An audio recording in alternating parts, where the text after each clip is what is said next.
After the revelation of the true heiress's heartfelt sentiments, the entire family faced a devastating fate. In her past life, Shen Wanli sacrificed everything for the sake of familial bonds, yet her family harbored nothing but disdain for her, showering affection upon the false heiress. Born of a traitor, upon her rebirth, Shen Wanli observed with a cold gaze. When her fiancé demanded that she relinquish her gratitude for saving him to the false heiress, she complied. Subsequently, she disclosed her inner thoughts to the emperor, leading to the false heiress and her fiancé being publicly humiliated for deceiving the throne. When her elder brother was attacked at a banquet, she no longer shielded him with her body, watching as he suffered a debilitating injury that barred him from the imperial examinations. She quietly expressed her feelings. Wasn't my brother in the last life dismissive of my presence, claiming he could have evaded the attack even without my intervention? Shen Nianjiao, didn't she assert that she would also protect my brother if given the chance? Her second brother, a notorious gambler, was no longer her concern. She purchased the gambling house, allowing him to squander their family fortune while she amassed her own wealth. My second brother is right, gambling is merely a small hobby. After all, our marquise is vast, and if we run out of money, remember to ask your understanding sister Nianjiao. When her third brother fell victim to poison, she ceased to put herself at risk, observing how he would maintain the false heiress's facade as his martial prowess diminished. In her previous life, her third brother accused her of scheming by secretly seeking an antidote, while Shen Nianjiao had claimed she would have risked herself for him had she known. Why, in this life, was she unwilling to do so? Ultimately, her fiancé and brothers deeply regretted their actions, harboring an intense hatred for the false heiress and begging for her forgiveness. Shen Wanli, however, smiled with narrowed eyes at the cold and ruthless commander of the Genie Wei, who stood protectively by her side, willing to confront any threats on her behalf. Even the crown prince, who was hastening towards the afterlife, was stirred from his deathbed at the sight of her. Chapter 1. You may have slain my entire family, but you shall not take my life. Outside the delicate silk curtains, a gentle rain fell, while within the Xiangping Marquisate's main hall, the warmth of imperial coal could hardly dispel the chill of early spring. The elderly matriarch sat upright, suddenly seizing a dark gold-glazed jade cup and hurling it towards the youthful maiden kneeling at her feet. The sound of shattering porcelain echoed sharply, silencing the surrounding servants. The matriarch scolded, Shen Wanli, even if you and Nianjiao were swapped at birth due to design, the innocent child is not to blame. It is your adoptive mother, Lu, who is at fault. You must not lay the burden of blame upon Nianjiao. Shen Wanli was jolted from her reverie, her gaze meeting the matriarch's stern fury and Shen Nianjiao's condescending smirk, leaving her momentarily stunned. Didn't the matriarch sacrifice herself to shield Shen Nianjiao on the day of their family's downfall? The matriarch's reprimand faltered as she scanned the room, realizing that the servants remained impassive. Only she had heard that voice, igniting a tempest within her heart. How could the illustrious Xiangping Marquise, basking in imperial favor, face such ruin? Nianjiao, though not of their bloodline, had been raised at her side since childhood and was her closest companion. How could she have ever pushed her to face death? Surely, the matriarch reasoned, it was Shen Wanli's anger that had muddled her mind, giving rise to hallucinations. Shen Nianjiao, her hair still dripping from the rain, enveloped in a cloak, appeared delicate as a willow swaying in the wind, yet she mustered the strength to plead for Shen Wanli. Nianjiao, you need not plead for her. At that moment, a man adorned in splendid robes entered the hall, prompting the servants to bow in deference. Even the matriarch rose to greet him. Your Highness the Third Prince. The third prince, Zhao Jining, nodded and cast a cold glance at the kneeling Shen Wanli. Matriarch, before me, Shen Wanli dares to bully Nianjiao, demonstrating her arrogance. She must not be spared. Send Shen Wanli to the outskirts of the capital henceforth. She shall no longer be part of the marquise. The legitimate daughter of the Xiangping marquise shall remain Nianjiao. As the matriarch's decree echoed, two matrons approached to seize Shen Wanli. The scene before her began to blur with distant memories. Shen Wanli finally comprehended that she had been reborn.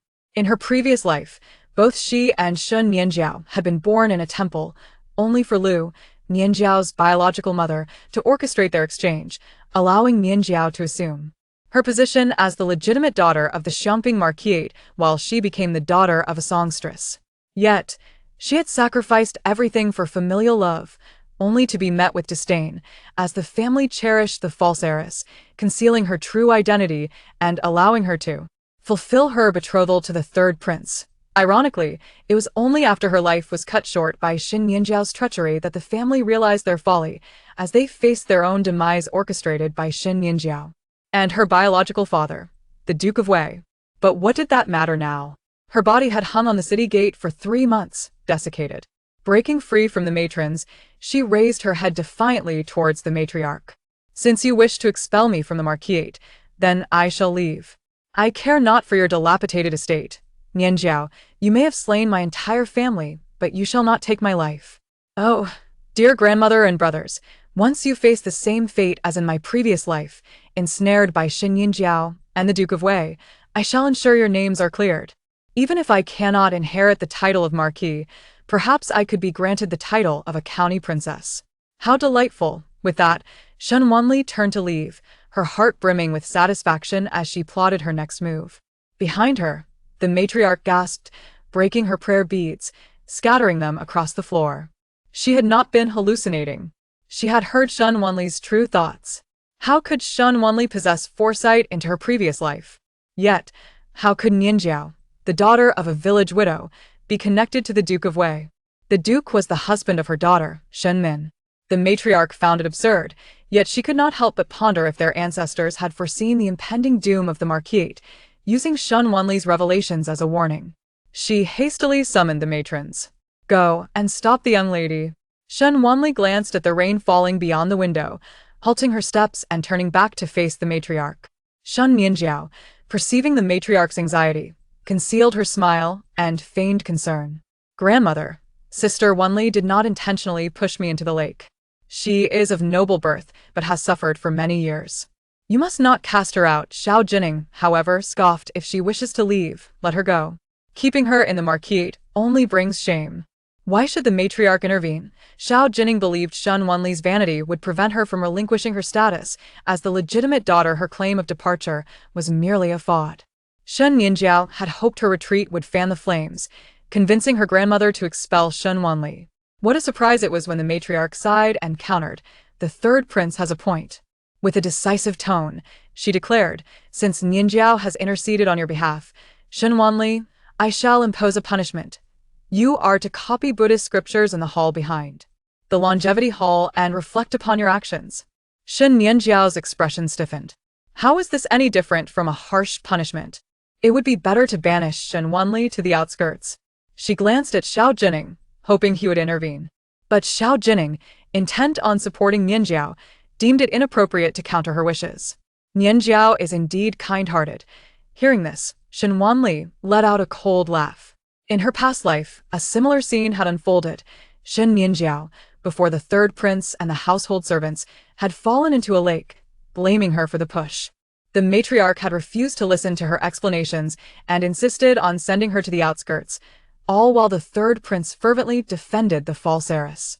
Only when her mother, Cede, had emerged, frail yet determined, had the matriarch and the third prince relented, though Shen Wanli had still faced the punishment of copying scriptures. This time, she had no desire to explain, let the misunderstandings persist. She no longer cared for this so-called family. However, she would not accept blame without justification. A matron approached the matriarch. "Miss, please." Suddenly, Shen Wanli took a swift step forward, seizing Shen Nianjiao and pulling her toward the exit. Everyone in the hall was taken aback. Xiao Jining frowned. "Shen Wanli, where do you intend to take Nianjiao?" Even Shen Nianjiao herself was astonished, struggling incessantly. However, her strength could not compare to that of Shen Wanli, who had been honed since childhood. She could only be dragged out. "Wanli, what do you intend to do?" "What do you think?" "As you wish." Shen Wanli dragged her to the koi pond outside, lifted her foot and kicked her in. Shen Nianjiao fell into the pond, splashing water everywhere. The old lady, Xiao Jinling, and the maids who rushed out were all dumbfounded. Chapter 2. She does not wish to be the beloved, she desires to be the one in power. The old lady scolded furiously. "Shen Wanli, have you lost your mind?" Xiao Jinling was even more enraged, stubborn as a mule. "Old lady, I suggest we expel this venomous woman from the Marquis's residence." Shen Wanli stood with her arms crossed in the drizzling rain, remaining silent. Shen Nianjiao jumped into the lake herself, but is framing me for pushing her. Regardless, I will bear this accusation. I might as well push her into the water for real. The old lady gazed at the young girl's proud figure in the rain, momentarily bewildered. Had she misjudged Shen Wanli? Shen Nianjiao had fallen into the water before, feigning near drowning, waiting for the third prince to jump in and save her, thinking she couldn't swim. Every time I explained, Shen Nianjiao's loyal maid insisted that the second young lady couldn't swim, that if she fell into the lake, she would drown.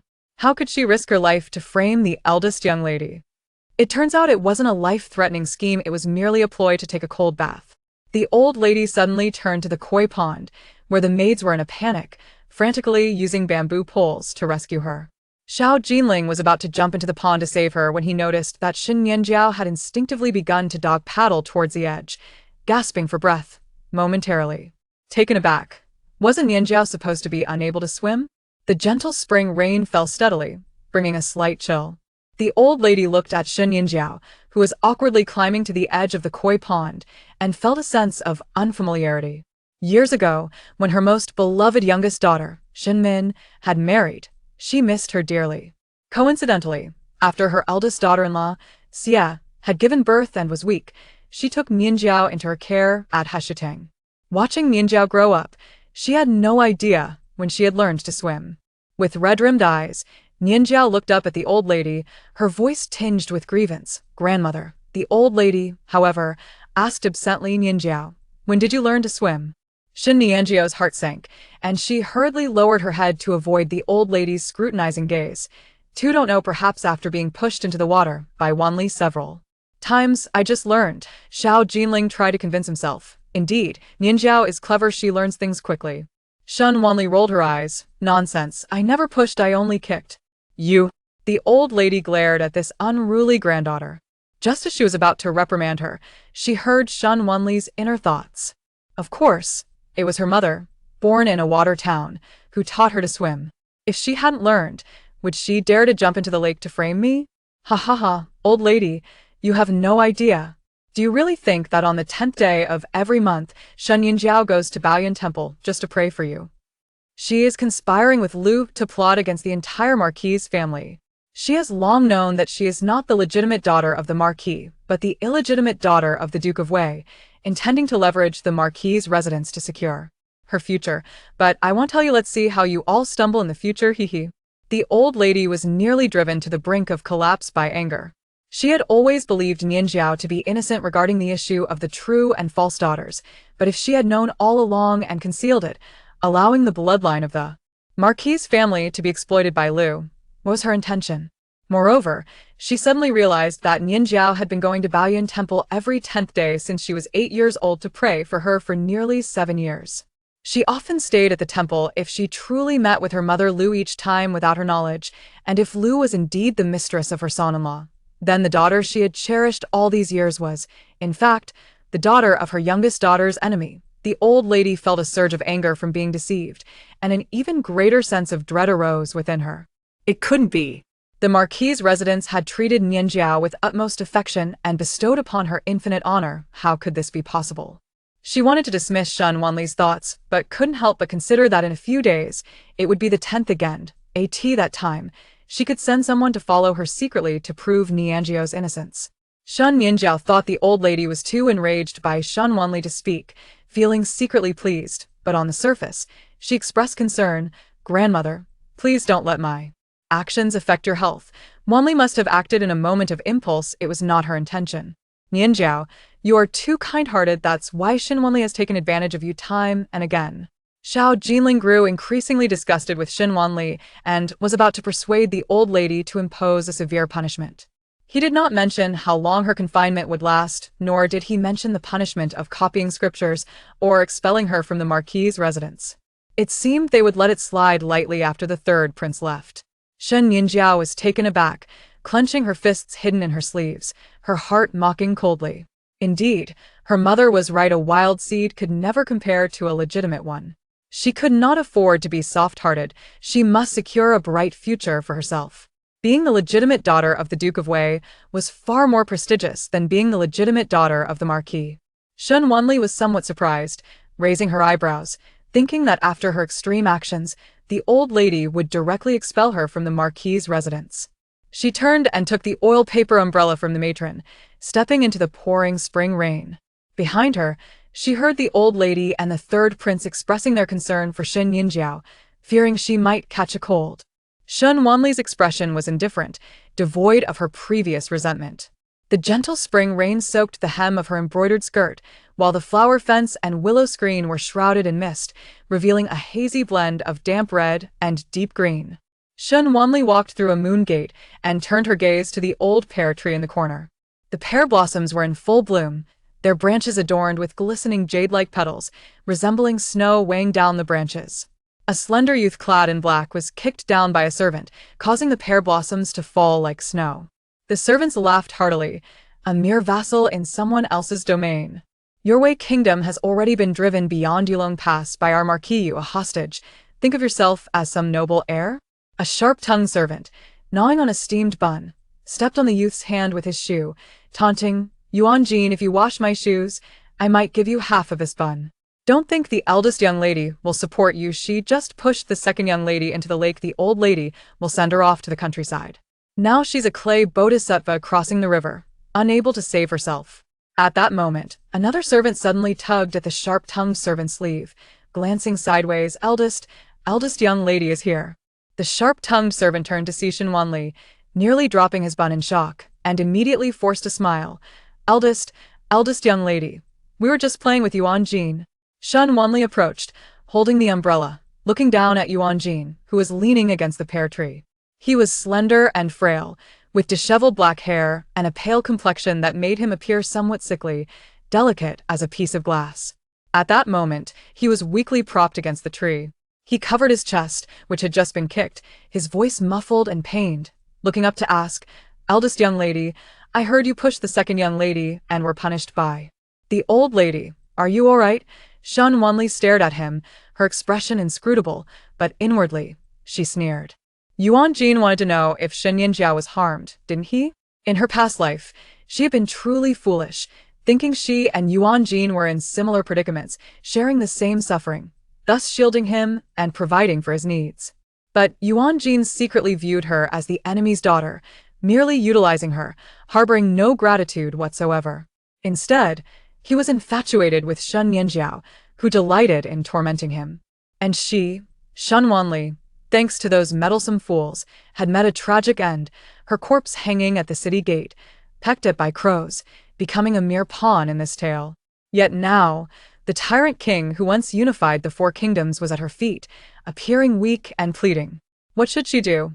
Should she, like the characters in those tales her master showed her, flatter Yuan Gene, cling to him for survival, and ultimately replace Shen Nianjiao as the one he cherishes? Nonsense. Of course, she would take advantage of his weakness to bring about his demise. She had no desire to be anyone's beloved, she aspired to be the one in power. Yuan Gene keenly sensed a trace of murderous intent, yet after cautiously surveying his surroundings, he found nothing amiss. Finally, with a hint of suspicion, he turned his gaze towards Shen Wanli, only to be met with a radiant and bright smile. Of course, I'm perfectly fine. I am the genuine one after all. Even if Shen Nianjiao did conspire against me, and I were to kick her into the koi pond right in front of grandmother, she wouldn't have the heart to punish me, would she? Yuan Gene, taken aback, inquired, Miss, did you really push the second miss into the lake again? Noticing the flicker of hostility in his eyes, Shen Wanli chuckled softly. Indeed, Yuan Gene. Hasn't Shen Nianjiao often bullied you? Just the other day, she stuffed a snowball down your collar, causing you to catch a cold, and then she made you a target with a peach on your head, resulting in you being shot in the shoulder. I was merely avenging you. Chapter 3. The merchant's edict of Zhongli. Yuan Jing lowered her gaze, suppressing the fierce expression on her face, and said softly, Thank you, miss, for your favor. The second miss and I were merely jesting. I do not wish for you to be at odds with your sisters because of an outsider like me. Shen Wanli raised an eyebrow, casting a glance at the young servant on the ground, and suddenly realized, so you truly enjoy such frivolities. It seems you are genuinely engaged in this playful banter with these young servants. Then I shall take my leave and not sell you out. The young servants, as if granted a reprieve, exclaimed, Miss, please, we bid you farewell. Yuan Jing stared in astonishment at Shen Wanli, who was departing with an umbrella. Furthermore, the young servants, having heard Shen Wanli's threat of selling them, clearly intended to vent their anger on him. Yuan Jing hastily reached out to detain her. Miss. What is it? Nothing. His gaze fell, and the sleeve of his garment slipped down, revealing a patchwork of whip marks, a sight both shocking and pitiful. However, Shen Wanli's eyes were as indifferent as a mere ornament.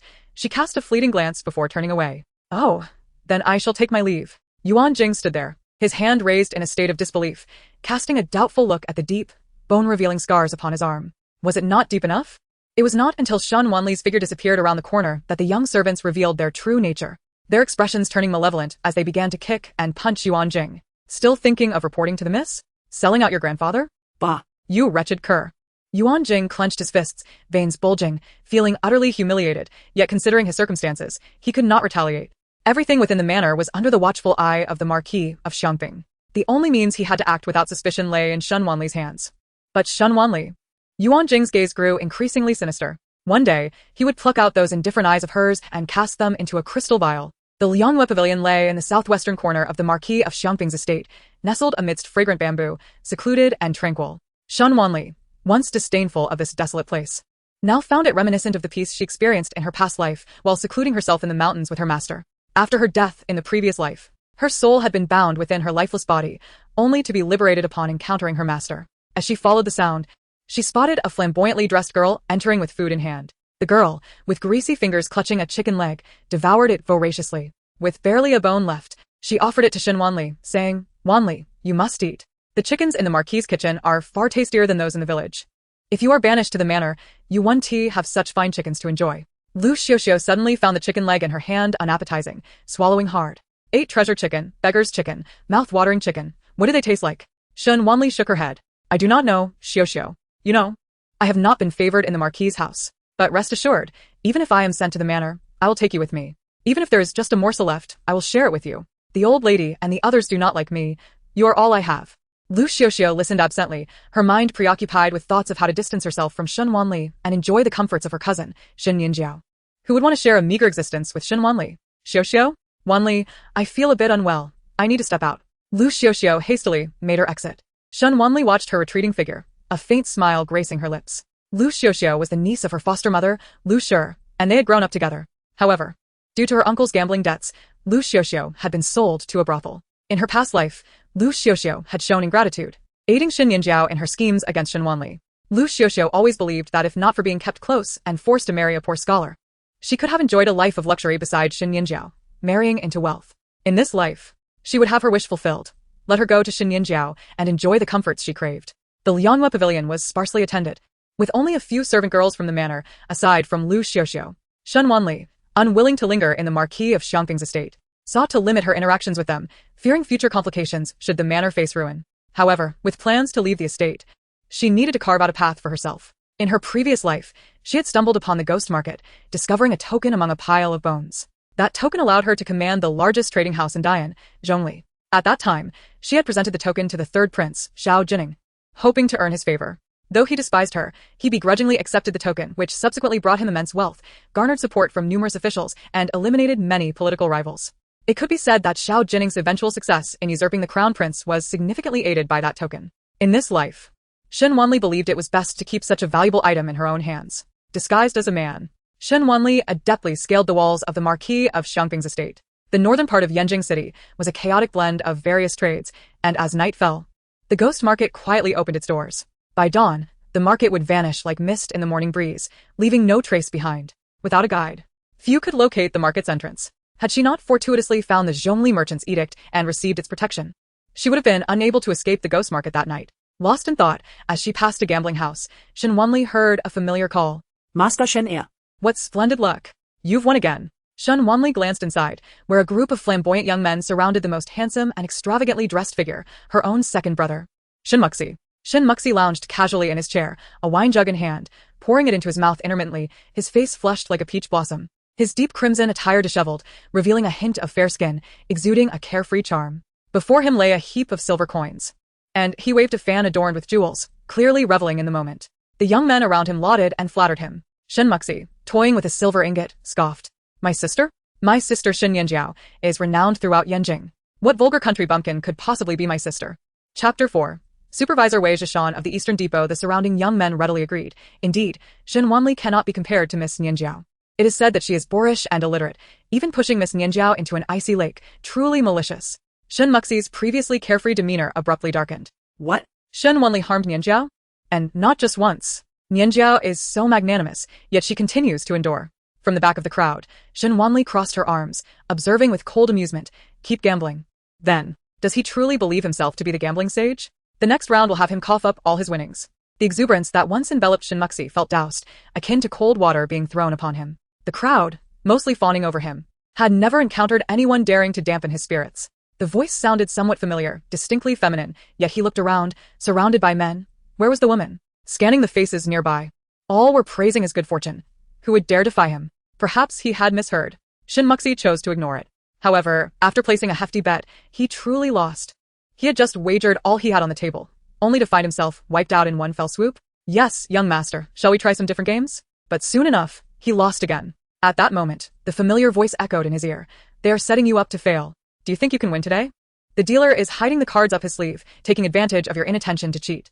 If you cannot see through this, you deserve to lose everything. Shen Wanli turned to leave. In her past life, she had treated Shen Muxi like a true brother, often warning him against gambling, yet he found her bothersome, believing her less gentle and caring than Shen Nianjiao. In this life, she was no longer inclined to offer him advice. Shen Muxi paused, suddenly rising to seize the dealer's hand. The startled dealer, having just dealt the cards, exclaimed, "Young master, what are you doing?" In an instant, Shen Muxi flipped the dealer's hand, revealing 2 bone tiles that fell from his sleeve. The once lively gambling house fell into a profound silence. Shen Muxi was quicker than the dealer, snatching the tiles and sneering. "No wonder I kept losing. You were cheating. Jingu, In Sui, smash him."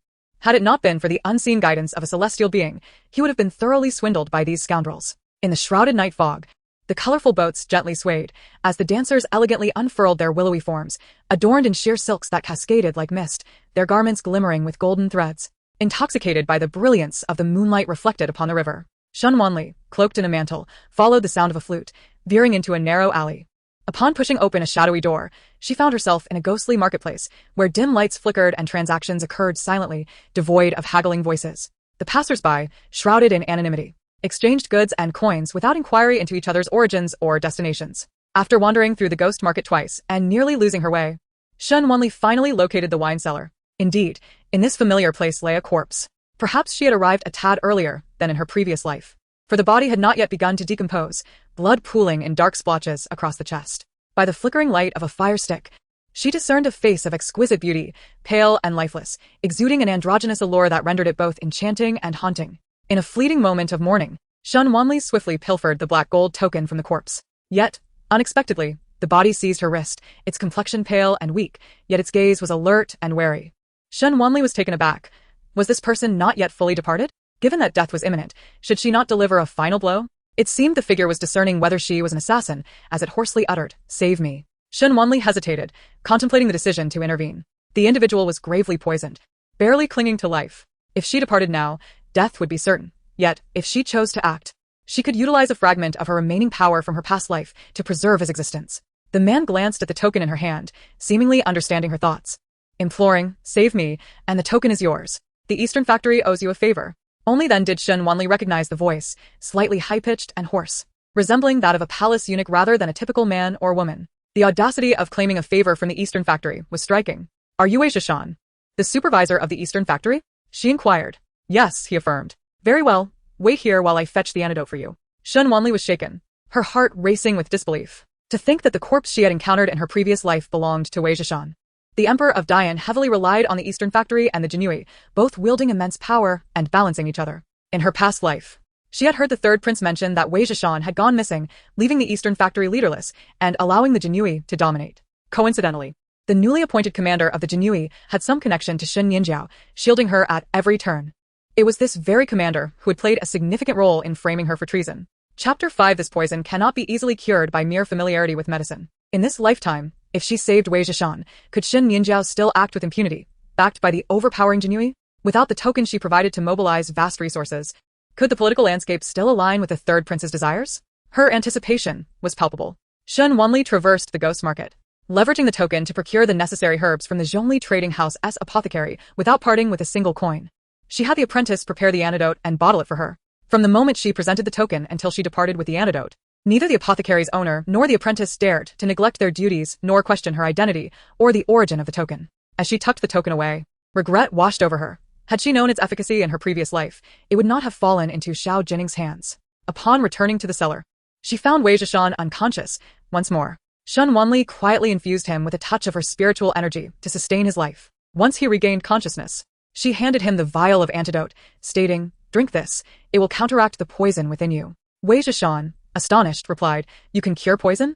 "I possess a modest understanding of medicine," she responded. In her previous life, she lacked such knowledge, having merely recognized a few herbs during her prolonged stay in the southern village, exchanging them for coins. However, after her death, her spirit lingered beside her master.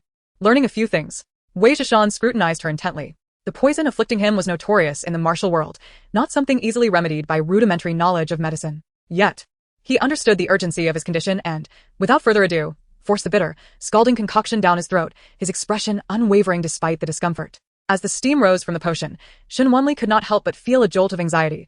Could he not wait for it to cool? Was he not afraid of being burned? "Thank you for your concern. I have not perished from the heat," he replied, leaning against the wine barrel. He casually tossed her a jade pendant engraved with a dragon motif, stating, "Should you require anything in the future, present this pendant at the Eastern Factory, and I shall assist you in whatever capacity I can, be it for murder, arson, or other offenses." Shen Wanli accepted it with delight. "Very well." Meanwhile, Lu Xiuxiu, apprehensive about the prospect of accompanying Shen Wanli to the countryside, sought out Shen Nianjiao at the Yuanyang. Upon entering, she exclaimed, "Cousin, you must help me." Shen Nianjiao furrowed her brow, signaling her trusted maidservants to withdraw, leaving them alone. She then cast a sidelong glance at Lu Xiuxiu, warning, "If you continue to call me cousin in front of others, I shall sell you off. Remember that." Lu Xiuxiu felt a twinge of apprehension toward her cousin. Unlike Shen Wanli, having been raised as the cherished daughter of the Marquis. "I remember, cousin. Your attire is lovely, far more exquisite than what Shen Wanli gifted me." Lu Xiuxiu flattered, unable to resist touching the intricate embroidery on Shen Nianjiao's dress. However, her rough fingers snagged the delicate fabric, causing her embarrassment. "This material is truly not sturdy," she remarked. Shen Nianjiao disdainfully swatted her hand away. "Do not soil my gown. My garments are custom-made by the weaving house at my grandmother's request, crafted from the finest soft silk. They are incomparable to what Shen Wanli wears." Lu Xiuxiu pondered this, realizing that Shen Nianjiao was indeed favored more. Being by her side was undoubtedly more comfortable than in the Liangyue pavilion. She eagerly suggested, "Cousin, did you not say Shen Wanli was to be sent to the countryside? I wish to remain by your side." Shen Nianjiao regarded her with disdain, thinking Lu Xiuxiu unworthy even to be her maid.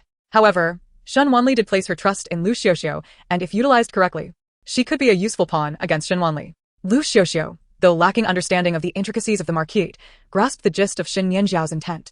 "So, cousin, if we could drive Shen Wanli from the Marquis, I could come to live with you in Yuanyang, sharing meals and quarters?" Shen Nianjiao found her naive, responding with a sigh, "I owe much to Sister Wanli.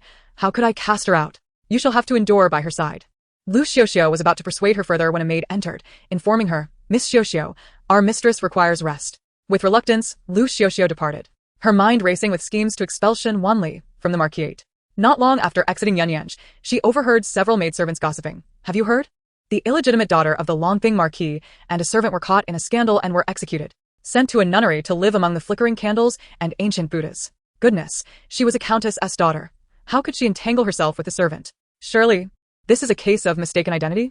My aunt's granddaughter works in the Marquis and claims the countess's crimson mandarin duck bodice fell from the servant's grasp." Lu Xiuxiu's eyes lit up as she hurried back to Liangyue Pavilion. She had found a way to rid herself of Shen Wanli. She relished the thought, concluding that Shen Muji must have lost a considerable sum at the gambling den to be in such a frenzy. Upon returning to Liangyue Pavilion, she was met with Shen Muji's furious voice echoing outside, "Shen Wanli, come out. I hear you have bullied Nianjiao again. Do you take me for a fool?" Shen Muji felt as if her gaze were a stain upon him, repulsive beyond measure. "What are you?" he retorted.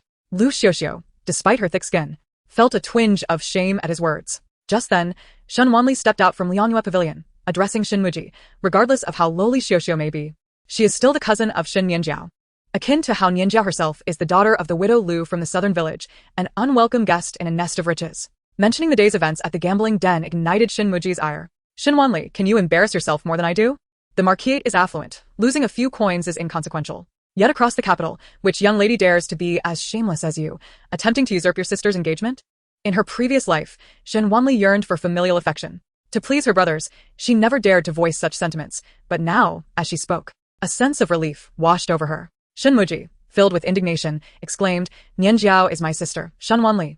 Your harsh words, referring to her as a wild child, are exceedingly cruel. Despite being pushed into the water by you several times, she has forgiven you. Can you not learn from her magnanimity? Shen Wanli retorted. What if I am petty? Unlike you, who can tolerate the most outrageous of humiliations. Initially infuriated by Shen Wanli's obstinacy, Shen Muji was rendered speechless upon hearing a familiar, ethereal voice. Green hat? What green hat? Dear fairy, please clarify.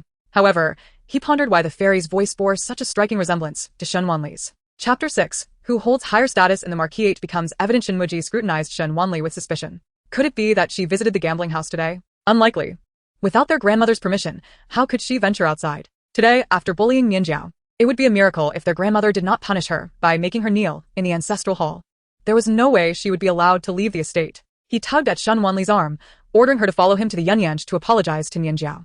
Shen Wanli twisted her arm free and, with a flick of her wrist, sent him flying through the air with a simple spell. Shen Muji was left dumbfounded. Was he dreaming?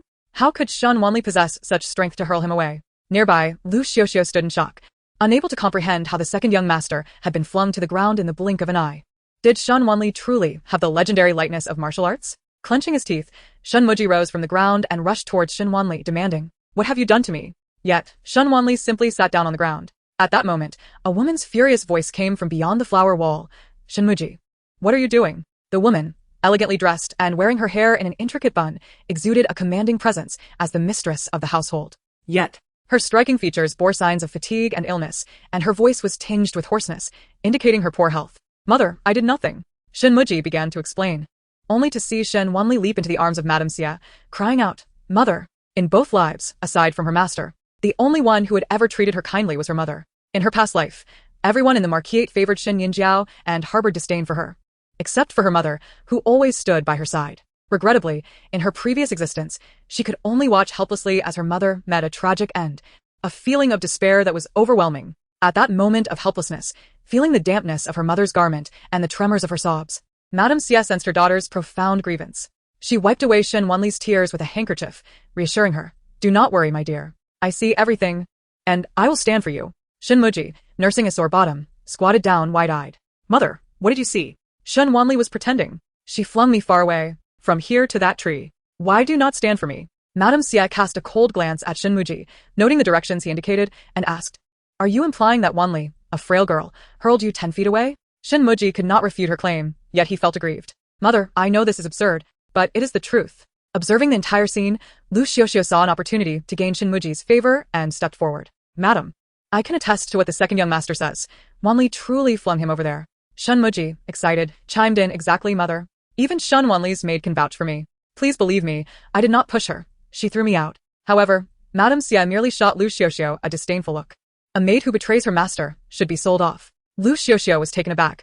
Having been sold by her father once, she had no desire to experience it again. Madam, I am not a maid. I am Shen Wanli's friend, and also Nianjiao's cousin. Turning to Shen Wanli, she pleaded, Wanli, you will vouch for me, won't you? Shen Wanli replied, Mother, what Lu Xiuxiu said is true. Although her contract is still held in the estate, she is indeed my friend and Nianjiao's cousin. Madame Xia responded, Having signed a contract with the Marquisate, she is a slave. Han Mei, sell her. Lu Xiuxiu, frustrated, thought, This foolish Shen Wanli. Why mention the contract at such a crucial moment? If you want to plead for someone, do it properly. Han Mei promptly covered Lu Xiuxiu's mouth and began to drag her away. Lu Xiuxiu looked desperately at Shen Wanli and Shen Muji, but neither came to her aid. At that moment, she caught sight of Shen Nianjiao, who was being supported by maids, her graceful figure reminiscent of a willow, her demeanor elegant as orchids. Lu Xiuxiu quickly wriggled free from Han Mei's grasp and threw herself at Shen Nianjiao's legs, pleading, Cousin, please save me. I am your cousin. You cannot let me be sold. Suppressing the urge to kick Lu Xiuxiu away, Shen Nianjiao helped her to her feet and addressed Madame Xia. Mother, Lu Xiuxiu grew up alongside me. Why must she be sold? Has she offended me? A reprimand would suffice. Selling her is too cruel. Madame Xia shot her a sidelong glance. I am the one who intends to sell her. How can you call me cruel? Chapter 7. The pain of being wronged is unbearable. Shen Nianjiao, raised by the old matriarch, was not close to Madame Xia and felt a twinge of apprehension. That is not what my daughter meant. She merely believes you should consider Wanli's feelings. Lu Xiuxiu also looked to Shen Wanli, saying, Wanli, I should not have spoken the truth. I should have supported you instead. Please do not be angry with me, just let me stay. I do not want to be sold to a brothel. Lu Xiuxiu was unconcerned that Shen Wanli would refuse her, confident in Shen Wanli's kind-hearted nature. However, she also hoped to remain close to Shen Nianjiao, for it was evident who held the higher status in the marquisate. Madame Xie, worried that Shen Wanli might soften, furrowed her brow and gently advised Wanli. This girl is unruly and unfit to remain. I can find you several more obedient and clever maids. Mother, it is not as simple as that. The bond between Lu Xiuxiu and Nianjiao is irreplaceable. Although she may lack decorum, she is genuine and sincere. Moreover, Lu Xiuxiu has ties to me. If Nianjiao dislikes her, there is no need to be so harsh as to sell her. Simply sending her to Yanyanj would suffice. It is merely a matter of acquiring another maid.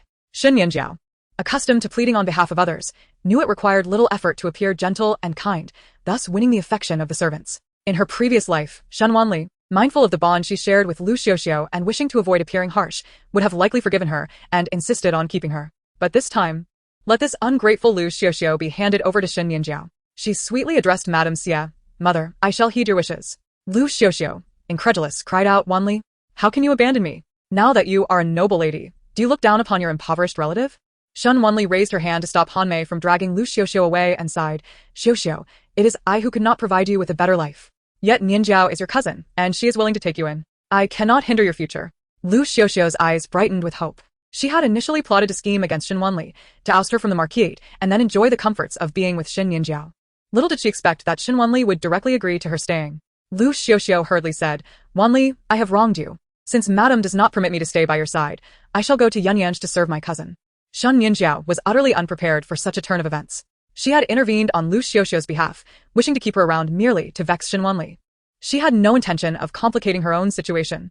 However, at this moment, Lu Xiuxiu had clung to her like a stubborn adhesive, her hand, still damp from wiping her nose and tears, tightly grasping Shen Nianjiao's wide sleeves, causing her great discomfort. Yet, given the circumstances, Shen Nianjiao could not outright refuse. So she carefully replied, Mother, I have already taken many things from my sister. I do not wish to take away the one person she trusts most in the household. Shen Wanli rolled her eyes, thinking that what had been taken was hardly diminished by this one addition, and added, I respect Xiuxiu's choice. Lu Xiuxiu nodded fervently. Indeed, cousin. I choose you. Shen Nianjiao felt a lump in her throat. I will heed, mother. As she departed, she coughed lightly into her handkerchief. Shen Muji immediately expressed concern. Nianjiao, what troubles you? It is nothing, just the eldest lady who pushed the second lady into the icy lake, Qinggu interjected. Do not speak too much, Shen Nianjiao admonished softly, then coughed again. Shen Wanli observed with exasperation. If one must not speak too much, they should at least wait until the maid finishes her words. TSK. Shen Muji, who had been on the verge of reprimanding Shen Wanli, suddenly found himself halted by this thought. Xie Shi beside him was equally astonished. How could Shen Wanli hear her voice when she had not even spoken? Was she truly losing her senses? Nonetheless, her words held undeniable truth. Shen Muji, dissatisfied with Xie Shi's favoritism towards Shen Wanli, exclaimed, Mother, did you not hear? It was Shen Wanli who caused Nianjiao to catch a chill. Shen Muji could hardly believe it. How could it be? Nianjiao was gentle and kind. How could she possibly conspire against Shen Wanli? Had he truly misjudged Shen Wanli? And was the fairy warning him? Xie Shi, irate, retorted. I did not see whether Wanli pushed Nianjiao, but I clearly witnessed you pushing Wanli. Shen Muji felt wronged, mother. I did not push her. She fell on her own. Shen Wanli, you are framing me. He glared at Shen Wanli. You dare to be fierce towards your sister? Shen Muji cried out in pain, dodging while shouting, Mother, I am truly wronged. Sometimes, seeing is not believing. You dare to hide? Nuanto, hold him down. Shen Wanli crossed her arms, watching the spectacle with a cold smile. Indeed, seeing is not always believing. Does hearing always equate to reality? Shen Muji, how does it feel to be falsely accused, with no one believing you? Shen Muji's attempts to flee abruptly ceased. He stared blankly at Shen Wanli, who stood quietly nearby. His sister, with her striking beauty, appeared even more formidable with a touch of makeup, yet at this moment, her eyes glistened with tears and her nose was tinged with red, resembling someone who had suffered great injustice. Suddenly, Shen Muji felt a pang in his heart. Yes, the fairy had spoken wisely. Even what mother saw with her own eyes might not be true. If he believed the rumors circulating in the manor about Shen Wanli pushing Nianjiao, could that be trusted? Just as his mother believed Shen Wanli could not have wronged him, he believed Nianjiao could not have wronged Shen Wanli. Empathizing with Shen Wanli's plight, having been reprimanded by the third prince, scolded by their grandmother, and now facing his distrust. How deeply hurt she must feel. The slender bamboo stick struck his body, and Shen Muji felt a fiery pain in his back and calves. But it paled in comparison to the heaviness in his chest. Xie Shi, having whipped Shen Muji dozens of times, was left panting and thus ordered him to kneel in the ancestral hall. Go and kneel at the ancestral hall. If you ever gamble again or bully your sister, I will see to your end. Shen Wanli relished the moment. Serves you right, Shen Muji. Your fiancé, Princess Lu Yang, revels in the South Wind Pavilion every night.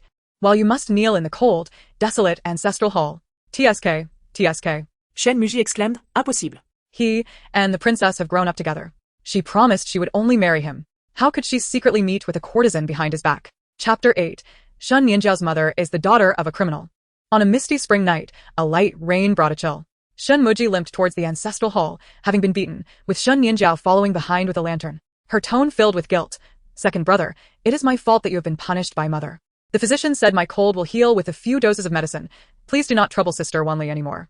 Had it been any other time, her coy retreat would have stirred Shen Muji's heart, prompting him to seek revenge on Shen Wanli for her sake. However, this evening, upon hearing her words, Shen Muji remained unusually calm. He turned to observe his beloved sister, whom he had doted on for over a decade, and asked thoughtfully, Nianjiao, did Shen Wanli truly push you? Shen Nianjiao was momentarily taken aback, her eyes gradually filling with tears.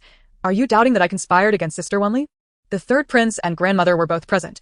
You may inquire with them. Upon seeing Shen Nianjiao cry, Shen Muji felt a pang of guilt. Realizing he should not let that inexplicable voice sway his judgment, he reached into his sleeve, producing a green tourmaline hairpin, gently patting her head. Do not cry. I believe you. This is a hairpin I bought for you with the winnings from today's games. Do you like it? Shen Muji's words brought her comfort. Affirming that his sister understood him, Shen Nianjiao fondled the green tourmaline hairpin and smiled. You treat me so well. By the way, did you not give Sister Wanli a hairpin as well? If she sees you have given me one and not her, will she be upset? The corners of Shen Nianjiao's lips subtly lifted. Although their mother favored Shen Wanli, at least her brothers stood by her side. Shen Wanli could not compete with her. After sending Shen Nianjiao away, Shen Muji remained in the ancestral hall, reflecting against the wall. The tablets loomed solemnly, the candlelight flickered, and the surrounding air was damp and cold. Initially, in the gambling den, he had believed the fairy's words. However, as time passed, the fairy's claims became increasingly absurd, leading him to disbelief. The Princess Luyang had always maintained decorum towards him as her betrothed. How could she secretly engage with a courtesan in the South Wind Pavilion? Was he, the second son of a marquis, inferior to a courtesan? Shen Muji bit into a sacrificial pastry, lazily gazing up at the stack of tablets. Ancestors. This must be false, right? Just then, a gust of wind blew, and suddenly, his grandfather's tablet fell, striking him on the head. Shen Muji. Shen Wanli was taken by Xie to the main courtyard for dinner. Xie, suffering from a chronic headache and often on medication, upon entering the room, Shen Wanli was met with a strong medicinal scent. Noticing Shen Wanli's slight frown, Xie assumed she found the smell unpleasant and instructed the maid, Nuanto, open the window to let the smell dissipate. Shen Wanli quickly interjected, there is no need. I am accustomed to the scent from my time in Nansuan. And it is better for you, mother, to avoid the wind. Let us keep the windows closed. Speaking of Nansuan, Xie could not help but pull Shen Wanli into her embrace. Lear, you have endured much hardship over the years. It was my negligence that caused you to be swapped by a vile person, leading to your years of wandering. Shen Wanli sighed softly, mother. It is not your fault. It is all due to the scheming of petty individuals. That widow from Nansuan had audacity, daring to swap the marquis's daughter. Yet it was infuriating that the old lady concealed this matter to protect Shen Nianjiao's reputation, allowing her to escape unscathed. Xie was so furious, she felt a headache coming on. Shen Wanli reached out to massage her temples, slowly channeling her spiritual energy to alleviate her pain. But inwardly she sighed, that Lu woman is no widow. She is the mistress kept by Uncle Weigua in Nansuan. Without the assistance of the Weigua Duke at Baoyun Temple, how could Lu so easily bribe the midwife of the marquis's household to swap the children? Xie was about to praise Shen Wanli for her soothing touch when she suddenly froze upon hearing her daughter's words. How could that Lu from Nansuan be the mistress of the Weigua Duke? How could a mistress possibly be kept in a village? It seemed that Shen Wanli had not spoken aloud, and neither Nuanto nor Hanmei had heard her say that Lu was a mistress. Could it be that these were Shen Wanli's innermost thoughts, only audible to her mother? Xie felt that this idea was utterly absurd and feared that if she voiced it, others would think that her prolonged illness had driven her to madness. She continued to scold, expressing disbelief at how a mere village woman like Lu could harbor such outrageous thoughts. Shen Wanli merely pressed her fingers against Xie's temples, remaining silent. The knowledge she possessed stemmed from her past life, and without tangible proof, her words would be met with skepticism. Lu was no ordinary villager. She had once been a dancer for the court of music, a place where many women were daughters of disgraced officials. Having once enjoyed a life of luxury, she would not willingly resign herself to a life of servitude. Thus, she entangled herself with the young Duke of Wei, who, at that time, had yet to inherit his title and sought to secure it through a marriage with a highly favored Xiangping marquis's household, marrying his aunt, Shen Min. Lu's status as the daughter of a disgraced official and a dancer prevented her from entering the Duke of Wei's residence as a concubine, and the nobility in the capital were all too familiar with the girls from the court of music. Consequently, the Duke sent Lu to Nan village at the foot of Baoyun Mountain, unwilling to accept that her child would share her humble status. Lu learned of her mother's pregnancy, which coincided with her own, and thus devised a scheme to exchange her child for the Duke's heir. Hence, Shen Nianjiao transitioned from an unacknowledged mistress of the Duke to a legitimate daughter of the Marquis. As Shen Wanli replayed in her mind the events she had learned only after her death, she became so engrossed that she failed to notice that Xia had frozen in shock, her heart filled with horror. Xia had believed that Lu's greed was merely a fleeting thought, not realizing it was a long-planned scheme and that the Duke of Wei was complicit. No wonder the Duke held Shen Nianjiao in such high regard, even more than his own daughter. Was everything a plot by the Duke and Lu? Both she and her sister-in-law had been kept in the dark. Although Xia did not understand how her daughter had come to know these truths, she felt an instinctive trust in her, a connection of blood that she had never felt with Shen Nianjiao. Yet, such matters required evidence. If she were to reveal that her conclusions were drawn from her daughter's unspoken thoughts, she would likely be deemed insane by both the Marquis and her sister-in-law. The concubine arrives at an inopportune moment. While the lady is reminiscing with the young miss, a voice floated in from outside the curtain, instantly raising alarms in Shen Wanli's mind. Chapter 9. Why are all Shen Wanli's words his own? She's here. She's here. She's brought a great deal of trouble with her. Upon hearing this voice, Xia discreetly glanced at Shen Wanli beside her. The maid at the door entered and knelt, saying, "Madam, concubine Ing insists on greeting you. She is with child, and I dared not obstruct her." Concubine Ing, visibly pregnant, appeared as vibrant as a peach blossom in spring, her complexion rosy and her demeanor charming. "I greet you, madam." Upon hearing her sweet, melodious voice, Xia could not help but press her temples. "Wasn't your greeting exempted?" Shen Gene, the Marquis of Xiongping, had spent most of his life on the battlefield, far removed from the allure of women. His marriage and fatherhood were merely formalities, and the couple maintained a respectful distance. For years, he had not even taken a secondary wife. To avoid being labeled as jealous, Xia had even suggested he take a concubine, only to be reprimanded for wasting money, as he preferred to donate to military funds instead. Since concubine Ing entered the household, she had caused no small amount of trouble, leading to constant disputes between her and Shen Jinan, exacerbating Xia's illness. Concubine Ing's laughter was as sweet as a songbird's. "Madam, you are magnanimous to exempt me from greeting you, but it is my duty to pay my respects." She turned to Shen Wanli. "Is this the young miss? I have yet to see you during my time in confinement. Your beauty and poise truly resemble the madamess, leaving me in awe." Shen Wanli replied coolly, "Concubine, your flattery is misplaced. If there is nothing urgent, I would prefer not to be disturbed while my mother and I enjoy our time together." However, concubine Ing seemed not to hear Shen Wanli's words, stepping forward to ladle a bowl of steaming soup, kneeling on the ground to present it to Xia. "Madam, I caused the rift between you and the Marquis the other day. I must come to apologize, so allow me to serve you your meal." Xia, taken aback, retreated a step, her chair included. "What are you up to?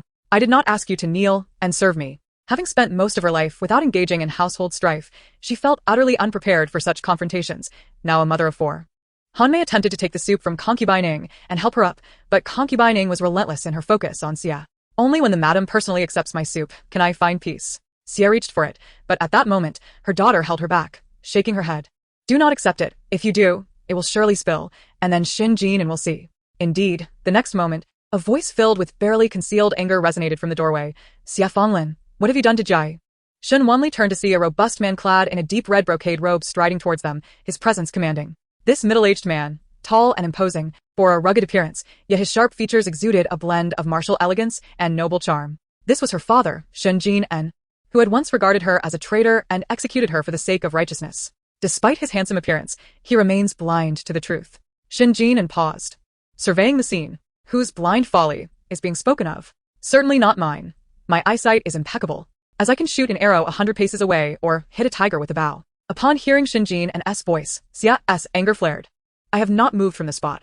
What have I done?" She chose to kneel of her own accord, and Hanmei could not pull her up. Concubining S hands were burned red, and she spoke with hidden pain. "My lord, it was my choice." Shen Jin and shot her a glance.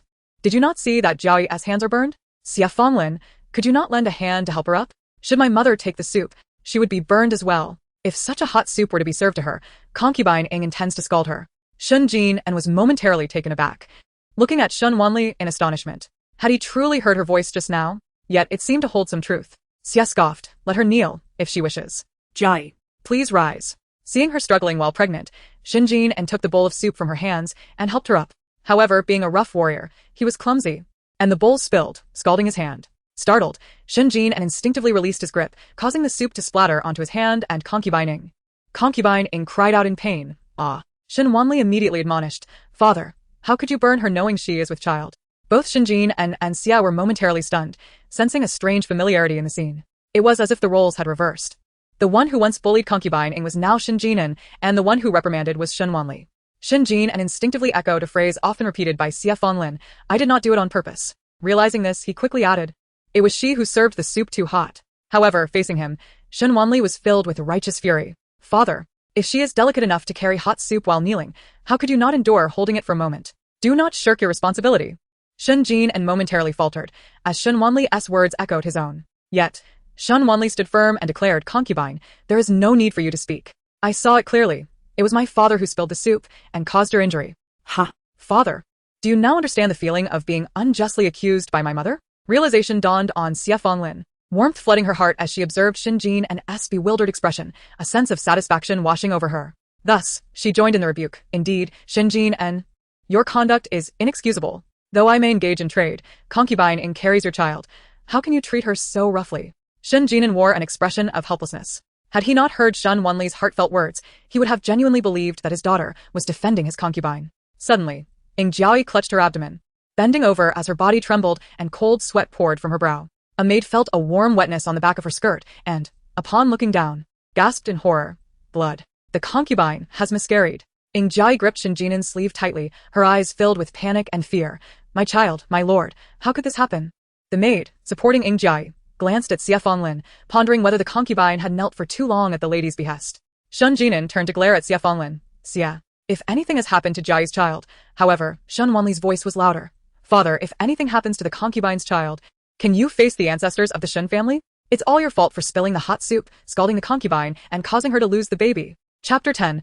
Calling father while cursing under her breath. Shen Jinan was caught off guard by his daughter's tirade, leaving him speechless and unable to voice his grievance against Xie Fanlin. His face darkened. "Shen Wanli, be quiet. Jiao's miscarriage is clearly due to Xie." Yet Shen Wanli shook her head, sighing. "Father, you have disappointed me greatly. I never expected you, the esteemed Marquis of Xiangping, to shirk responsibility for the concubine's miscarriage. Before you arrived, the concubine was fine. The moment you came, she encountered misfortune. I see clearly who is to blame. Han Mei, go fetch the physician." Han Mei was momentarily stunned. Yes, the young masters of the household feared the Marquis, but the eldest daughter was remarkably bold. Shen Jinan shot a glare at Shen Wanli. Soon after, Han Mei returned with the physician. "Physician, please examine our concubine. Is she?" The maid exchanged a glance with the physician, attempting to hint that the concubine had miscarried due to prolonged kneeling. However, before she could finish, Shen Wanli interjected, "Physician, do tell. Was the concubine truly scared into miscarriage due to being scalded?" Upon hearing this, the physician confirmed, "Indeed, that was the statement earlier from concubine. Concubine had claimed she knelt to serve the lady's soup, and during that time, she had intentionally spilled it, scalding herself and subsequently miscarrying due to excessive shock. He was merely required to corroborate her statement and cement the lady's culpability." He immediately took her pulse, disregarding the anxious glances from Jiao and the maid, and pondered aloud. "Indeed, my lord, the concubine's miscarriage was indeed caused by excessive fright. Her constitution is weak, and this pregnancy is likely unsalvageable. If she does not receive proper care, it may be difficult for her to conceive again in the future." Having spoken, he bowed his head, awaiting the Marquis of Xiangping's wrath directed at the lady. However, the Marquis remained silent. Even Jiao, who had initially intended to plead with Shen Jinan on her behalf, was at a loss as to how to proceed with this farce. The physician, sensing something was amiss, lifted his head. "How amusing. It seems the same old tale is playing out. When Jiao bribed the physician to frame my mother, she probably never imagined the one who scalded her would be that scoundrel Shen Jinan." Shen Wanli mocked inwardly while maintaining an air of righteousness. "Father, did you hear? Even the physician has stated that the concubine miscarried due to being frightened by you." Shen Jinan gazed at her with a strange expression, silently grinding his molars. "Little brat, don't think I don't know you call me father while cursing me behind my back." However, could it be that Jiao had orchestrated this scheme to frame Xie Fanlin? Xie Fanlin, who had also heard Shen Wanli's thoughts, involuntarily tightened her embrace around her daughter, feeling somewhat comforted. Yet, upon learning that Jiao had bribed the physician to frame her, her anger flared anew. Fortunately, the blame had not fallen on her. She coldly stated, "Shen Jinan, should your concubine's miscarriage come up, you alone shall bear the responsibility." Shen Jinan, already feeling wronged, became even more indignant upon realizing that Jiao had deliberately plotted the miscarriage. He cast a sinister glance at the physician. "Is it truly impossible to save this child?" The physician, feeling guilty, lowered his head. "There is nothing this humble servant can do." Shen Wanli leisurely sipped her soup, enjoying the unfolding drama. Shen Jinan's expression darkened. "This blame cannot be placed on Xie, so it must fall on me?" With a grim countenance, he commanded his attendant, "Go fetch the imperial physician. I refuse to believe that even the imperial physician cannot save this child." She was eager to observe how Shen Jinan would react upon discovering Ing Jiai's intent to frame him. Upon hearing Shen Jinan's order to summon the imperial physician, Ing Jiai panicked, hastily attempting to intervene. "My lord, it is late. There is no need for such a ruckus. If this child cannot be saved, it is merely my misfortune." Xie Fanlin would not allow her to gloss over the matter. The lineage of the Marquis's house was not to be trifled with. Ing Jiai's resistance raised suspicions. Did the miscarriage conceal some deeper truth? Cornered by this line of questioning, Ing Jiai, sensing Shen Jinan's scrutinizing gaze, felt her heart race, but dared not speak further. When Imperial Physician Zhang entered, grumbling, "Are you all bandits in Xiangping? I was nearly asleep when your attendant dragged me here. I am a dignified 6th-rank official, and yet I am summoned to treat a mere concubine of the Marquis?" Shen Jinan, sitting with an imposing demeanor, retorted, "I ask you, will you treat her or not?" Having risen through the ranks as a military general, he carried an air of authority. Imperial Physician Zhang, disgruntled, placed his handkerchief on Ing Jiai's wrist. After merely taking her pulse, he mockingly declared, "The Marquis of Xiangping must be desperate for offspring. This concubine's pulse is steady and normal, showing no signs of miscarriage, nor any signs of joy. My lord, you have toiled for the state, and after all these years, you still have no heirs. Perhaps the vigor of youth has waned. Allow me to check your pulse as well." Xie Fanlin could not help but scoff. "My lord, do not shy away from the truth." Shen Jinan glared at her, then turned his gaze back to Ing Jiai. "Ing, I took you in out of kindness. Why do you deceive me with false pregnancy and plot such schemes to bring injustice upon me?" Ing Jiai, in a state of panic, replied, "My lord, I did not. I do not understand why this has happened. The physician previously said I was with child, and my belly has indeed grown." The physician shot Ing Jiai a glance, knowing she intended to shift all blame onto him, but dared not refute her. Imperial Physician Zhang, having witnessed such deceitful tactics in the palace countless times, yawned. "If you have been gaining weight for months, have you not noticed the absence of your monthly cycle? Does the concubine not have any awareness?" Xie Fanlin, having suffered from Ing Jiai's schemes before, seized the opportunity to strike back. "Indeed. If the physician misdiagnosed you at the start, how could you remain oblivious to the absence of your monthly cycle? Even if you were unaware, surely your maids must have noticed? I suspect your intentions were to frame my lord, but you initially sought to ensnare me." Ing Jiai's face turned pale at the accusations, her tearful eyes pleadingly searching for Shen Jinan. Imperial Physician Zhang dipped his finger into the blood on the floor, bringing it to his nose. Ah, the chicken blood must have been concealed in something and tied to her leg. Xie Fanlin signaled to Han Mei, who had long been displeased with Ing Jiai's attempts to sow discord between the Marquis and the lady, stepped forward and directed 2 maids to restrain Ing Jiai while reaching beneath her skirt. The male physicians promptly turned their backs, averted their eyes. "My lady, my lord, look what we have found beneath the concubine skirt." Chapter 11. Who told you to kill me in my past life? Han Mei presented the bloody object to Imperial Physician Zhang. He glanced at it. Ah, it appears to be chicken blood concealed within a cleaned fish bladder, easily released with a simple puncture. Even the intrigued Shen Wanli could not help but exclaim, how resourceful of the concubine to utilize fish bladders in such a manner. Glared at Shen Wanli, who looked at him with an innocent and pure gaze, as if she were silently cursing him for his faults. Helpless, Shen Jinan turned to Xie Fanlin, seemingly ready to retort, yet all that escaped his lips was, "I once wronged you." Xie Fanlin slightly turned her head, merely inquiring of Han Mei, according to the laws of the Dian dynasty, what punishment should be meted out to a concubine who defies her superior and conspires against her mistress? Han Mei raised her head proudly, declaring, "She should be beaten to death." Xie Fanlin asked, "Did the lord hear that?" Yet Ing Jiajia appeared undisturbed, her eyes red-rimmed as she gazed at Shen Jinan. Her voice choked with emotion. "My lord, you once promised to care for my remaining days. Do you truly wish for your wife to beat me to death? It would be better if I had perished at the border." Shen Jinan furrowed his brows, casting a reluctant glance at Xie Fanlin. "My lady, Jiajia has saved my life. Please show her some mercy this time." "I assure you she will not appear before you again." Ing Jiajia knelt beside Shen Jinan, her lips curling provocatively towards Xie Fanlin. "Look, your husband, even knowing my false pregnancy was a scheme against you, still stands by my side." Xie Fanlin, infuriated, raised her hand and struck her across the face. "Jiajia!" The sound of slapping echoed as she turned her ire toward Shen Jinan as well. Nearby, Shen Wanli and Dr. Zhang observed the spectacle, reveling in the chaos. "Well done. Brilliantly executed. Why should my mother repay your life debt?" Shen Jinan is truly a scoundrel, who would allow their savior to become a concubine.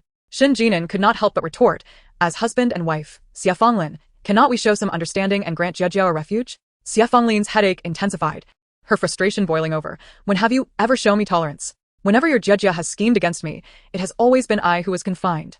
Shen Jinan's dark eyes bore into Xie Fanlin, as if he wished to argue, but the words died on his lips. The atmosphere between the couple was tense, on the verge of erupting into a fierce quarrel. At that moment, they heard Shen Wanli's inner thoughts. "Let them argue. I hope it leads to a divorce. The whole residence is on the brink of ruin, and I shall take my mother and flee far away." Both were taken aback. What did it mean for the Ho residents to face destruction? What did Wanli know? Though I understand there is a misunderstanding.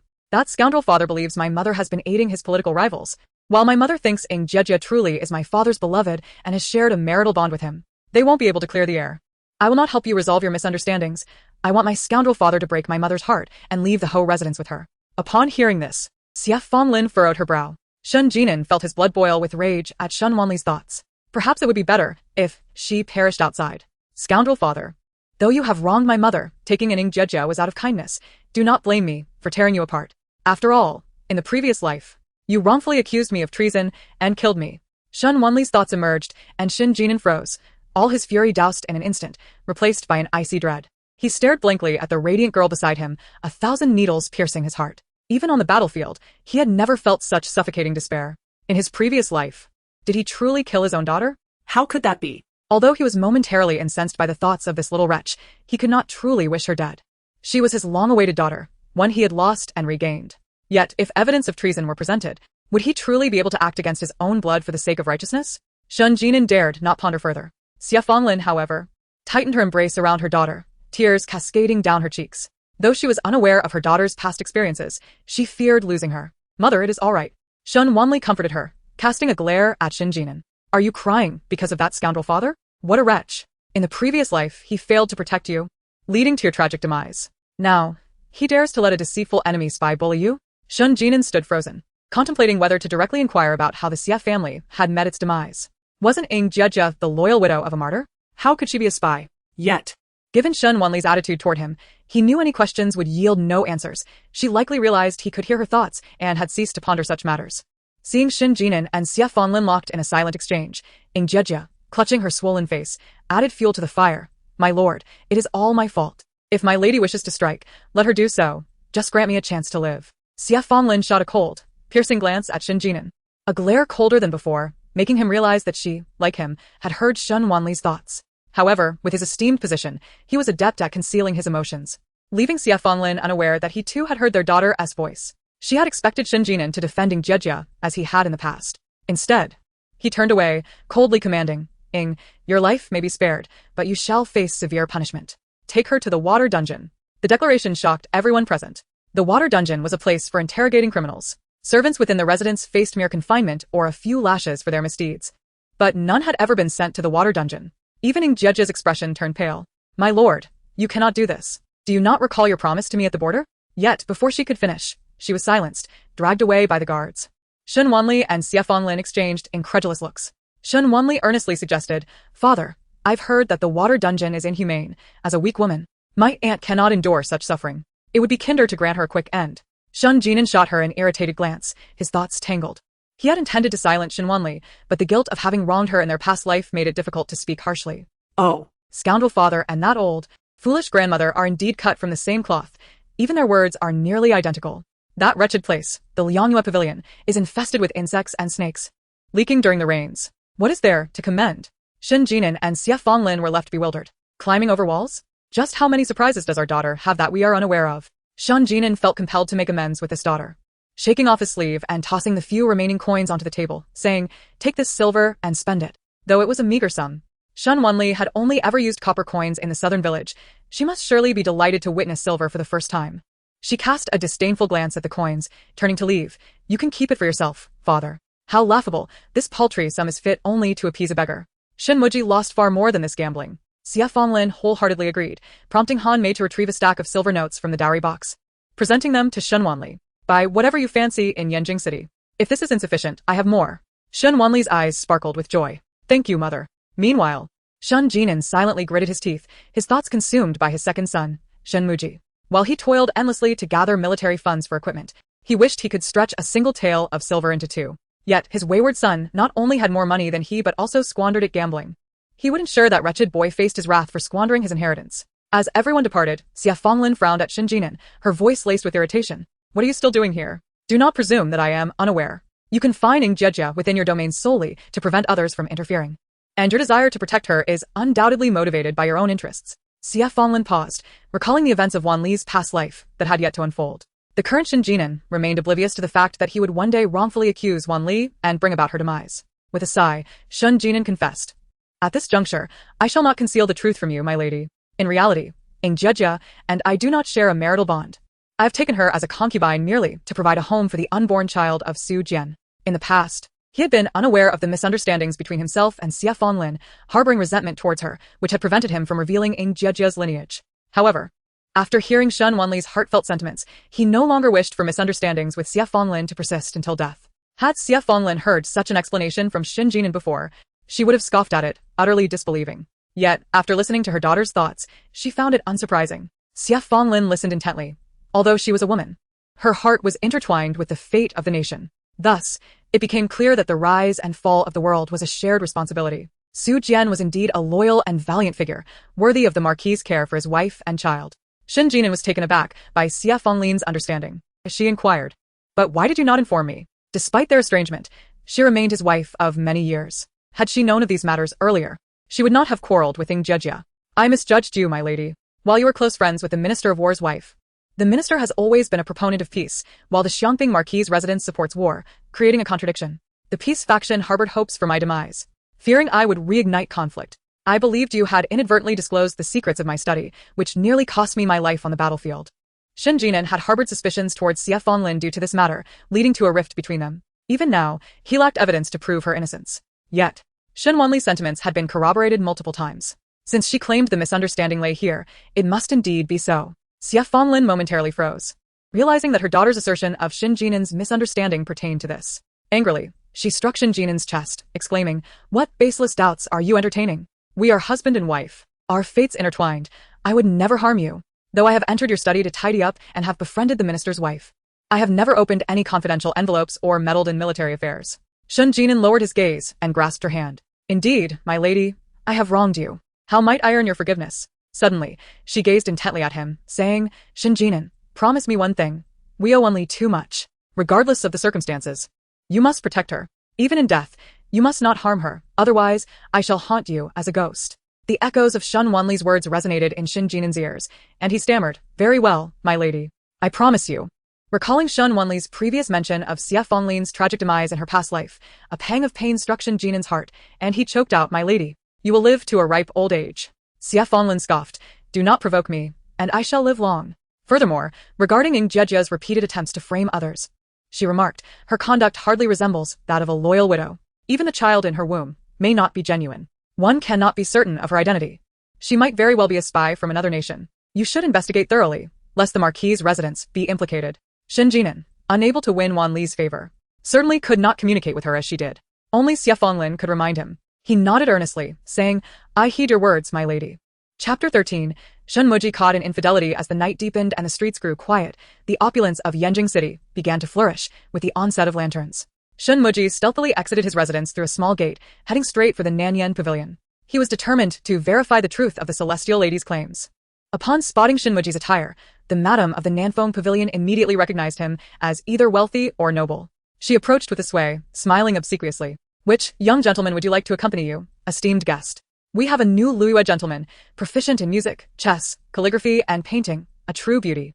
Would you care to meet him?" Shen Muji stepped back, overwhelmed by her cloying perfume. "I did not come to ask you. Where's the Luoyang princess?" The madam's expression shifted, her smile strained. "You jest, esteemed guest. How could I possibly know where someone as illustrious as the Luoyang princess might be?" Having frequented gambling dens and mingled with all walks of life, Shen Muji was aware that such individuals were often motivated by wealth. He pulled out a stack of banknotes, slapping them in his palm. Shen Muji's expression darkened. How could this madam equate him, the son of a marquis, to those lowly courtesans? Yet, he could not afford to deal with her now, and hurriedly ascended the stairs. He had initially intended to bluff the madam for information, thinking that if he failed, it would not matter, but he was surprised to find that he had succeeded. The Nanfeng Pavilion was unlike ordinary brothels. Inside, young men painted in heavy makeup lounged about. Guests of both genders frequented the establishment, and not all male patrons were of the same inclination. Some were merely curious, while those wearing veils were often lonely noble women. The sound of music filled the air, a melody that danced beneath the willows, while the songs intertwined with the gentle breeze of peach blossoms. Shen Muji had no time to appreciate the ambience and hastily approached a room adorned with begonia patterns. Through the door, he could discern a sound akin to a cat's mewl. Shen Muji felt a vein in his temple throb. Was he being regarded as an entertainer for their amusement? Taking a deep breath, he forcefully kicked open the door. The room was fragrant and lively, the bed draped with red gauze, revealing indistinct figures. A woman peeked out from behind the screen, her hair disheveled, hairpins askew, her lips painted a deep red, exuding a sultry demeanor. Had he not witnessed it with his own eyes, Shen Muji could hardly believe that this was the Luyang princess, Xiao Yan, whom everyone in Yanjing praised for her decorum and propriety. Upon recognizing her future husband, Shen Muji, who barged into the room, Xiao Yan remained unfazed, tilting her head with a smile. "Oh, it's you, Shen Muji. Care to join me?" Shen Muji felt as if he had turned to stone, almost cracking under the weight of disbelief. He turned away, fists clenched. "Princess, if you are dissatisfied with our marriage, you may request the Empress to annul it. Why must you subject me to such humiliation?" "Humiliation?" Xiao Yan raised an eyebrow, her laughter causing her body to sway. Her voice suddenly turned cold. "Shen Muji, do not underestimate me. I am a noblewoman, the last descendant of the loyal king's lineage. You are merely the son of a minister, a commoner. Should I guard my virtue for you? Or is it permissible for men like you to have multiple wives, while I, as a princess, cannot indulge in a little flirtation?" Shen Muji's face flushed crimson, his entire neck turning red as he turned away, gritting his teeth. "Xiao Yan, you have no shame. I do not even have a concubine. When have I ever flirted?" What? "You don't even have a concubine?" Xiao Yan feigned surprise, her eyes widening in mock astonishment. The second son of a marquis is quite innocent indeed. After a moment, she seemed to tire of the act, withdrawing her hand and laughing unabashedly. Shen Muji felt as though she were mocking him, his brow furrowed. "As a noblewoman, you should set an example for the women of Yanjing. How can you demean yourself in such a manner?" Xiao Yan lazily donned her clothing, still grinning without a hint of decorum. "Shen Muji, your sudden seriousness is quite unfamiliar to me. I have always found your appearance appealing, it's just a pity." She paused, as if lost in thought, her voice tinged with regret. Shen Muji frowned. "What is the pity? When did either I or the Xiangping Marquis' residence offend the princess?" Xiao Yan's gaze deepened slightly, yet her tone remained light and cheerful. "Unfortunately, this princess would never forsake the vast forest of handsome men for just one tree.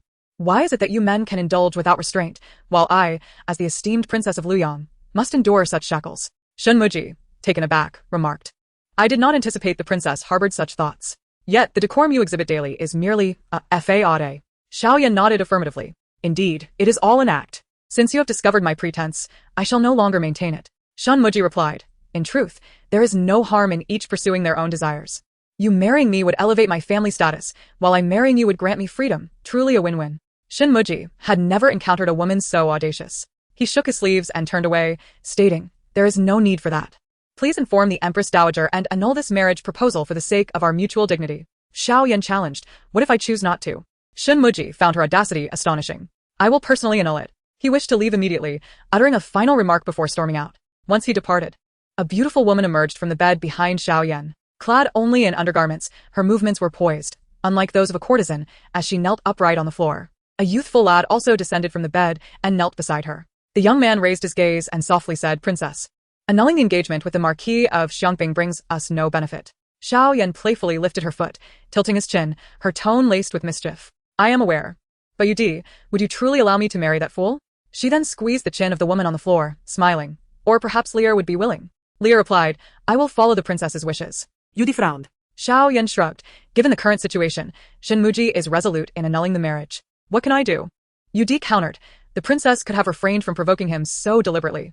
"How can we remedy this? A group gathers at Nanfeng Pavilion, yet does not engage in any illicit activities. Does that not openly suggest to others that we are here to deceive? Do not forget, he is the son of the Marquis of Xiangping. If he discovers our identities, do you believe you could leave Yanjing alive?" Xiao Yan chuckled lightly at this. Chapter 14. The Warning. His fairy is truly Shen Wanli. It turns out everything the fairy said was true. The princess of Luyang indeed brought him countless green hats. Was that incident involving Nianjiao falling into the icy lake truly her scheme to frame Shen Wanli? In a single night, Shen Muji's two steadfast beliefs crumbled instantaneously. Yet, he did not forget that he was still being punished by his mother, kneeling in the ancestral hall. Upon entering, he saw a formidable figure illuminated by candlelight. Shen Muji gasped, feeling sobriety wash over him. Which ancestor was manifesting this time? The towering figure slowly turned, revealing his father, Shen Jinan, who had long served in the military. Father. Shen Muji, still nursing the whip marks from his mother's punishment, was now being chased around the ancestral hall by his father. "Father, I understand my mistake. Ancestor, I am truly unfortunate. Fairy, please save me." Spring rain pitter-pattered, and the banana trees dripped gently. That night, Shen Wanli slept soundly. Early the next morning, she was summoned to the old lady's crane longevity courtyard for breakfast. Shen Nianjiao's Yunyan Pavilion was adjacent to the crane longevity courtyard, where she usually attended to the old lady with great care. Today, she brought an additional maid, Lu Xiao. Shen Nianjiao explained, "Yes, she offended my sister, and I could not bear to see her sold, so I kept her by my side. The old lady, well aware of her granddaughter's kind nature, listened as Shen Wanli entered and heard this exchange, letting out a light scoff. Sister Nianjiao, I forgot to mention yesterday that I purchased this cousin of yours for 5 taels of silver from the brothel. I am currently short on funds, so I hope you will reimburse me for her purchase. A sister as kind-hearted as you surely would not default. Shen Nianjiao's smile stiffened. She had not expected Shen Wanli to arrive before she could further influence their grandmother. The old lady furrowed her brow, slightly displeased. Nianjiao, is this maid a woman from the brothel? Or someone close to your mother? How did she fall into such disrepute? In the past, the old lady would not have thought much of it, but after hearing Shen Wanli's heartfelt words, she began to suspect that Shen Nianjiao might have long-standing ties with her mother. Believing the old lady was concerned about Lu Xiu's past, Shen Nianjiao hastily clarified, grandmother. Xiu was sold to a brothel by her parents. It is truly pitiful. Thankfully, my sister rescued her, so her dignity remains intact. Upon learning of this background, the old lady regarded Shen Wanli with newfound approval, recognizing her benevolence. Sister, I have no silver on me, but I brought many hairpins. Please choose any you like as a form of repayment. Shen Nianjiao plucked several hairpins from her hair and displayed them before Shen Wanli. The gold, silver, and jade pins were exquisite, delicately crafted, and clearly of considerable value. Together, they exuded an air of elegance without being ostentatious. Among them, the most valuable was a flower hairpin adorned with gemstones, gilded and inlaid with bicolor tourmaline, pearls, and jade, entwined to resemble a lotus, pure and transcendent. Shen Wanli did not hesitate to take that one. However, as soon as she did, Shen Nianjiao frowned slightly, showing some reluctance. Sister, could you possibly choose another? Shen Wanli raised an eyebrow, watching Shen Nianjiao with a bemused expression, uncertain of her intentions. Understanding the provocation in Shen Nianjiao's eyes, Shen Wanli quickly realized that she was attempting to flaunt her possessions. In the past, when her brother only gave gifts to a false daughter, ignoring her, Shen Wanli would have felt a pang of jealousy and sadness. Now, however, she merely felt speechless. Shen Muji entered just in time to hear the conversation between Shen Nianjiao and Shen Wanli, frowning slightly. Did Nianjiao not know he had only given her a hairpin? Why was she complaining to their grandmother? Did she not think he had been punished enough? But then he heard that familiar ethereal voice, freezing him in place. The fairy? The fairy had finally reappeared. But he had just fought with Shen Wanli yesterday. Shen Muji's gaze fell upon Shen Wanli at the dining table, feeling a renewed shock. So, the fairy who warned him was indeed Shen Wanli. No wonder the fairy's voice was identical to Shen Wanli's. Shen Muji felt the sting of the injuries inflicted by his parents and instinctively shook his head. He forced a smile and insisted no. Grandmother, Wanli is my dear sister. How could I forget her? The old lady was somewhat surprised but more pleased to see the siblings in harmony. The bicolor tourmaline flower hairpin you gave Nianjiao is lovely. What have you prepared for Wanli? Please show us. Shen Muji rummaged through his sleeves for a long time, realizing he had no second hairpin to present. Thus, he reluctantly produced a stack of silver notes, handing them to Shen Wanli with a heavy heart. Last night, after his father had thoroughly punished him in the ancestral hall, he had confiscated his gambling winnings, declaring that ill-gotten gains would be seized. This 1,000 taels of silver notes had been painstakingly hidden away. Yet now, in order to please the fairy, he could only let it go with great reluctance. Shen Wanli was taken aback upon hearing this. Is Shen Muji truly changing his ways today? However, who would complain about having too many silver notes? Shen Wanli joyfully accepted them, thanking her second brother. Shen Mai, momentarily reluctant to let go, gazed at the silver notes with a sense of loss. Shen Wanli, smiling brightly, swiftly snatched the notes and tucked them into her sleeve. Shen Nianjiao was utterly unprepared for the transformation in the relationship between the two, who had been at odds just the day before, now appearing so close and affectionate. Shen Mai had anticipated that Shen Wanli might feign modesty and refuse at least one note, yet to his surprise, she took them all without leaving a single one behind, causing his heart to bleed silently. Chapter 15. As long as our father dies in battle, we shall be the loyal descendants.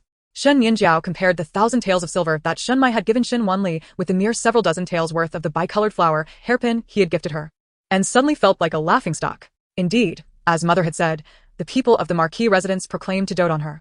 But the true benefits in gold and silver were only bestowed upon Shen Wanli. She was, after all, not a blood relative to them. Shen Wanli picked out the bicolored flower hairpin and placed it before Shen Nianjiao, then took away the other hairpins from her hand. Since her sister was generous, yet could not part with this particular hairpin, she would accept the rest. Shen Nianjiao looked at Shen Wanli in disbelief, astonished by her insatiable greed.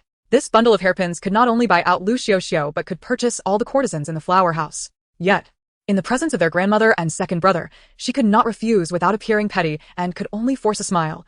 If sister likes it, that is enough. If sister desires, I have many more hairpins that I can share with you. Shen Wanli responded. Very well, there is no time like the present. Let the maid bring them here. Shen Nianjiao thought she was merely being polite and showing off. The old lady, initially viewing the situation from Shen Nianjiao's perspective, felt that Shen Wanli was somewhat lacking in propriety. However, upon hearing this sentiment, she began to agree. From Shen Wanli's viewpoint, the items Shen Nianjiao was willing to part with were originally hers. Hong Fei, go fetch the purple sandalwood box from my room. Shen Nianjiao recalled that the purple sandalwood box belonged to her grandmother's dowry and contained many exquisite and beautiful pieces. She had long admired those jewels and had hinted to her grandmother several times, but had never received them. Yet, her grandmother had always favored her. So was she now considering giving her this box of jewelry as compensation due to Shen Wanli's overstepping? However, when Hong Fei brought out the box, the old lady merely opened it for a glance and then said to Shen Wanli, "Wanli, the Marquis residence has neglected you over the years. These are some of the jewels your grandmother cherished in her youth, many of which were bestowed upon her by the palace, and now they are yours." Shen Wanli glanced at the many pieces inside. In her past life, she had seen them within Shen Nianjiao's dowry. In that life, she envied Shen Nianjiao, learning from her how to charm their grandmother for jewels, but had been deemed improper and unrefined, receiving none. While all the jewels were given to Shen Nianjiao as her dowry, it was quite amusing. In this life, she did not compete with Shen Nianjiao. And yet these treasures were presented to her by the old lady. Although Shen Wanli harbored no fondness for the people of the Marquis residence, she saw the treasures as innocent. Thus, she graciously accepted them, understanding that gifts from elders cannot be declined. The old lady nodded approvingly. Afterward, "I shall have the maid prepare you for a visit to your aunt's house to meet the family." After finishing her breakfast and preparing to leave, Shen Mai suddenly spoke. "Grandmother, I wish to cancel my engagement with the Princess of Luoyang." The old lady slammed her utensils down in anger. "Nonsense. What are you talking about? Are you not satisfied with how your parents have disciplined you? What foolishness is this?" Shen Wanli, standing nearby, felt a twinge of schadenfreude, thinking, "Indeed, the Princess of Luoyang is such a gentle and virtuous noble lady. How dare my second brother call off the engagement? Truly ungrateful. Strike him. Give him a good beating." Now, when Shen Mai heard others speak of the princess's gentle nature, he found it ironic. However, the old lady believed this wholeheartedly, promptly grabbing a nearby cane and striking Shen Mai's leg. Ungrateful wretch, kneel. Though her blows were not particularly forceful, his leg had just recovered from his mother's bamboo rod and had now endured another harsh impact from his father's sword, causing him immense pain and tears to well up in his eyes. Shen Mai regretted sneaking a taste of his ancestors' offerings. These past few days had been particularly wretched. "Grandmother, let me explain. I witnessed the Princess of Luoyang engaging in unspeakable acts at the Nanyang Pavilion. The scene was unbearable. Do you want your great-grandson to be an illegitimate child?" The old lady's anger intensified, and she struck him again with her cane. "You speak nonsense. The reputation of a woman is of utmost importance. What madness has possessed you to utter such slander against the princess?" Shen Mai, in unbearable pain, felt like crying but had no tears left. "Grandmother, it is true. I saw it with my own eyes. The madam of the Nanyang Pavilion can testify." The old lady was about to strike him again when she suddenly heard Shen Wanli's thoughts. Wow, how thrilling. Shen Mai actually caught the Princess of Luoyang in the act at the Nanyang Pavilion. What a pity it was discovered before the wedding. Otherwise, like in my past life. On the second day after the wedding, Lu Lingxiao and a group of scholars exposed him, making the whole of Yanjing aware that Shen Mai had been cuckolded time and again. Now that would truly be a humiliation. The old lady halted her cane just in time, though her expression was now even more furious. If what Shen Wanli said was true, not only would Shen Mai be unable to lift his head in Yanjing, but the Marquis residence would also lose face. Shen Mai secretly gritted his teeth in frustration, realizing that the 1,000 taels he had given Shen Wanli amounted to nothing. She was eagerly waiting for his downfall. Shen Nianjiao seized the moment to plead. "Grandmother, perhaps there has been a misunderstanding. Second brother did not intend to tarnish the princess's reputation. He must have misinterpreted what he saw." It was clear she did not believe that an unmarried lady like the Princess of Luoyang would behave so scandalously at the Nanyang Pavilion. However, she did not anticipate that the old lady would suddenly shift her stance. Since Mai claims to have witnessed it himself and has witnesses, it must be true. Shen Nianjiao was taken aback. The old lady sipped her tea lightly, stating, "However, this engagement was granted by the Empress Dowager, and the Princess of Luoyang is a loyal descendant, favored by the Empress Dowager. To break off this engagement will not be simple. That is simple. As long as our father dies in battle, we too will be loyal descendants." The old lady nearly choked. Shen Mai's lips twitched. He took a deep breath. "Grandmother, I absolutely cannot endure this engagement." The old lady looked alarmed. "What do you intend to do?" Shen Mai replied, "As long as you and my parents do not impede me, I will personally break off the engagement. Surely the Empress Dowager is not unreasonable. At worst, we could ruin both sides. The Princess of Luoyang may be a loyal descendant, but our Marquis residence also has its own commendable military achievements. Please, if you wish to die, do so alone and do not involve us." But speaking of it, how could Shen Mai suddenly go to the Nanyang Pavilion? Shen Mai's heart raced, fearing Shen Wanli might discover that he could hear her thoughts and think of him as a monster. Then he heard Shen Wanli's realization. Could it be that Shen Mai is actually a broken sleeve? Chapter 16. Your dear husband has planted a ghostly seed for you. Thus, it seems that second brother and the princess are not so different after marriage. They could go to the Nanyan pavilion together to fulfill their needs while covering for each other. After all, second brother cannot provide the princess with a child, so why not let the princess bear one herself? Second brother could even enjoy the role of a father. The old lady was left speechless. Shen Muji's eyelids twitched anxiously, fearing that his grandmother might recall the matter. He promptly clarified, "Grandmother, my visit to Nanyan Pavilion to see the princess was purely coincidental. You know my sole hobby lies in gambling. I've encountered all sorts of individuals at the gaming tables, including the proprietor of Nanyan Pavilion. He lost money to me and, to settle his debts, revealed this matter. Initially, I found it hard to believe, but in order to vindicate the princess's honor, I went to investigate personally, only to discover that it was indeed true. Of course, much of this was fabricated. Had he confessed that he disowned the truth about the Luyang princess through Shen Wanli's inner thoughts, his grandmother would undoubtedly have struck him with her cane, deeming him deranged. Shen Wanli would certainly not come to his defense.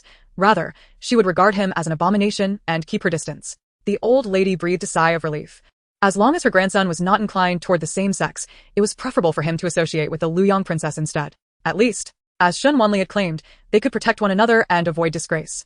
How had she been misled by Shen Wanli's inner musings? Weary, she waved her hand, signaling Shen Muji to withdraw. I agree with you. Go discuss this matter with your parents. The Luyang princess is favored by the Empress Dowager. We must avoid causing any public scandal. The Xiangping Marquis and the Wei Duke's family were closely related by marriage. The Duke's wife, Shen Min, was the most cherished youngest daughter of the old lady of the Xiangping Marquis. Ordinarily, it would be the Marquis's matriarch, Xia, leading Shen Wanli to the Wei Duke's residence for introductions. However, Xia had long suffered from migraines, rendering her unfit for exposure to wind. Thus, the old lady now took Shen Nianjiao to social gatherings on behalf of the Marquisate. Although the Wei Duke's residence was of noble lineage under the current Duke Lu Heng, it had fallen into decline due to the absence of military achievements and significant official positions, failing to garner the favor of the Yan Emperor. In contrast, the Xiangping Marquis, while lesser in title, was led by Xin Jinan, who wielded military power and was highly esteemed by the emperor, thus enjoying a more favorable position in the court. When the previous duke passed away, the Wei Duke petitioned to inherit the Marquisate but had yet to receive the Yan Emperor's approval. It was only after he married Shen Min that the emperor, after being informed of the Marquis's victorious return from repelling the Wei army, granted the title in exchange for a promise to bestow a noble title upon Shen Min. This tale spread widely in Yanjing, with all praising Shen Min's good fortune for having such a heroic brother. The carriage halted at the entrance of the duke's residence. A slightly rounded noblewoman, supported by a matron, hurried forward, linking arms with the old lady in a youthful, affectionate manner. Mother, you have finally arrived. I've been craving the pickled plums made by Granny Sue these past few days. Did you bring any? The old lady handed her the pickled plums wrapped in a handkerchief, playfully pinching her cheek with a look of fondness. You, my dear, are already a mother of several children, yet you remain so frivolous. Duke Lu Heng followed closely behind, draping a fur cloak over Shen Min as the chilly breeze swept through. Minner, this child is quite restless. She insisted on coming to greet you herself. The Duke, at the age of 40, was well-groomed, his beard neatly trimmed, and his attire bright, exuding both youthful charm and mature allure. The old lady retorted with a hint of annoyance. I cannot sway her. Her obstinacy stems from your indulgence. Yet, there was no trace of reproach. Only satisfaction with her son-in-law. Duke Lu Heng's meticulous care for Minner was evident. Over the years, he had remained devoted to her, not even taking a concubine. So how could he betray her by nurturing a mistress and plotting against the Marquisate? The group entered the Duke's residence amidst laughter and chatter. The spring sun shone brightly, casting warmth on the walls as an orange cat lazily stretched, while early orioles chirped, causing peach blossoms to fall. Despite the financial strain within the Duke's residence, externally, it still appeared splendid. The garden was exquisite, with spring mountains in the distance and gentle waters rippling, adorned with vibrant peach blossoms that bloomed profusely, filling the branches with exuberance. As Lu Heng supported Shen Min, he casually inquired, Today, upon leaving the court, I heard the third prince mention that Nianjiao has faced some grievances? Shen Nianjiao, meeting Lu Heng's gaze, felt the warmth in her eyes. Indeed, as her mother had said, only those who cared for her would notice. With a slight quiver in her voice, she replied, Uncle, I'm fine. Shen Min immediately grasped Shen Nianjiao's hand.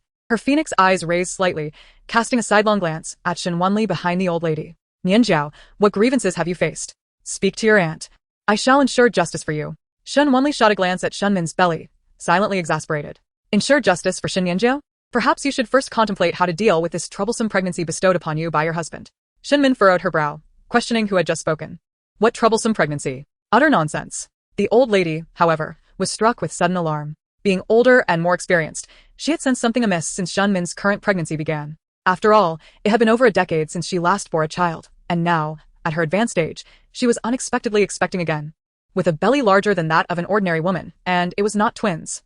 Having witnessed numerous scandals among high-ranking families, she understood the dangers of late pregnancies. She had privately urged Shen Min to terminate this pregnancy, but Shen Min had refused, stating that the physician had diagnosed this child as a son. After years of marriage to Duke Liu Hang, having given birth to 3 daughters, she felt a profound sense of guilt for not bearing him a son to inherit the title. Fortunately, the Duke cherished her, even without a son. He had never taken a concubine. Yet, his mother-in-law often remarked that she was like a hen that could not lay eggs, filled with jealousy. If not for her son's protection, she could have been discarded by another family. In terms of failing to produce an heir for the Duke's residence, the Xiangping Marquisate was indeed at fault, so the old lady refrained from making further comments. However, when it came to her daughter Minor's safety, the old lady would not yield. She would not allow this woman, who sought to usurp her father, to dictate matters. She wanted her father to decide. Chapter 17. Another daughter? Thanks to your husband's techniques for producing daughters. Mother, I have heard about the affairs of the Marquisate concerning Minor. Although Nianjiao is not of their bloodline, she has been raised with our affection. We cannot stand by and watch her suffer. If anyone at the Marquisate cannot accept Nianjiao, Minor and I plan to bring her to the Duke's residence, where she will be treated as a lady of the Duke's household. Her cousins all adore her. Liu Heng spoke these words in a gentle tone, clearly standing up for Shen Nianjiao, his gaze toward Shen Wanli carrying an air of authority. Shen Nianjiao felt deeply moved. Indeed, her father cherished her the most. Shen Min's words were much more straightforward, her dislike for Shen Wanli unabashed. Indeed, mother, Nianjiao is unwell. Is it not due to Shen Wanli's jealousy? I refuse to acknowledge such a scheming niece. I only recognize Nianjiao. Shen Min and Liu Heng's attitudes were as Shen Wanli had anticipated. In her past life, she had felt wronged, believing that despite being her aunt and uncle, they only protected Shen Nianjiao and treated her with cold disdain. However, in this life, Shen Wanli found it amusing. Of course, the Wei Duke would not tolerate Shen Nianjiao facing grievances. After all, she is the daughter of his beloved. But Shen Min is truly amusing, treating the daughter born of her husband's mistress as her niece. How ludicrous! Shen Min stood frozen in place. How could Nianjiao possibly be the daughter of her husband and a mistress? It was preposterous. Yet, her gaze instinctively fell upon Shen Nianjiao. In the past, she had never noticed it, but now, perhaps influenced by that strange voice, Shen Min felt that Nianjiao's features closely resembled those of her husband, whom she shared a bed with daily. You refuse to acknowledge me, yet I cannot recognize you, such a foolish aunt. Do you not wonder why you have had no sons for many years, giving birth only to daughters? It is only thanks to your beloved husband's ingenious method for childbearing. Oh, it ought to be referred to as a method for bearing daughters. Indeed, that he has managed to procure such palace secrets meant for concubines vying for favor. How painstakingly he has endeavored. Shen Min's heart sank heavily.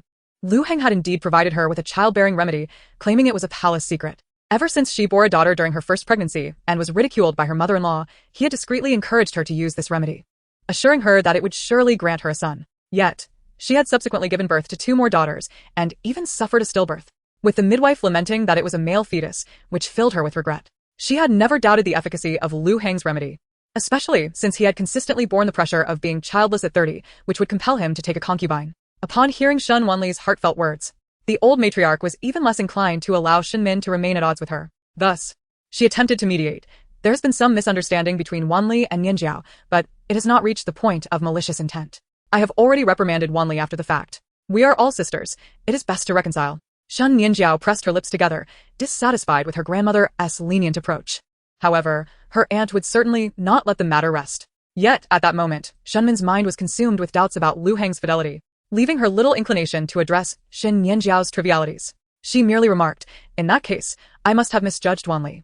Her expression was somewhat complex as she glanced at Shen Wanli. The voice she had heard in her mind earlier was evidently that of her dear niece. Yet Shen Wanli had not spoken aloud. Perhaps what she had heard were the unspoken thoughts of her heart. Could it be that the ancestors had manifested to awaken her through her niece's inner voice? But how could Shen Wanli possess such knowledge? Shen Nianjiao could not fathom any misunderstanding. After all, Shen Wanli had pushed her into the lake in front of their grandmother. What further misunderstanding could there possibly be? Such bias was utterly unfathomable. Shen Wanli, too, was taken aback as she glanced at the old matriarch and Shen Min, feeling a twinge of regret. Is this how it will end? In her previous life, Shen Min had indeed permitted Liu Heng to cast me into the icy lake for a full hour to support Shen Nianjiao. Why does she not take action now? It would be best if they both took part. I could cast their entire family into the icy lake. Although throwing a pregnant woman into the lake is undeniably cruel, it is worth noting that the child Shen Min carried was not a human infant, but rather a malevolent spirit destined to kill its mother upon birth. If I inadvertently caused her to miscarry, it would not only rid the world of a menace, but also earn me a merit. Even someone as fiery as Shen Min was startled by Shen Wanli's audacious thoughts, instinctively placing a hand protectively over her belly. Thankful that she had refrained from taking drastic measures. The old matriarch, initially furious upon hearing Shen Wanli's intentions toward her youngest daughter, found herself slightly swayed by the latter's subsequent remarks, even contemplating whether to push her own daughter into the icy lake, recognizing that the life of a malevolent spirit could never compare to the life of her daughter. Before the elders of the Xiangping Marquisate, Lu Heng had always been exceedingly compliant with Shen Min. He nodded and said, "I would be grateful if my mother-in-law could look after Minner." Shen Nianjiao's gaze was firmly fixed on Lu Heng, seizing this opportunity for a private moment with her father. She smiled and asked Shen Min, "Aunt, may I join you? I have recently learned a couple of new dishes that are said to be beneficial for pregnant women. I would like to prepare them for you to taste." Nianjiao's thoughtfulness was evident. Shen Min, however, felt somewhat distracted. She had not considered it much before, but now it seemed that Nianjiao and Lu Heng were drawing too close for comfort, more like a father and daughter than an uncle and niece. Once Lu Heng and Shen Nianjiao had departed, Shen Min dismissed all the maids and attendants from the room, retaining only her personal maid and the old matriarch's close attendant. "You may leave. I have some private matters to discuss with my mother." Shen Wanli felt she should take her leave, but the old matriarch suddenly grasped her hand, saying, "Stay, Wanli." Thus, Shen Wanli took a seat on a small stool beside the old matriarch, idly lost in thought. The old matriarch looked on with concern. "Minner, is your pregnancy still stable?" Shen Min recalled the matter of the malevolent spirit and found herself unable to utter the word stable. With difficulty, she replied, "Mother, this pregnancy is more arduous than the previous ones, but the doctor assures me that this time I shall bear a precious son." The old matriarch could not bear to see her daughter suffer even the slightest mishap. Her gaze darkened as she said, "But I see that this pregnancy is indeed not normal. Perhaps it would be best to terminate it. If it truly comes to that, we can have the Duke take a concubine, and once a child is born, we can raise the child in your name." Shen Min grew anxious, her tone rising. No. "Mother, I have taken medicine for so many years to conceive this son. I want to silence my mother-in-law, who has ridiculed me. I have already lost one son. I cannot afford to lose this last chance." The old matriarch had intended to inquire about the medicines Shen Min had secretly consumed over the years. "Show me what you have been taking. I happen to have Aunt Sue with me, who is quite knowledgeable about medicinal properties." Chapter 18. It turns out to be the child of her husband and her enemy's concubine. If it had been in the past, Shen Min would have surely remembered the Duke's words that this medicine was a palace secret, to be used discreetly, even to the extent of not mentioning it to her own mother. However, her mind was now solely occupied with the method for bearing daughters that Shen Wanli had just mentioned. She promptly commanded her maid, Lu Su, "Go fetch that golden Nama box from my room." Lu Su swiftly returned with the box. The old matriarch immediately instructed Aunt Sue to examine the prescription. "Aunt, you were once a physician in the palace, well versed in such matters. Is this remedy truly reliable?" Shen Wanli sat up straight, quietly cracking seeds in a corner of the table. "I did not expect to remain here and witness such a spectacle. If this method for bearing children is indeed reliable, why would Shen Min continually bear daughters?" The old matriarch shared this sentiment. Aunt Sue, upon examining the prescription, furrowed her brow, her expression grave. "Old matriarch, Lady Duke, I have encountered this prescription before. Do you recall the favored consort Chen during the reign of the late emperor?" Shen Min nodded. The consort Chen was said to have been breathtakingly beautiful, and the late emperor had once contemplated deposing the empress to establish her as the new consort. However, due to her humble origins, he ultimately refrained. It was said that she later bore a dragon son, and on the day of his birth, the late emperor conferred the title of crown prince upon him. Yet, due to some unforeseen circumstance, consort Chen died from blood loss, and the crown prince perished as well. Thereafter, no one in the palace ever spoke of her again. Recalling this past, Aunt Sue's eyes were filled with the weight of unspoken secrets.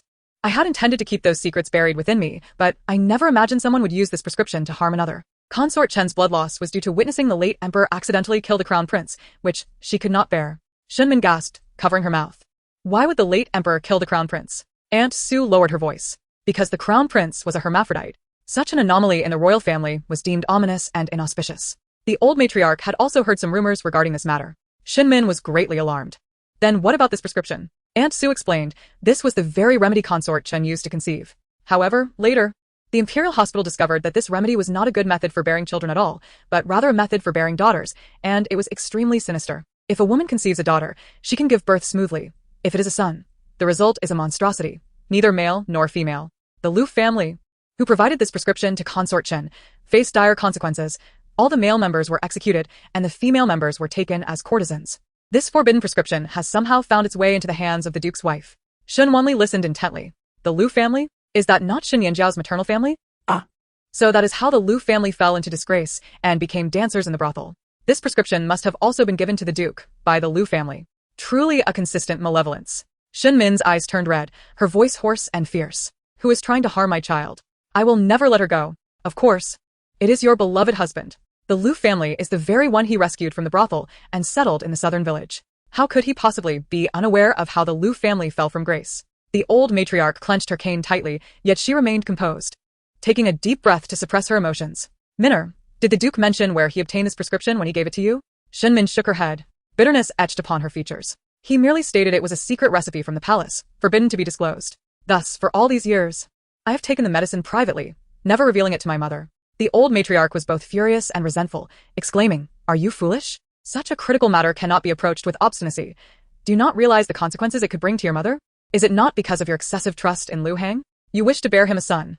Yet he seeks to label you with the blame of being unable to produce one. This way, he can display how much he adores and accommodates his wife, making the Xiangping Marquis feel guilt towards him, compelling Shen Jinan to yield to him in every matter, while he himself, he has raised your enemy as a mistress, fathering children with her. His son, Lu Lingxiao, has brazenly taken residence in the Duke's manor under the guise of being his student, while his daughter, Shen Nianjiao, has usurped the position of the legitimate daughter of the Xiangping Marquis, becoming your beloved niece." Shen Wanli leisurely cracked sunflower seeds, her heart brimming with derision. She found Shen Min both foolish and pitiable, much like her previous incarnation.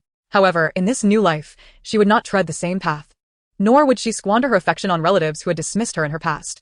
She stood quietly outside the chaos, observing as all settled, indifferent to the entangled fates. To Shen Min, Shen Wanli's inner thoughts struck like a bolt of thunder. The one who frequented the Duke's manor, as close to her husband as a father, Lu Lingxiao, was, in fact, the illegitimate child of Lu Hang and her enemy. No wonder she pondered why Lu Hang, despite his lack of academic prowess, wished to take on a student. No wonder he showed no urgency over not having a son to inherit the title. It turned out he already had a son, one even older than her daughters, brazenly nurtured right under her nose. Each time she faced ridicule for not bearing a son, when her mother-in-law laid blame upon her, she, the esteemed daughter of the Marquis, was forced to swallow bitter medicine. Meanwhile, Lu Hang enjoyed a harmonious life with those conspiring against her, blessed with both children. Shen Min trembled with rage, tears streaming uncontrollably. She clung tightly to the old matriarch, crying out, "Mother, it was my fault. I trusted the wrong person." The old matriarch, having heard Shen Wanli's thoughts, was consumed by fury.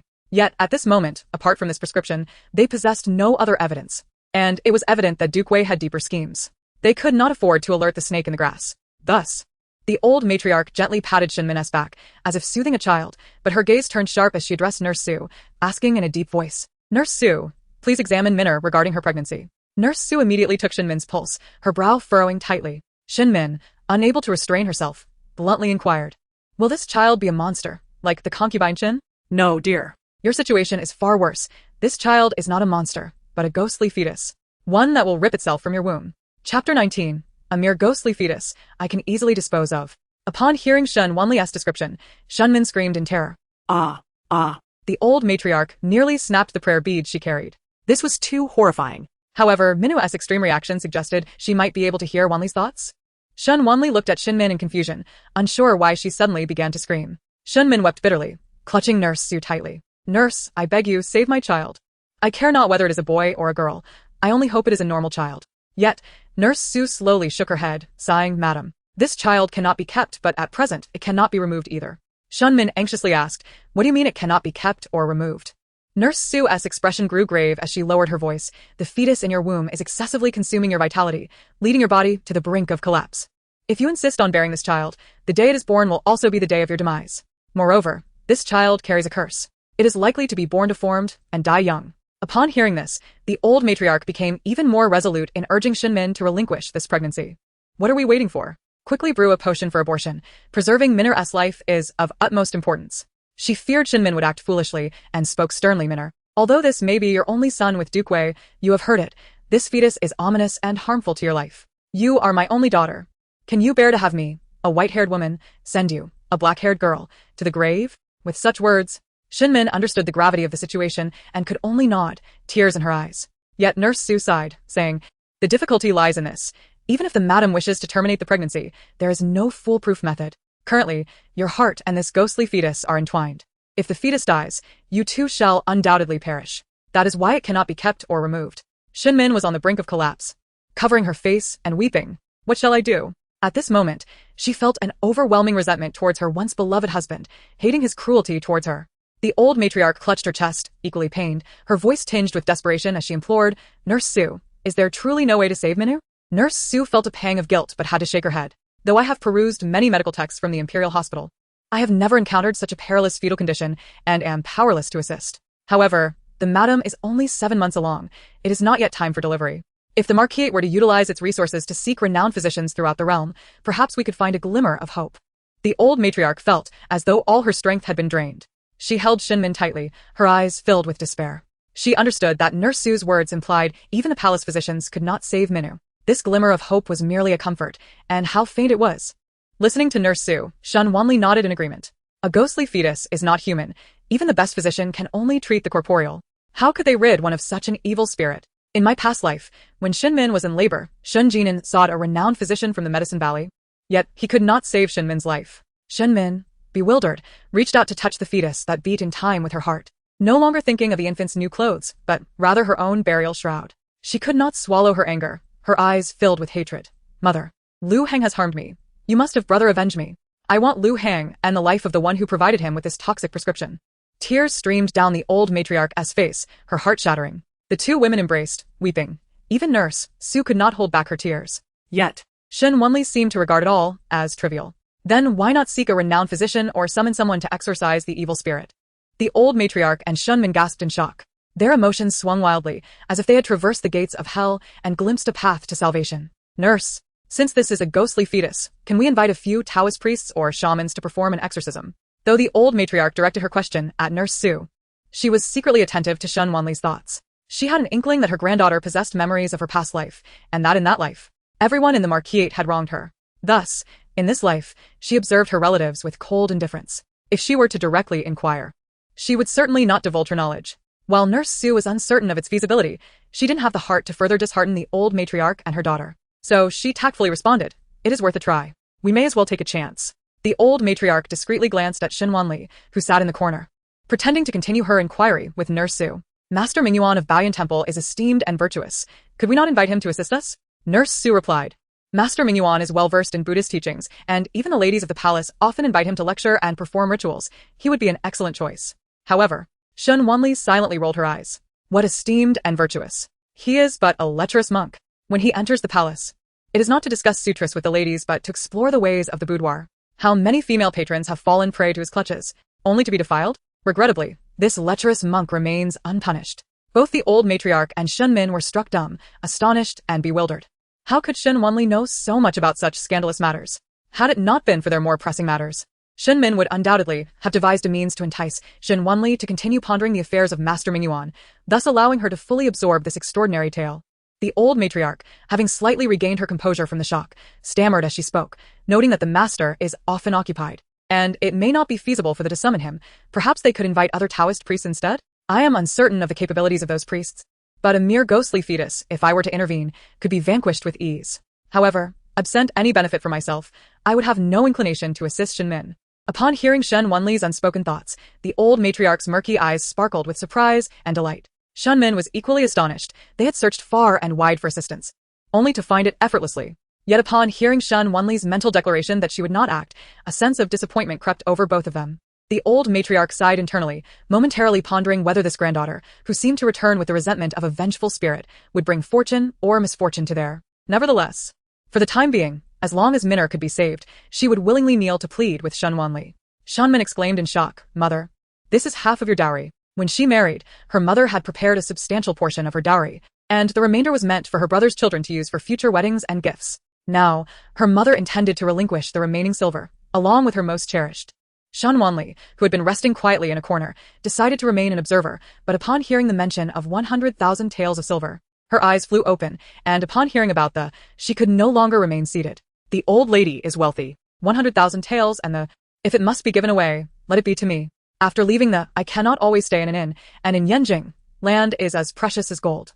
If I could reside in it would be akin to living like a deity. Overcome with excitement, Shen Wanli stood up. Drawing the attention of both the old matriarch and Shen Min. Chapter 20, the young lady privately addresses the Duke as father, meeting their gazes. Shen Wanli cleared her throat and began earnestly to weave a tale. "Grandmother, aunt, you seek a master to exorcise evil from my aunt. In the past, While gathering firewood on the mountain, I encountered a Taoist priest of ethereal grace, renowned for his ability to summon winds and rain, and to split mountains asunder. Oh, dear. Am I exaggerating too much? I hope they don't doubt me. But truly, I possess the ability to summon winds and rain, and to cleave mountains. Perhaps I could demonstrate it later? Both the old matriarch and Shen Min were eager to affirm their belief, having witnessed Shen Wanli's miraculous abilities firsthand. Even if she claimed to be a celestial being, they would believe her. Madame Su frowned, considering that Shen Wanli was being rather absurd. The young lady's claims seemed too exaggerated. Such beings could not possibly exist, even if they were divine. The old matriarch hastily interrupted Madame Su, saying, "Madam, it is indeed unknown whether celestial beings exist in this world. After all, if even a ghostly fetus can manifest, there must be a way to resolve it. Moreover, this child, Wanli, is sincere and would never deceive us in such a critical matter." Shen Min chimed in, Indeed. Shen Wanli raised an eyebrow, slightly taken aback. Could it be that the old matriarch has been bewitched? How could she believe my fanciful words? Haha, I apologize. I merely have an eye on your silver. The old matriarch felt a pang in her heart, yet at this juncture, she thought it might be a blessing that Shen Wanli was so keenly interested in material wealth. She urged her to continue. "Wanli, where can we find that celestial being? Can you summon him? If you can, I shall reward you handsomely. I will even bestow upon you a measure of East Pearl." A measure of East Pearl. The celestial being resides deep within the mountains, eluding the gaze of ordinary men. Yet, he once remarked that I share a connection with him, and took me as his disciple. If I were to seek him, my master would surely come to assist my aunt. Shen Wanli had indeed encountered a celestial being and had taken him as her master. But that was in her previous life after her death. Her master exuded an ethereal presence, resembling a figure of snow and jade, untouched by the world. However, in this life, she had not yet perished and had not yet formed a bond with her master. Yet, she would inevitably utilize the skills she learned from him in her former life, so she thought it best to credit herself with a master in advance. After all, she would surely meet him again. With Shen Wanli's assurance, the old matriarch finally breathed a sigh of relief. She grasped her hand tightly, saying, "That is excellent, Wanli. I entrust this matter to you. Your aunt has wronged you in the past, and I apologize on her behalf." Shen Wanli nodded calmly on the surface. But inwardly she chuckled. No need for apologies. Silver speaks volumes. Hee. The old matriarch's lips twitched as she exchanged a knowing glance with her daughter. "Wanli, you are a kind-hearted child. Your aunt was mistaken about you. Liusu, go fetch the redwood box beside my bronze mirror." As Liusu retrieved the box and opened it, Shen Wanli was dazzled by the golden light emanating from within. Inside were perfectly round golden pearls. Shen Min, being rather materialistic, felt a pang of regret, knowing how delighted Shen Wanli must be. "Wanli, as this is our first meeting, your aunt has not yet prepared a welcoming gift. Please accept this." Shen Wanli gratefully accepted, exclaiming, "Thank you, aunt. I will certainly summon my master and will not allow you to suffer." This visit was not in vain.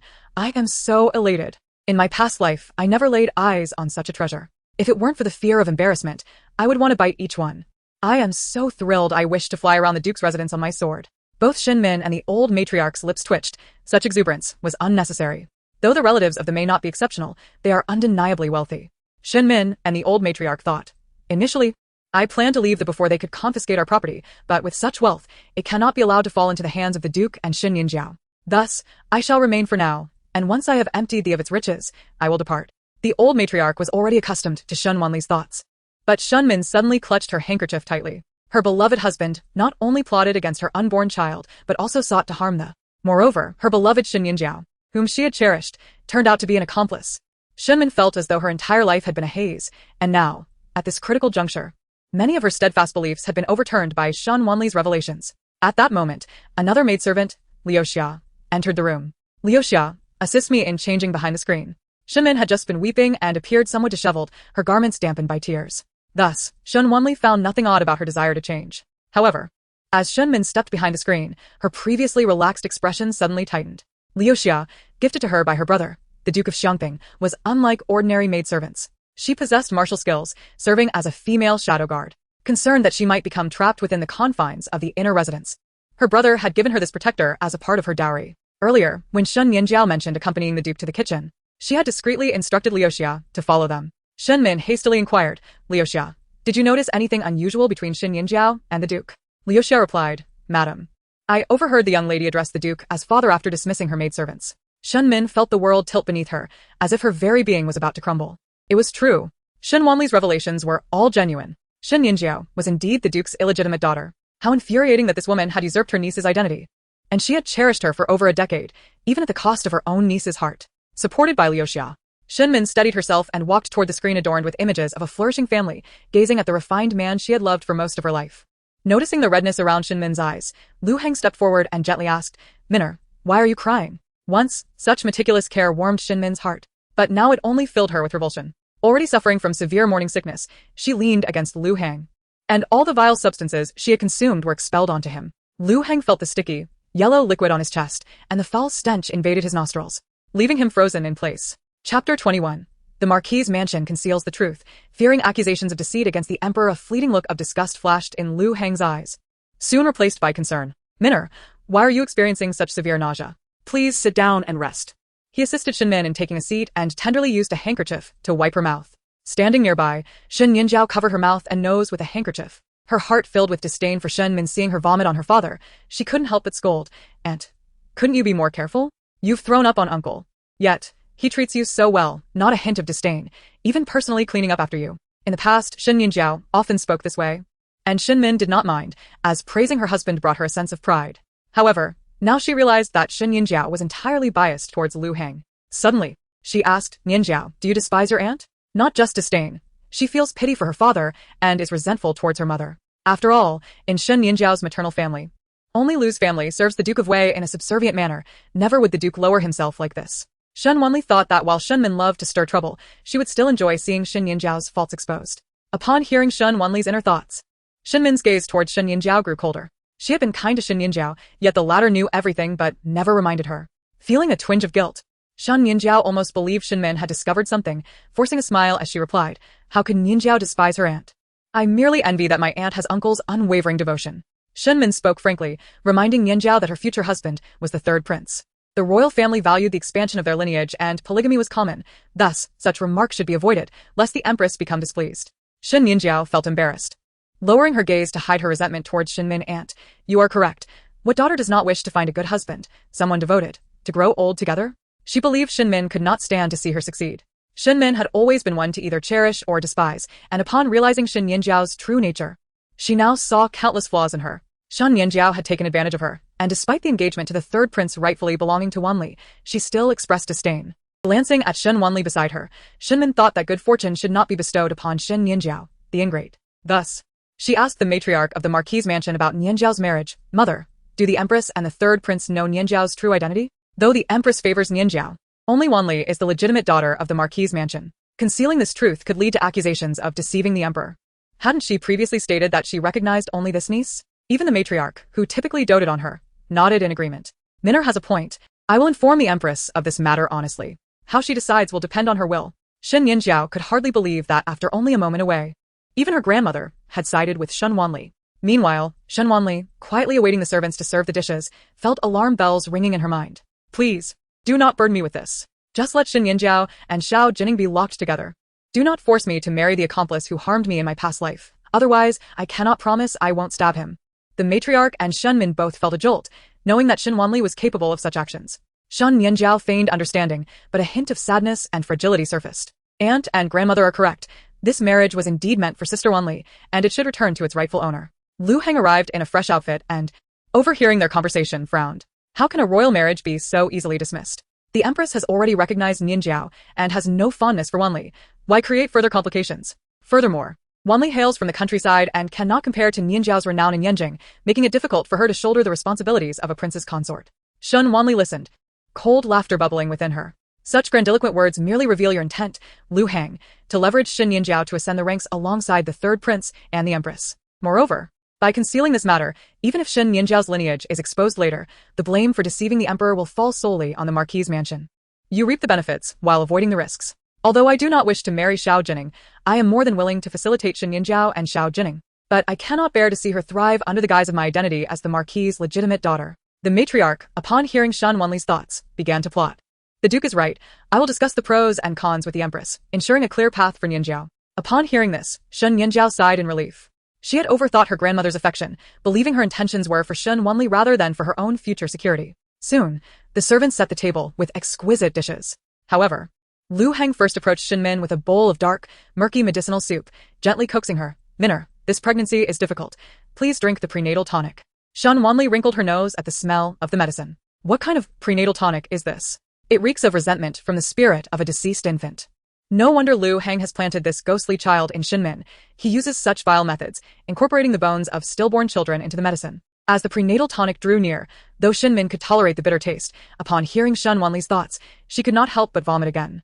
She could hardly believe that the tonic she had been drinking all along contained such ingredients. Lu Hang, having anticipated this, quickly moved aside, wiping her mouth with a handkerchief, while revealing a few pale yellow candies in his other hand, maintaining a gentle and patient demeanor. Minner, I know you detest bitterness. Please drink the tonic. I have prepared your favorite candies. At that moment, Shenmin looked at the candies in his palm and felt they were akin to poison. She turned her gaze away. Lu Hang, I do not wish to drink. Lu Hang frowned slightly. Minner, do not be willful. This tonic was personally brewed for you by Nianjiao. Do not waste her good intentions. Mother, please persuade Minner. It is for the sake of the child.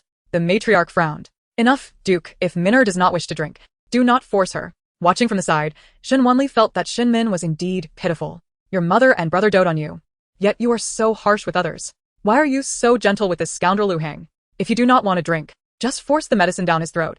It is a good remedy. Do not waste it. At this moment, Shenmin felt repulsed by the prenatal tonic Lu Hang was offering her. Hearing Shen Wanli's thoughts, she suddenly stood up, snatched the tonic, and with lightning speed, poured the entire concoction into Lu Hang's mouth. Chapter 22. Poor cousins used to extend life. Lu Hang was utterly unprepared for Shenmin's audacious act. Watching him choke and retch, Shenmin's frustration dissipated, leaving her in high spirits. Even Shen Nianjiao, who had always been obedient to her father, was taken aback. Only the matriarch felt a sense of satisfaction, recognizing this fiery temperament as reminiscent of her proud daughter. Over the years, Shenmin had been worn down by the duke's household for not bearing a son, leaving her without spirit. Shen Wanli raised an eyebrow, approving of Shenmin's actions. Her opinion of her improving slightly. Exactly, that's the way. Show him what. After all, he needs to rely on your brother's military achievements in his career, so he wouldn't dare to act against you. The matriarch also squeezed Shenmin's hand, offering her support. Shenmin felt warmth in her heart. Lu Hang, fully aware of the tonic's ingredients, fearing he might also attract the ghostly child, could not restrain his anger, questioning loudly, Shenmin, what are you doing? Startled, Shenmin replied, Husband, you are so fierce. Shen Wanli observed, this is his true nature.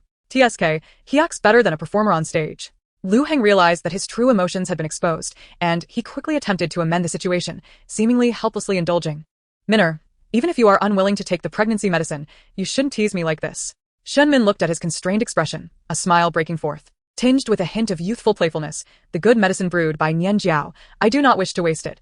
I shall trouble my husband to drink it for me. Is the medicine quite bitter? Lu Hang was momentarily taken aback, as if catching a glimpse of the vibrant and charming young lady from the he had first met. His conscience pricked him, but it was swiftly overshadowed by resentment and impatience. He perfunctorily reassured Shenmin a few times. Yet he took the tea offered by Shen Nianjiao and rinsed his mouth repeatedly, fearful of contamination. The old lady observed everything. By the time lunch was served, she had yet to see Shenmin's 3 daughters, so she furrowed her brow and inquired, Duke Wei, I am aware that my daughter-in-law is unwell and cannot receive guests. But why have my 3 granddaughters not come to accompany us? Lu Hang responded naturally, I forgot to mention to my mother that Qingji, Qinghe, and Qing Mo are attending to my mother in her illness out of filial piety. It would be unkind of us not to support them in this. Shenmin was aware of this as well. Her mother-in-law had always regarded her daughters as burdens, believing their presence brought misfortune. However, since Lu Hang had sent them to care for her mother, she had been notably kinder, often inviting them for conversation. Reflecting on this, Shenmin felt a bittersweet smile. While Lu Hang plotted against her, he was not unkind to her children. The old lady, wishing to see her granddaughters fulfill their filial duties, posed a gentle question. Is my daughter-in-law feeling better? Lu Hang replied with a smile, with Qingji, Qinghe, and Qingmo's company, my mother is improving. She can now rise and walk about the courtyard. Shen Wanli internally scoffed, of course your mother is better. Especially, since she is using my 3 unfortunate cousins to extend her life. Shenmin's hand trembled, inadvertently knocking over the bowls and chopsticks, causing even the old lady to gasp in alarm. What did Shen Wanli mean? What had happened to Qingji, Qinghe, and Qing Mo? She hurriedly pressed Lu Hang, oh? My daughter-in-law was so gravely ill before. Which divine doctor did the Duke's residents consult, that she has shown such rapid improvement? I too have been unwell. Might I request a recommendation from the Duke? Lu Hang recalled his clandestine affairs, and his expression flickered. He had merely encountered a practitioner by chance who had assisted in his mother's recovery. This individual was elusive and likely difficult to find again. The old lady had not expected Lu Hang to speak the truth. She merely sought to gauge whether Shen Wanli might know more. Indeed, she soon heard Shen Wanli's thoughts. What practitioner? Clearly, it is Lu's scheme to use sorcery to transfer the life force of his 3 cousins to his mother to prolong her life. Lu Heng had never cared for his aunt's daughters. He only valued the son and daughter Lu had borne him, as their names suggested. His aunt's daughters were mere weeds, while Lu's were either Ling Xiao or Nianjiao. Shenmin felt a sharp pain in her eyes, tears nearly spilling forth. It became clear to her that the names Lu Heng had given her daughters were laden with meaning. No wonder he had casually decided upon them. While he had spent an entire night with Shen Nianjiao, perusing poetry to name her, contemplating Lu, she realized that all the tragedies of the stemmed from that malicious woman. Shenmin and the old lady loathed her deeply. Yet in this dire moment, Shenmin only wished to save her daughters. While she longed for a son, it was merely due to the pressure of preserving the duke's lineage, not a reflection of her feelings towards her daughters. In recent days, her pregnancy had been arduous, and she had neglected her daughters, unaware of their plight. The old lady cast a deep glance at Shen Wanli, recognizing her as the savior. Since she had a way to rid Minner of her troublesome pregnancy, she would likely be able to save her cousins as well. Furthermore, it was evident from her thoughts that she held no malice towards her cousins, only sympathy, and would likely be willing to intervene. The old lady decisively declared, "Since my daughter-in-law is recovering, let us summon my 3 granddaughters. It has been a while since I last saw them." Lu Han hesitated, recalling Lu's warning that it was best to keep those girls close to his mother until the transfer was complete. However, the old lady's expression darkened. What? Those girls are only willing to show filial respect before their grandmother, but refuse to visit their maternal grandmother? Shenmin quickly instructed her maid, Lu Xia, "Go fetch the 3 young ladies to the main courtyard for lunch." With many maids and servants attending her mother-in-law, her daughters, who had never lifted a finger, would be of little help. Those poor cousins on the surface, they appear to be esteemed daughters of the duke's residence, but behind the scenes, they are treated as servants by that old hag Shui, forced to perform menial tasks and often beaten. They are hardly better than servants, Shen Wanli thought, empathizing with her cousins. Shenmin, hearing Shen Wanli's thoughts, dug her nails into her flesh, suppressing her tears. Wanli was right.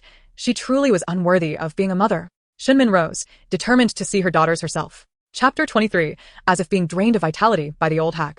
Shenmin insisted on visiting the Fusho courtyard to see her daughters, prompting Lu Heng to turn to the old lady for help. "Mother-in-law, Minner is struggling with her pregnancy. I do not wish for her to exert herself so. Please persuade her." However, the old lady, leaning on her cane, stood up and declared, "I shall accompany Minner to see her daughters. It has been too long since I last visited my daughter-in-law." Shen Wanli found this meal to be quite the ordeal. However, with the myriad of sordid matters surrounding the duke's residence, she felt somewhat nauseated. The Fusho courtyard was adorned with vern pines, the spring sun filtering through the branches, the pine needles glistening. It was a scene full of life and vitality, yet Shen Wanli perceived an overwhelming aura of death hanging over the courtyard. As the maid in the Fusho courtyard noticed Shenmin entering with a crowd, she was about to announce their arrival when the sound of shattering porcelain echoed from within, followed by the shrill and acrid voice of an elderly woman berating, "Useless girl, a worthless thing. You bring me such scalding water to wash my feet? Do you wish to burn me alive? Kneel aside, just like your mother, a pitiful excuse for a human." Lu Heng recognized his mother's voice and regretted not having informed the maids beforehand.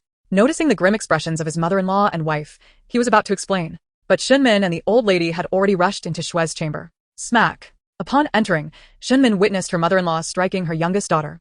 The other 2 daughters knelt fearfully on the ground, hardly resembling the esteemed daughters of a duke, but rather akin to mere servants. Tears streamed down Shenmin's face as she rushed to embrace her daughter, Qing Mo. Lu Qing Mo, in the bloom of youth, was petite and adorable, but at that moment, half her face bore the imprint of a swollen handprint, evoking deep sympathy. Upon seeing her mother, she leaned into her embrace and began to weep.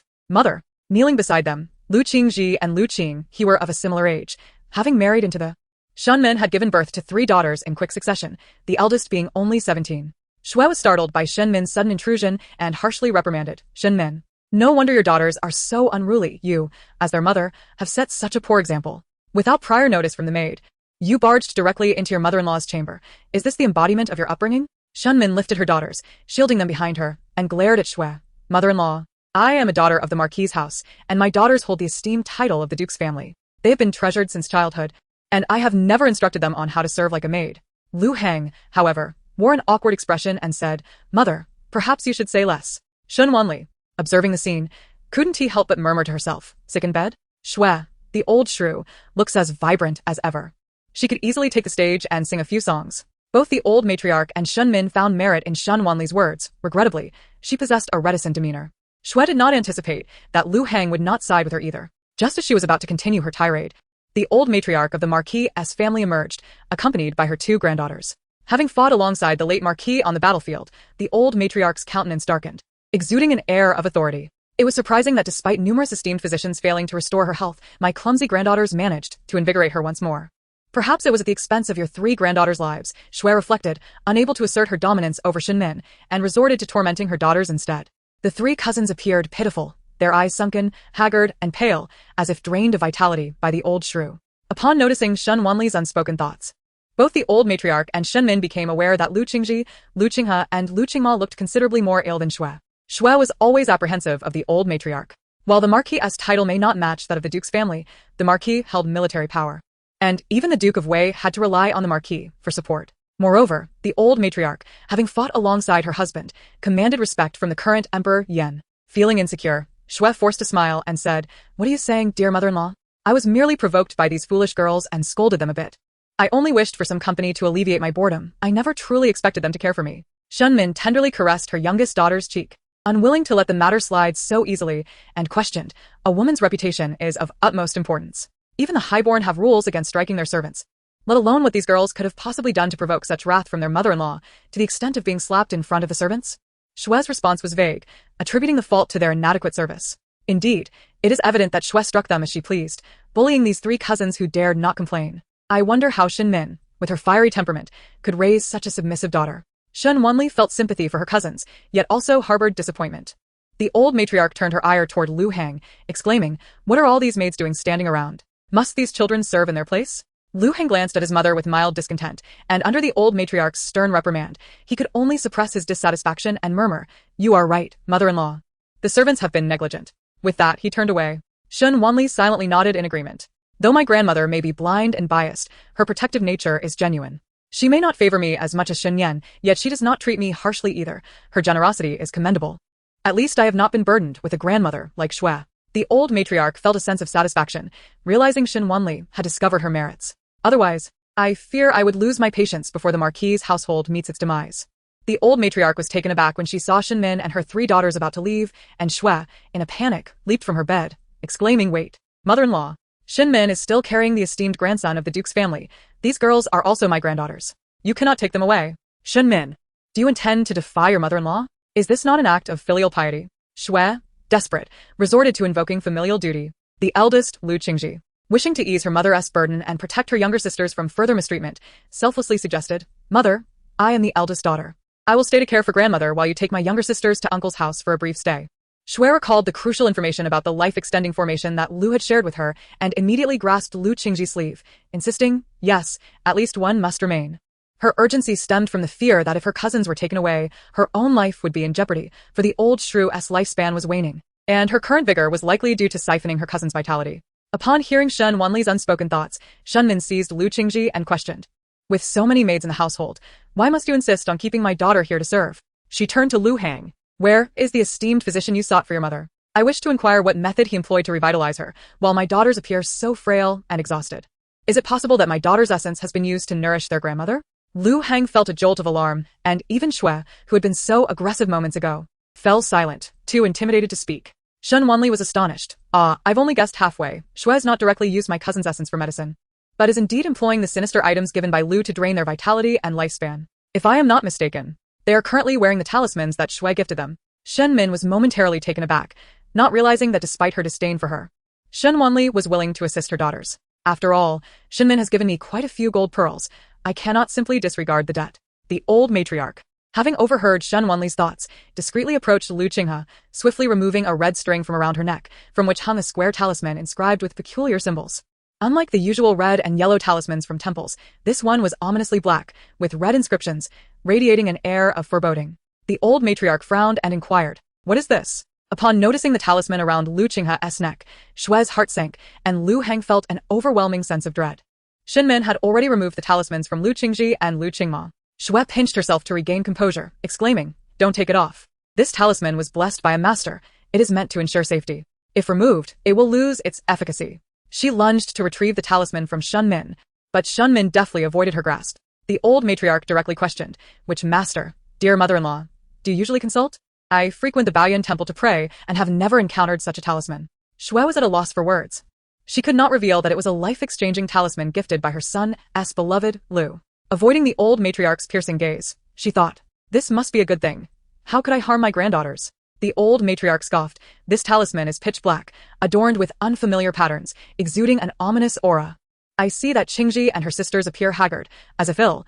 It is unlikely to provide any safety. Dear mother-in-law, do not be deceived by some charlatan. Shen Wanli raised an eyebrow. The old matriarch is truly wise and experienced.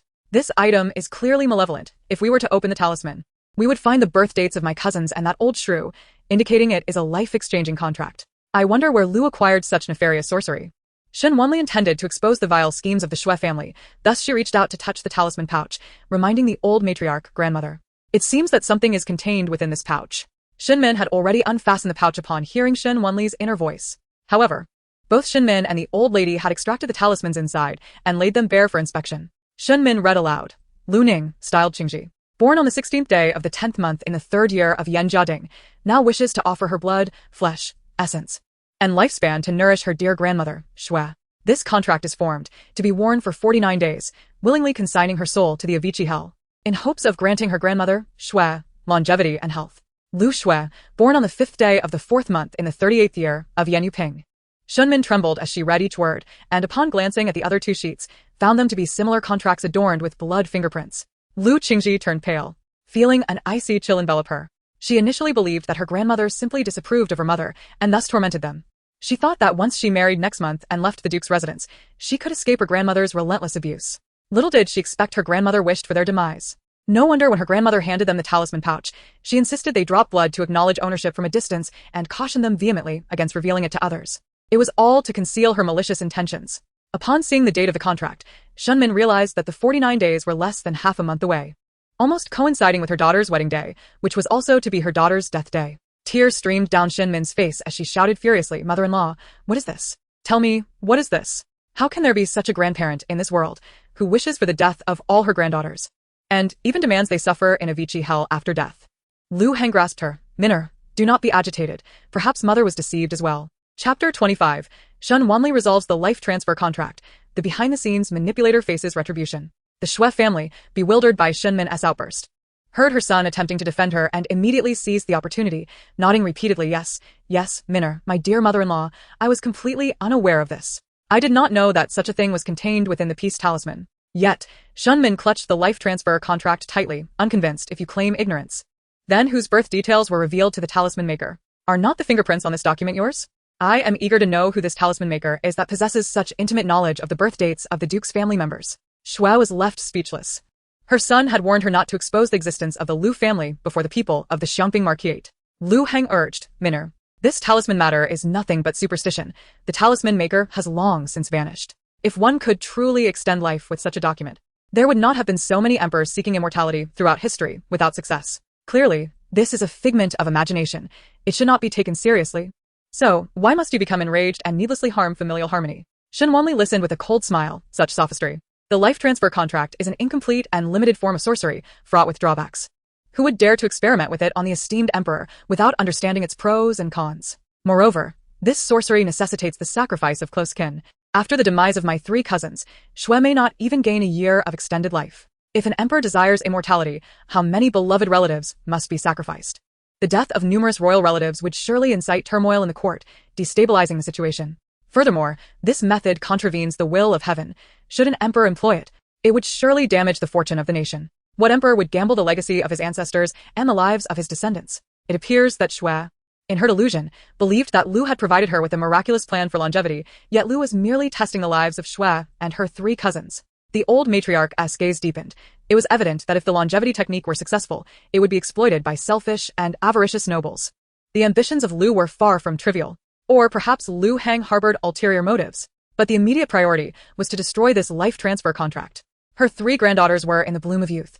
How could they sacrifice their lives for the old matriarch's selfish desire for an additional year of life?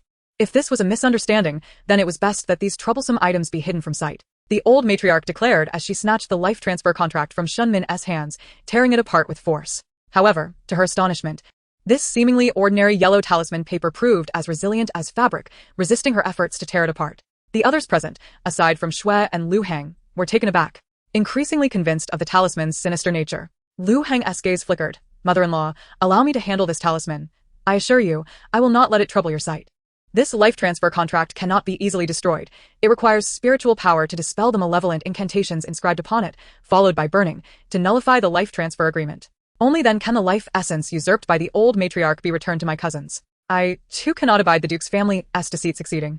So, I shall lend them a hand. Shen Wanli sighed inwardly, taking the torn talismans from the old matriarch. Grandmother, you are frail and weary. Allow me to assist. Tearing apart these mere sheets of paper does not necessitate the Duke's direct involvement. The old matriarch's face reflected approval. Wanli, so pure and filial. You truly are my beloved granddaughter. Shenmin felt a surge of gratitude toward Shen Wanli. Standing behind the old matriarch, Shen Nianjiao's eyes gleamed with derision. Shen Wanli was truly desperate to vie for her grandmother's favor. Lu had asserted that these talismans were impervious to knives, swords, or fire. How could Shen Wanli possibly tear them apart? Lu Qingji and the others were undoubtedly doomed. Did Shen Wanli truly covet the position of the Duke's daughter?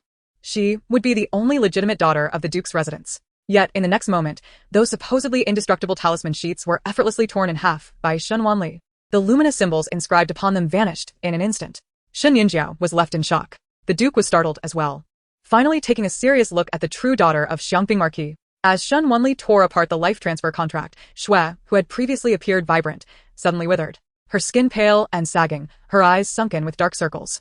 Earlier, she had felt an endless surge of strength, but now she was utterly weakened, collapsing to the ground. Realizing what she had lost, Shui's expression morphed into one of sheer terror. She flailed her arms, screeching in a twisted manner, attempting to halt Shen Wanli's actions. No. Don't burn it. Return the talisman to me. Return my lifespan. Those worthless girls cannot inherit the title or preserve the ancestral estate. Give me their lifespan.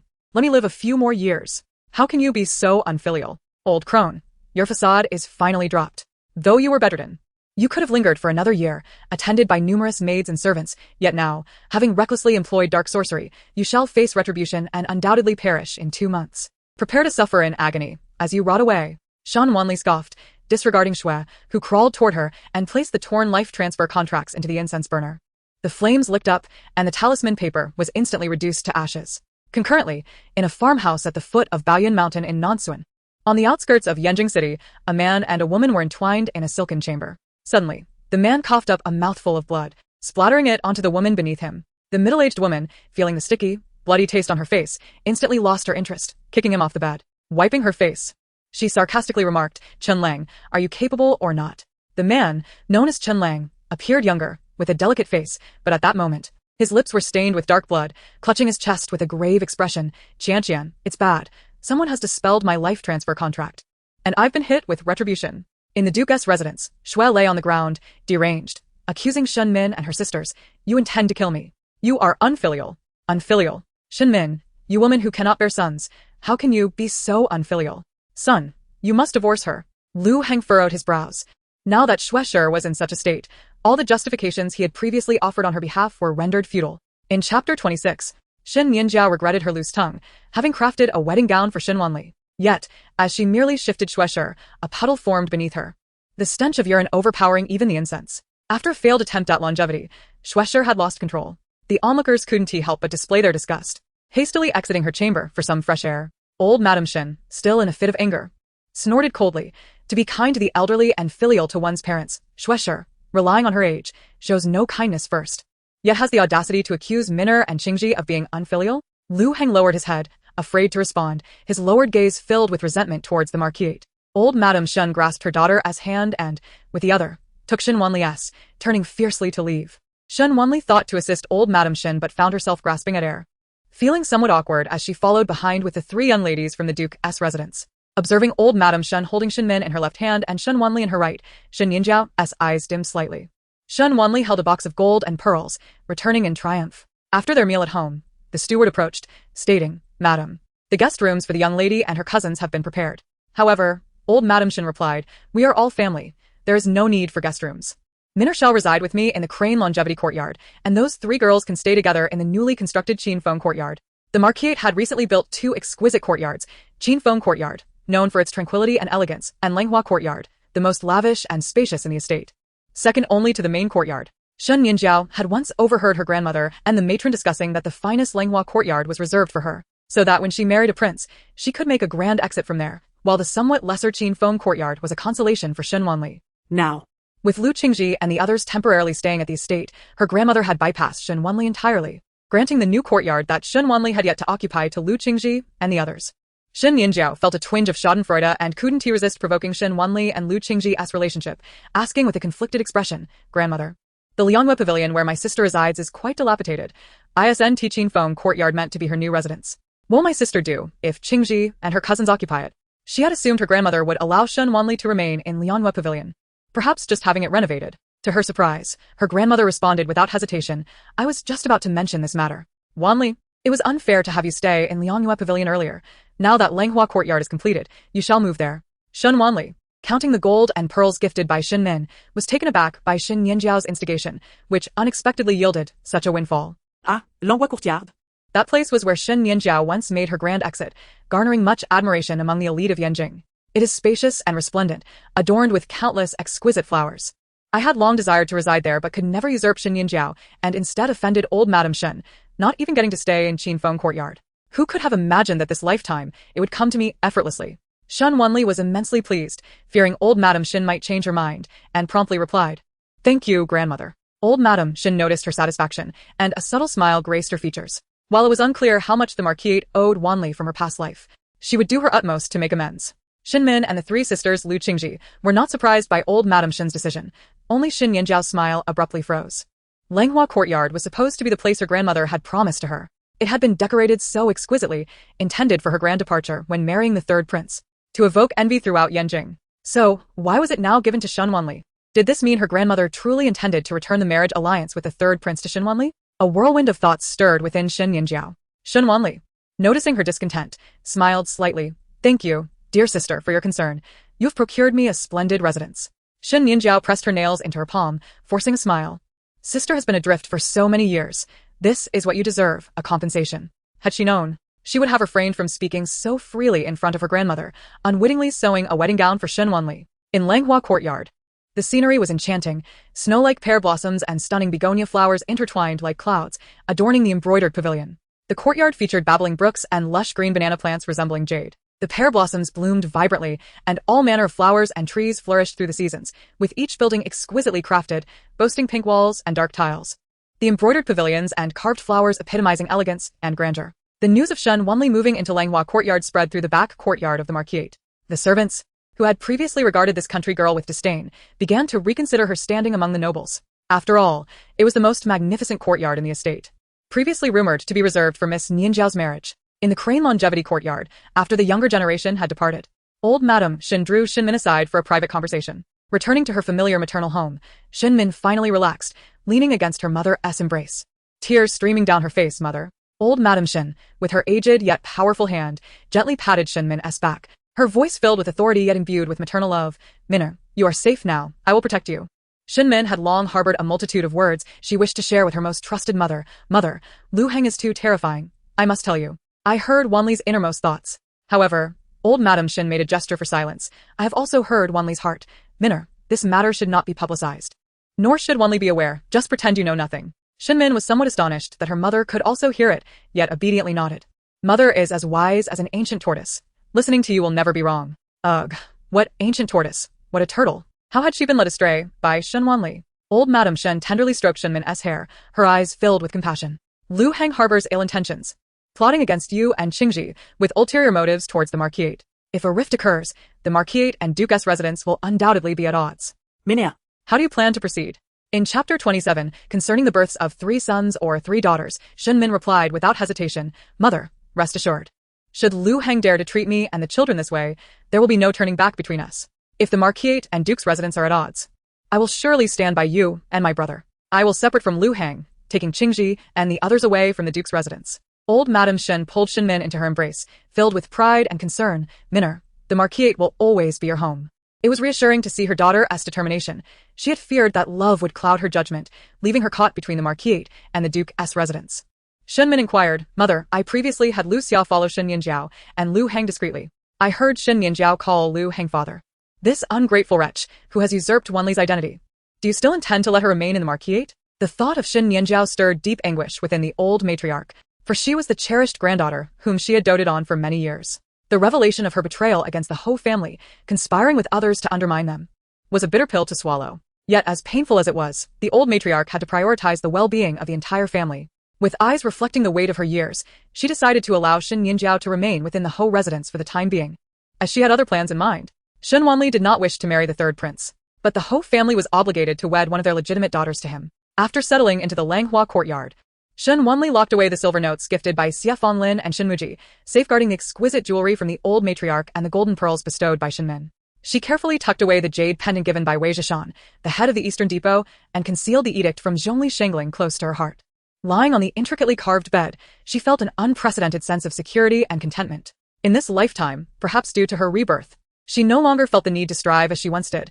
Many things had changed from her previous life. Later, under the orders of Xie Fanlin, Han Mei brought 8 nimble, taciturn maidservants to assist Shen Wanli with her household tasks. Considering the spaciousness of the Langhua courtyard, Shen Wanli gladly accepted their help.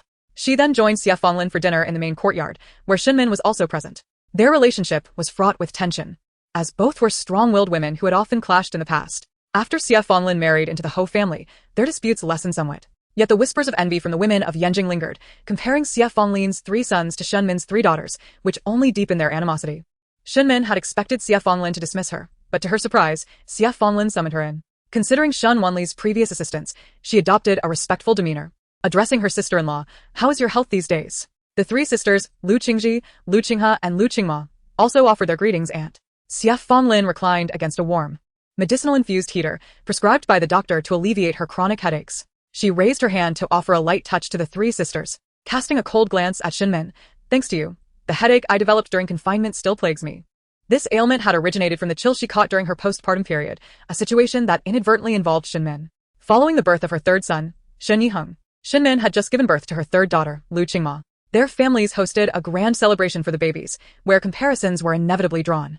Shen Min had created quite a scene at the banquet, making it difficult for Xie Fanlin, the hostess, to maintain decorum. During the commotion, Xie Fanlin had slipped into the lotus pond, catching a cold that led to her enduring headaches, confining her to her quarters and stifling her temper. Yet, Shen Min felt innocent in this matter. She had been spoiled by the Xiangping Ho family, and could not stand the jibes about her being a hen that laid no eggs. Provoked, she sought to teach those women a lesson, and Xie Fanlin's efforts to mediate only fueled her resentment. The incident had escalated into frequent quarrels whenever they met, leaving their relationship strained. Upon hearing Xie Fanlin mention her headaches, the 3 sisters expressed concern, but Shen Min took a deep breath and restrained her irritation for Shen Wanli's sake. Nevertheless, Xie Fanlin, from a scholarly family, despised Shen Min's ostentatious behavior and viewed her as vulgar. "I, Xie Fanlin, do not need your meager wealth. Keep your worthless gold pearls." As Shen Wanli entered the room with Han Mei, she caught the tail end of Xie Fanlin's words. Seeing the box of gold pearls about to be thrown to the ground, Shen Wanli acted swiftly, rushing forward to embrace it. "Mother, let us speak calmly. Even if you hold disdain for Shen Min, this box of gold pearls is innocent. I don't need this money. Just let me keep the pearls." Xie Fanlin's expression twitched at her daughter's earnest plea. Hadn't she just given Shen Wanli 1,000 taels in silver notes? She had heard that her 2nd son had also gifted Shen Wanli an equal sum. Why was her daughter still so obsessed with wealth? Yet, despite Shen Wanli's perceived vulgarity, she found her charming. To Shen Min, the gold pearls were cherished possessions, and her gesture in gifting them to Xie Fanlin was meant to bridge their differences. However, Xie Fanlin's refusal to relent only added to her displeasure. Yet, upon witnessing Shen Wanli's actions and hearing her heartfelt plea, Xie Fanlin's demeanor softened considerably. Though she may have lacked insight, her daughter's judgment was commendable. Indeed a reflection of her lineage. With a huff, she conceded, "Since Wanli desires them, let her keep them then." "Thank you, Aunt," Shen Wanli replied gratefully, having been introduced to her 3 cousins. During dinner, Xie Fanlin finally broached a question that had long been on her mind. "Shen Min, why did you suddenly invite me to Baoyun Temple to pray for blessings when I was giving birth to Wanli?" She sought to uncover Shen Min's potential involvement in the swap of the Ho family's true heiress. Taken aback by the sudden inquiry, Shen Min quickly grasped Xie Fanlin's implication. Had she not invited Xie Fanlin to the temple, the swap orchestrated by Lu Shi would not have taken place, and Shen Wanli would not have been born there, allowing Lu Shi to exploit the situation. Their relationship was already strained, so why had she invited her? It was all due to Lu Hang. Thus, the scheme to swap the true heiress of the Ho family was indeed orchestrated by Lu Hang, making Shen Min a mere pawn in his game. Realizing this, she cast a side glance at Shen Wanli, feeling a surge of guilt. Out of remorse, she tempered her tone with Xie Fanlin, sister-in-law. "It was Lu Hang who said that Baoyun Temple was auspicious for conceiving a son, and since you had given birth to 3 sons, he urged me to invite you for prayers. I never anticipated that it would lead to your premature labor and the tragic swap of children. I regret what has happened to you and Wanli." Xie Fanlin's gaze remained icy as she scrutinized Shen Min, but upon detecting sincerity in her tone, she let out a cold snort. "And I hear you still wish to support Shen Nianjiao while bullying my Wanli?" Shen Min felt her scalp prickle, lowering her head. "No. It was a misunderstanding regarding Wanli." Shen Wanli found it peculiar. In her past life, Xie Fanlin had protected her, while Shen Min had shielded Shen Nianjiao, leading to frequent confrontations. How strange it was that in this life, Shen was so docile. Yet, regarding Lu Shi's swapping of me and Shen Nianjiao, it is indeed not Shen fault. If she knew that Shen Nianjiao was the illegitimate daughter of her husband, the very one who had brought ruin to her family in the past, she would have wanted to eliminate Shen Nianjiao and Lu Heng even more than her own mother. Xie Fanglin recalled this and regarded Shen with a complex expression. This sister-in-law, whom she had always seen as her rival, was once the envy of Yanjing, for despite her daughters, the Duke of Wei had always been devoted to her. The truth, however, was far crueler than appearances suggested. Listening to Shen Wanli's thoughts, Shen couldn't help but smile bitterly. Han Mei, bring the food, Xie Fanglin ordered. Shen Wanli was seated beside Xie Fanglin, while Shen took a seat on the other side for convenience in hearing Shen Wanli's thoughts. Xie Fanglin frowned, clearly disapproving of Shen presence, but suddenly, a sharp pain coursed through her head. Ah! When the headache struck, Xie Fanglin felt as if her skull would shatter. Gripping her head, she pounded her temples, beads of cold sweat forming on her forehead. Madam, did you not just take your medicine? Why has the affliction returned? Mother. Shen Wanli promptly rose to her feet, standing behind Xie Fanglin, gently massaging her temples while gradually channeling her spiritual energy. The once agonized Xie Fanglin began to feel a gentle warmth radiate from her temples. The soft touch of the girl's fingers swiftly alleviated her pain, ushering in an unprecedented sense of tranquility. Even the pain relief medication prescribed by the physician could not compare to this soothing sensation. It was the same as before. After Wanli pressed on her temples, the pain subsided. Wanli was truly her lucky star. Shen Wanli sensed Xie Fanglin's calmness and felt relieved, thinking to herself, fortunately, my spiritual energy can ease mother's headache. Shen was taken aback by the symptoms Xie Fanglin had just displayed. Over the years, she had known that Xie Fanglin suffered from chronic headaches and rarely appeared in public, yet she had seldom witnessed her in such a state. However, she felt that Xie Fanglin's condition seemed to have worsened compared to the past. With this thought, Shen guilt towards her sister-in-law deepened. Sister-in-law, I am sorry.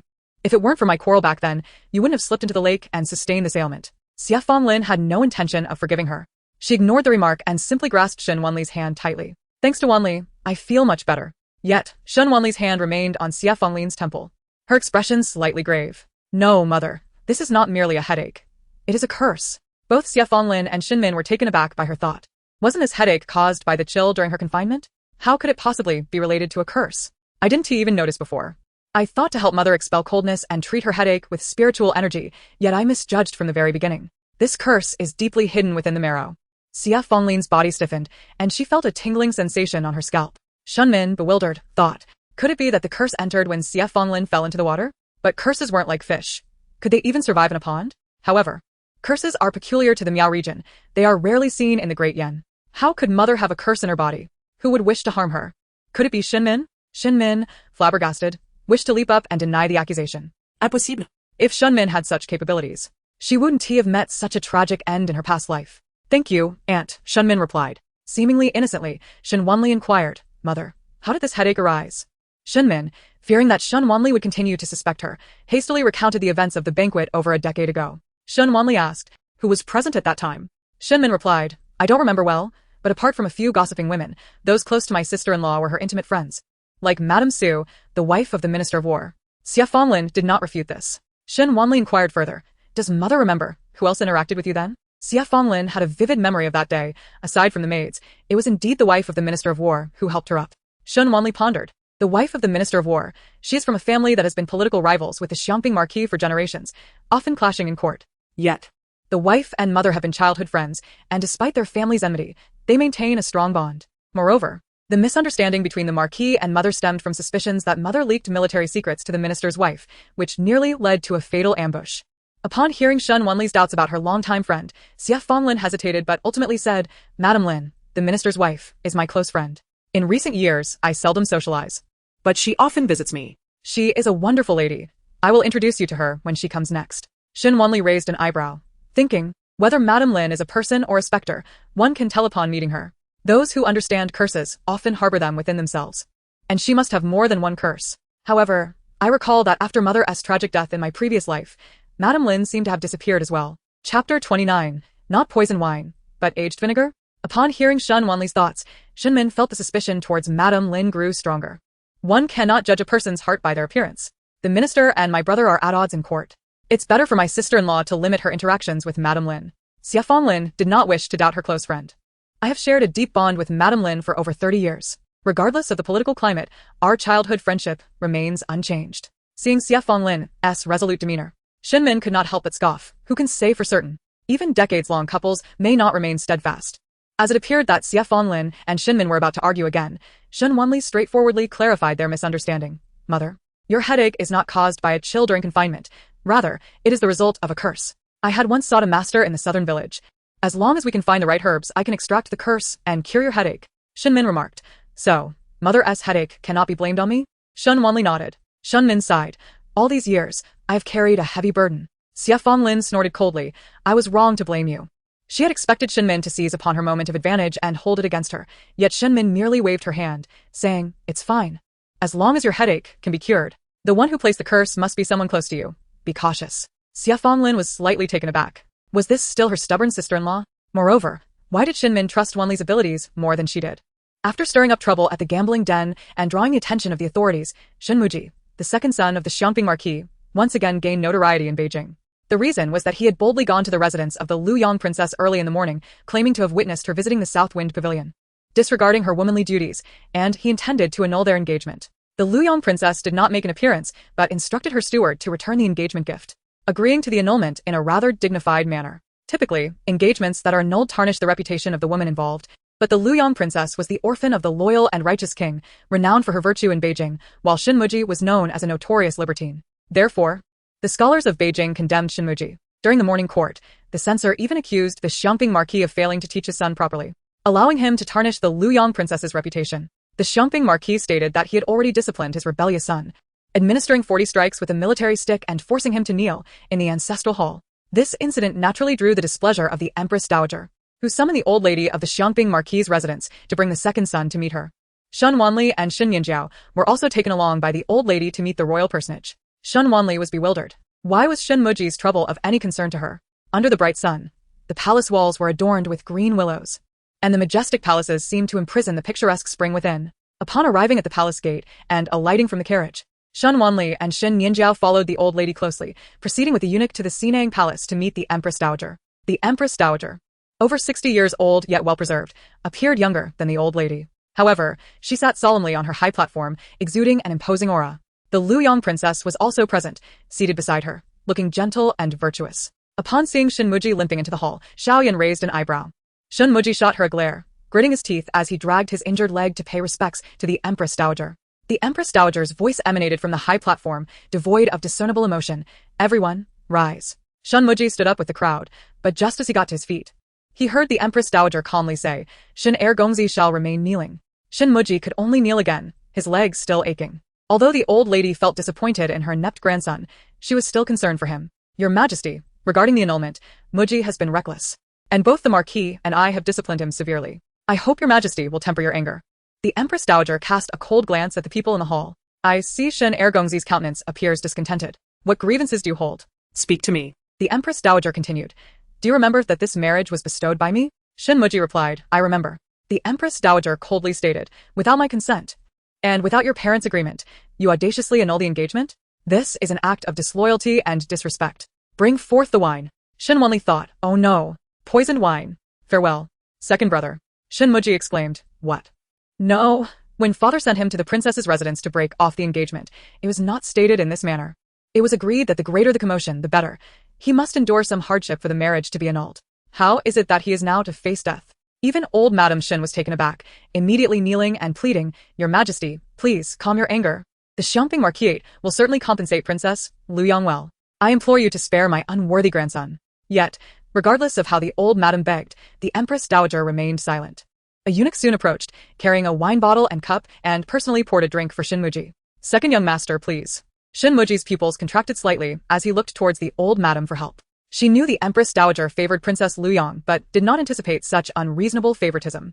Fortunately, she was always cautious and had brought a death exemption token into the palace. Just as she was about to use this token to save Shen Muji's life, she heard Shen Wanli's inner thoughts. I thought it was poison, but it turns out to be vinegar. Shen Muji. Had it not been for Shen Wanli's thoughts revealing that it was vinegar and not poison, he would have believed his grandmother to be truly heartless. Did his grandmother suggest he drink the Empress Dowager's bestowed wine, knowing it was not poison but rather vinegar? Chapter 30. Princess Luyang has taken a liking to his younger sister? But his grandmother could not hear Shen Wanli's inner voice. Perhaps she had a keen sense and detected the smell of vinegar? It was indeed the Empress Dowager's intention that one must bear the consequences of one's actions, and she hoped the Empress Dowager would not blame his grandmother and father. Shen Muji knelt and accepted the cup from the Empress Dowager, tilting his head back to drink it all in one gulp. Seeing this, the Empress Dowager regarded Shen Muji with newfound respect. She had expected this wayward boy to plead for mercy, but was surprised to find him exhibiting some sense of responsibility. Although Shen Muji had already learned from Shen Wanli's thoughts that it was vinegar and not poison, the sour taste still choked him as it entered his mouth. Yet, being in the Empress Dowager's presence, he had no choice but to swallow the vinegar despite its pungent flavor. He then displayed a look of astonishment. "Your Majesty, is this vinegar?" Next to him, the usually quiet Shen Nianjiao, fearing the Empress Dowager's wrath, also showed surprise upon hearing this. However, the Empress Dowager looked indulgently at Princess Liu Yang. "Yan, are you satisfied now?" Xiao Yan secretly breathed a sigh of relief. Glad that the Empress Dowager did not dare to truly bestow poison upon Shen Muji. It was merely an opportunity to reprimand the Xiangping Marquis, otherwise, she would have unwittingly caused the death of an innocent person. Having grown up in the palace, she was adept at reading situations. Hearing the Empress Dowager's words, she leaned closer, linking her arm with hers and smiled. "Grandmother loves Yan the most. Shen Muji dared to break off the engagement with me. That is his misfortune. But if he dares to disrespect the royal family and disdain this princess, then a cup of vinegar is hardly sufficient. I believe he deserves a cup of poison that would rot his insides." Shen Muji inwardly lamented. Indeed, the heart of a woman can be the most venomous. It is fortunate that he has broken off the engagement with Xiao Yan. Otherwise, he would end up like Wu Dalong from the plays. The Empress Dowager lightly chided Princess Liu Yang. "All right, you were at fault first. Which man can tolerate his betrothed visiting brothels before their marriage?" Princess Liu Yang scoffed. "If Shen Muji had not gone out, how could he have encountered me? Why is it that men are given such leniency in this world, while women are bound by so many constraints? It is acceptable for ordinary women to be confined to the inner chambers, but as a royal, why can I not have a little more freedom? Grandmother, do you not agree?" Shen Wanli listened quietly from below, her heart filled with shock. No wonder the Empress Dowager favors Princess Liu Yang the most. In her past life, even though Princess Liu Yang was openly promiscuous, the Empress Dowager indulged her. Later, when the Empress Dowager acted as regent, Princess Liu Yang was among the most favored royal women by her side. It turns out it is because she understands the Empress Dowager's sentiments so well. The Empress Dowager was originally focused on the court, not the inner household. And although she was constrained by propriety from interfering in politics, she implemented many policies beneficial to women, such as encouraging widows to remarry and abolishing the teachings of Cheng and Zhu. Old Madame Shen was taken aback by Shen Wanli's thoughts, shocked to discover that the Empress Dowager still harbored ambitions for regency. Shen Muji, on the other hand, cast a discreet glance at his sister Shen Wanli, surprised. His sister seems to know so much. Could she possibly foresee past events? Princess Liu Yang's words were bold and could be considered rebellious in that era. But the Empress Dowager did not reprimand her. Instead, she turned her gaze to Shen Muji within the palace, since the matter of breaking off the engagement has caused such a stir. This match shall be considered null and void. However, Princess Liu Yang has lost face, and the Marquis must provide compensation. Shen Muji cupped his hands and replied, "I shall visit the princess's residence another day to apologize." Xiao Yan smiled. "Very well, I have a fondness for handsome young men. Please ensure to redeem a few of the young men from Nanyan Pavilion and send them to the princess's residence." Shen Muji nearly lost his composure. "You." Xiao Yan, however, rested her chin on her hand, tilting her head as she sat beside the Empress Dowager, exuding an air of confidence. Noticing that the Empress Dowager merely frowned and did not refute her, Shen Muji could only concede, "I comply with your command." Skit. The second brother is truly unfortunate. His fiancé visits a brothel, he is cuckolded, and when he goes to break off the engagement, he is pressured by authority, required to apologize, and must send handsome men to Princess Liu Yang. At this moment, it is hard to tell whether he was more embarrassed in his past life for being cuckolded after marriage or in this life. Shen Muji ground his teeth. Either way, it was humiliating. However, as long as he could avoid marrying Xiao Yan, he would accept all of this.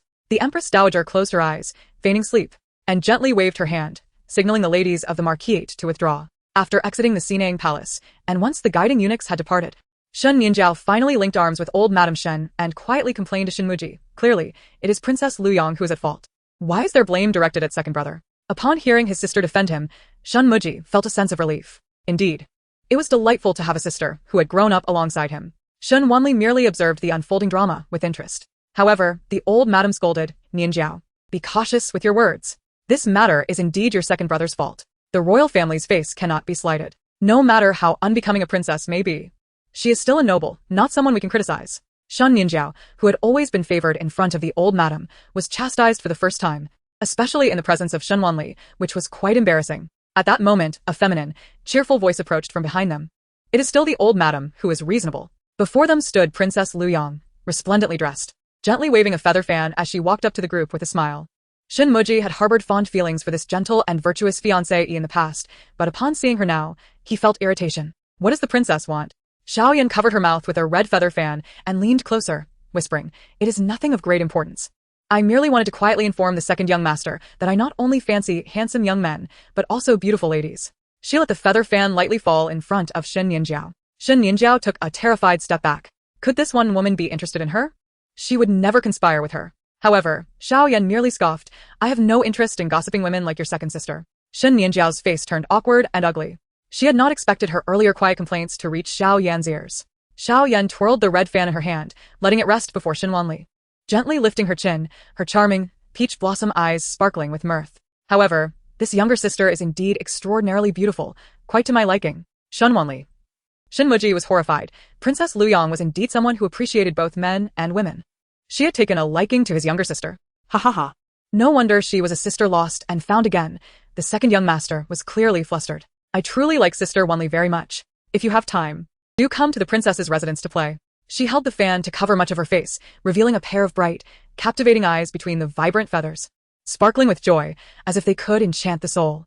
Shen Wanli's gaze momentarily froze. Those eyes, she felt she had seen them somewhere before. But after being reborn, her memories of past events were muddled, and she could not recall when or where she had encountered them. Chapter 31. Shen Wanli is engaged to the third prince. In the imperial garden, the peach and plum trees are in full bloom, and the weeping crabapple flowers are stunningly beautiful in the spring breeze. "Grandmother, is there no one around?" Shen Muji gazed around, confirming with the old lady once more. Upon receiving a nod from her, he solemnly turned to Shen Wanli, adopting the demeanor of an elder brother. "Sister, that Xiaoyan is not a good person. You must keep your distance from her." Shen Wanli replied, "Oh, why should you concern yourself?" Shen Nianjiao, feeling somewhat uneasy, remarked, "Sister must be meeting the princess for the first time. Why is the princess so interested in her and even invited her to visit?" Shen Muji responded indignantly, "It is clearly due to her superficial allure." Coughing lightly, the old lady noticed someone approaching from a distance. Shen Muji instantly composed himself, standing properly behind her. Shen Wanli sighed. Grandmother's nose is truly keen. She can detect the scent of jealousy from afar, and she has noticed the presence of the Luyang princess. The old lady recognized the approaching figure as a lady-in-waiting of the imperial concubine and inquired, "What instructions does Aunt Danju have?" The lady responded, "The princess invites the old lady to visit Equine Palace and meet the two young ladies from the Shen family." With the passing of the empress, the position remained vacant for over a decade. Currently, the one managing the Phoenix Seal and overseeing the 6 palaces is Liang Guifei of Equine Palace. Liang Guifei, the daughter of the minister Liang, has 2 children, the third prince Xiao Jining and the 4th princess Xiao Mingyao, both of whom are favored by the Yan emperor. The crown prince, in poor health, has long neglected state affairs, while the second prince is stationed at the borders. It is well understood among the nobility of Yanjing that the Yan emperor favors the third prince as his successor. Shen Wanli recalled her past life, where the crown prince had passed away and the Yan emperor had died as well. Despite the empress dowager's regency and the second prince's rebellion, it was indeed the third prince, Xiao Jining, who ascended the throne. However, Xiao Jining did not reign for long. On the day he married Shen Nianjiao, the Wei Prince Yuan Gene from the Xiangping Marquisate led an army to conquer the Yan, citing not only the historical shame of being a hostage, but also his desire to marry Shen Nianjiao. Had her own corpse not been displayed on the city wall, but instead her presence standing there, Shen Wanli would have found the unfolding drama quite entertaining. However, these individuals, Xiao Jining, Shen Nianjiao, and Yuan Gene, were all complicit in her demise. Liang Guifei adored peonies, and although it was early spring, Equine Palace was already a riot of blossoms. The vibrant flowers adorned the garden.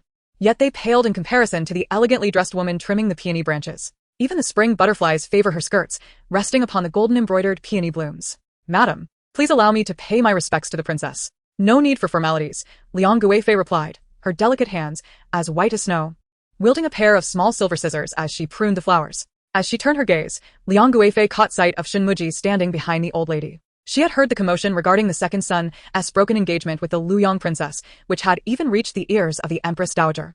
"I trust the Empress Dowager has not made things difficult for you, young master?" Liang Guifei chuckled lightly. It is clear that the Empress Dowager has become quite muddled. After all, it is the Luyang princess who has acted improperly, and yet she is being indulged.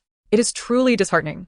Both the old lady and Shen Muji remained silent, knowing that only someone as audacious as Liang Guifei would dare to disrespect the Empress Dowager. However, the Empress Dowager was not the biological mother of the Yan Emperor, and Liang Guifei, favored as she was, often received leniency. Liang Guifei, with a smile, reassured Shen Muji, "Do not lose heart. There are many virtuous young ladies in Yanjing.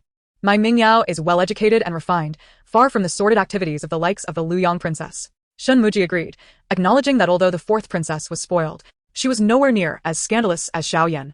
However, in the next moment, he heard the inner thoughts of Shen Wanli. Xiao Mingyao? Ha! She plays even more recklessly than Xiao Yan. While Xiao Yan's antics are publicly known, at least they do not result in death.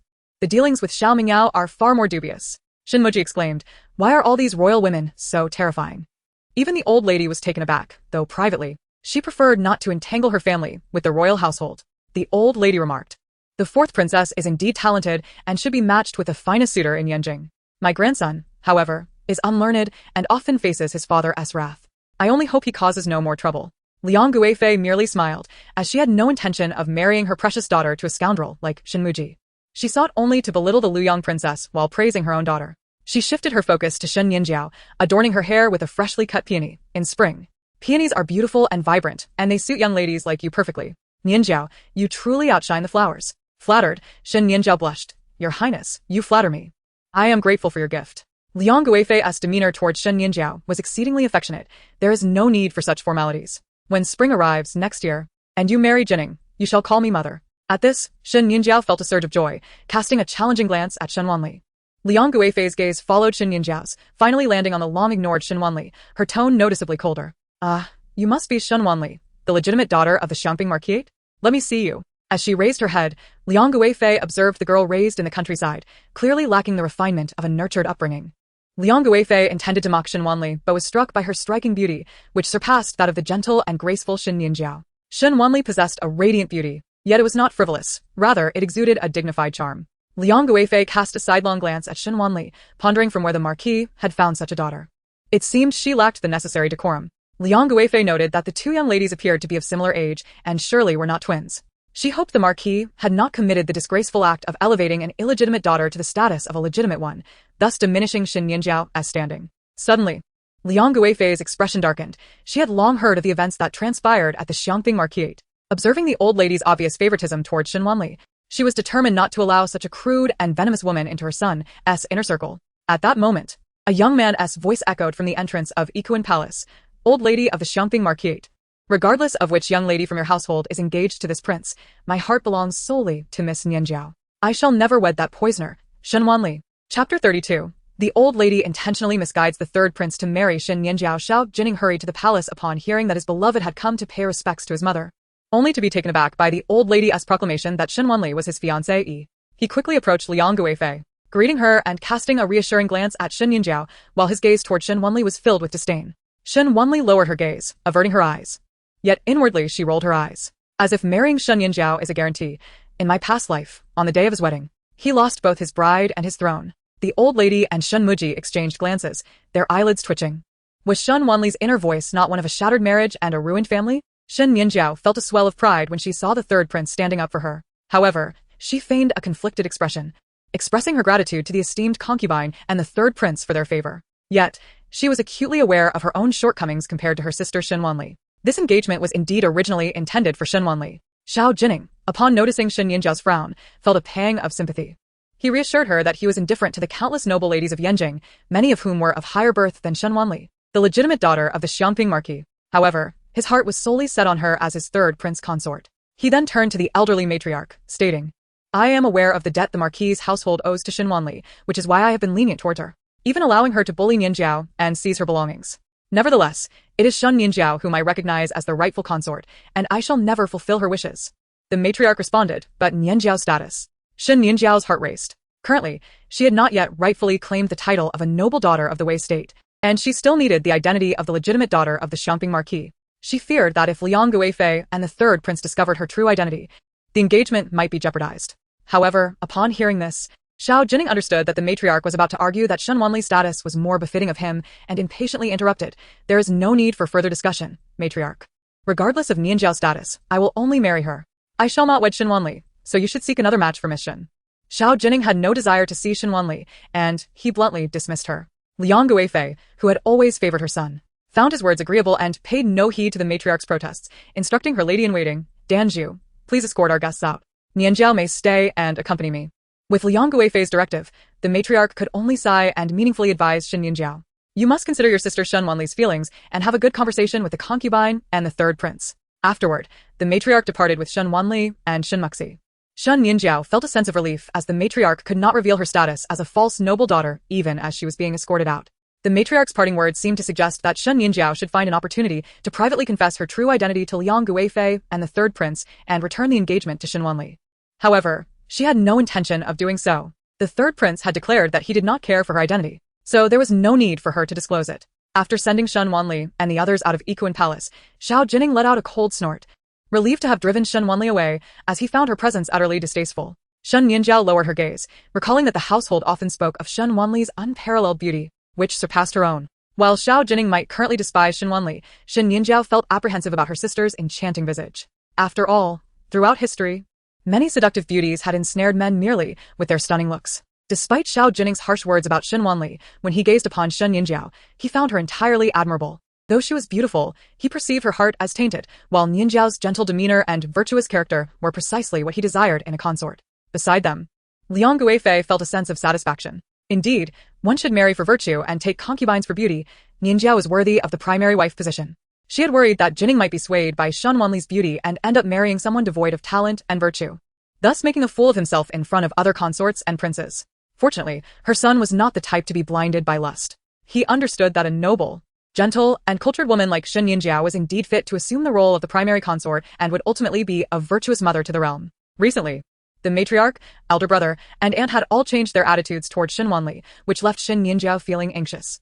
She feared that Xiao Jining might develop feelings for Shen Wanli, but hearing his continued disdain for her sister brought her a sense of relief. Hearing the concubine proclaim that she was worthy of being the primary wife, while Shen Wanli was only suited to be a concubine, filled her with secret delight.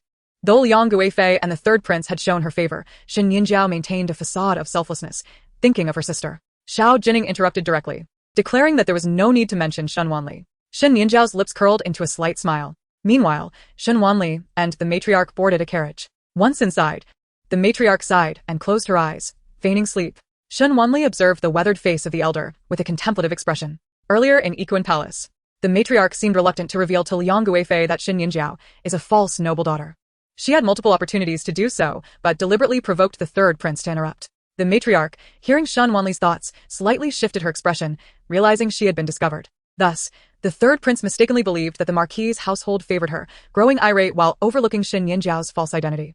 The matriarch had several times attempted to reveal the truth, but was interrupted by the third prince, shifting the blame onto him rather than her. Therefore, if the third prince were to marry Shen Nianjiao and later discover her true identity, Liang Guifei would have no grounds to blame the marquis's household for concealing the truth about the false noble daughter. The matriarch maintained her stoic facade, appearing as if she were asleep, while in reality, she kept a close watch on Shen Wanli's thoughts. Indeed, this was precisely her line of reasoning.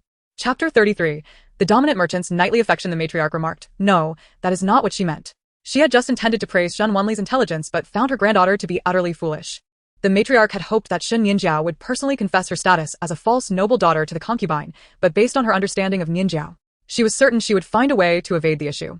However, since she herself had no desire to marry the third prince, she would allow Nianjiao to continue her deception for the time being. Once the engagement was officially established and everything settled, she would never permit Nianjiao to assume the identity of the true noble daughter at the time of marriage. At that point, it would be uncertain whether Liang Guifei would still be pleased with this daughter-in-law she had long yearned for. The matriarch closed her eyes, listening to Shen Wanli's thoughts, and inwardly sighed.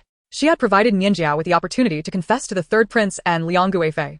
How things would unfold from here on out would be entirely Nianjiao's decision. Though she cherished this granddaughter raised beside her, she prioritized the future of the marquis's household and the lives of countless family members above all else. As the marquis's carriage slowly entered the bustling marketplace, Yanjing was alive with activity, with vendors calling out their wares of fruits and flowers. The spring breeze fluttered the curtains, and Shen Wanli rested her chin on her hand, observing the scene of the cheerful populace and the tranquil waters. Who could have anticipated that when the spring blossoms filled the city next year, it would also witness the downfall of the nation? Suddenly, the matriarch opened her eyes, gazing at the lively marketplace outside and reflecting on the prosperity of Yanjing. For the past 20 years, since her father, Shen Jinan, had achieved great victories at Yulong Pass and defeated the state of Wei, peace had reigned in the realm, with only occasional border skirmishes that did not disrupt the tranquility of Yanjing's citizens. Shen Wanli remarked softly, "Father has worked tirelessly for this peace, even in her past life." When the Marquis Shen Jinan had been coerced by the third prince and Shen Nianjiao into killing her, she could not deny that the current peace of Yen state was indeed a result of Shen Jinan's leadership of the 10,000 Yen cavalry. The matriarch felt a sense of pride as well, recalling that even the emperor had declared her father to be the Great Wall of Yen, ensuring that as long as he was present, Yanjing would remain free from war. Yet, a wave of anger surged within the matriarch. The Shen family had always been loyal, with Shen Jinan earning the current emperor's favor and even being bestowed a golden medal of immunity from death. For over 20 years, they had maintained a harmonious relationship, and the emperor had even stated that should Shen Jinan commit treason, he would ensure his body remained whole. How dare Xiao Jining treat her son in such a manner? Moreover, upon witnessing Xiao Jining's deep affection for Shen Nianjiao in Equine Palace today, it became evident that he was not a suitable candidate for heir. The Xiangping Marquis' household could not remain silent on the matter of succession. It seemed she needed to discuss with Shen Jinan about seeking a more suitable sovereign to serve. Come and see. Come and take a look. Mr. Godai's new tales, the dominant merchant's nightly affection. Only here, no other branch. The clamor from outside the curtain was deafening. Upon hearing the familiar name of Mr. Godai, Shen Wanli leaned out the window to take a look. A long line of common folk had formed in front of the study, where a young boy was calling out loudly, holding an object resembling a horn that seemed capable of amplifying sound. Even amidst the surrounding noise, the boy's voice was clearly audible. Old Madam Shen, upon sensing Shen Wanli's thoughts, also gazed out the window. Having accompanied the old marquis to battle in her youth, she understood the chaos of the battlefield, where signals were conveyed through horns and flags, often limited to simple commands of advance or retreat. If there were an object capable of projecting speech directly, it would indeed be a great convenience. Suddenly, Shen Wanli exclaimed, "Grandmother, I wish to visit the study." She was eager to see the new stories penned by Mr.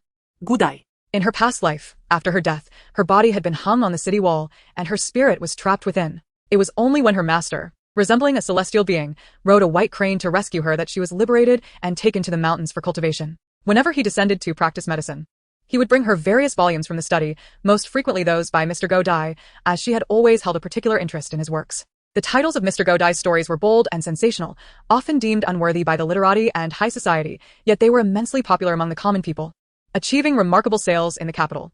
Unlike conventional texts, Mr. Godai's stories employed plain language, making them accessible to everyone, even those with little education. His tales were particularly favored by young ladies and women. In her previous life, Shen Wanli had heard that an official's home was raided, revealing several lavishly bound volumes of Mr. Godai's works among his wife and concubines, despite the official's repeated attempts to have them banned from publication. What captivated Shen Wanli was not merely the romantic narratives, but the portrayal of formidable women who defied the limitations of their gender, hinting at a progressive ideology that suggested women could also thrive beyond the confines of domesticity, achieving greatness in the wider world. Old Madam Shen, wishing to cultivate a closer relationship with her granddaughter, was pleased to hear her desire to visit the study. She discreetly signaled to the waiting maid, Su Mama, who promptly lifted the carriage curtain and called to the driver, "Stop in front of the study." However, old Madam Shen followed Su Mama's lead and alighted from the carriage herself, declaring, "I will accompany you." Shen Muji, who had been resting inside the carriage, saw Shen Wanli and old Madam Shen disembark and limped out, dragging his injured leg. Upon noticing Shen Wanli approaching the study, he raised an eyebrow and remarked, "Are you planning to buy a storybook, Shen Wanli? Can you even read?" Old Madam Shen pondered this as well, casting a glance at Shen Wanli filled with guilt. Shen Wanli had been lost to the world for many years, and her stepmother, Lu, had treated her harshly, forcing her into servitude and denying her the opportunity for education. In contrast, Lu's daughter, Shen Nianjiao, had taken on Shen Wanli's identity, becoming educated and well-regarded in the capital. At that moment, several elegantly dressed young nobles emerged from the study. One, a fair and handsome youth adorned with a jade crown, approached Shen Muji while fanning himself, casting a condescending glance at Shen Wanli. "So, you are the one who caused Miss Nianjiao to fall into the water? Do you aspire to gain fame in the study despite being illiterate?" Chapter 34, Shen Wanli, a mere village woman, speaks poetry. Shen Wanli recognized the young man immediately, Shi Huanyun, the second son of a prominent scholar in the court, who was known for his disdain for the common folk and his penchant for composing poetry for courtesans. He often ridiculed Shen Nianjiao while taking pleasure in her talent. In her previous life, he had made a point of embarrassing her publicly. Old Madam Shen cleared her throat, prompting Shi Huanyun to notice the wealthy matron standing a short distance behind Shen Wanli. He quickly bowed, apologizing, "My apologies, esteemed matron of the Marquis' household." Shen Muji did not intend to publicly humiliate Shen Wanli, but he felt that Shi Huanyun's words had twisted the narrative. He pushed Shi Huanyun aside, asserting, "What nonsense! Shi Huanyun, why do you indulge in gossip like a housewife? My sister has been lost to the world for years and cannot read, but I am here to assist her." Shen Wanli merely cast a faint glance at Shen Muji, expressing her disdain without words. Though he sensed her contempt, he insisted, "While I may not rival my elder brother in knowledge, I am capable of teaching you how to read." Shi Huanyun scoffed, "Shen Muji, your sister likely cannot even distinguish between storybooks and poetry. To inquire about her preferences would be truly unfair." At that moment, Shen Wanli retrieved a volume titled Fei Huiyaji from the shelf. One of the young nobles behind Shi Huanyun remarked in astonishment, "Huanyun, this young lady possesses remarkable taste. Having recognized the poetry collection you compiled, Shi Huanyun, proud of his literary prowess, felt a sense of joy at the recognition, even if it came from someone he held in disdain. He scoffed, "While you have an eye for quality, remember that I have compiled a poetry collection. Not the frivolous tales of Mr. Godai. Even if you can read, you may not grasp the true essence of poetry." However, Shen Wanli placed the poetry collection before the shopkeeper and declared, "Aside from this volume, I wish to purchase the entire collection of books in the study." The shopkeeper, having remained close to Shi Huanyun and his friends, immediately recognized the significance of Shen Wanli's words and beamed with delight. "Very well, Miss Shen. I will prepare the books for delivery to your residence." Both Shenmuji and Shi Huanyun stood in stunned silence. No one had spoken the title of Shi Huanyun's poetry collection aloud, yet Shen Wanli had identified it as Fei Huayaji. Was she not an uneducated village girl? Shenmuji, observing the books being loaded onto the carriage, felt a pang of regret for his own finances. "Sister, do you truly wish to buy so many books?" Shen Wanli turned to him, surprised. "Is it not true that you squander money at the gambling house? Can you not afford these books?" He genuinely could not afford them. His funds had been seized by their father for military expenses, and the little money he had left was given to Shen Wanli as a token of their reunion. Yet, being a shrewd businessman with numerous investments, he thought he could manage to scrape together enough money to maintain his dignity before Shi Huanyun and Shen Wanli. He feigned nonchalance and waved his hand, smiling. "How could I be unable to afford it? Even if you desired the entire study, I could procure it for you." Shen Wanli replied, "All right, thank you, second brother. I will buy them." Shenmuji exclaimed, "No, you are not being polite at all. You truly dare to ask for so much?" Shi Huanyun's expression soured as he saw Shen Wanli deliberately reject his poetry collection while opting to purchase all the other books. "Are you doing this on purpose?" Shen Wanli held the Fei Huayaji, weighing it in her hands, and with a slight raise of her brow and a gentle smile, she mused that indeed, the lamentations of the young master Shi, which feigned sorrow through the crafting of new verses, were better left for his own leisurely appreciation. Shi Huanyun, instantly infuriated, retorted, "How dare you claim my poetry is mere empty lamentation?" He detested such evaluations of his work. Shen Wanli, with utmost mockery, remarked, "A grown man, forever lamenting over the fleeting beauty of spring and the melancholy of autumn, sighing at the moon and the wind. I, a mere lady of the chamber, feel utterly ashamed in comparison." Shi Huanyun's eyes turned red as he glared at Shen Wanli, challenging, "Then why don't you recite a couplet? Let us see what pearls of wisdom you can conjure." Shen Wanli proudly declared, "Why not a brave man wield the Wu hook to reclaim 50 provinces across the mountains?" Shi Huanyun was taken aback, astonished that this rustic woman could indeed produce poetry, and such lines worthy of eternal fame, lines he had never encountered before. At that moment, a scholar in the study took the lead in applauding, exclaiming, "A splendid poem. Truly, to reclaim 50 provinces across the mountains, you are indeed the daughter of the Marquis of Xiangping." The scholars, dressed in blue robes adorned with the characters for Guanshan, were evidently students from the esteemed Guanshan Academy of the Dian dynasty. Shi Huanyun recognized them as well. The leading scholar, tall and upright like a pine, with sharp features and piercing eyes, expressed without reservation, "Brother Huanyun, the verses of Miss Shen are undoubtedly superior to your delicate verses of wind and moon. As a man, you lament the seasons. Yet you cannot surpass the boldness of a lady of the chamber."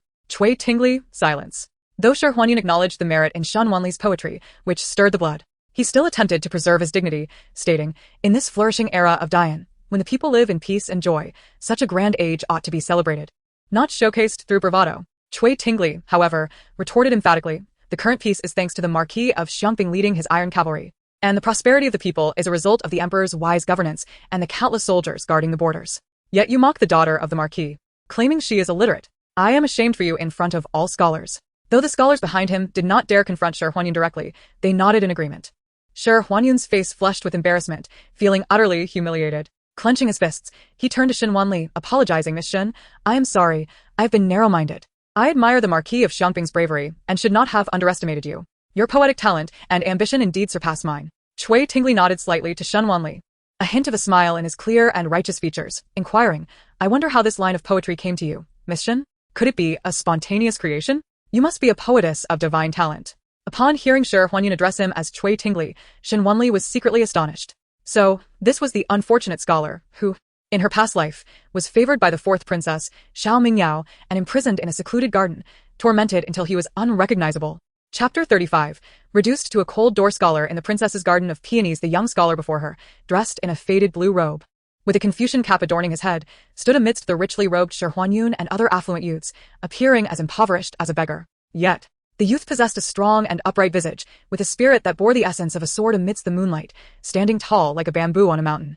Neither servile nor arrogant, as if leading a band of impoverished scholars in silent camaraderie. Such a scholarly demeanor should have earned him a place of honor.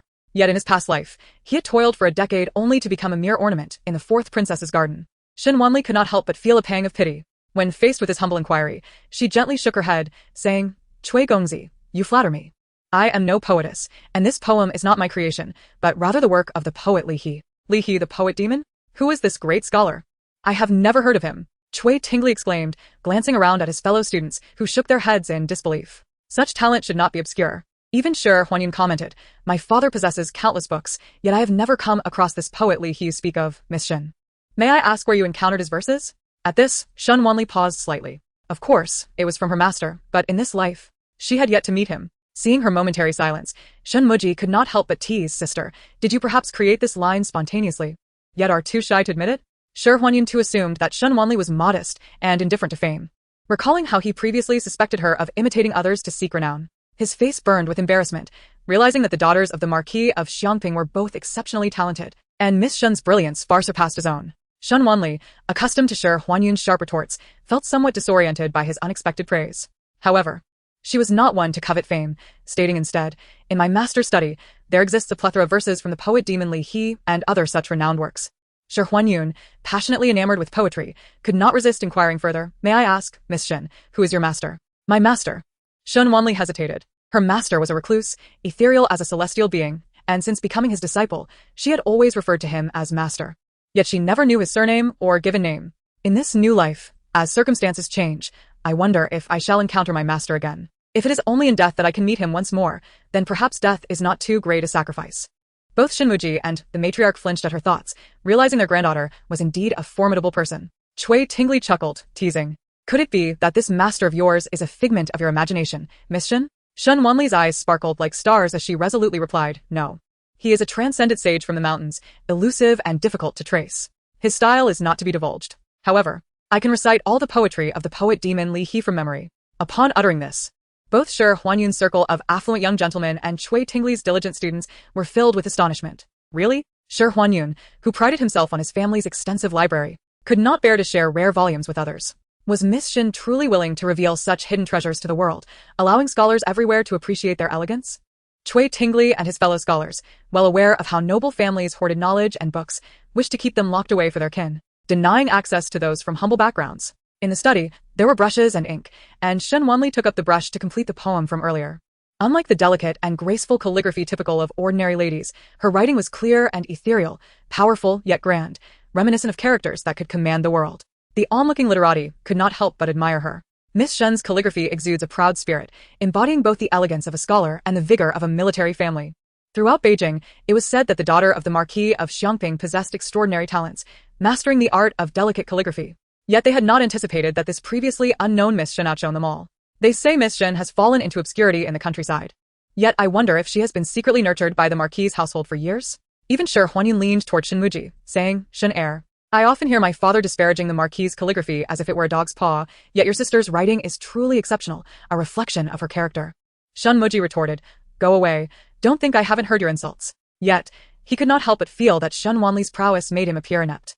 Cui Tingli, standing nearby, rolled up his sleeves to prepare ink for Shen Wanli, his expression resolute as he observed her writing, reciting, please, ascend the Lingyan Pavilion.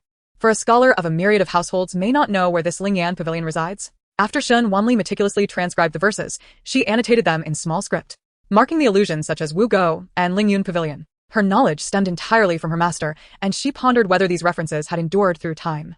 Originally erected to honor meritorious officials, the high pavilion was adorned with images of these figures. Although Cui Tingli and others had not heard of these allusions, they accepted them as foreign lore, speculating that Shen Wanli's master must have wandered across nations to gather such tales. Shen Wanli continued to transcribe over 20 poems. Yet the poetic genius Li He had composed many more, as her master had claimed there were over 200, but she had only documented these. The students lamented, wishing for more. Indeed, this was a remarkable individual. The piece Li Ping Kong Ho In was truly exquisite. Shen Wanli remarked, Kui Gongzi, please proceed. In a previous life, she had practiced with her master in a humble mountain cottage, where she often witnessed him perusing poetry with a wistful expression, as if reminiscing about something distant and unattainable. He had lamented more than once that these cultural treasures, as radiant as stars, should not be obscured or confined, but rather disseminated throughout the world for all to admire.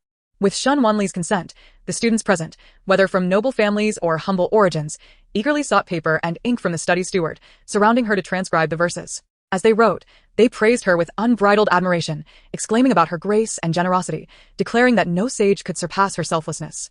The literary world would forever be grateful for her munificence. Shen Wanli, upon hearing these words, was lost in thought and did not respond. She sought no gratitude from the world. She was merely fulfilling her master's wishes. Her master had imparted wisdom to her, and she was willing to contribute in any modest way she could. Shi Huanyun approached Shen Wanli with a respectful gesture, saying, "Miss Shen, I have a request." Chapter 36. The scions of noble families and the scholars from humble backgrounds surprisingly united for Shen Wanli. She cast him a sidelong glance and inquired, "What is it?"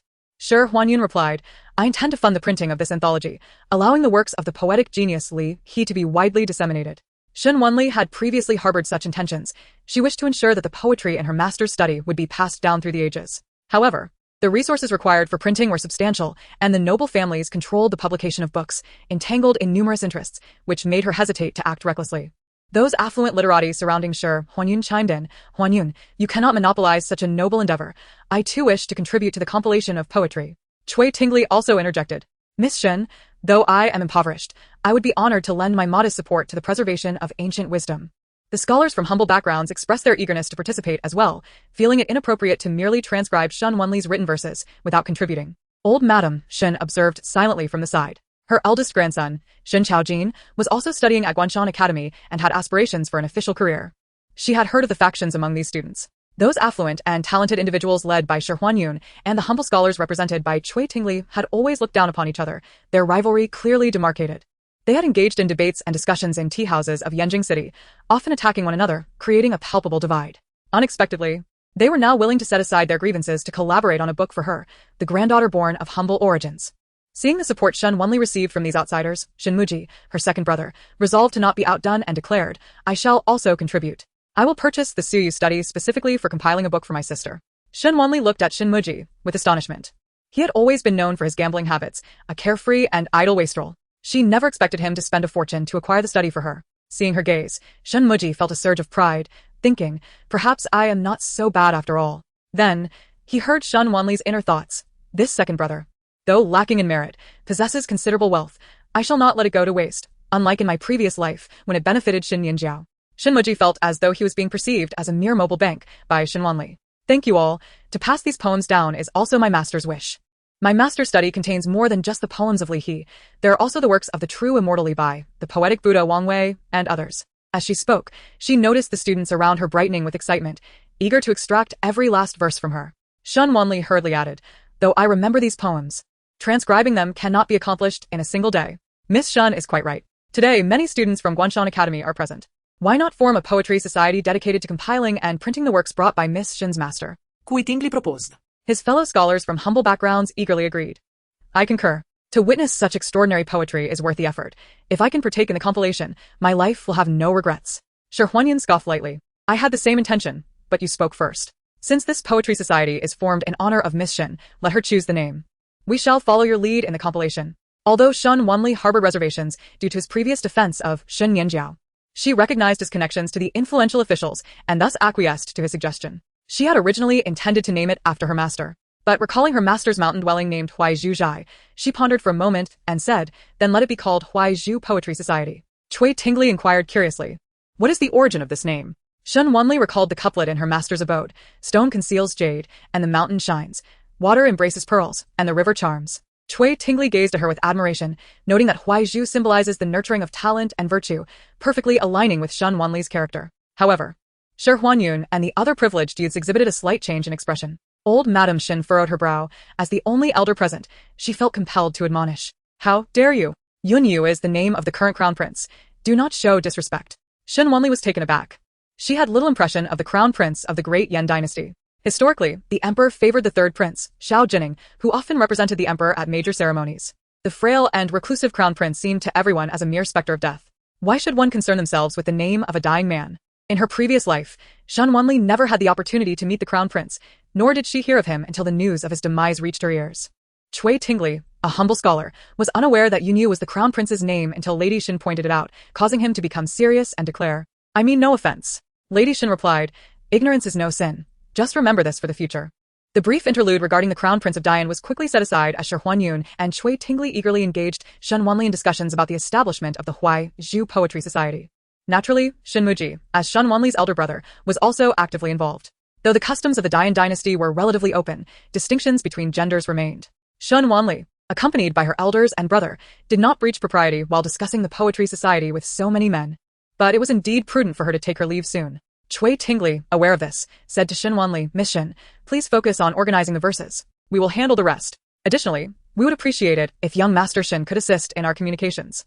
Shen Muji found it quite gratifying to be so earnestly requested by the esteemed scholar, a privilege even his older brother had not received, and he replied, "No problem. I shall do my utmost for my sister's poetry society." Chapter 37, The Hostage's Talent for Pity in the Study of Linghua Courtyard. Shen Wanli perused the impressive works of Mr. Go Dai. As her tea was finished and the setting sun cast its glow through the window, a gentle spring breeze stirred the air, and she gazed at the pear blossoms under the moonlight. The garden was lush, and faintly, she could hear the melodious voice of a youth reciting his studies.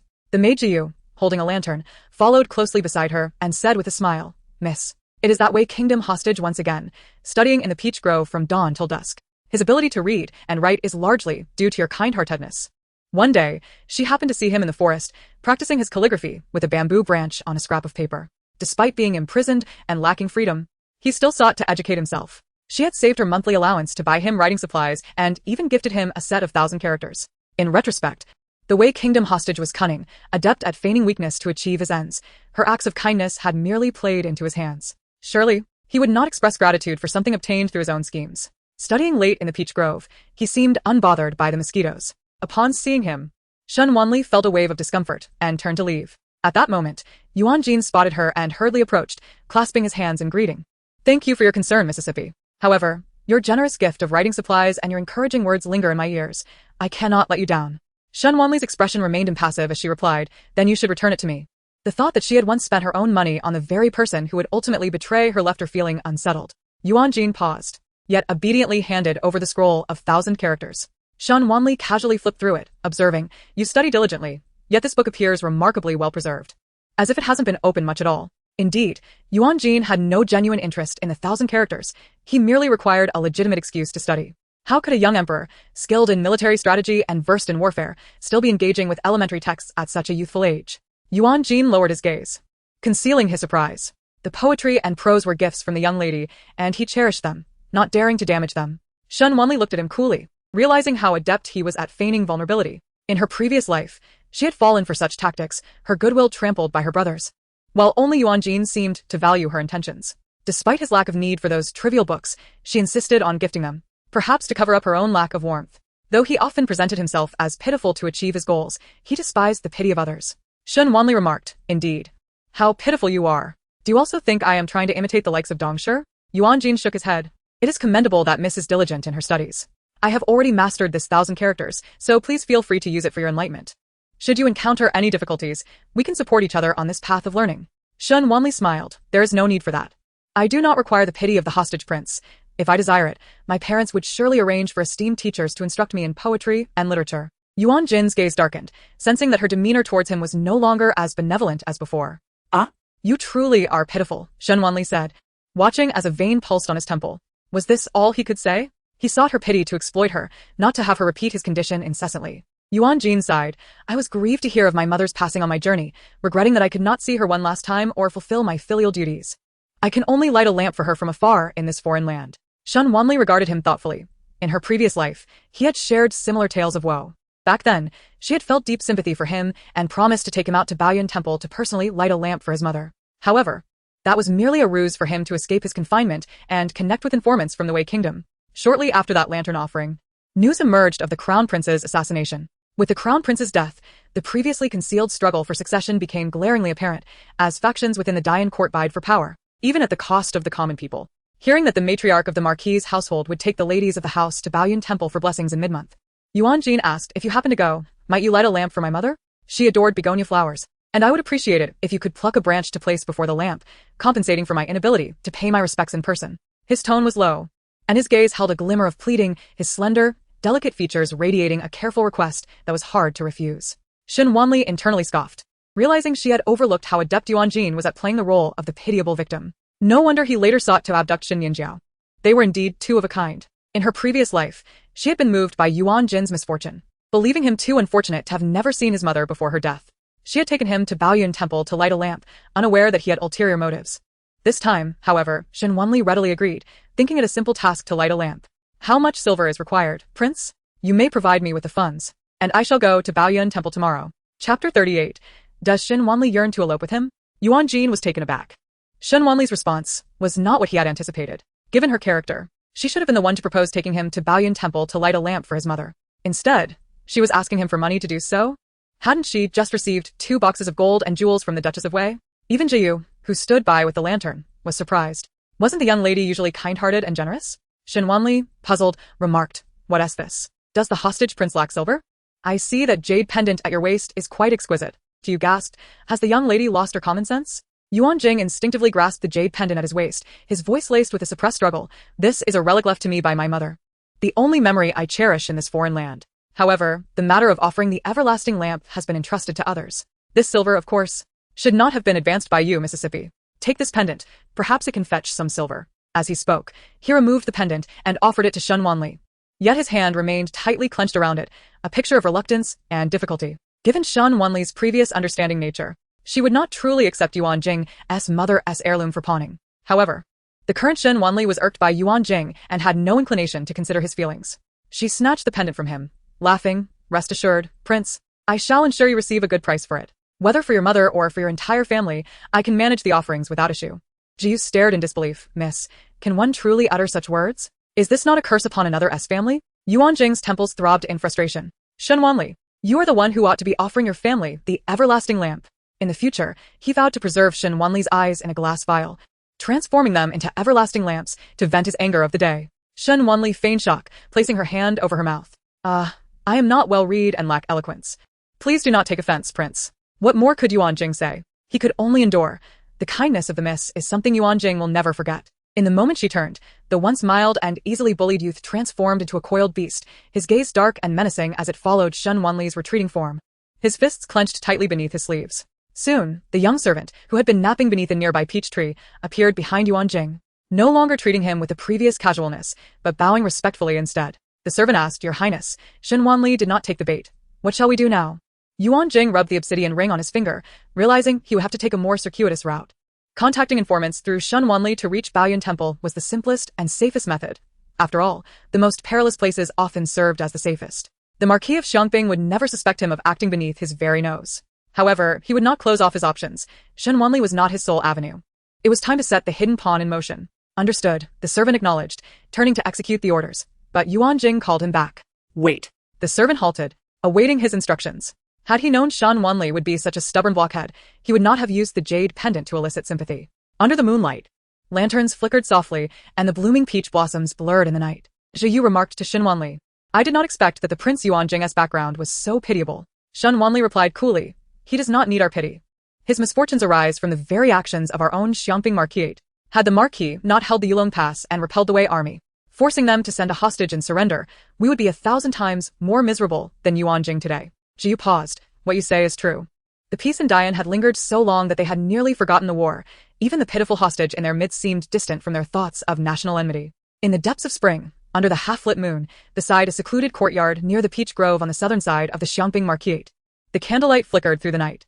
The slender, frail youth sat at a desk, quill in hand, inscribing a secret letter, sealing it with wax before handing it to a servant behind him. Just then, he heard footsteps outside, quickly extinguishing the candle. A knock echoed at the door. Who could be seeking him at this hour?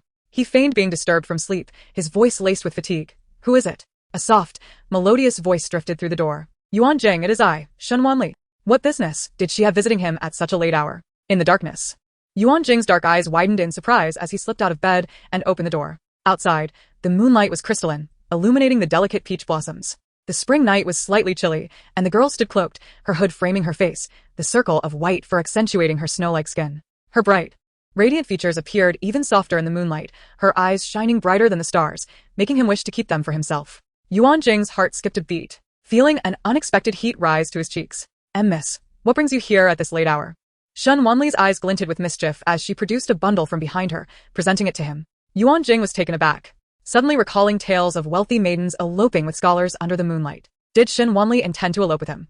He stood in the doorway, cloaked in darkness, feeling an overwhelming flush. Shen Wanli lowered her voice. You lament not being able to personally offer the everlasting lamp for your birth mother, correct? I can take you, but should anyone discover it and inform my parents or grandmother, they would never consent.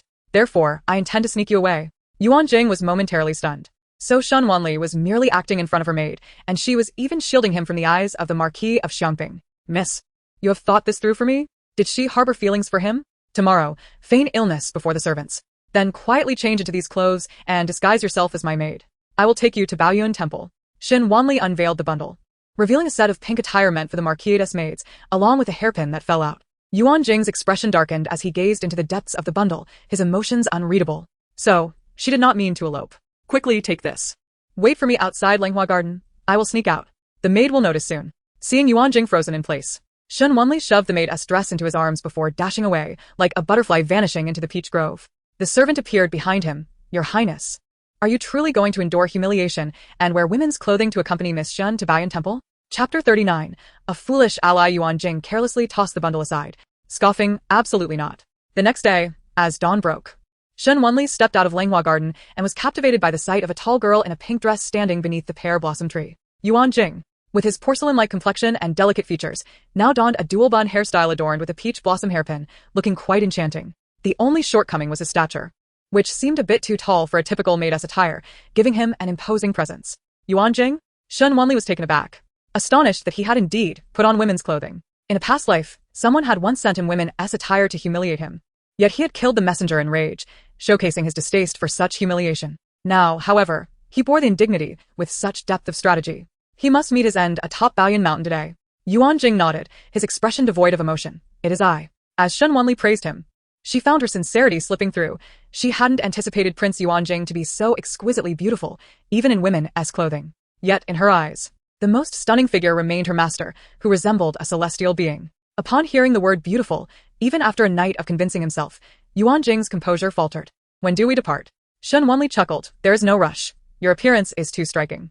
Even disguised as a woman, you are easily recognizable. Let me make some adjustments to ensure you do not draw attention. Yuan Jing pondered for a moment before agreeing. He too did not wish to be the subject of unsolicited admiration. A quarter of an hour later, Yuan Jing felt his face burning, both hot and itchy, as though it had been swollen. A sense of foreboding crept over him. What exactly had Shen Wanli applied to his face? You may open your eyes now. Shen Wanli presented him with a bronze mirror. Yuan Jing gasped in shock at his reflection, his face covered in freckles, resembling a rotund, comical figure. He abruptly raised his head to gaze at Shen Wanli, his face swollen to the point where his eyes appeared deeply sunken. Despite the murderous glare in his eyes, there was an undeniable absurdity to his expression. What do you think? Even your own father wouldn't recognize you now, would he? Shen Wanli replied with a mischievous smile. Yuan Gene, however, did not share her amusement. Having been held as a hostage in Yanjing for many years, even his father would struggle to identify him. Were it not for his awareness of Shen Wanli's kind yet foolish nature, he might have suspected she was intentionally mocking him. Concubine Liang had deliberately chosen to support Shen Nianjiao, bestowing upon her numerous hairpins and garments. Today, Shen Nianjiao adorned herself in a delicate light pink dress gifted by Concubine Liang, exuding an elegance akin to a water lily emerging from the depths. Upon seeing Shen Wanli, she approached her with enthusiasm. Sister Wanli, the cousins have already selected their hairpins, and you arrived a bit late. This jade pin is reserved for you. Beside her, Lu Xiuxiu held a small box, presenting the pin with a hint of pride. Wanli, this pin was granted to Nianjiao by the Empress. She was showered with many treasures. Shen Nianjiao had even given her a jade pin identical to Shen Wanli's. The three sisters, Lu Qingji, overheard Shen Nianjiao's words, realizing that what Shen Wanli received was merely what remained, and felt a twinge of embarrassment. They had not anticipated that Shen Wanli had yet to make her selection. Lu Qingji approached, offering her own pin to Shen Wanli. Sister Wanli, shall we trade? There's no need. Thank you for the gift, Nianjiao. In her past life, Shen Wanli often reacted sharply to such trivial matters, voicing complaints about receiving what others had discarded, which would deter the noble family from treating her lightly. However, this time, she was disinterested in Shen Nianjiao's domestic intrigues. She accepted the pin and casually placed it in the hair of Yuan Gene, who was disguised as a woman. Ah! What a generous soul I am, nearly bringing Yuan Gene to his demise, while still fulfilling his wish to wear a pin from his beloved. Yuan Gene. Shen Nianjiao was taken aback when Shen Wanli carelessly gifted her pin to the ugly maid beside her. As the matriarch Shen approached, she exclaimed, Sister Wanli, this is a gift from the Empress. How could you so casually bestow it upon a servant? Old Madame Shen frowned, preparing to reprimand Shen Wanli for giving others grounds to speak ill of her. Yet, upon hearing Shen Wanli's inner thoughts, she fell silent. So only the officials are allowed to set fire while the commoners are forbidden from lighting a lamp? Suddenly, Shen Wanli seized Lu Xiuxiu by the arm and pulled out a pin that was identical to the one in her hand. However, Shen Wanli held the pin high, casting a mocking glance at Shen Nianjiao as she asked, "Sister Nianjiao, what is this?" The three sisters, upon seeing the identical jade pins, shifted their gazes towards Shen Nianjiao. Their expressions now altered. Shen Nianjiao shot a furtive glare at Lu Xiuxiu, shocked that this foolish girl had carried the pin she gifted, which was so quickly discovered by Shen Wanli. Lu Xiuxiu felt wronged, having received a precious item from the palace for the first time. How could she not carry it with her? She retorted, "How dare you? Xiuxiu, I treat you like a sister. How could you steal my belongings?" If her former maid, Qinggu, had heard this, she would have understood immediately and played along. However, Lu Xiuxiu was bewildered, exclaiming, "Nianjiao, didn't you give me this pin? Stealing is punishable by sale." She certainly couldn't admit to it. Shen Nianjiao was nearly driven to madness by Lu Xiuxiu's foolishness. Shen Wanli couldn't help but chuckle. Indeed, it was amusing to have such a blundering ally gifted to her rival. "Sister Nianjiao, you treat your maid like a sister. I do the same. I also have given away the Empress's pin. So why the double standard? I know Xiuxiu well.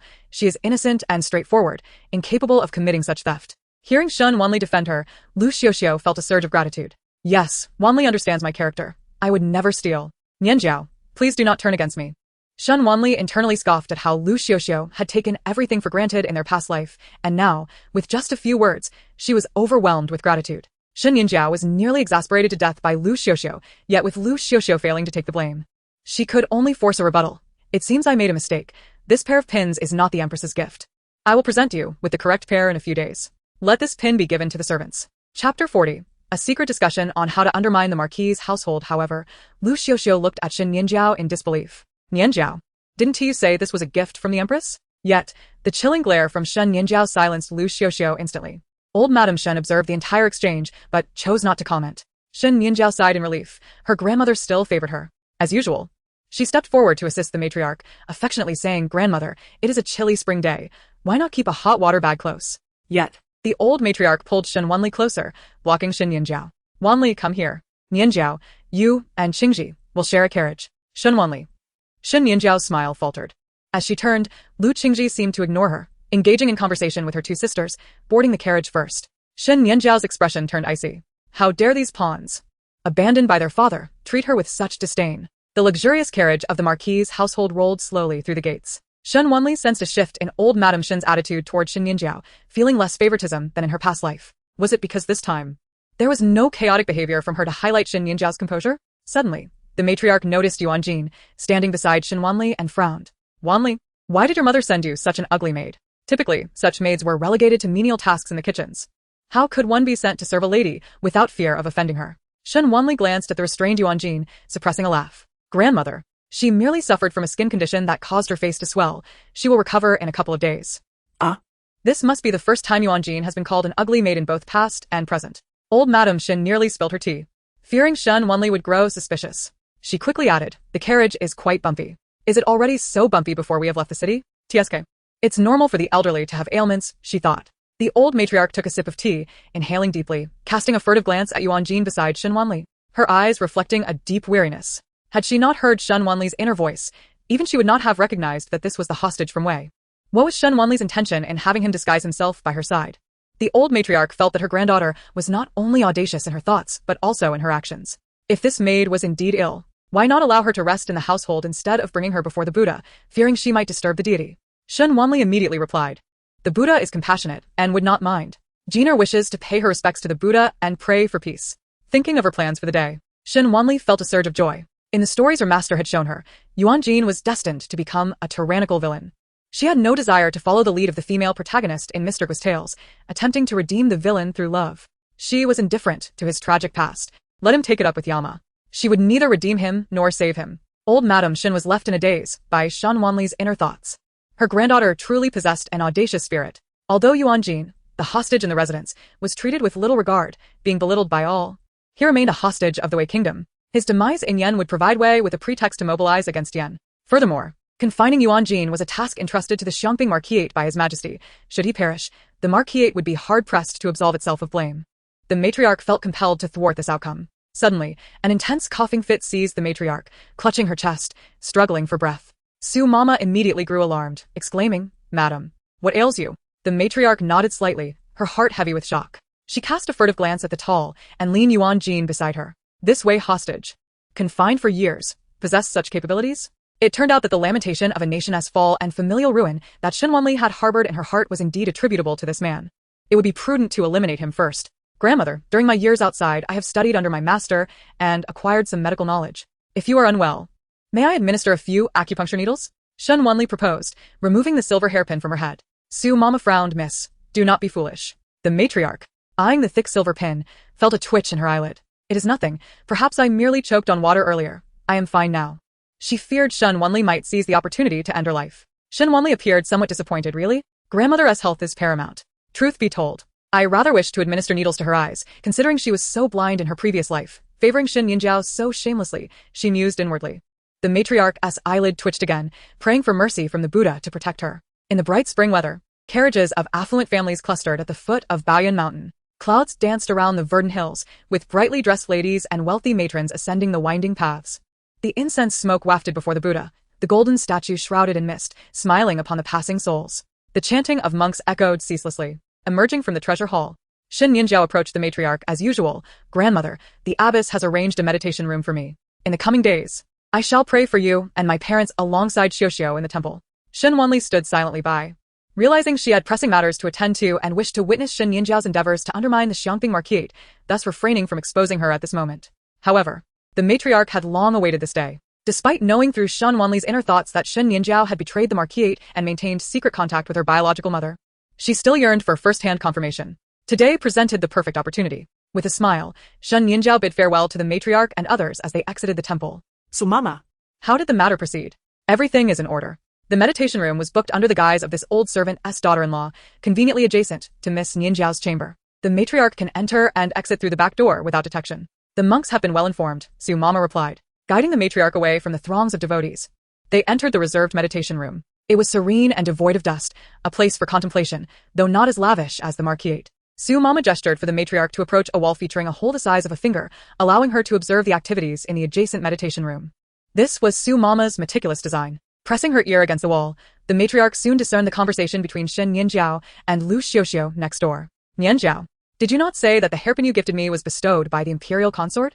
Lu Xiuxiu, having held her tongue until now, dared to inquire only with the two of them present. Shen Nianjiao cast her a disdainful glance. What a joke. Only gifts from the emperor are truly imperial. Speak incorrectly outside, and you may find yourself beheaded. Lu Xiuxiu, trembling, touched her neck. I wasn't aware. Had it not been for the sensitive nature of her meeting with her mother, she would never have brought along this foolish cousin. Lu Xiuxiu nodded submissively, feeling more at ease beside Shen Wanli, who shared everything with her, unlike Shen Nianjiao, who treated her like a servant. Observing her granddaughter's private demeanor through the wall, the matriarch felt a pang of disappointment. This granddaughter, who had always been praised for her grace and generosity, revealed a starkly different persona in private. She and the Xie family were not two-faced individuals. She wondered whom Shen Nianjiao had learned such duplicitous behavior from. While Shen Nianjiao transcribed scriptures in the meditation room, she suddenly called Lu Xiuxiu, who was knocking on the wooden fish, over. You write for me, and make sure your characters are neat. Lu Xiuxiu, flustered, stammered, I cannot write. Only scholars like cousin Ling Xiao can write. We mere country girls only know how to feed chickens and ducks. Oh. Shen Nianjiao shot her a sidelong glance, unmasking her disdain. All my maidservants can read. Xiuxiu, you are embarrassing me. Lu Xiuxiu lowered her head in self-doubt, a feeling of resentment brewing within her. Clearly, Shen Nianjiao's status was not far removed from her own. She too was merely a country girl. Yet she was fortunate enough to be swapped for the marquis's daughter. Shen Nianjiao's eyebrows suddenly arched. So, does that mean Shen Wanli cannot read either? She chuckled. No wonder she can only be a concubine. The legitimate wives of affluent families must be literate and adept at managing finances. Shen Wanli cannot even recognize a single character and yet dares to aspire to become the third prince's consort. What a farce. The matriarch, one wall away, clenched her fist as she listened to Lu Xiuxiu recount Shen Wanli's tragic experiences in the Lu family and Shen Nianjiao's unrestrained derision. How could her true granddaughter, the legitimate daughter of the Xiangping marquise, be treated in such a manner? Shen Nianjiao had always presented herself as gentle and gracious. It turned out it was all a fade. At that moment, a series of knocks echoed from the adjacent room. Mother, you finally arrived. Shen Nianjiao tightly embraced the woman who had just entered.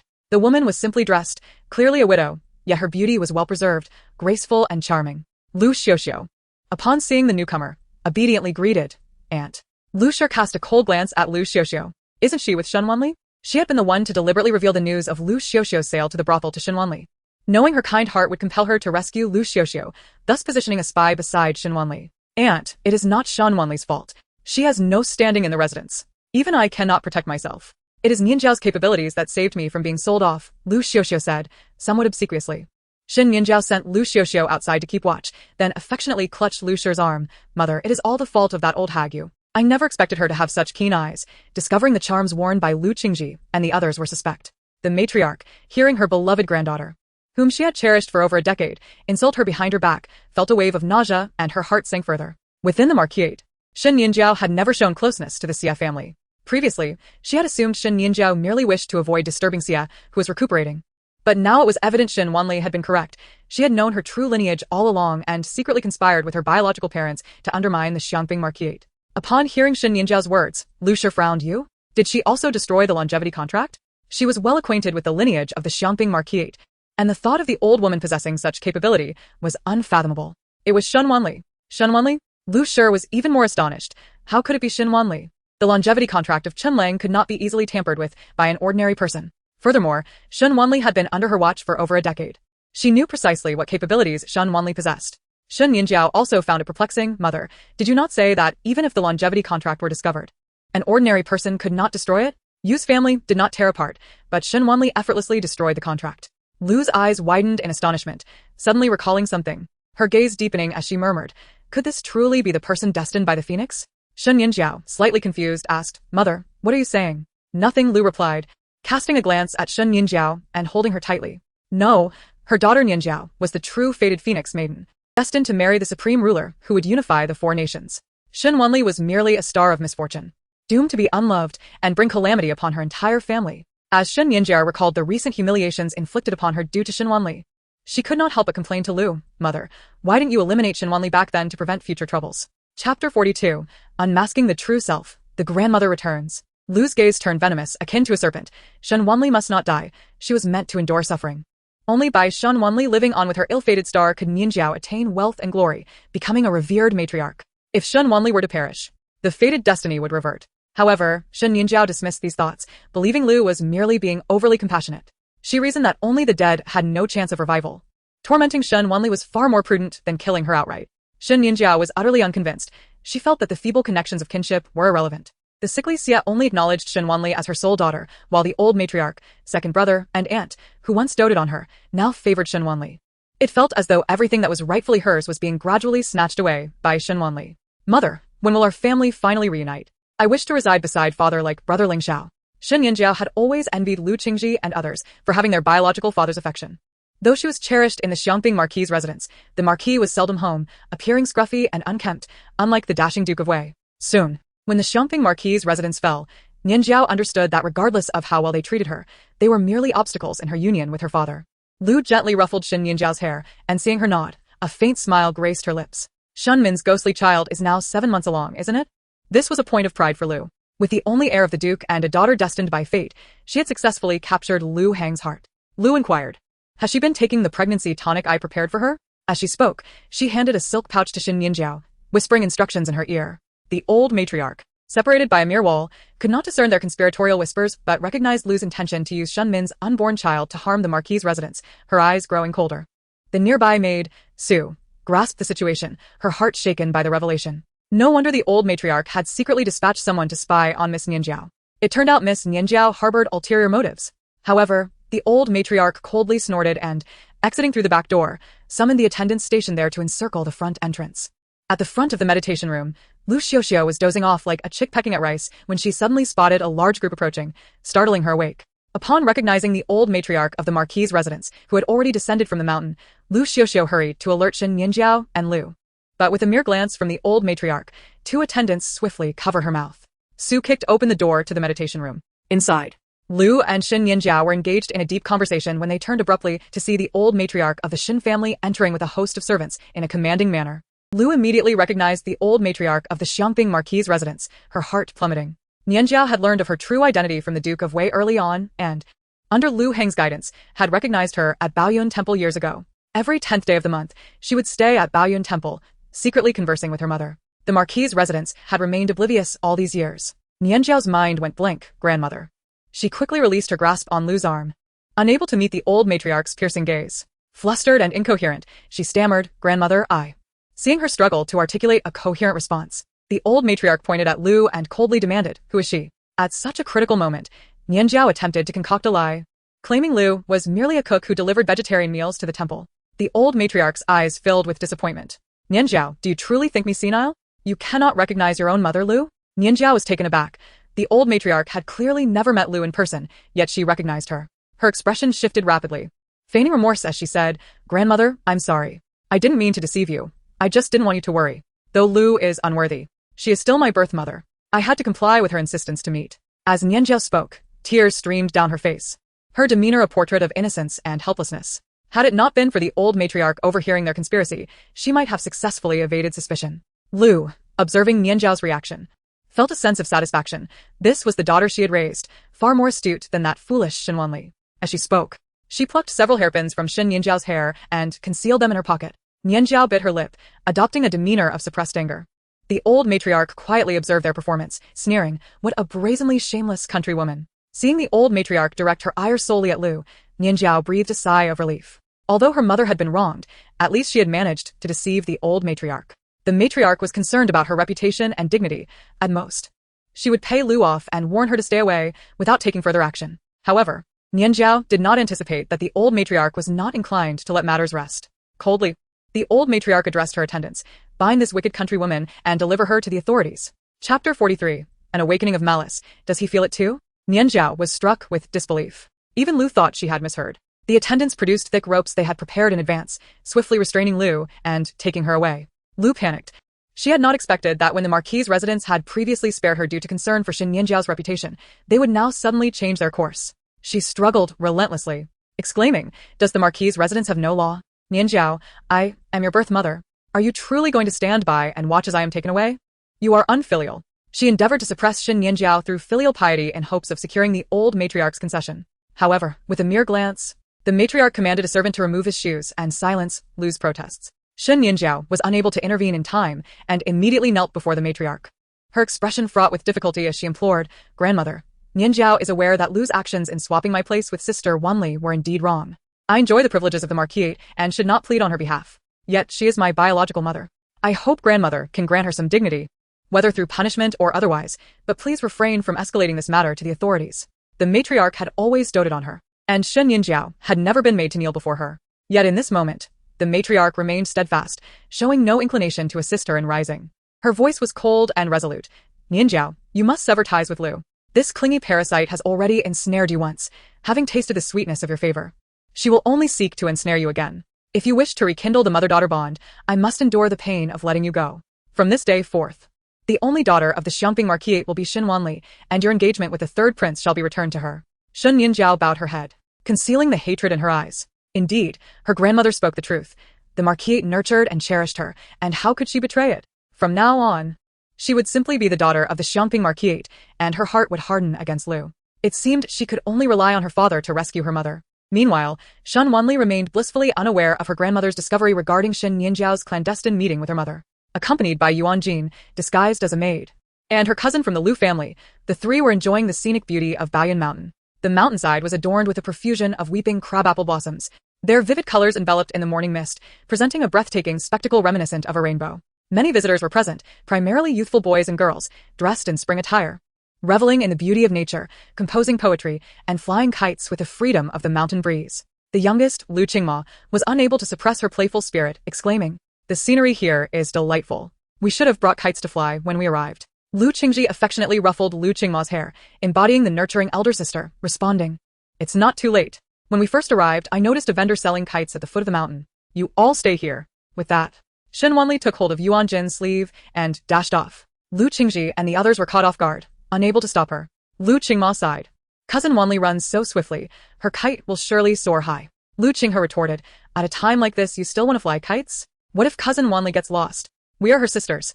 How can we allow her to run errands alone? Shall we go find her?" Lu Qingma suggested.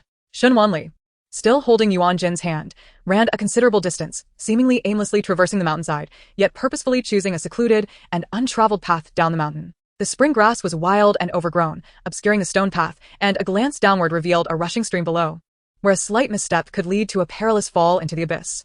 This place was indeed a perfect setting for treachery. Yuan Gene glanced down at the ravine, his heart racing, and pulled Shen Wanli back, his voice low and urgent. "Be careful." He concealed a hidden weapon in his sleeve, poised to strike at the venomous snake. However, at that moment, Shen Wanli snapped a bamboo branch and struck the underbrush. The rustling startled the snake, which quickly fled. Shen Wanli grasped his sleeve, wielding the bamboo branch to clear the path ahead, leading him onward. The proximity of the hidden weapon and her delicate fingers was a mere breath apart. Yet, Shen Wanli appeared oblivious, laughing as she said, "Prince, you are overly cautious. This type of flower snake is harmless. I often encountered them while gathering firewood in the mountains. A simple stick to scare them away is all that's needed." Her bright, lively eyes sparkled more than the sun in the sky, almost blinding in their intensity. Yuan Gene lowered his gaze to the chasm, speaking softly, "I have never seen such a snake before, nor do I know how to drive them away." Having been confined for over a decade, he had never ventured into the wilderness, thus remained ignorant of such things. In the past, Shen Wanli might have been swayed by his seemingly pitiful demeanor, feeling sympathy for him. However, now she merely found him insufferably pretentious. With a smile, she reassured him, "It matters not. Just follow me." Yuan Gene acquiesced with a soft hum, trailing behind Shen Wanli as she clutched his sleeve, descending the mountain together. As they walked along the path, a slight misstep caused his little finger to brush against her hand, warm and soft, akin to warm jade. The fresh mountain breeze mingled with the fragrance of the grass, momentarily dispelling the burdens of national grievances and personal vendettas from his mind. Walking together, they seemed no different from the ordinary youths enjoying a spring outing. Unbeknownst to him, as Shen Wanli led him down the mountain, the fragrance from her sleeve subtly entwined with Yuan Jin's garments. Among the surrounding thickets, countless insects and snakes lay in wait. Suddenly, Yuan Gene felt a cold sensation wrap around his leg, causing him to halt in his tracks. Chapter 44. Did Yuan Gene fall off the cliff? A reunion with the master? Yuan Gene glanced down, catching sight of a red and black patterned serpent slithering through the grass, a likely venomous red-banded snake. While Shen Wanli was unafraid of harmless snakes, such a formidable creature would surely alarm her, wouldn't it? Thus, Yuan Gene casually remarked, "It's nothing, let's go." Simultaneously, a concealed weapon fell from between his fingers, striking the 7-inch mark of the red snake precisely. The serpent collapsed to the ground, lifeless. As he stepped upon it with an expressionless demeanor, Shen Wanli secretly lamented that the red snake had not managed to bite him. However, there were many adorable creatures in the mountains. She had already infused her garments with the repellent fragrance against snakes and sprinkled Yuan Gene with powder designed to attract venomous serpents. She was keen to observe the extent of Yuan Jin's arsenal and abilities, curious to see how many snakes he could evade. As Yuan Gene continued on his path, he noticed an unusual abundance of venomous snakes along the way. Frowning, he glanced at Shen Wanli, who was blissfully unaware of the dangers surrounding her, and could not help but caution, "Miss, you should not traverse this steep path alone in the future. It is unsafe." Shen Wanli replied, "Yes. I am only here because of you." What other reason could she have for venturing here, if not to commit murder and dispose of a body? Yuan Gene was momentarily taken aback. Though he had only known Shen Wanli for a short time and had considered her a means to an end, he had not anticipated her level of trust in him. Indeed, within her Marquis family's eyes, only Shen Nianjiao mattered, leaving her with no choice but to rely on him. Realizing that relying solely on venomous snakes would not suffice to eliminate Yuan Gene, Shen Wanli surveyed the terrain, preparing to take matters into her own hands. Of course, she hoped to disguise her actions as an accident for the sake of caution. As she walked ahead, lost in thought, she failed to notice the bamboo viper coiling on the shrub in her path. By the time she became aware, the viper had already launched itself toward her, fangs bared. Perhaps due to her prolonged exposure in the mountains, the repellent fragrance had dissipated, causing the viper to lose its fear of her. So close was the viper that even Yuan Gene could not intercept its attack. Just as Shen Wanli was about to evade the viper herself, Yuan Gene swiftly lunged forward, positioning himself between her and the creature. The viper's fangs sank into his arm, while he seized the viper's 7-inch mark, using his internal strength to strangle it to death. Shen Wanli was momentarily stunned, not expecting Yuan Gene to risk himself to save her, sustaining a snake bite in the process. However, in that fleeting moment, she recognized an opportune chance. Seizing the moment while Yuan Gene dealt with the viper's wound, she summoned some spiritual energy and dislodged a nearby rock. The stone tumbled down, striking Yuan Gene's knee. He let out a muffled groan, losing his balance and staggering a few steps down the slope. Yet, despite this, he managed to steady himself, only to suddenly hear Shen Wanli's alarmed voice from behind him. "Yuan Gene? No." Shen Wanli reached out as if to save him, her scream startling the birds into flight. Yet her feet remained rooted in place. As Yuan Jin's figure vanished between the cliffs, Shen Wanli feigned urgency, calling out a few more times. But only the sound of the mountain spring echoed back to her. She then suppressed her expression of panic and concern, replacing it with cold indifference. Recalling her past life, where Yuan Gene had betrayed her, branding her a traitor and leaving her to be executed, she had watched him lead an army into Yanjing. Now, she had finally killed Yuan Gene to eliminate future threats. A faint smile graced Shen Wanli's lips. "Yuan Gene, may you travel well." She turned away, waving her sleeve, feeling an overwhelming sense of relief. With several paper kites in hand, she ascended the mountain path lightly, the warm sunlight illuminating the blooming crabapple branches. Halfway up, she caught sight of a figure clad in white, sitting in a pavilion on the left peak of Baoyun Mountain, exuding an ethereal grace. The wilderness was silent, the vegetation sparse, as he sat alone, strumming a guqin. The sound of the zither mingled with the rustling of the pine and bamboo, creating an enchanting melody. Shen Wanli paused, feeling a rare urge to linger and listen. The tune seemed familiar, reminiscent of a piece her master often played. The figure had his back turned to her, but even from that angle, she could tell he was an exceptionally poised young man. Though his face was obscured, she felt an uncanny resemblance to her master, and if he bore such a likeness, he must certainly be handsome. However, in the next moment, a black-clad assassin sprang from the nearby bushes, brandishing a long sword that pierced through the chest of the man in white. The blood soaked into his pristine sleeves, resembling red plum blossoms against the white snow. Shen Wanli gasped, realizing she was witnessing a murder. Adhering to the principle of avoiding unnecessary trouble, she decided to pretend she hadn't seen anything and took a detour. Yet, from the corner of her eye, she caught a glimpse of a radiant, multicolored glow. Turning her head, she realized that the guqin the man held was shimmering with iridescent light under the sun. It was the Kai Feng Mingqi 7-string qin. Without a moment's hesitation, Shen Wanli sprinted toward the pavilion on the left peak, utilizing her spiritual energy to gracefully leap over the rocky terrain. She retrieved the fallen guqin, wiping away the bloodstains with her handkerchief. Upon seeing the familiar phoenix emblem, she could no longer contain her excitement. This truly was her master's guqin. He treasured it greatly, and with it in her possession, she would surely reunite with him in the future. Clutching the guqin, she cast a glance at the corpse on the ground. Should she bury the body since she had taken the guqin? But she hadn't killed him. It would be inappropriate for her to assist in burying someone else's corpse, wouldn't it? However, upon flipping the body over and recognizing the familiar face, her pupils dilated in shock. Master? Chapter 45. In this lifetime, it is her turn to protect her master.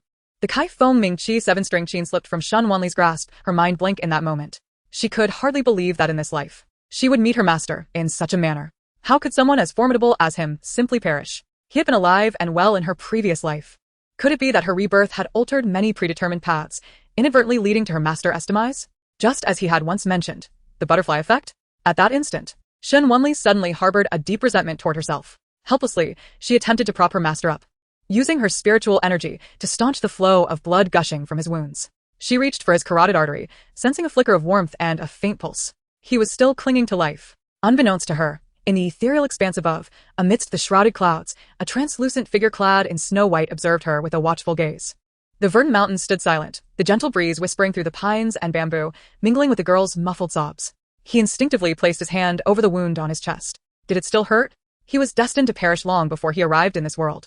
In the 21st century, he was the youngest and most accomplished celestial master of the Xianmen sect. Yet the sect, rife with its own shortcomings, lacked one vital element: his life. Consequently, during a private flight to attend a metaphysical conference, he met his untimely end in a plane crash. Little did he anticipate that he would be reborn into a fictitious dynasty, albeit still as a frail being. He existed as a lonely specter in this era, content with the notion of living or dying. From the onset, he foresaw this calamity and had no intention of exerting effort to evade it, opting instead to linger in this place, playing his lute while awaiting death. To find his final resting place amid such serene mountains and rivers was not without its merits. However, the young man, clad in white, cast a glance at the unfamiliar girl in the pavilion who was fervently attempting to revive him. The spring air was crisp, and the wind carried a chill. The girl's delicate attire, damp with cold sweat, contrasted sharply with her once vibrant visage, now pale as cold jade, fragile as a willow swaying in the breeze. A ripple of emotion stirred in the usually composed depths of his gaze. In both his past and present lives, no one had ever wished so fervently for his survival, not even himself. As he approached the girl in the pavilion, he felt the warmth of spring sunshine enveloping him, bringing a semblance of life back to his cold body. At that moment, Shen Wanli, though feeling utterly drained, continuously channeled her spiritual energy towards the young man lying on the ground. A single crystalline tear fell, landing upon his pallid cheek. His eyelashes fluttered slightly, as if stung by something, and he opened his eyes, gradually sitting up. His eyes were dark as ink, yet clear and bright as crystal, evoking images of solitary snow under the moonlight, imbued with an otherworldly detachment, as if he desired nothing from the world. In that instant, Shen Wanli's heart raced, and she instinctively embraced the young man tightly, crying out, "Master!" He was the very same person who had rescued her from a gruesome fate, taken her into the mountains, taught her the art of music and literature, and gifted her with a new life. Caught off guard by her sudden embrace, the young man instinctively sought to push her away, conditioned by the customs of his time that dictated caution between the sexes. Yet, gazing into her tear-filled eyes and the blush upon her nose, his hand lingered. An emotion known as tenderness began to take root within him. Unable to harden his heart against her, he gently patted her back and spoke softly, "Do not weep. I am not dead." She sat before him, tilting her face upwards, hesitantly calling out, "Master?" The young man noticed the shimmering brightness in her eyes, reminiscent of stars scattered across the night sky. He realized he should not let her down. Yet he shook his head, saying, "My lady, you are mistaken. I am not your master." Shen Wanli had anticipated such an outcome. To her, he was a figure from a past life, while to him, she was merely a stranger in this lifetime. His inability to recognize her was entirely reasonable, yet it left her with a tinge of disappointment. She had assumed that a celestial being like her master would possess the ability to perceive past events, just as he had in their previous life when he had called her by her name, Chu-Chu. However, it seemed that in this lifetime, her master was but a frail beauty. But that was inconsequential. In this life, she would be the one to protect him. Wiping away her tears, she said, "I must have overstepped. May I ask how to address you, young sir?" The young man replied, "Ningju." So this was her master's name, she silently noted. Ningju coughed weakly and expressed his gratitude. "Thank you for saving me. May I know the name of my benefactor?" Had he known someone would go to such lengths to save him, he would not have met his fate so willingly. "Just call me Chu-Chu. Chu-Chu, my lady." Shen Wanli resumed her inquiries about her master's identity and residence. Recalling her past life, she remembered that her master resided in the mountains, surrounded by books of his own transcriptions, a diligent scholar who, for some unknown reason, had later delved into metaphysics. "Be cautious, Ninggongzi." Shen Wanli placed the Qifeng Mingqi 7-string zither before him once more before taking her leave. She wondered who sought to harm her master. As the assassin seemed to possess the skills of a trained killer, how could an ordinary scholar be targeted? Was it possible that with the impending imperial examination, her master had obstructed someone's path? Once Shen Wanli had departed, Ningju, covered in blood, picked up the zither in the pavilion. Chapter 46. The cousin-in-law's affection for men. The Dark Guard had not anticipated that in the brief moment he descended the mountain to procure some sandalwood incense for the prince, an assassination attempt would unfold. Moreover, judging by the bloodstains, it seemed to have struck near the heart. Ningju glanced down at the bloodstains adorning his attire. "I am not dead." The Dark Guard replied, "Your subordinate bears grave responsibility for failing to eliminate the assassin and allowing the prince to sustain injuries." Ningyu responded, "I spare you from death. Did you bring the sandalwood incense?" The Dark Guard respectfully presented the incense. Ningju lit it with a fire stick, placing it in a nearby burner, letting the fragrant smoke rise as the sound of the zither drifted through the air. He had grown weary of living in this unfamiliar dynasty, yet he never anticipated that a glimpse of unexpected beauty would alter his mundane existence. Suddenly, he found himself reluctant to embrace death. Chu-Chu. The three sisters, Lu Qingji, waited beneath the begonia tree until at last Shen Wanli arrived. "I just came down the mountain and fell into mud. I need to change my clothes." Shen Wanli had prepared herself with 2 sets of clothing for the purpose of assassinating Yuan Gene to avoid staining her garments. However, she did not foresee that while her plan to kill Yuan Gene would be executed without bloodshed, she would end up soiled with her master's blood. Lu Qingji and the others rushed to inquire if Shen Wanli had sustained any injuries, while Lu Qingma expressed a hint of regret. "I should not have suggested flying kites." While gathering herbs down the mountain, she had inadvertently been bitten by a venomous snake and rolled off the cliff, which was her meticulously chosen method of demise for Yuan Gene. The spring sun was warm, and colorful kites soared in the azure sky, the girls' laughter resonating like silver bells. At that moment, Lu Qingma suddenly rushed to Lu Qingji's side, gesturing playfully towards a spot in the begonia grove, and whispered teasingly, "Sister Qingji, is that not my brother-in-law?" Lu Qingji had already noticed her fiancé, Zhou Jingqing, admiring the flowers and reciting poetry. During his recent break, he wore the scholar's attire of Guanshan Academy, engaging in light-hearted conversation with his classmates, exuding elegance and charm. They had exchanged wedding invitations and completed the necessary rites. Awaiting the wedding next month, she would soon become a member of the Zhou family. Yet, upon hearing her sister Qingma's jest, she felt her cheeks flush and could not help but chastise her. "A young lady should not be so frivolous. Do not speak carelessly. As the elder sister, you ought to learn from Wanli, displaying more composure and grace." This was the first time Shen Wanli had been described as composed and dignified, but following Lu Qingji's gaze, she frowned upon seeing Zhou Jingqing. Sister Qingji met an early demise in her past life, thus avoiding a life of widowhood. Zhou Jingqing, evidently, is of the same inclination. Beside the begonia trees stood a young man clad in a pale blue silk robe, who had been painting in tranquility, listening to the mountain winds and birdsong. Suddenly, a somewhat unfamiliar female voice broke his concentration, causing a drop of red ink to mar his canvas. One of the students from Guanshan Academy, noticing this, remarked, "Zhou, your painting was going so well. Why did you lose focus? That red ink has ruined your beautiful piece." Shun Keijinki removed the painting from the easel, declaring, "Then it shall be discarded. When it comes to flowers and birds, my sister excels far beyond me. Indeed, Miss Nianjiao is renowned in Yanjing, remarkably skilled in music, chess, literature, and painting, especially in depicting flowers and birds. As for our esteemed Shengongzi, his true talent lies in landscapes and ink paintings." When Zhou Jingqing approached and saw him about to destroy the painting, he swiftly intervened, exclaiming, "It would be a shame to ruin it. The flaws do not overshadow its beauty. Please, Shen Gongzi, gift it to me." Shen Nianjiao's gaze softened, yet there was a newfound scrutiny in his eyes as he regarded Zhou Jingqing. Moments ago, a voice had whispered to him that Zhou Jingqing was of the same inclination. Typically, Zhou Jingqing maintained close ties with the students at the academy, often seen with arms draped over each other, but he had never contemplated it in that manner. "A ruined painting is unfit for gifting," Shen Nianjiao stated, and without hesitation, he tore the flawed artwork in half. Zhou Jingqing expressed his disappointment, lamenting, "What a pity. When will I ever receive a painting from Shen Gongzi?" Nearby classmates laughed and teased. "Why lament? What do you truly have to regret? Brother Zhou, soon you shall wed Miss Liu, becoming the son-in-law of the Duke of Wei's household. At that time, Master Shen will indeed be your cousin. Acquiring his exquisite calligraphy and paintings should be a simple endeavor, no?" Suddenly, a gentleman from the aristocracy accompanying Zhou Jingqing and Shen Chaojin remarked, "Look over there. Are those not the daughters of the Duke of Wei? I recall seeing them at a banquet. The three sisters often dress in matching attire, standing there like blooming flowers. Truly captivating." The scholars turned their gazes toward the scene, spotting the Liu sisters and Shen Wanli engaged in kite flying. One observer noted, "The young lady in blue accompanying the Liu sisters is exceptionally stunning. I wonder to which family she belongs? Even the blooming begonia cannot compare to her beauty. Such a goddess could grace a painting." A portly young master chuckled. "I wonder if that lady is betrothed. My mother has been urging me to marry, yet I have yet to find anyone suitable. That young lady in blue seems quite splendid." One scholar promptly shoved the rotund gentleman, retorting, "Go on, dream on. Did you not hear the daughters of the Duke of Wei refer to her as cousin? She is evidently the daughter of the Xiangping Marquis' household. Do you not even consider whether Brother Chaojin agrees with your words? It had long been said that the daughter of the Xiangping Marquis was unparalleled in beauty and had already been promised to the third prince. It seems you are but a foolish dreamer." While originally focused on that voice, Shen Chaojin furrowed his brow upon hearing his classmates mention his sister. Casting a glance over, he declared, "My sister's reputation is of utmost importance. I would appreciate it if you refrain from making unfounded remarks."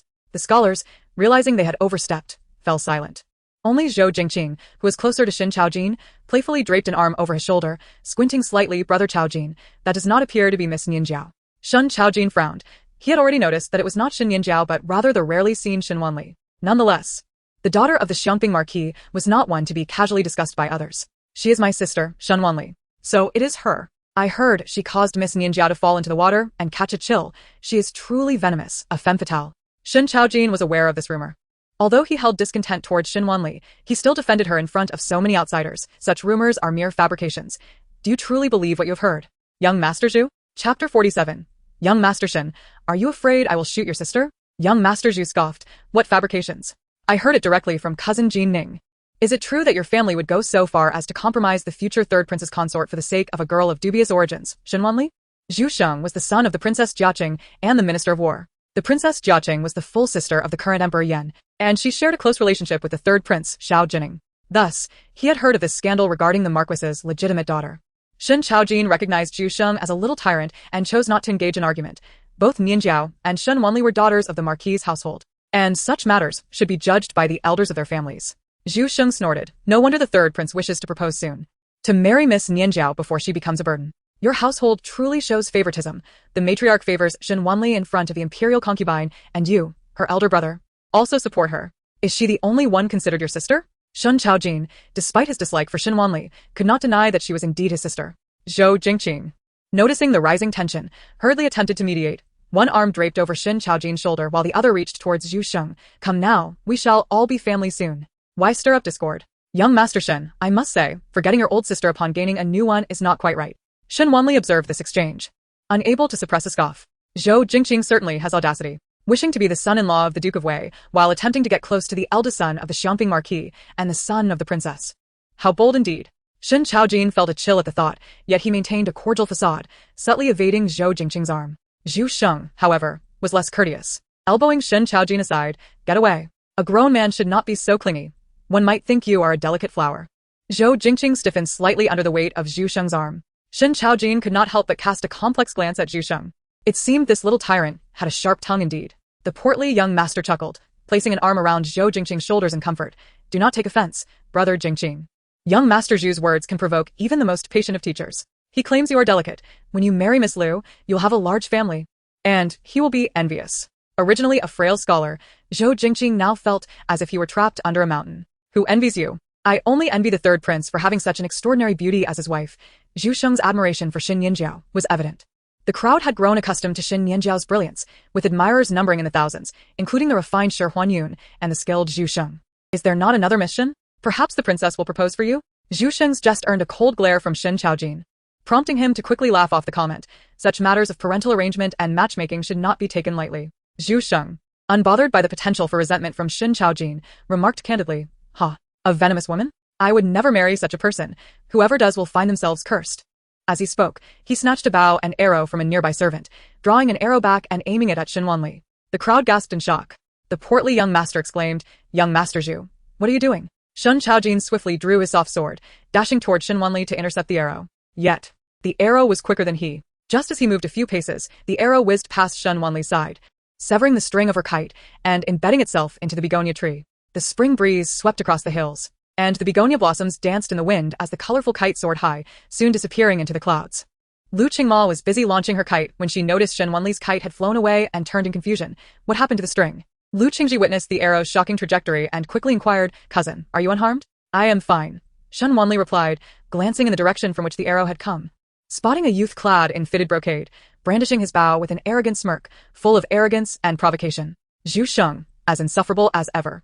The young masters surrounding Zhu Sheng, relieved to see Shen Wanli unharmed, began to praise his archery skills. Young Master Zhu's archery has indeed improved greatly. Indeed. In all of Yanjing, only Shen San is my match in horsemanship and archery.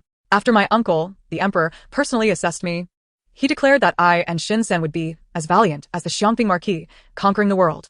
Zhu Sheng declared proudly, his eyes gleaming with ambition. He then glanced at the tightly gripped soft sword in Shen Qiaojin's hands, smirking, "Young Master Shen, why are you so anxious? Do you fear I may shoot your sister?" Shen Qiaojin sheathed his soft sword, raising his fist, ready to strike Zhu Sheng's face. However, just then, a whistling sound broke through the air.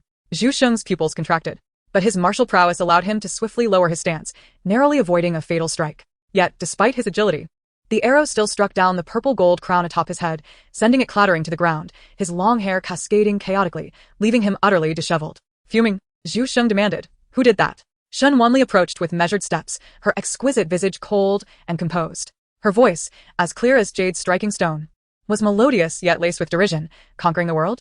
You speak grandly, yet here you are bullying a lady. Should you truly face the battlefield, I doubt you would dare to utter a single boast." Zhu Sheng considered his words sharp, unmatched even in the esteemed Guanshan Academy. Yet being publicly chastised by Shen Wanli infuriated him to no end. Vulgar. A woman's perspective. The three sisters of the Lu family, chasing after Shen Wanli, were utterly stunned. Just moments ago, they had witnessed Shen Wanli pull an arrow from a begonia tree and hurl it towards Zhu Sheng, akin to a game of arrow throwing, nearly striking him down. All of them were sons of officials from the court of Yanjing and had encountered one another at various banquets. The sisters slightly bowed, acknowledging their elder cousin, Zhu, and the other gentlemen present. Chapter 48. Becoming a concubine for the third prince. Shen Wanli's demeanor was unapologetically forthright. Indeed, reciprocity is key. He severed my kite string, and I knocked off his golden crown. Is that so unreasonable? Zhu Sheng, incensed by her words, retorted, "Unreasonable? That worthless kite of yours is hardly worth a few coins, whereas my golden crown was a gift from the empress. Can you afford the compensation?" Shen Wanli replied, "Oh, I cannot afford it. You should seek my elder brother for that." Shen Qiaojin, taken aback, regarded his sister, who had transformed into a figure of confidence and poise, exuding the pride of a noble lady, devoid of her former timidity. This sister had changed significantly, and it seemed her resilience had strengthened considerably. Previously, she would never have dared to ask him for financial aid or assistance in clearing up her mess. Since Shen Muji's funds cannot be extracted immediately, I might as well take advantage of this elder brother of mine. You rejected the inkstone I crafted for you, claiming it was of inferior quality, and tossed it in the wastebasket, insisting on a superior Duan inkstone, which costs a small fortune, discarding it at the slightest scratch. You are wealthy, so who else should I take advantage of but you? Shen Wanli thought bitterly to herself, oblivious to Shen Qiaojin's bewildered expression. Had he just heard her inner thoughts? No wonder she had referred to Lu Qingji as cousin. The inferior inkstone she gifted him was, in fact, made by her own hands? Wasn't she aware that Nianjiao had been saving up to buy an inkstone for him, and had instead purchased a counterfeit at a high price? Zhu Sheng turned to Shen Qiaojin. "Are you truly going to help your sister compensate me?" Shen Qiaojin maintained a calm demeanor, responding with measured words. "Young Master Zhu initiated this dispute. If you are not concerned about being laughed at by your peers, feel free to seek me out for compensation."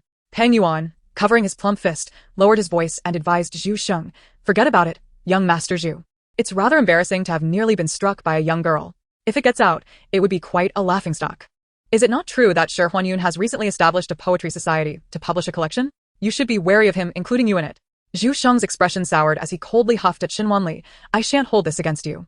He couldn't afford the humiliation. Pang Yuan bowed slightly to Shen Wanli, his cherubic face beaming with friendliness. Miss Shen, it is a pleasure to finally meet you. I am your brother's classmate. I had no idea you possessed such exceptional archery skills, rivaling even that of the third young master Shen. Truly, you are worthy of being the daughter of the Marquis of Xiangping. Shen Wanli nodded slightly. Such flattery has nothing to do with my father. In her previous life, Shen Wanli had realized that Pang Yuan was amicable and a peacemaker. Among Shen Chaojin, Zhu Sheng and the others, he held the lowest status, but managed to navigate through social circles adeptly. Pang Yuan fell into a contemplative silence, sensing that Shen Wanli's implication was not to praise her but rather her father, the Marquis of Xiangping. Archery? It seems more like a case of a blind cat stumbling upon a dead mouse. Had I not been quick-witted enough to evade it, she would have been an assassin attempting to harm me, deserving of being sent to the authorities. Zhu Sheng scoffed, casting a sidelong glance at Shen Wanli before suddenly realizing. Wait, where's your bow? Shen Wanli tilted her head, her bright, expressive eyes brimming with curiosity. Do I need a bow? Zhu Sheng retorted with disdain. Without a bow, how could you have shot an arrow? Was that merely a game of throwing? Shen Wanli feigned innocence. At such a short distance, is it not easy enough to hit the target with a simple toss? Zhu Sheng glanced down at the fallen crown, pierced by her arrow. What on earth are you saying? Even Shen Chaojin and Pang Yuan were taken aback, unable to believe their ears. As students of Guanshan Academy, they had all learned the 6 arts, including archery. They were familiar with the game of arrow throwing. Yet they had never considered that one could throw with the force of archery. The lively Lu Qingma, witnessing the disbelief around her, quickly interjected. We all saw it. Just as she said, Wanli's sister simply tossed it and struck young Master Zhu's crown. Lu Qingji and Lu Qinghe nodded in agreement. Shen Chaojin's astonishment lingered. Could this sister be like the third brother, endowed with extraordinary strength, a rare talent for military affairs? Zhu Sheng found himself engulfed in self-doubt. Shen Wanli's inner pride bubbled forth. Let them be shocked. Haha, not only arrows, but even a mere twig could I throw to pierce your brow. Shen Chaojin.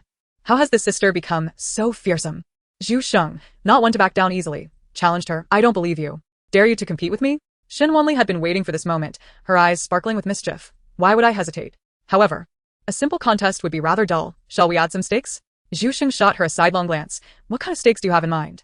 Do not tell me you wish for me to ask third cousin to take you as a concubine. Well, if you should win, I would not mind if you put in a good word for me, she replied, but I fear you might not have the opportunity. Shen Chaojin's expression darkened, his usually gentle voice carrying a note of warning. The legitimate daughter of the Marquis of Xiangping must never become a concubine. Could it be that she harbored ambitions of becoming the third prince's consort? Unfortunately, the third prince was soon to propose to Miss Nianjiao, a fact Shen Wanli might still be unaware of. Zhu Sheng, closely associated with the third prince, was well informed. Shen Chaojin frowned, having heard of the ridicule Shen Wanli faced for attempting to steal Shen Nianjiao's engagement. He feared that she might disregard her dignity and pursue the third prince as a concubine. Do not worry too much. Becoming a concubine for someone else would be a slight to your family, but for royalty, Zhu Sheng chuckled, the unspoken implications clear. The third prince was the most likely candidate to inherit the throne. With Shen Wanli's status, she could easily become a secondary consort. And should the third prince ascend the throne, she might even be elevated to the rank of a favored consort, akin to a second-grade official's wife, deserving of respect from even first-grade noblewomen. Shen Chaojin's brow furrowed as he hesitated to speak ill of the royal family, yet he feared Shen Wanli might indeed be swayed. Little did he know that Shen Wanli would dismantle Zhu Sheng's subtle insinuations, questioning, Oh, young Master Zhu, what do you mean by that? Even royal consorts rarely have recognized status.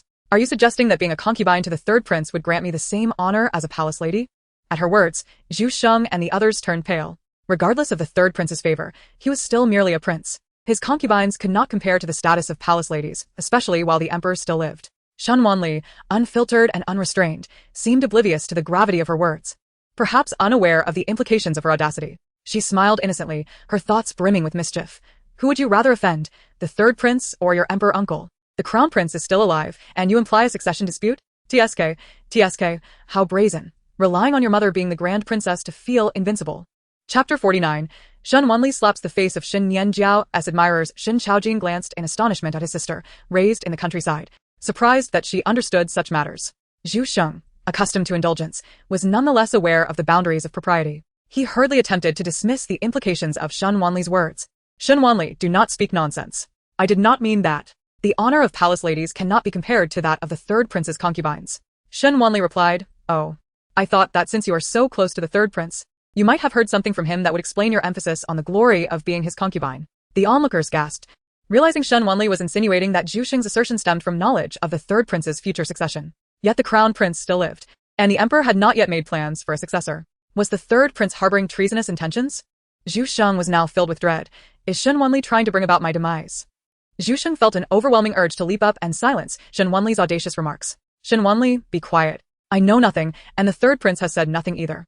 Who dared to claim that Shen Wanli was born of humble origins and possessed a narrow mind? Such stinging words, sharper than those of a censor, could lead to dire consequences should they reach the ears of the emperor, implicating both him and the third prince.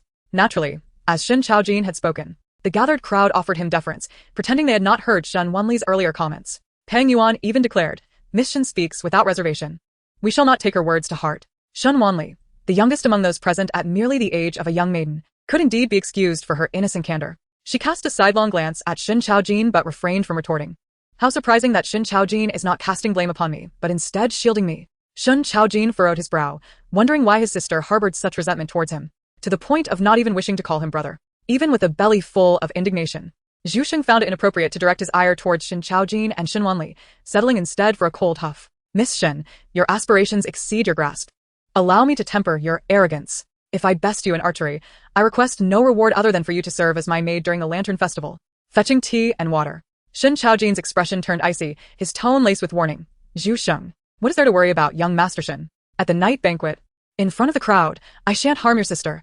I merely intend to teach her the proper demeanor expected of a lady, he continued. Should I lose, I shall owe her a favor, and whenever the Xiangping Marquis's household requires assistance, I shall grant it without hesitation. Zhu Sheng held his head high, prompting gasps of astonishment from the assembly. Who would have thought he would wager so heavily?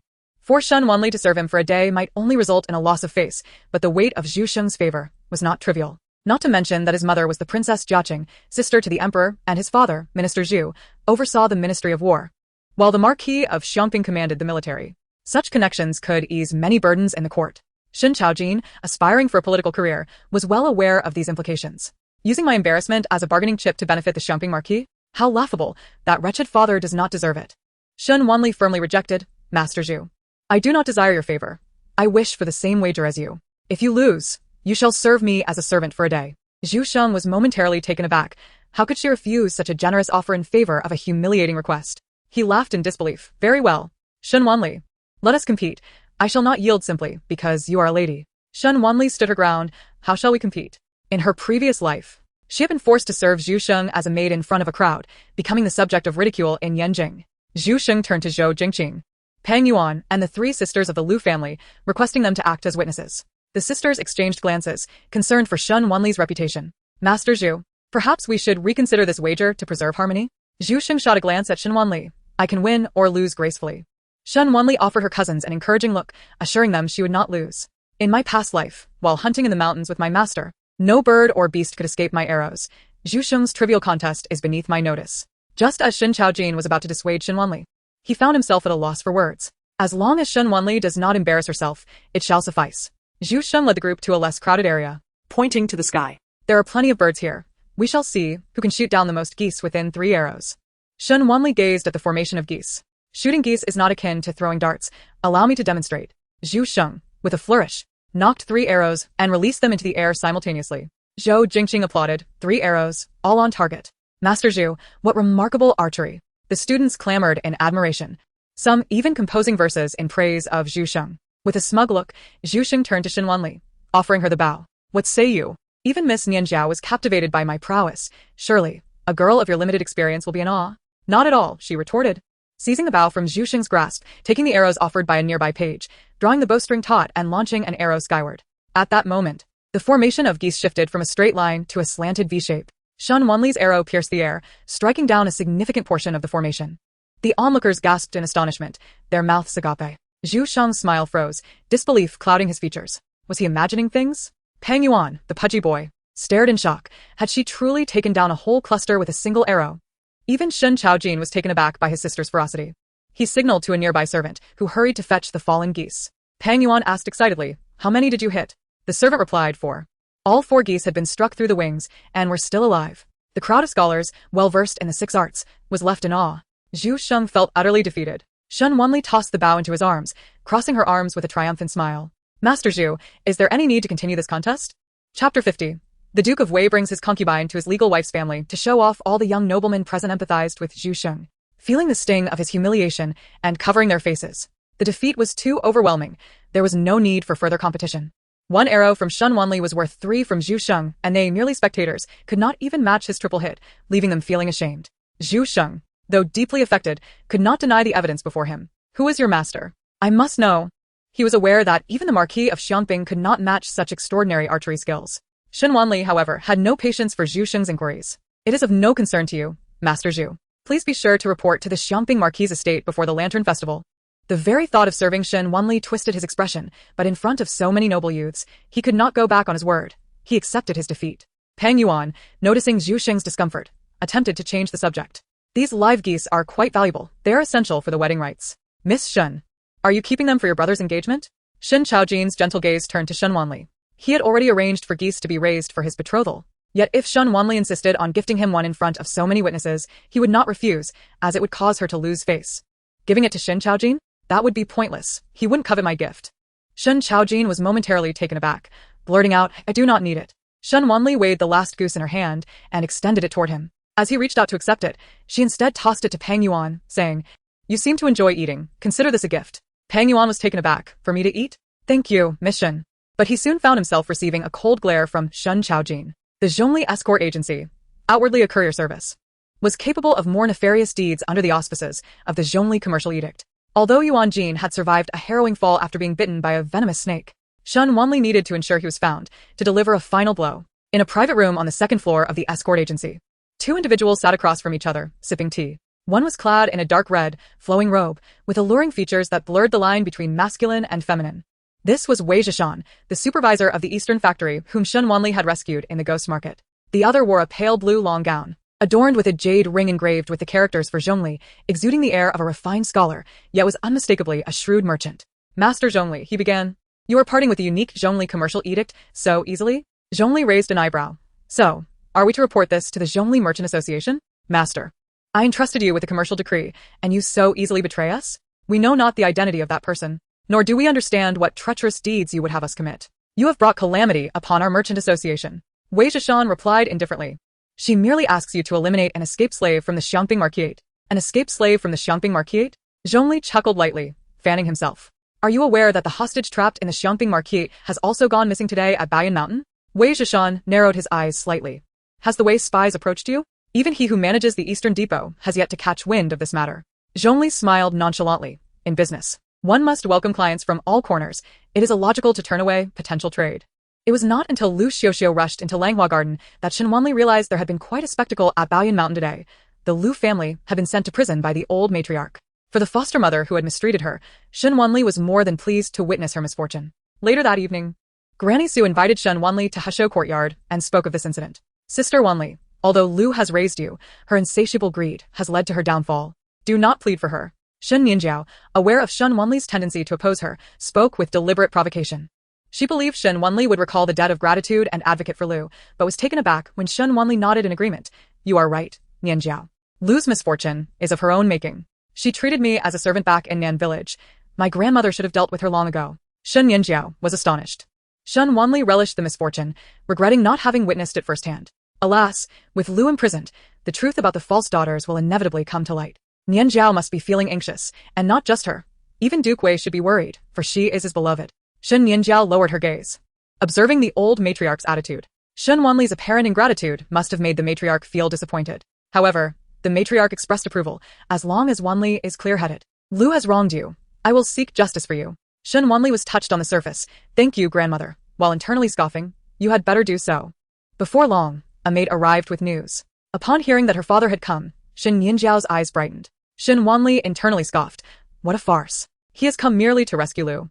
The old matriarch's expression turned cold. Let him in. Soon, Duke Wei entered Heshou Hall, accompanied by a young man clad in the scholar-s attire of Guanshan Academy, bowing respectfully to the matriarch.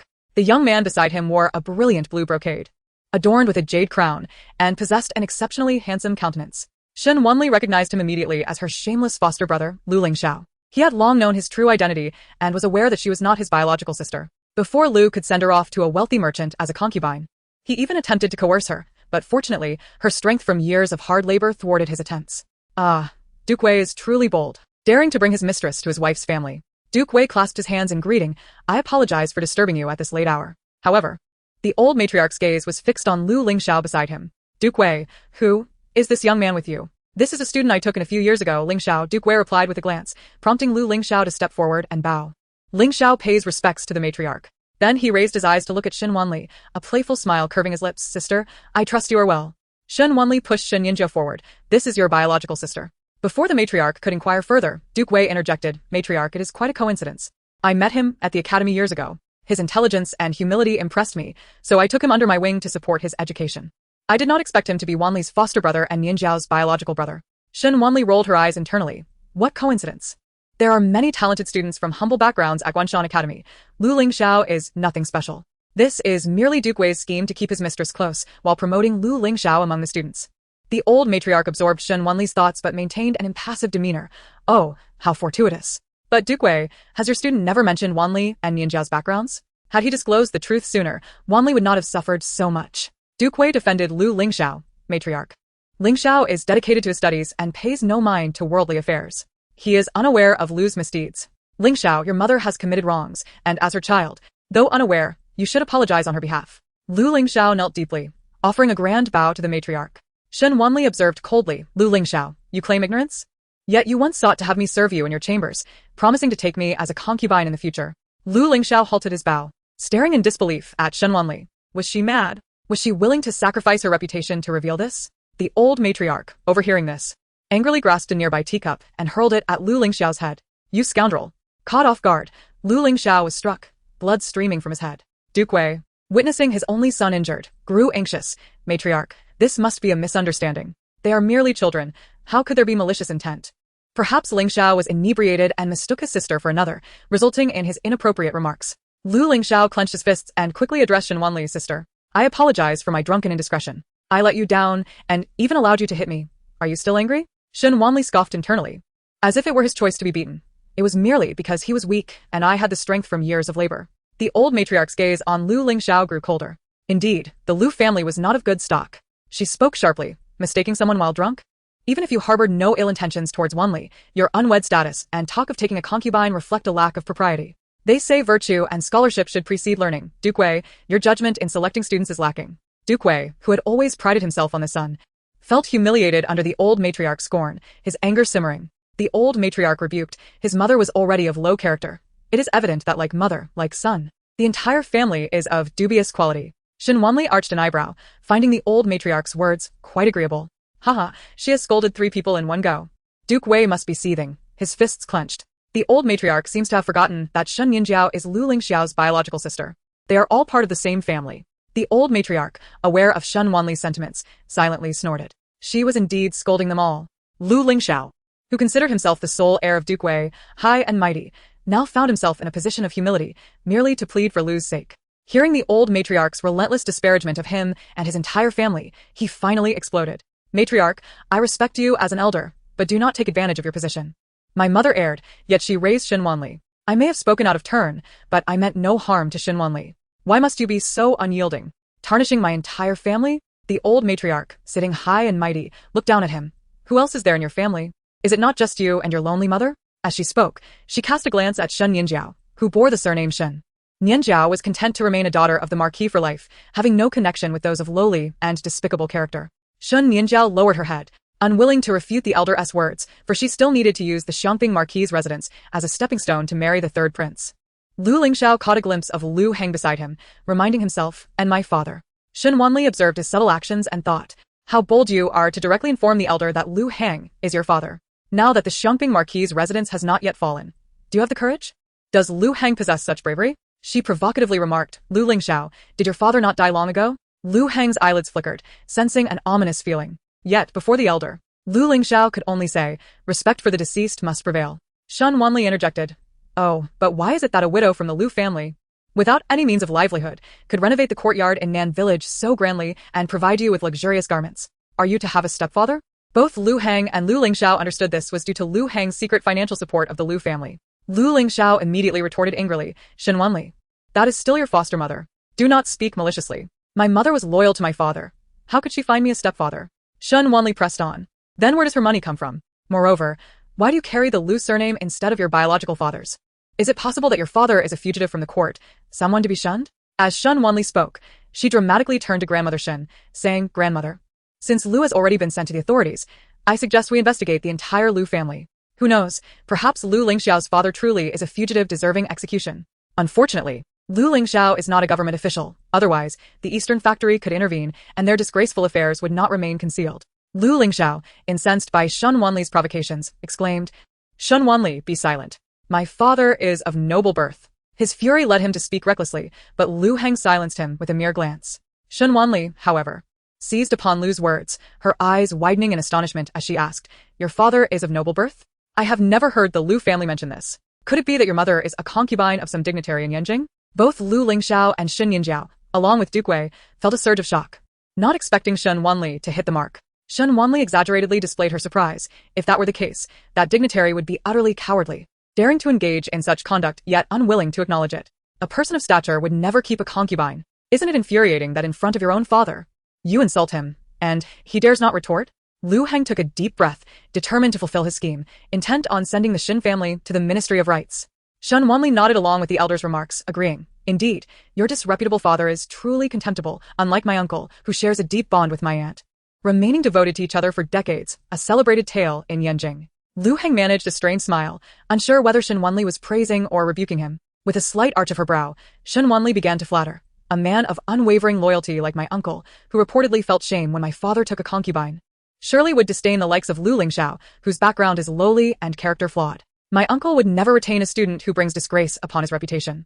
Lu Heng's expression stiffened. Given the gravity of Shen Wanli's remarks, if he were to retain Lu Lingxiao as a student, it would undoubtedly invite ridicule.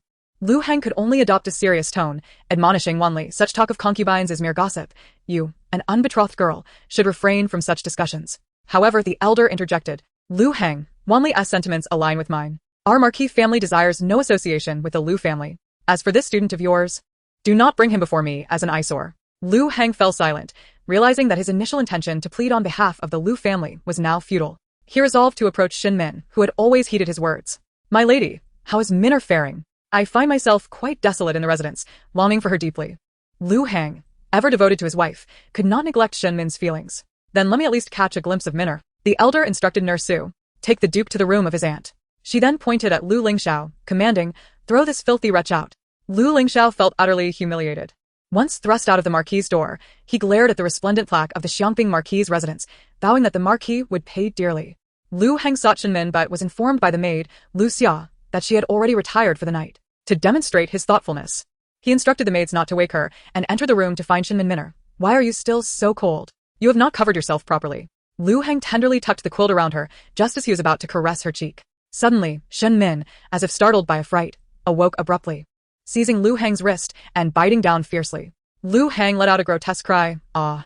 The attendants outside rushed in immediately, madam. Lu Xia helped Shen Min sit up, casting a glance at Lu Heng's bloodied wrist. Duke, the madam's pregnancy is unstable. She often suffers from nightmares. You may have frightened her. As Shen Min gradually regained her composure, she noticed the bloodied imprint on Lu Heng's wrist and felt a secret satisfaction, though her face displayed concern. Husband, why are you here? I was frightened by a nightmare, thinking someone was choking me, and I bit down without realizing I had hurt you. She continued to hold his hand, wiping it with her handkerchief. However, the coarse gold thread embroidery of her handkerchief only aggravated the pain of his wound. While speaking, she also placed a hand over her abdomen. Ultimately, Lu Heng had no choice but to leave empty-handed. Shen Nianjiao grew anxious upon realizing that Lu had been imprisoned for several days without release. Fortunately, her father had leveraged his connections to have the court suppress Lu's case for the time being, ensuring that no disturbances arose until the day the third prince came to the Xiangping Marquis' residence for the betrothal. The betrothal day was particularly grand, with the palace's noble consort sending an array of garments and jewelry to Shen Nianjiao, highlighting the importance placed on her as the Marquis' daughter-in-law. The third prince himself personally delivered a pair of live geese. On the following day, when the third prince visited, the Marquis and the elder sat at the head of the table, alongside many members of the Shen clan and royal relatives. Shen Chaojin, Shen Muji, Shen Wanli, and the three sisters of the Lu family were all present. Shen Nianjiao held the betrothal letter personally handed to her by the third prince, feeling a weight lift from her heart. However, at that moment the Marquis spoke. Third prince, I ask you one final time. The engagement was originally meant for Shen Wanli. Are you truly intent on marrying Nianjiao? Shen Nianjiao felt a surge of anxiety, unable to restrain herself from biting her lip as she glanced at the third prince. He offered her a reassuring look. It is your marquis family that favors Shen Wanli, wishing to reserve all the good for her. Yet this prince only has concern for Nianjiao, the elder. Before the elders of the Shen clan and royal relatives questioned Shen Nianjiao. Nianjiao, have you been honest with the third prince? Shen Nianjiao understood that the elder referred to her heritage. Naturally, she had not disclosed it, yet she still nodded. Xiao Jining, unwilling to see her subjected to harsh questioning by her elders, immediately defended her. I have known Nianjiao since childhood, and we are always sincere with each other, unlike others. He then shot a cold glance at Shen Wanli. Chapter 53. Is the son of the Grand Princess here for Shen Nianjiao? Xiao Jining knew that Shen Wanli was determined to usurp Nianjiao's position, even resorting to leveraging the elders of the household against her. However, today, he was determined to make her understand what a delusion that was. Miss Shen, this prince believes that you and my sister are a perfect match. Do you not agree? Xiao Jining spoke, boldly taking Shen Nianjiao's hand in front of the entire Ho residence and their relatives. Yet he tightened his grip possessively, intentionally displaying their interlocked fingers to Shen Wanli. Shen Nianjiao felt a surge of pride, casting a slightly provocative glance at Shen Wanli. Shen Wanli fell into a brief silence, wishing them a lifetime of happiness. However, her momentary stillness was perceived by Xiao Jining and Shen Nianjiao as an expression of sorrow, which satisfied them greatly. Shen Muji and Shen Chaojin, who sensed Shen Wanli's true thoughts, were astonished. Weren't they led to believe that Shen Wanli was infatuated with the third prince and eager to compete with Shen Nianjiao for the marriage contract? Why did she genuinely wish them well? Meanwhile, the old Madame Shen and Marquis Xiangping remained calm, exchanging knowing glances, their unspoken calculations evident. The news of the engagement between the third prince Xiao Jining and the second miss of the Marquis Xiangping's residence, Shen Nianjiao, quickly spread throughout Yanjing. Alongside this, tales of their childhood friendship blossomed, with many storytellers weaving their narrative into popular tales. In these tales, Shen Wanli, the wild and unruly young lady who had returned from obscurity, was depicted as a villain attempting to covet her sister's engagement, ultimately left with nothing. Consequently, the noble ladies of Yanjing envied Shen Nianjiao and looked down upon Shen Wanli. Despite this, none of them sought to halt this theatrical farce. Instead, they subtly endorsed it, even fanning the flames. Xiao Jining viewed this as a delightful story that would bolster Nianjiao's position while suppressing Shen Wanli's arrogance. Shen Nianjiao, on her part, believed that the more commotion her engagement created, the less likely her marriage would encounter obstacles when the truth came to light. Shen Wanli and Shen Nianjiao shared similar thoughts. Wealthy merchants had already reserved high buildings, illuminating them nightly until the Lantern Festival. Even within the depths of the Marquis' residence, Shen Wanli could see the city ablaze with lights, thousands of lanterns twinkling like stars in the night sky. The Marquis Xiangping's residence, renowned for its military achievements and alliances with the royal family, was certainly among the guests at the banquet. During this time, the Duke of Wei visited the Marquis Xiangping's residence, intending to escort Shen Min to the banquet. However, Shen Min, still burdened by her pregnancy and feeling unwell, preferred to decline the invitation under the pretense of nurturing her health. Meanwhile, the three sisters of the Liu family remained in the residence to keep her company. Surprisingly, Xia Fonglin, who had been ailing and reclusive for years, astonishingly decided to attend the banquet as well. Outside the Marquis' gates, luxurious carriages awaited, and the spring breeze rustled the beaded curtains, creating a melodious sound. Both old Madame Shen and Shen Nianjiao were taken aback upon seeing Xia Fonglin, adorned in her formal attire and lavishly made up. It had been a long time since they had seen her so resplendent and regal. Shen Nianjiao approached to pay her respects, her brow slightly furrowed. Mother, your health cannot be exposed to the wind. Although she and Xia Fonglin were not particularly close, her concern stemmed from not wanting anyone to support Shen Wanli. It matters not. Thanks to Wanli's filial piety, she has come to attend to me daily. Now, I am quite well, Xia Fonglin replied. Though her demeanor towards Shen Nianjiao was cool, she affectionately grasped Shen Wanli's hand, sharing warmth and concern for her well-being. Shen Nianjiao felt discomfort at Xia Fonglin's words, interpreting them as a subtle accusation of her own lack of filial piety. Yet, each time she visited to pay her respects, Xia Fonglin would express impatience, making her wait outside in the cold for an hour. Eventually, she had complained subtly to her grandmother, who then excused her from those visits.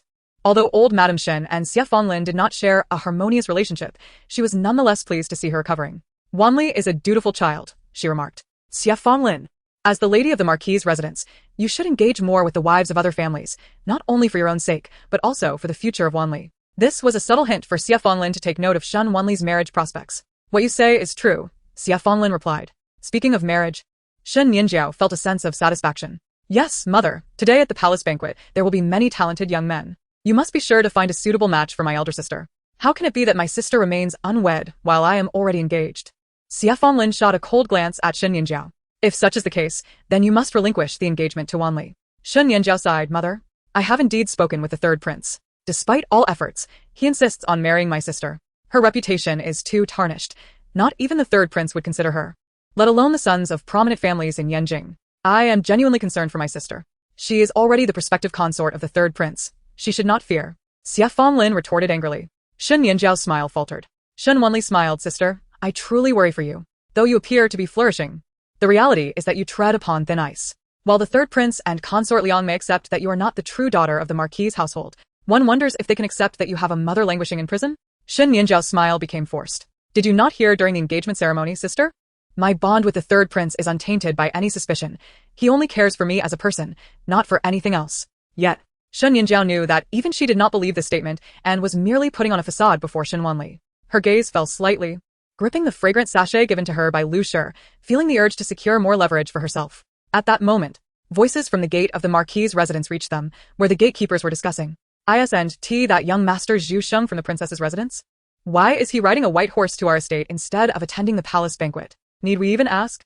Young Master Zhu is the cousin of the third prince and has always admired our second Mississippi. He must have been sent to escort her through a different entrance to the palace. Otherwise, with all the officials lining up in their carriages, how long would the third prince have to wait to see her? Upon hearing Zhu Sheng's name, Shen Nianjiao's lips curled into a smile, believing he had come for her. If Shen Wanli were to learn that, aside from the third prince's affection, she also garnered the admiration of numerous prominent young men in Yanjing, she might just become envious. Chapter 54. Zhu Sheng. Shen Wanli, I am not your eunuch, merely your servant. Shen Nianjiao adjusted her hairpins adorned with pearls, elegantly glancing at the young man in the crimson robes as he dismounted from his white horse. Young Master Zhu, it has been a while. Zhu Sheng bowed slightly. Second Miss Shen. Standing behind Shen Nianjiao, Shen Wanli cast him a sidelong glance and cleared her throat. Zhu Sheng met her gaze momentarily, secretly glaring at her. Yet recalling their previous wager, he could only bite his lip and endure. Shen Nianjiao, oblivious to their interaction, remained in front of Shen Wanli.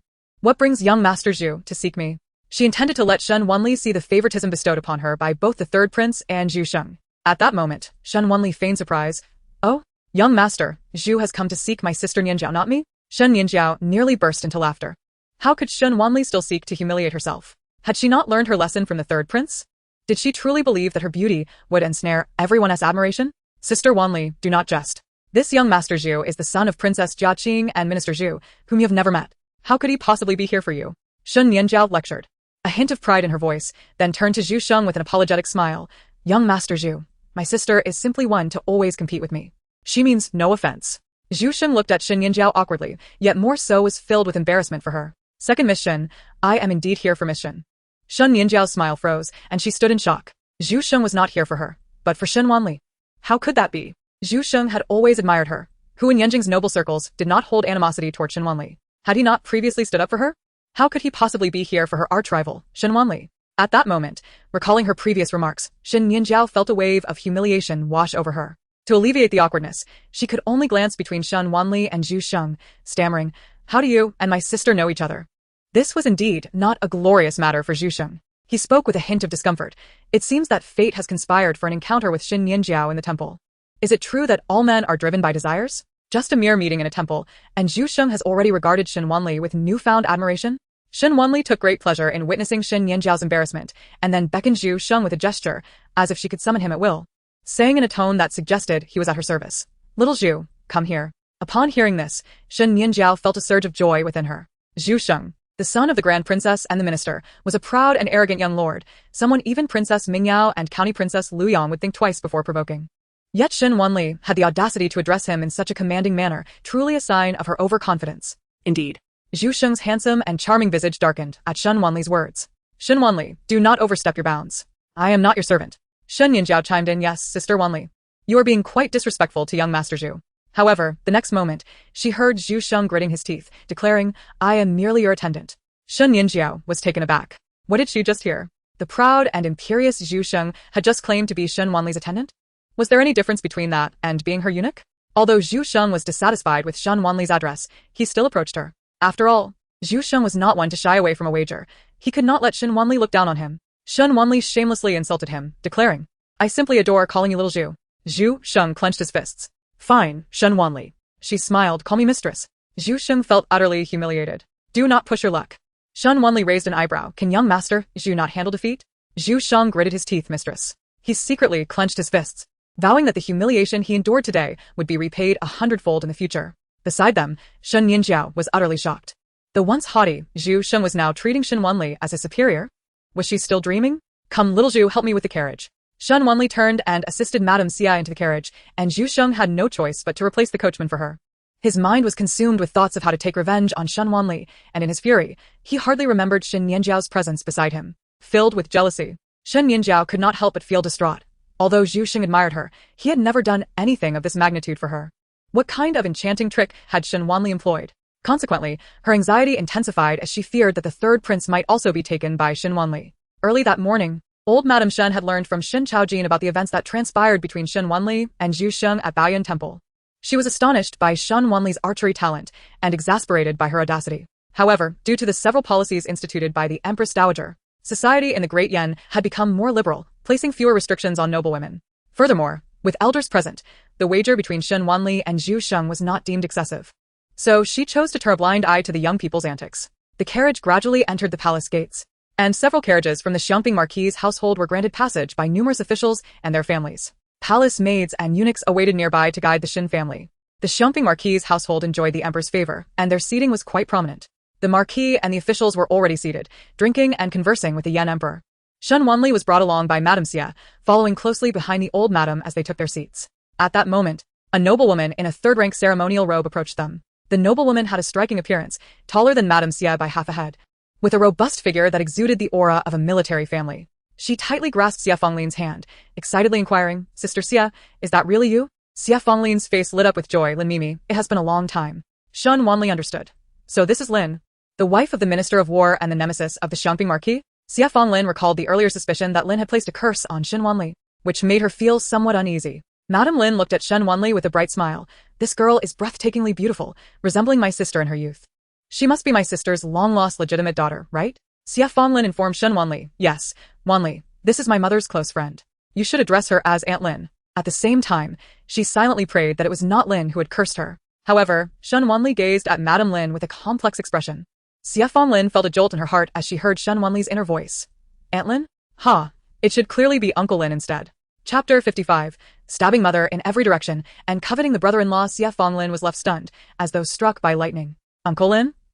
Shen Wanli had encountered Aunt Lin before. Shen Wanli respectfully greeted Madame Lin, but inwardly could not help but scoff. The circle of nobility in Yanjing is truly chaotic. Perhaps mother never anticipated that her longtime confidant would turn out to be a man. Was Shen Wanli implying that Madame Lin was a man? Xia Fenglin had never considered such a possibility, but upon hearing Shen Wanli's thoughts and then looking at Madame Lin, she found herself increasingly alarmed. Madame Lin had striking features and a stature taller and sturdier than the average woman, and her ceremonial robe gave her a somewhat robust appearance, often leading the noble women of Yanjing to privately ridicule her as a manly woman. Yet, on a man, her features and physique would not appear out of place at all. "My dear child, you have suffered over the years," Madame Lin said compassionately, gazing at Shen Wanli. As she spoke, she casually removed a lustrous jade bracelet from her wrist to present it to her. "Auntie was in a hurry and did not prepare a gift for our meeting. This is but a small token of my affection." Xia Fenglin hurriedly intervened. "Lin Mimi, you are being too generous. We have been close friends for many years. There is no need for such an extravagant gift." Thinking of Shen Wanli's claim that Lin was a man, Xia Fenglin felt it best to avoid further entanglement and reluctantly allowed Shen Wanli to accept the bracelet. Shen Wanli could naturally see that the jade bracelet was of excellent quality and smiled, saying, "Thank you, Aunt Lin. Although Madame Lin is a man, she seems to harbor no ill intentions towards mother. Moreover, I sensed earlier that there are no cursed insects on her, which caused mother to fall ill. If not her, then who could it be? The other women closely associated with mother?" Upon hearing Shen Wanli's thoughts, Xia Fenglin felt a sense of relief wash over her. Madame Lin seemed to notice her distraction and linked arms with her, asking, "Sister Xia, what troubles you?" "Nothing. Perhaps Lin Mimi was simply born in the wrong shell." However, having been married to the Minister of War for many years, she wondered whether the minister was aware of his wife's true gender and how she had concealed it for so long. Xia Fenglin could not fathom it. Nor could Shen Wanli, but for Shen Wanli, as long as Madame Lin meant no harm to her mother, that was sufficient. At the palace banquet, the chandeliers illuminated the hall, and the candlelight was as bright as day. The emperor, empress dowager, and the imperial consorts had yet to take their seats. While familiar courtiers raised their cups in conversation, the noble women gathered with their female relatives, adorned in resplendent garments, creating a scene of opulence reminiscent of a celestial paradise. "Sister Xia, with a chill spring, has your ailment improved?" Madame Lin asked with concern. "My husband was dispatched from the capital recently, and I had him procure some rare medicinal herbs for you. I shall send them to your residence tomorrow." As the two were conversing, a surprised female voice suddenly interrupted. "Sister, what brings you here?" In an instant, Shen Wanli sensed a presence akin to the cursed insects within Madame Xia's body. She turned abruptly to see a lively young lady in a delicate silk dress bounding towards them, pushing past Shen Wanli to link arms with Xie Fanglin. Shen Wanli released her spiritual energy to sense the source of the cursed insects and finally identified it. So, it was Shen Suxin, that white-eyed wolf. The white-eyed wolf naturally referred to Shen Nianjiao. Upon hearing Shen Wanli's thoughts, Xie Fanglin was momentarily taken aback. Was Wanli upset with Suxin? She furrowed her brow and scolded, Suxin, you are already a grown woman. Why can you not act with more composure? The incident involving your niece resulted in her being struck. When Shen Wanli uttered those words, she sensed a subtle hint of schadenfreude in the air. Xie Suxin does not wish for her mother to be well. Although the Marquis of Xiangping is a scoundrel, he would never commit the absurd act of substituting a concubine's daughter as his legitimate heir.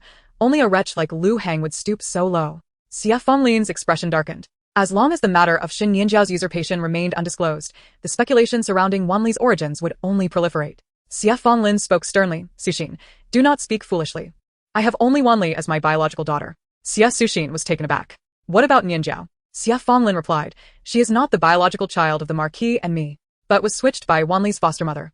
Nianjiao's birth mother has already been sent to the authorities. Xie Suxin was instantly agitated, covering her mouth as she exclaimed. If Nianjiao is not the daughter of the Marquis of Xiangping, how could she marry the third prince? Sister, this is treason. Yet, despite her efforts to feign modesty, her voice was still quite loud, and the attentive ladies nearby had already caught wind of it. Madame Zhang, who had no love for the Marquis of Xiangping, promptly approached with several officials' wives, raising her voice, are you the wife of the Marquis of Xiangping? It has been years since we've seen you at a banquet. Just now, we heard you and your sister discussing treason? Xie Suxin panicked. No.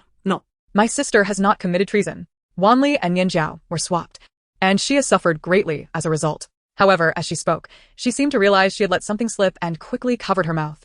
Glancing at Xie Fanglin with a face full of urgency, as if she might cry, Sister, I spoke out of turn again. Xie Suxin had always been poor at concealing her lies, and Xie Fanglin was well accustomed to it. However, at that moment, she heard Shen Wanli's inner thoughts. What a slip of the tongue.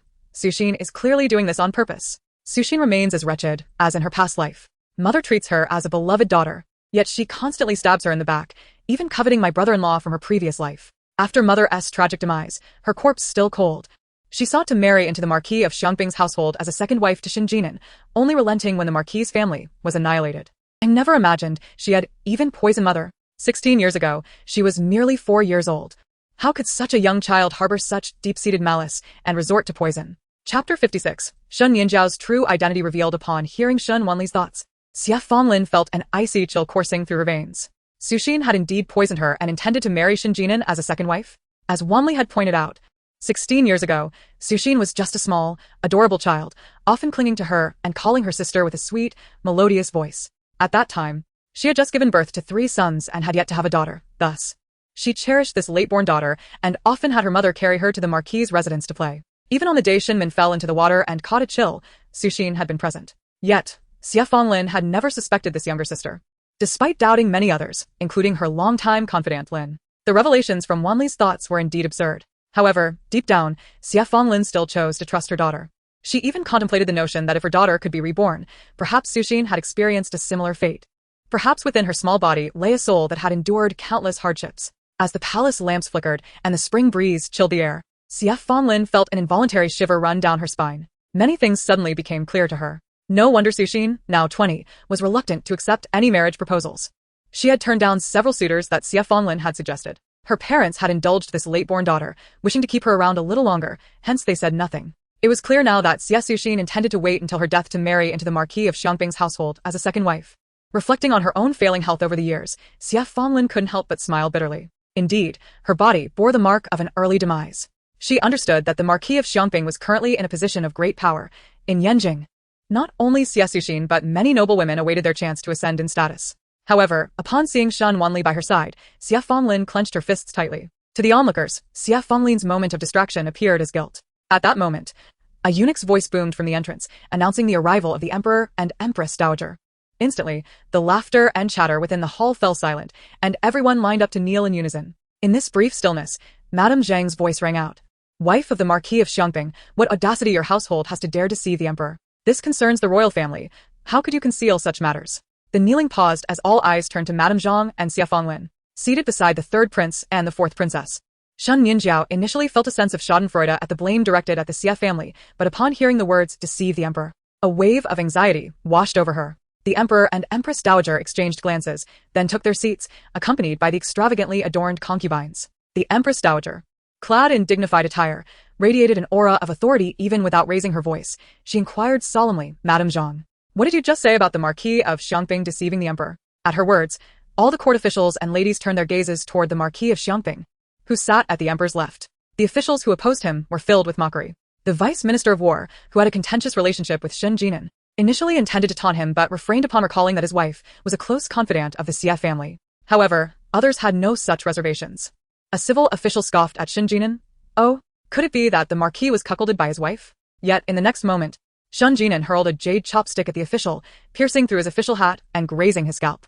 The official, horrified, could only shake his sleeve and mutter that he deserved it, calling Shen Jinan a lowly man, but dared not provoke him further. The Emperor turned to Shen Jinan, his expression stern, revealing no trace of his feelings. Marquis of Xiangping, what do you have to say?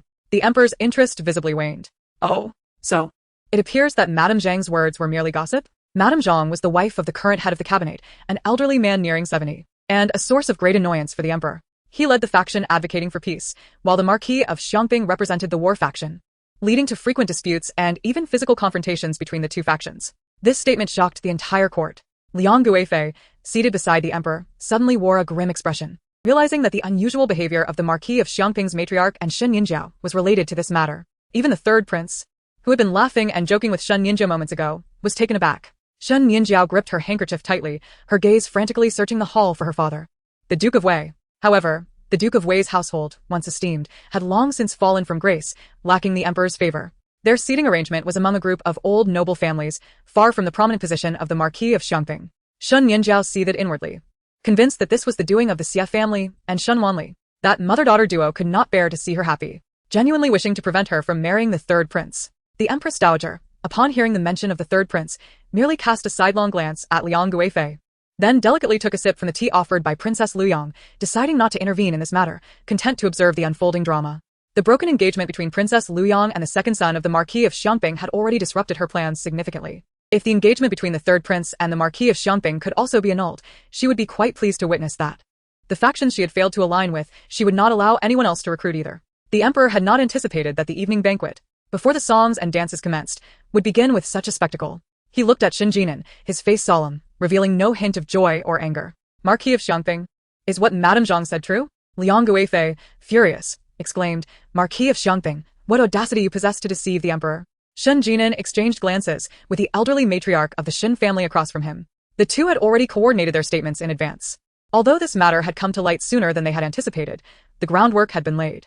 Your Majesty, I assure you, I have not deceived the Emperor. I, too, have suffered greatly. The Emperor shot him a glance. In what way have you suffered? Shen Jinan, my wife and I indeed have only one daughter, Wanli. Nianjia is the daughter of the widow Lu from Nan village. However, that Lu, being insatiably greedy, swapped the two girls at the time of my wife's childbirth, resulting in Wanli being cast aside. Liang Guifei felt a sense of being deceived, akin to having been tricked with false gems. Why then do you not assert that Shen Wanli is the true daughter of the Marquis' family? Just then, the matriarch of the Marquis' household stepped forward. Your Highness, did I not inform you? Chapter 57. How could Shen Nianjiao be worthy of being my son's legitimate wife? The Emperor Yan has always shown respect towards this venerable matriarch, who has fought alongside the Marquis of Xiangping. Seeing her leaning on her cane to pay her respects, he raised his hand, saying, Old madam, given your mobility issues, there is no need for such formalities. The old matriarch dispensed with the bowing and turned to Liang Guifei. Your Highness, whether on that day in Yikeng Palace or on the day of the engagement, both the Marquis and I have repeatedly mentioned to you and the third prince that it was Wanli who was supposed to be engaged. Yet you and the third prince insisted on perpetuating this error. The Empress Dowager cast a sidelong glance at Liang Guifei. Is this true, Your Highness? Shall we summon the maidservants from Yikeng Palace and the officials of the imperial clan to testify? Liang Guifei recalled that the old matriarch had indeed stated such, but at the time, she thought the Marquis' family was biased toward Shen Wanli and wished to exchange brides, hence her insistence. It was all this old woman's fault for not being clearer. Although Liang Guifei favored Shen Nianjiao, what she treasured even more was Nianjiao's status as the legitimate daughter of the Marquis' family and the military power of the Marquis of Xiangping. Now, however, it was revealed that Shen Nianjiao was merely an impostor, a daughter of some commoner, unworthy of being her son's rightful wife. Moreover, without blood ties, how could the Marquis of Xiangping wholeheartedly support the third prince? The old matriarch sighed and helplessly glanced at Xiao Jining across the table. Your Highness, I intended to reveal a matter that the Marquis's household has kept hidden regarding the origins of Wanli and Nianjiao. However, the third prince repeatedly interrupted me, stating that regardless of who he was engaged to, or what Nianjiao's identity was, he wished to marry her, and he even expelled me and Wanli from Yikeng Palace. Liang Guifei's expression darkened, for she also recalled this incident, but she had not anticipated the importance of the identities involved. She had thought that whether Shen Nianjiao was the legitimate first or second daughter made little difference, but who could have imagined that Nianjiao was entirely a counterfeit? Especially when she saw her son, Xiao Jining, tenderly offering a handkerchief to the false Nianjiao, soothing her with gentle words, her anger surged. The affection she previously held for Nianjiao, her future daughter-in-law, had now transformed into disdain, seeing her as no different from those seductive women in the palace who feigned weakness to capture the emperor's heart. Your Highness, I apologize. I did not intend to conceal this from you. I simply could not help myself. Shen Nianjiao's eyes glistened with unshed tears, resembling a delicate lotus after the rain. She glanced at Xiao Jining, her expression a mix of vulnerability and allure. Xiao Jining, initially displeased with Nianjiao's lack of substantial support for him, felt a twinge of sympathy seeing her in such distress. His heart yearned to console her. Under the cover of the table, he discreetly took Shen Nianjiao's hand. Nianjiao, this prince understands your feelings. Shen Nianjiao realized that the old matriarch and the Marquis of Xiangping were now fully in favor of Shen Wanli, intent on restoring her identity and engagement. With the Marquis's household no longer a reliable ally and her father, the Duke of Wei, lacking the authority to speak out, she understood that to preserve her engagement with the third prince, she must rely on herself to capture his heart. She bit her lip. I had planned to explain everything to His Highness at the Yuan Palace banquet, but I did not expect my sister and mother to. At the upper end of the hall, the Emperor Yan turned to the third prince after hearing the old matriarch's account. Jining, is this true? Xiao Jining stood up, taking Shen Nianjiao's hand without regard for Liang Guifei's disapproving gaze, boldly stepping to the center of the hall. Father, the old madam speaks the truth. Nianjiao and I have been childhood sweethearts, and I cherish her. Regardless of whether she is the Marquis of Xiangping's biological daughter, I wish to marry her. Beside him, Shen Nianjiao lowered her head, feigning shyness, yet she cast a provocative glance at Shen Wanli, a slight smile gracing her lips. Upon noticing the envious looks from the noble ladies of Yan, her pride swelled. However, Liang Guifei, seated beside the emperor, glared at Shen Nianjiao, her sharp nails piercing through the handkerchief, stifling her mounting rage. The Empress Dowager, turning her prayer beads, remarked, since the old madam's claims are valid, we cannot blame the Marquis of Xiangping for concealing their daughter's true identity. They still recognize Shen Nianjiao as their daughter, and the third prince is genuinely fond of her. Let them be united. Your Majesty, what do you think? Nonetheless, both the Empress Dowager and Liang Guifei understood that the Marquis of Xiangping's acceptance of Shen Nianjiao was merely a means to preserve this relationship. After all, she was just a daughter, with her dowry offering a semblance of generosity, yet once she was married off, she would no longer hold any ties. And the Marquis would still have their biological daughter, Shen Wanli. The Emperor Yan laughed heartily. Mother speaks wisely. My third son is loyal and affectionate, and Nianjiao is a girl I have seen grow up. I do not wish to separate them. Any concealment of identity is merely a misunderstanding.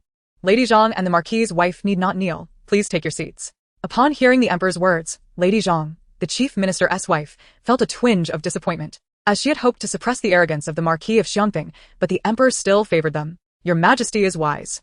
Xie Suxin was taken aback that the matter had been brushed aside so lightly. Following Xie Fenglin, she exaggeratedly patted her chest, relieved that the Emperor did not blame her sister. Otherwise, she would have caused trouble once more. Mother did not suffer misfortune. Xie Suxin felt quite let down. Xie Fenglin cast a cold glance at Xie Suxin, choosing not to respond. The revelation of the true and false daughters of the Marquis's household was met with a loud uproar but ultimately satisfied the Emperor, the Empress Dowager, the third prince, Shen Nianjiao, and the Marquis of Xiangping, while Liang Guifei remained deeply dissatisfied. Her phoenix eyes narrowed. She gazed at the Emperor, her tone sweet yet insistent. Your Majesty, this matter cannot simply be dismissed. The Emperor Yan, accustomed to indulging Liang Guifei, was not angered by her defiance. My beloved concubine, what displeases you? Liang Guifei felt tricked by the old matriarch and could not swallow her indignation.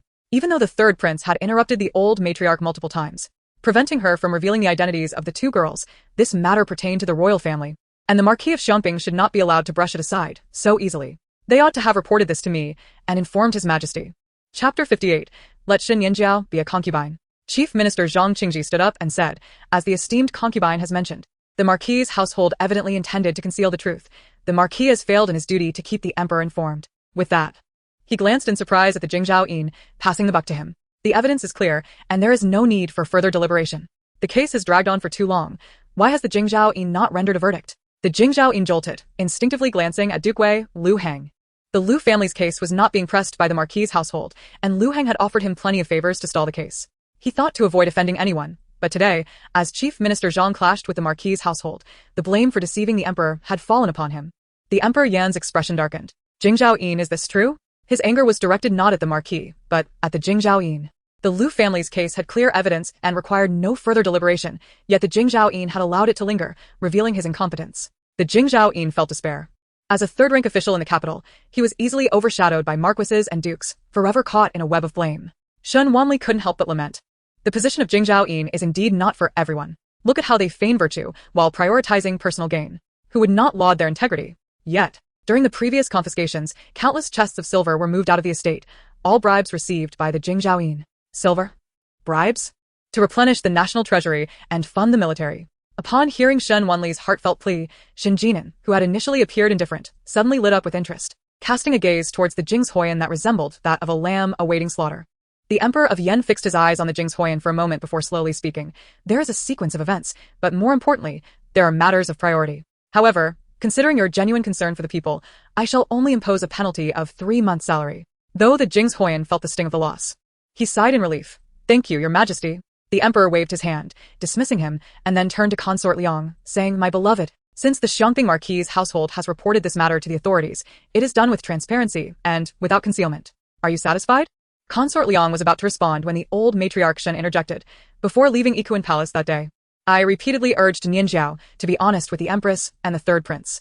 Nianjiao has always been sensible. She would not dare to deceive. Upon hearing this, even Shen Wanli was taken aback. Is the old matriarch intending to place the blame for deception squarely on Shen Nianjiao? Has she not always favored her?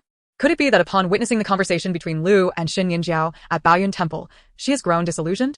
The old matriarch Shen, sensing Shen Wanli's thoughts, merely scoffed inwardly, who had claimed she was only concerned with favoring Shen Nianjiao. Her words in Ikuan Palace were all part of her current strategy.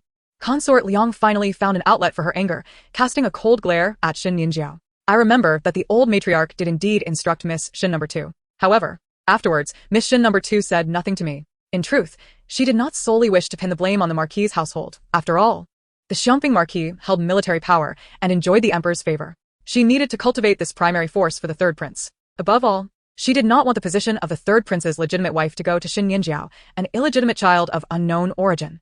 She did not want this marriage to yield her any benefits. Shen Nianjiao felt a jolt of fear upon meeting Consort Liang's fierce gaze, stepping back. Fortunately, Xiao Jining beside her grasped her hand tightly, softly reassuring her, Do not worry, I will be here for you. Shen Nianjiao, touched, replied, The old matriarch Shen furrowed her brow, looking over with a hint of reproach.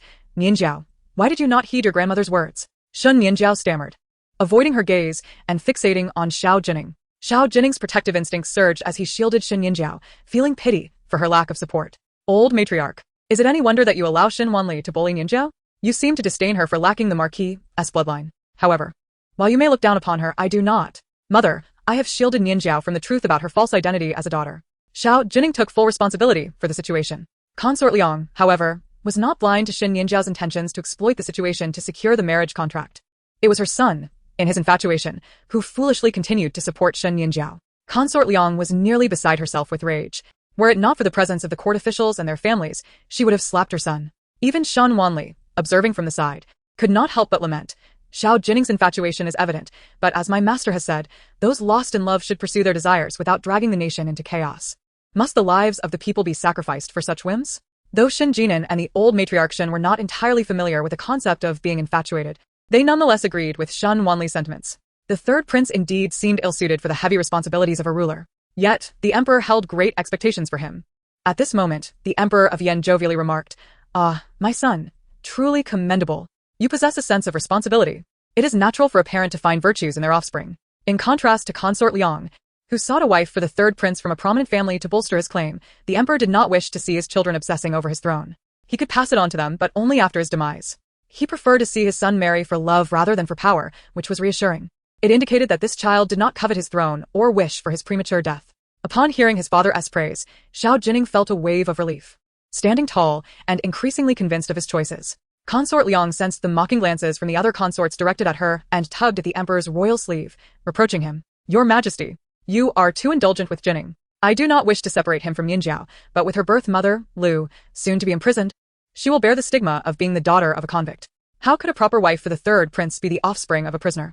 This argument made the emperor ponder, for although Miss Shen No. 2 was fostered in the marquis's household, her biological ties could not be severed, inevitably attracting gossip. However, since the auspicious dates had passed and the marriage contract had been exchanged, it was not appropriate to annul the engagement. Consort Liang proposed, why not allow Shen Nianjiao to become a secondary consort? This would adhere to propriety and fulfill their affections. Chapter 59. My daughter is an irreplaceable treasure. Not to be chosen lightly, Shen Nianjiao had always been the cherished daughter of the marquis's household, firmly believing that she would one day become the third prince's legitimate wife and ultimately the empress. Thus, upon hearing Consort Liang's suggestion of making her a secondary consort, she was filled with deep reluctance. A prince's secondary consort, no matter how beautifully phrased, was still a concubine. Even if she was not the true daughter of the Xiangping Marquis, her true identity was that of a noble daughter from the Wei Guogong household. Xiao Jining noticed Shen Nianjiao's unwillingness and felt a surge of protectiveness. Mother, however, a furious glance from Consort Liang silenced him. Jining, even allowing Shen Nianjiao to be a secondary consort is already a significant favor considering her mother's imprisonment. This is a generous offer that acknowledges the Xiangping Marquis as standing. Ultimately, Xiao Jining did not dare to oppose his mother, but he firmly stated, though Nianjiao may not become my legitimate wife, I shall never marry a coarse and unworthy woman like Shen Wanli as my primary consort. The Xiangping Marquis' household had gone to great lengths to orchestrate this, causing Nianjiao such distress, merely to thrust Shen Wanli upon him. He refused to grant them their wish. Upon hearing this, the members of the Xiangping Marquis' household felt a wave of displeasure. Shen Wanli, noticing Xiao Jining's fierce glare directed at her, felt utterly speechless. Does he truly believe himself to be a prized delicacy? Do not think that I would be willing to become your primary consort. I would not even accept being your concubine. Shen Jinan nearly spewed his drink upon hearing Shen Wanli's thoughts. His daughter, appearing composed and dignified, had such audacious thoughts within her mind. However, Shen Wanli was correct. The daughters of the Xiangping Marquis' household were not mere vegetables to be picked over. Shen Jinan set down his cup with a thud, his expression grave. Deciding to assert his authority as a powerful nobleman, his voice tinged with anger. Third prince, my daughter, having been lost and then found, is an unparalleled treasure. How could you be so presumptuous as to pick and choose? Even if you wish to marry, it would be I who would refuse. Shen Wanli was momentarily taken aback, not expecting the Marquis to stand up for her, daring to confront the imperial family. However, recalling her past life, a faint, mocking smile crept onto her lips. Ah, a lost and found treasure. Are we speaking of the kind that hangs as a corpse upon the city walls? Shen Jinan felt a lump in his throat. Xie Fanlin shot a sharp glare at Shen Jinan, while beside him, his daughter's eyes brimmed with concern, and she could not help but grip her hand tightly. In this life, she would ensure that her daughter lived well. No one would harm her. In this life and the next, there are always those who steadfastly stand by her side, such as her master and her mother. Despite the deep affection the Emperor of Yen shows towards concubine Liang and the third prince, his patience wanes as they delay the palace banquet with their meticulous selection of marriage candidates. It has begun to irritate his loyal ministers. Enough, issue my decree. Bestow the second miss of the Xiangping Marquis' residence, Shen Nianjiao, as the third prince's secondary consort. The matter of the principal consort can be discussed later.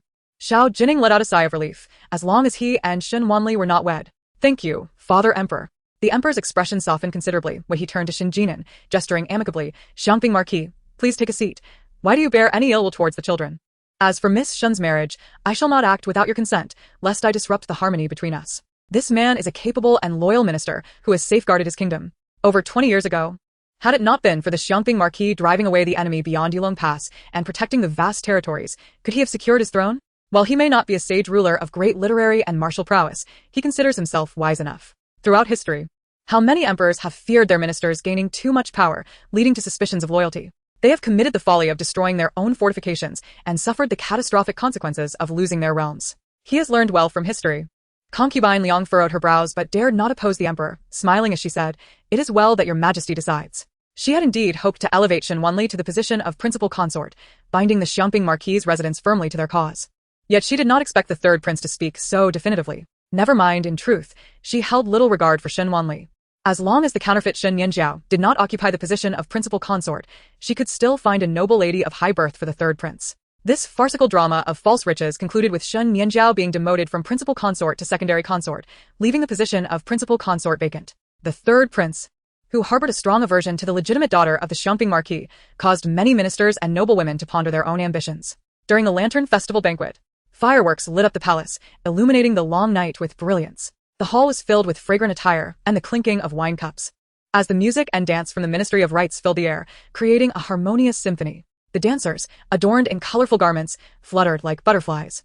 their movements graceful and enchanting. The kitchen staff entered, bearing exquisite dishes on jade platters, clearing away the fruits and pastries that had been served to the ministers and their families. The dignitaries remained seated, refraining from partaking in the meal. Shen Wanli, feeling bored, rested her chin on her hand, watching the performances. With a tone heavy with resentment, she questioned, "Now that I have become the third prince's secondary consort, is my sister satisfied?" Had it not been for the deliberate revelation of her background by the Xie family and Shen Wanli before the madam of the chief minister, she would not have suffered such embarrassment. Now, the high officials and aristocrats of the entire Yan capital knew that she was the illegitimate daughter of a criminal. Standing beside Shen Wanli, the servant Zhu Sheng furrowed his brow. "Shen Wanli, did you intentionally harm Miss Nianjiao?" Shen Wanli shot him a glance. Silence. Zhu Sheng, incredulous, responded, "What did you say?" Shen Wanli replied leisurely, "Is there any reason for a master to remain silent while a servant interjects?" Zhu Sheng, humiliated and furious, slapped his own face as if striking Shen Wanli. Fine. Shen Wanli, remember this. Shen Nianjiao, taken aback, had hoped for Zhu Sheng to defend her, but was astonished to see him so subservient to Shen Wanli. After reprimanding Zhu Sheng, Shen Wanli turned to Shen Nianjiao, the corners of her mouth curving slightly. "Sister, your argument lacks merit. The one at fault is your birth mother, Lu, who has prevented you from becoming the principal consort. Why do you blame me and my mother? Moreover, we had no intention of publicly disclosing your background in the palace. It was Aunt Suoxin who inadvertently let it slip." Xie Suoxin? Shen Nianjiao's gaze darted to Xie Suoxin among the Xie family women, who was staring intently in the direction of the third prince, lost in her thoughts. A heavy dread settled in Shen Nianjiao's heart. Xie Suoxin, the daughter of the Grand Tutor and the legitimate sister of the Marquis's wife, was of a suitable status to become the third prince's consort. Although she was already 20 and considered older, she was of the same age as the third prince. In recent years, noble women in Yan capital married later, typically at 18 or 19. Thus, it was not unusual. Could it be that Xie Suoxin, that old woman, coveted the position of principal consort? Chapter 60, Shen Wanli's deception. Xiangping Marquis takes the blame. Shen Nianjiao's gaze towards Xie Suoxin now held a hint of animosity. Shen Wanli's lips curled slightly. Though Xie Suoxin is infatuated with a worthless father, Shen Nianjiao remains oblivious, thinking she covets the third prince. I can hardly wait to witness this dog-eat-dog spectacle. Xie Fanglin, upon hearing Shen Wanli's inner thoughts, felt conflicted about her sister Xie Suoxin. Yet her inclination was undoubtedly towards Shen Wanli, relishing in her schemes. She subtly added fuel to the fire. "Nianjiao, Aunt Suoxin did not mean any harm. Do not take it to heart." Shen Nianjiao was increasingly convinced that Xie Suoxin acted with intent. "Mother, Aunt Suoxin is of such age. How can she still act like a child? This shouldn't be my concern, but grandmother is getting on in years, as the elder sister. You should arrange a marriage for your aunt." Xie Fanglin sighed. "Your Aunt Suoxin has high standards. Common men do not meet her expectations. Though she is engaged, she has not yet wed, so refrain from speaking like that." Hearing this only reinforced Shen Nianjiao's suspicions about Xie Suoxin's lofty standards. Mother speaks the truth. Yet inadvertently misleads Shen Nianjiao into resenting a white-eyed wolf, while the true white-eyed wolf king remains to be seen. The royal banquet adhered to many customs. After the maidens arranged the jade platters of delicacies neatly, they presented a glass filled with floral broth. The glass, gleaming and translucent, reflected the light, displaying a blend of emerald and crimson. The clear broth contained rose petals, offering a fresh and sweet aroma. Zhu Sheng, as Shen Wanli's servant, accepted the glass from the maid. Shen Wanli gazed at the exquisite glass, momentarily lost in thought, suddenly recalling an embarrassing incident from a past banquet. When she first entered the palace, unaware of the rules and misled by Shen Nianjiao, she had made a fool of herself before the highborn ladies of the capital. Noticing Shen Wanli's distraction towards the floral broth, Shen Nianjiao's eyes flashed with a cunning idea. "Sister, having lived in the southern village, you must be unfamiliar with palace etiquette. Before dining, one must first use the sweet floral broth to cleanse their hands. Surely, you have never had the pleasure of such a delicacy?" Zhu Sheng, also intrigued, resolved to assist Shen Nianjiao in teasing Shen Wanli, since she always bullied him. He mimicked the demeanor of a servant, presenting the glass to Shen Wanli. "Miss Shen, please partake of the broth." The other noble women, uncertain of what motives lay behind their actions, remained still, casting glances at Shen Wanli, tinged with amusement. Xie Fanglin noticed the misguidance from Shen Nianjiao and Zhu Sheng, her brows furrowing as she prepared to warn Shen Wanli. However, she witnessed Shen Wanli nonchalantly extending her hand to press down the glass that Zhu Sheng held before her. Then, in front of everyone, she submerged her delicate hands in the fragrant broth, cleansing herself of any impurities.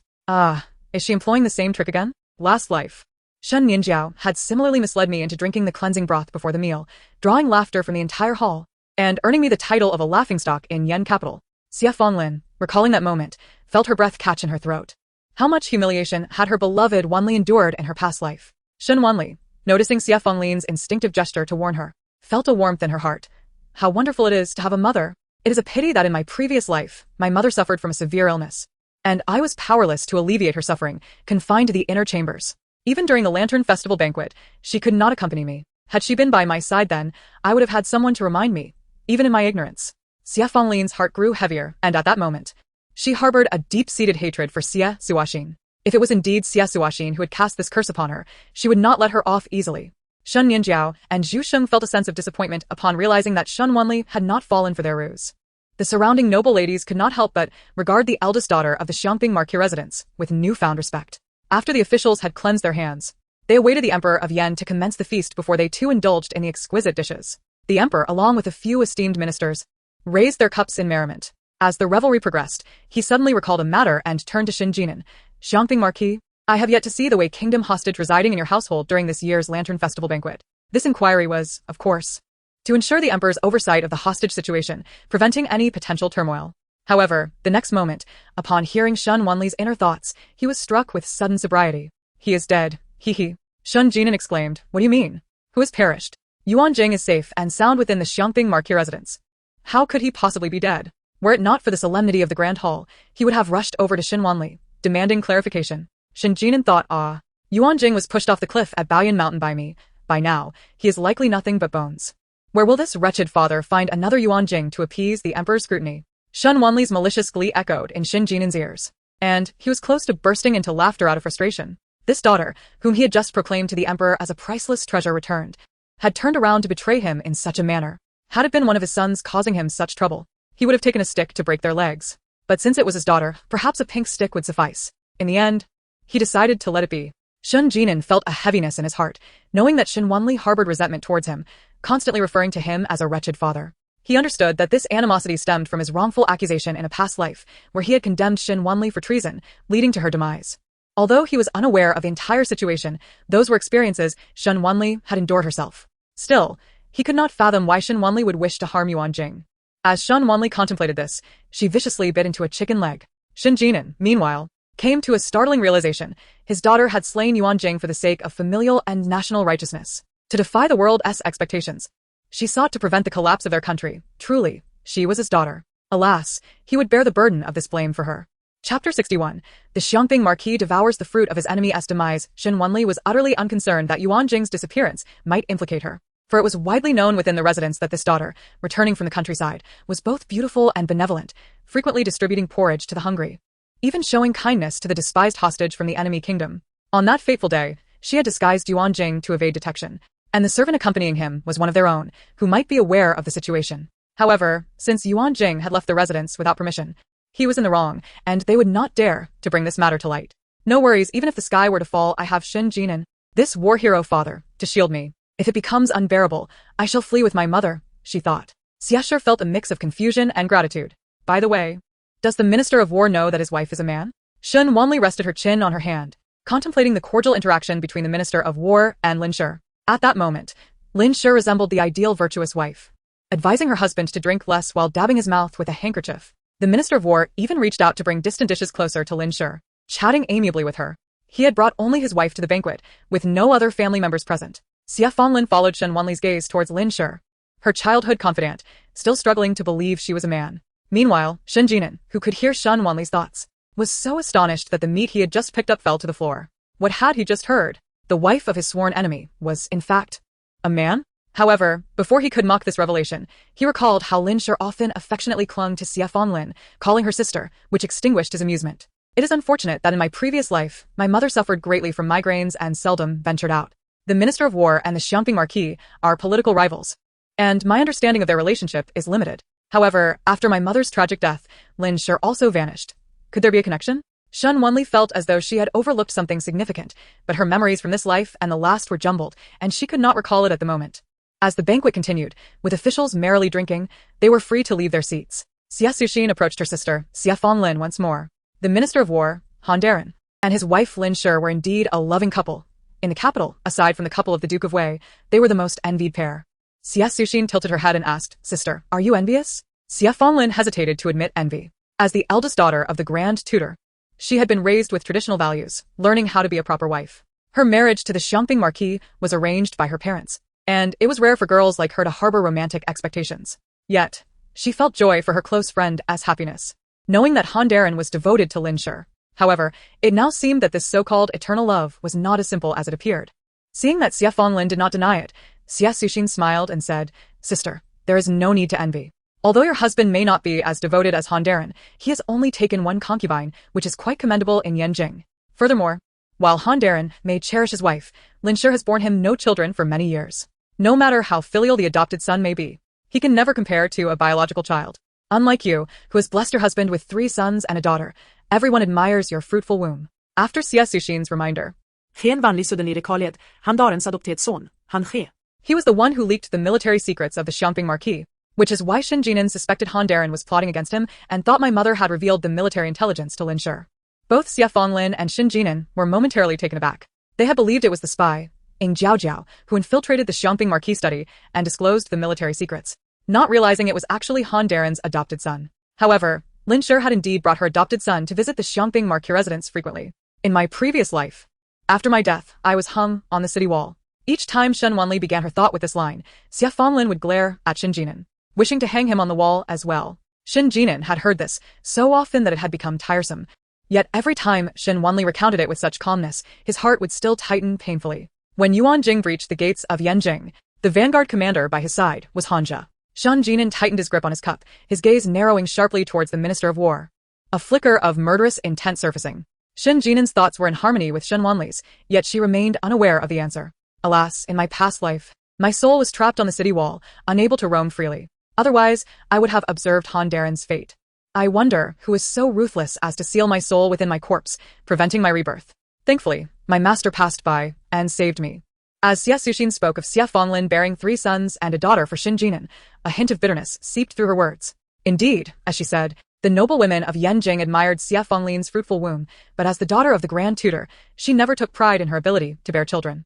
Hearing Xie Suxin's comment, she merely furrowed her brow and replied, "Suxin, giving birth is not as simple as you imagine. A moment's carelessness can lead to the loss of both mother and child." Suddenly, Xie Suxin remembered something and whispered, "Sister, I heard that the concubine your husband took is pregnant. It is said that he dotes on her greatly, keeping her in a golden house, not even allowing her to pay respects to you and the old lady. Given that the heir of the Marquis has yet to be established, sister, if that concubine bears a son, you must be cautious. If only one life could be lost, it would resolve future troubles." Xie Fanlin's brows knitted tightly as she scolded, "Be silent, Suxin. Our mother has always taught us well. As a young lady of a prominent family, where did you learn such words?" She had previously been oblivious to the ruthlessness of her younger sister, who subtly suggested that she could take action during the concubine's childbirth, leading to the demise of both mother and child, all to secure her own position. How audacious it was for Xie Suxin to harbor such thoughts before her mother had even passed away and before she had married into the Marquis as a second wife, already plotting how to deal with her despicable father's concubine and illegitimate son. If her father truly cherished that pregnant concubine, and if her mother did take action against her, Xie Suxin would undoubtedly sell her mother out without hesitation, inciting discord between her mother and her father. Xie Fanlin increasingly found her little sister terrifying. At that moment, Shen Jinan was choked by the strong liquor upon hearing Shen Wanli's thoughts. What chaotic and explosive ideas occupied his daughter's mind? His sister-in-law, nearly 2 decades younger than him, actually contemplated becoming his second wife? In Chapter 62, let Xie Suxin witness the consequences of her own actions. He felt that, after all, she was his wife's sister, although her incessant chatter was somewhat bothersome.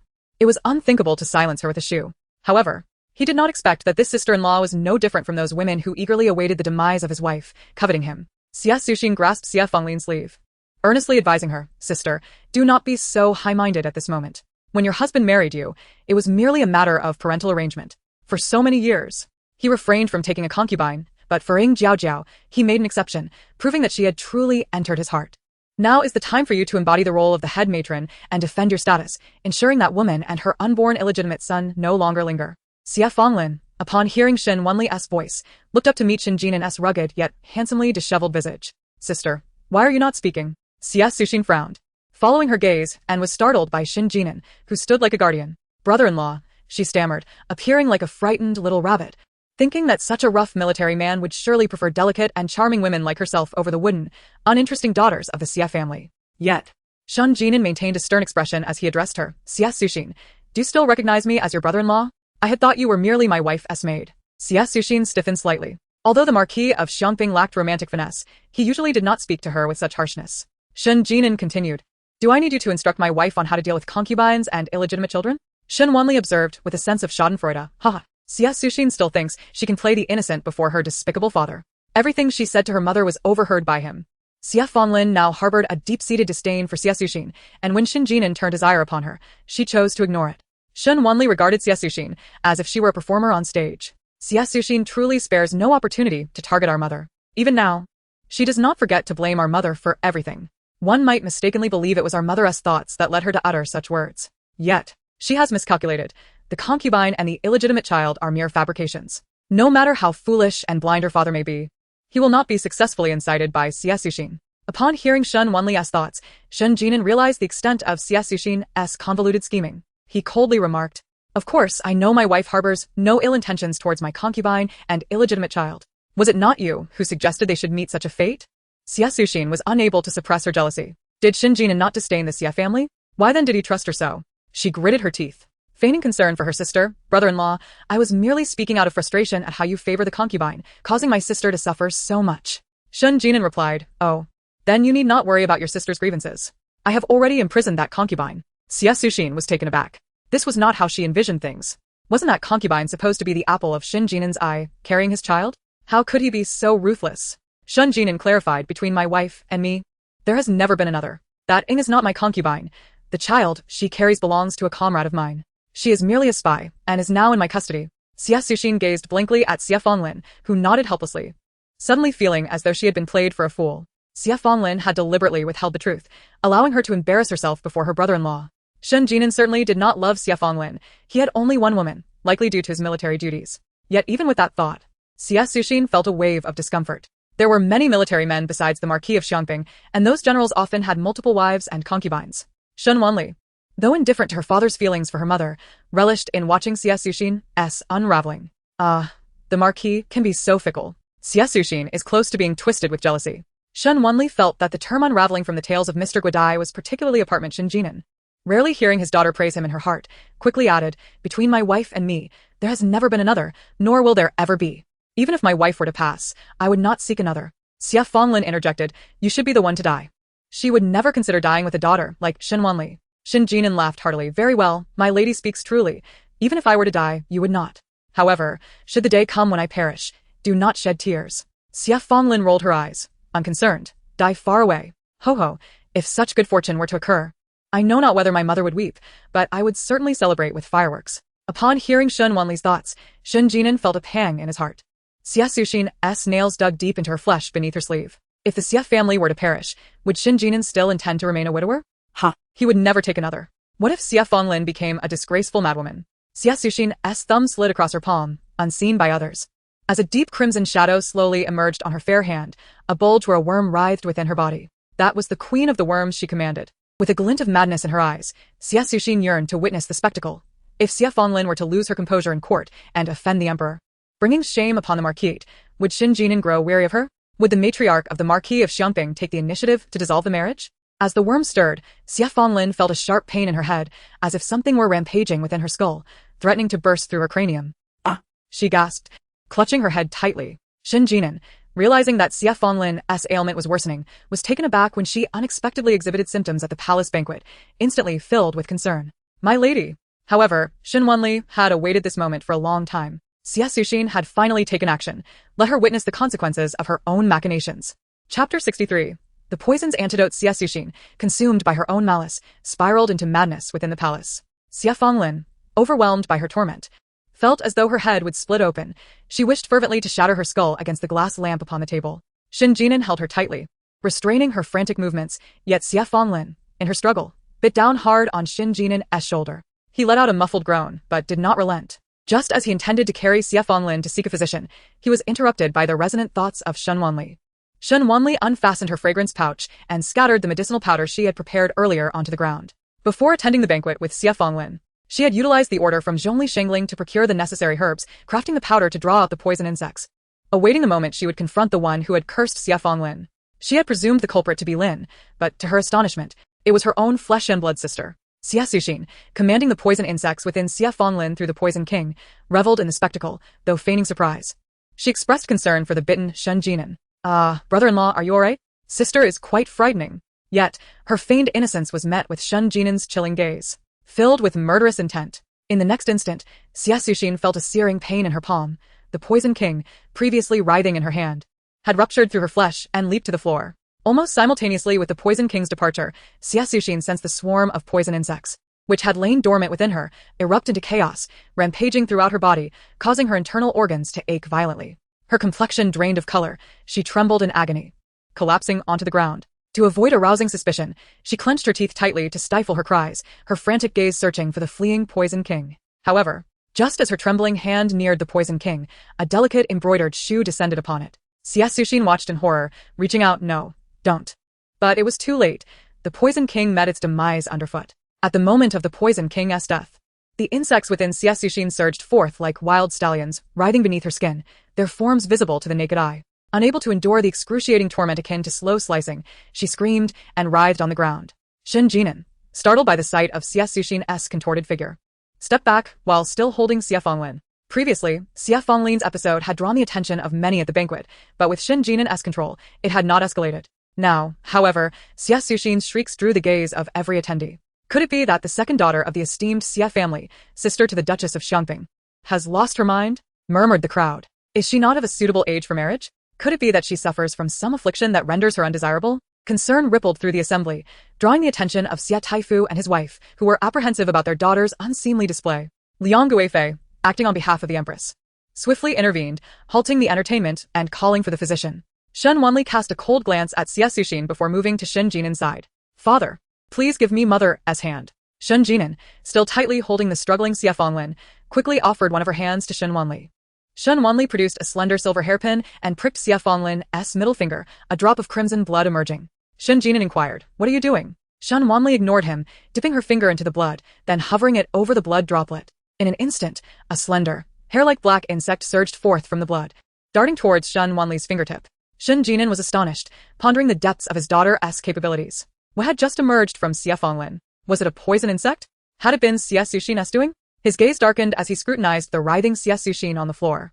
How could there be someone practicing such dark arts in Yanjing? Xie Suxin had been sheltered since childhood. From where had she acquired such knowledge of nurturing poison? As the poison insect exited her body, Xie Fanglin ceased her struggles, leaning weakly against Shen Jinan, as if in slumber. Shen Jinan turned to Shen Wanli, seeking answers from his enigmatic daughter. Wanli, was that a poison insect? Is your mother truly unharmed? Shen Wanli nodded, revealing, mother's affliction was indeed caused by poison insects. And the one who cursed her was Xie Suxin. With the Poison King dead, the swarm within her is now leaderless and turning against her. Though Shen Jinan had already gleaned this information from Shen Wanli's thoughts, he cast a fierce glare at Xie Suxin. I shall seek justice for your mother. Shen Wanli agreed. Understanding that mere pain would not suffice, she desired Xie Suxin's demise. Shen Jinan glanced down at Xie Fanglin, asking, when will she awaken? Mother is not asleep. She is merely exhausted. Shen Wanli gently smoothed her mother's typically furrowed brow, her voice soothing. Mother, it is over. You shall no longer suffer. Xie Fanglin nodded, her taut nerves finally relaxing as she pushed lightly against Shen Jinan's shoulder. Please, loosen your hold. Yet she was met with a hand smeared in sticky blood. Xie Fanglin paused, surprised at how fiercely she had bitten. Shen Jinan glanced at his shoulder, wiping it with a handkerchief from his waist, letting out a chuckle that seemed to restore his former carefree demeanor. Xie Fanglin, are you a dog? Xie Fanglin shot him a fierce glare. You are the dog. She then turned and embraced Shen Wanli tightly, declaring, my daughter, you are truly my good fortune.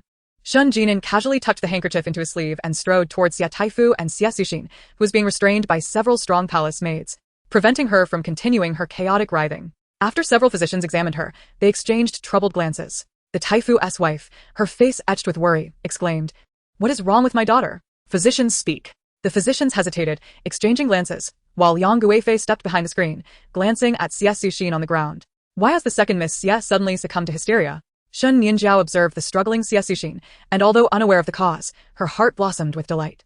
The disgrace of Xie Suxin before the emperor would ruin her reputation. It was unlikely she would ever marry, let alone become the consort of the third prince. Unhappy with this outcome, Shen Nianjiao feigned concern. But Aunt Suxin appears to be in such agony. Shouldn't we check her pulse again? The physicians were aware this argument lacked conviction, yet they were bound by the fact that Xie Suxin's pulse was quite normal, not indicative of illness. It was Zhang Taisher, who frequently treated Xie Fanglin, who suddenly stroked his goatee and remarked, this symptom seems somewhat familiar. A robust pulse, yet the patient suffers immensely. It bears resemblance to the head affliction of the Duchess of Xiangping. Xie Suxin, pinned to the ground, felt a chill at this remark. The secrets of nurturing poison and plotting against the Xie family could never be revealed. She propped herself up and sat up, her lips pale and trembling. "I'm fine. I just lost my composure," she said. However, her earlier screams and struggles had indeed been terrifying, leaving witnesses in disbelief. Even the lady of the Grand Tutor doubted her. "Su Exine, are you unwell? Speak to the physician. Do not bear it alone." Shen Nianjiao, with a hint of malicious glee, chimed in, "Yes, Aunt, you mustn't shy away from seeking help. Even if you suffer from a notorious ailment, the priority is healing. If you unwittingly succumb to a condition like my mother's, a torment lasting over a decade, what then?" CS Su Exine, who had never been close to Shen Nianjiao, felt nothing but disdain at her feigned concern. It reeked of mockery, confirming her belief that the daughters of the Xie family were no better than this one. Irritated, she snapped at Shen Nianjiao, "I do not have a dreadful illness, you false noble. Do not call me aunt." Shen Nianjiao's expression turned icy. Her derision unmasked as she retorted, "And seems to have lost her sanity. How can you speak so recklessly?" The physicians were still in discussion, but the symptoms of the second miss appeared far more severe than those of the lady of Xiangping. While the latter experienced some alleviation after medication and acupuncture, CS Su Exine showed no signs of improvement. Before the onset, did the second miss come into contact with anything unusual? One physician inquired. CS Su Exine shook her head. "Wasn't aunt with mother just now? Could it be that you contracted a similar head ailment?" Shen Nianjiao feigned shock, stepping back. "This dreadful illness cannot be contagious like a plague, can it? Those afflicted by plague, without cure, are burned alive." As her words fell, the noble women who had been surrounding CS Su Exine retreated a few steps, pulling their daughters with them. Liang Guifei even moved behind the screen. Physician Zhang frowned and cast a glance at Shen Nianjiao. "Miss Shen, do not spread alarm. The lady of Xiangping has suffered for years without passing it on to anyone. Even the duke remains unharmed. Where lies the notion of contagion?" CS Su Exine glared fiercely at Shen Nianjiao, filled with loathing. She seemed to wish for her demise. Once she controlled the new Gu King, she would make Shen Nianjiao pay. The lady of the Grand Tutor turned her ire towards her eldest daughter, scanning the area enclosed by the screen, noticing the absence of Xie Fanglin. "Where is Xie Fanglin? Her sister is unwell. How can she not come to check on her?" Lin spoke up. "Lady of the Grand Tutor, Sister Xie had a sudden head ailment and is still resting in the hall. All the physicians are attending to the second miss. None have gone to see Sister Xie." The lady of the Grand Tutor fell silent, her mind occupied with her youngest daughter, barely noting Xie Fanglin's own discomfort. Moreover, a married daughter is like spilled water. Xie Fanglin had been married for over 20 years, now part of the Xiangping Duke's household, with their kin caring for her. Dissatisfied with Lin's retort, the lady of the Grand Tutor weakly remarked, "Su Exine's illness is not unconnected to her." Xie Fanglin, wishing to see CS Su Exine reap what she sowed, drew closer, but paused upon hearing their mother's words, her heart sinking. Shen Wanli supported her. "This grandmother is so biased. It was not mother who harmed CS Su Exine. It is clear that CS Su Exine plotted against mother." The words of the mother-in-law seemed excessively biased. CS Su Exine brought this upon herself. "And how could it involve my lady?" Liang Guifei frowned, addressing the Duke of Xiangping. "Why are you here among the ladies?" Shen Jinan stood firm. "If I do not come, how will my mother-in-law understand the injustice against my lady?" The lady of the Grand Tutor frowned. "Duke of Xiangping. What do you mean by that?" My Su Exine is so pitiable. How could she bring this upon herself?" CS Su Exine, initially pleased by Shen Jinan's arrival, thinking he came to visit her, now felt her smile falter upon hearing his words. "Brother-in-law, what do you mean?" Shen Jinan coldly regarded her. "The physicians cannot diagnose your ailment because you are indeed not ill. It is merely that the goo worms you harbor have lost their leader and are in chaos. My lady's head ailment for over a decade has been caused by your malicious use of goo." CS Su Exine's heart plummeted, her gaze towards Shen Jinan devoid of affection, replaced by horror. How could he know this? Feigning ignorance, she stammered, "What goo worms? Brother-in-law, what are you talking about? I do not understand. Besides, I adore my sister. How could I harm her?" Tears began to stream down her face. Even the lady of the Grand Tutor found it absurd. "Duke of Xiangping. Do not speak without basis. Su Exine and Fanglin may have an age gap, but they have always been close.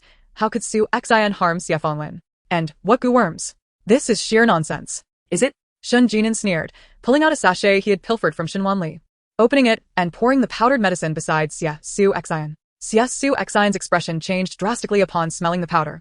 No wonder her Gu King had suddenly fled. It was Shen Jinan who lured it with the incense. Yet, this scent could only be concocted by the most esteemed individuals of the Gu tribe, kept secret. How could Shen Jinan have acquired so much? Xie Su Exine was perplexed, but at that moment, she realized she was truly exposed. As she attempted to rise and escape from the powder, her legs gave way, collapsing to the ground. The goo worms within her began to thrash wildly, surging towards the wound in her palm. Chapter 65, Favoritism in the Xie family. Grandmother Shen protects Wanli and the Xie clan before the assembled crowd.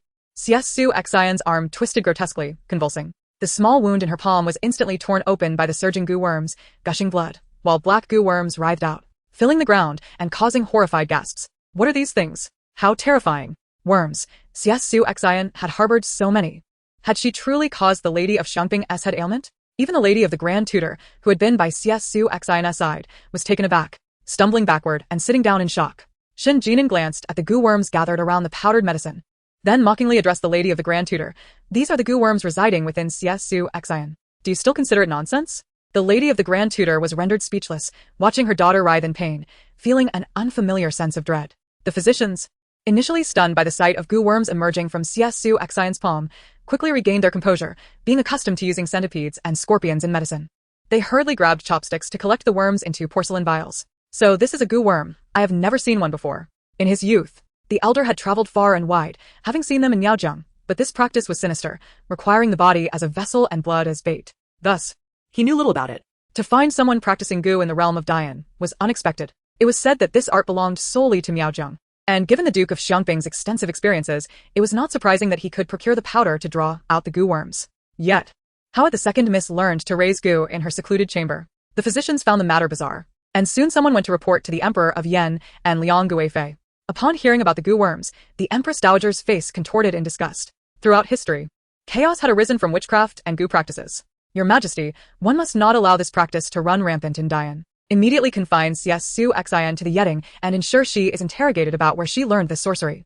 The Empress Dowager was not the biological mother of the Emperor of Yen, but had raised him, hence he held her in esteem, embodying a bond of filial piety. The Emperor of Yen had rarely seen the Empress Dowager display such ruthlessness, and at once commanded his attendants, Fu Quan, comply with the Empress Dowager's wishes. Furthermore, hand this matter over to the Eastern Depot and the Jinyui for thorough investigation. Justice must be served for the Duke of Xiangping. The servant understood, and withdrew, taking several palace maids with him to drag away Xie Suxin. The Grand Tutor's wife hurriedly got up from the ground and followed, asking, Master Fuchuan, where are you taking Suxin? Master Fuchuan paused but instructed the maids to hasten in dragging Xie Suxin away. Madam, this is the Emperor's decree.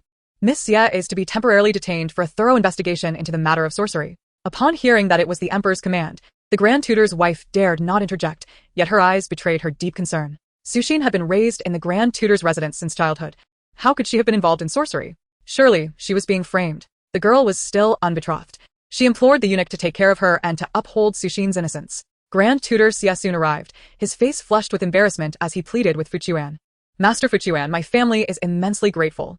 While speaking, he subtly slipped a silver ingot into Fuchuan's hand under the cover of his wide sleeves. Fuchuan declined the silver, merely nodding politely. Those who are innocent shall remain so. Rest assured, Grand Tutor and Madam, the Emperor is astute and will not wrong Miss Xie. After years of service beside the Emperor, Fuchuan was well aware of what could be accepted and what could not.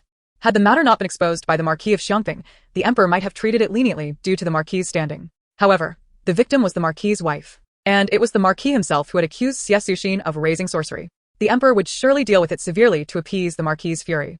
Shen Wanli sat beside the frail Xie Fanglin at the table, coldly observing Xie Suxin being taken away. Shen Jinan handled this rather efficiently. Xie Suxin is now imprisoned.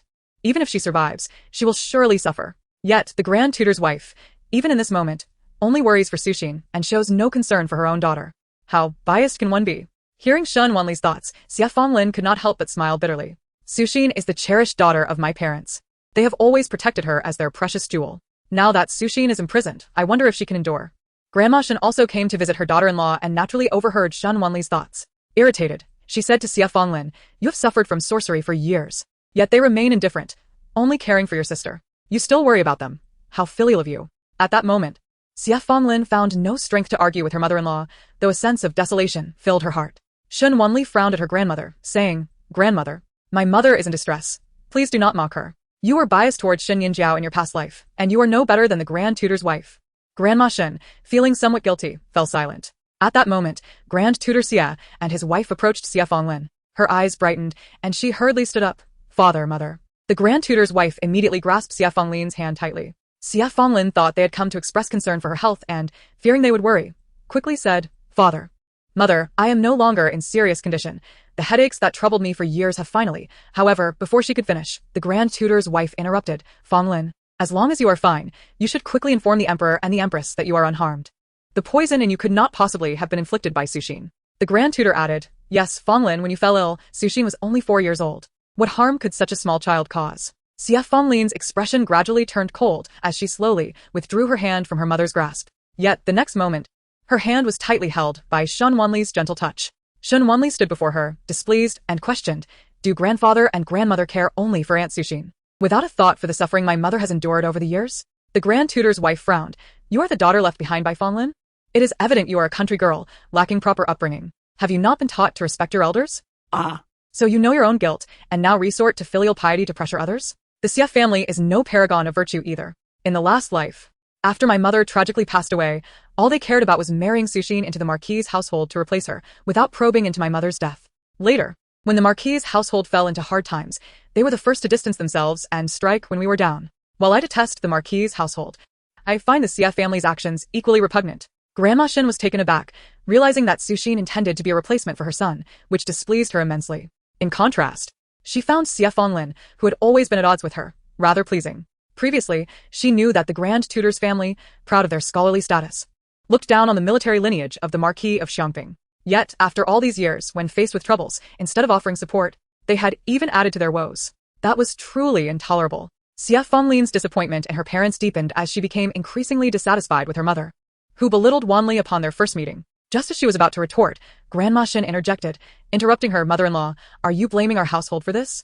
Upon hearing this, Grand Tutor Xie quickly gestured for his wife to be silent, smiling apologetically at Grandma Shen. "Mother-in-law, your words are too harsh. My wife and I have no such intention." They were currently seeking assistance from the Marquis of Xiangping, and they dared not offend the venerable matriarch of the household. Grandma Shen snorted coldly, but did not plan to let it go easily. "My eldest granddaughter cares for her mother, and this is why she asks. How can such filial piety be perceived as lacking in upbringing in your eyes? Must one be as ungrateful as Suxin, who would harm her elder sister, to be deemed well-mannered?" Both Grand Tutor and his wife changed color at her words.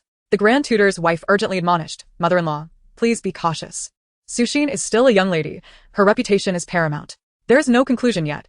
You cannot label her as ungrateful." Grandma Shen slammed her cane down with force, her face darkening with anger.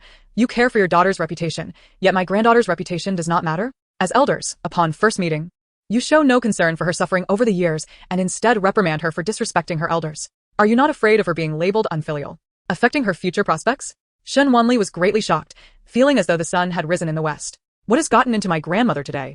In the last life, she was the one who most loved to pressure me with filial piety, constantly chastising me for being unfilial and disrespectful. Yet I never saw her care for my suffering. Now, she is suddenly concerned about my past and my reputation. What a delightful madness." Xie Fanglin also found Grandma Shen's sudden outburst refreshing. In front of the Grand Tutor's wife, both she and Wanli were indeed juniors, and any slight defiance could weigh heavily on them with accusations of unfilial behavior. But the matriarch was different. Upon hearing Shen Wanli's thoughts, Grandma Shen felt a pang, nearly losing the momentum of her righteous indignation. She averted her gaze, not looking at Shen Wanli or the Xie family, and coldly addressed the Grand Tutor and his wife. "I do not care how you favor your youngest daughter. Xie Fanglin is my daughter-in-law and the mistress of the Marquis of Xiangping. If Xie Suxin dares to harm the mistress of the Marquis's household, she should be prepared to face the wrath of the household." Xie Fanglin stared at the old matriarch shielding her, momentarily stunned. The mother-in-law, who had always been at odds with her, did not ridicule her in her family's time of trouble, but instead defended her. Upon hearing Grandma Shen's words, the Grand Tutor and his wife became anxious. Grand Tutor Xie said, "Mother-in-law, we are all family. Why must it be so contentious?" The Grand Tutor's wife, looking worried, added, "Yes, mother-in-law, Suxin certainly did not mean any harm. She was just a child." Madame Shen coldly stated, "In my youth, I accompanied the old Marquis to the battlefield, and I have witnessed children slaughtering mercilessly. Some individuals are born as wicked seeds, and her nurturing of such malevolence is evident. We cannot deny the involvement of our two esteemed in-laws. Instead of contemplating how to rescue Xie Suxin, it would be wiser to consider how to distance ourselves from the Miaojiang sorcery in front of His Majesty. Do not blame me for not warning you. That person in Xinang Palace harbors a deep hatred for Miaojiang and its witchcraft." Hearing Madame Shen's words, Master Xie, the esteemed tutor, changed countenance. The reference to that person in Xinang Palace was undoubtedly the Empress Dowager. She is the biological and foster mother of the current Emperor Yan, yet she is not his birth mother. However, the Empress Dowager had another son, the loyal and brave king, who perished on the battlefield over a decade ago. Although the loyal and brave king was the only legitimate son of the late emperor, he was not favored. At that time, the late emperor was infatuated with consort Chen and even contemplated making her son the crown prince. Unfortunately, both mother and child died during childbirth, leading to the cessation of those plans.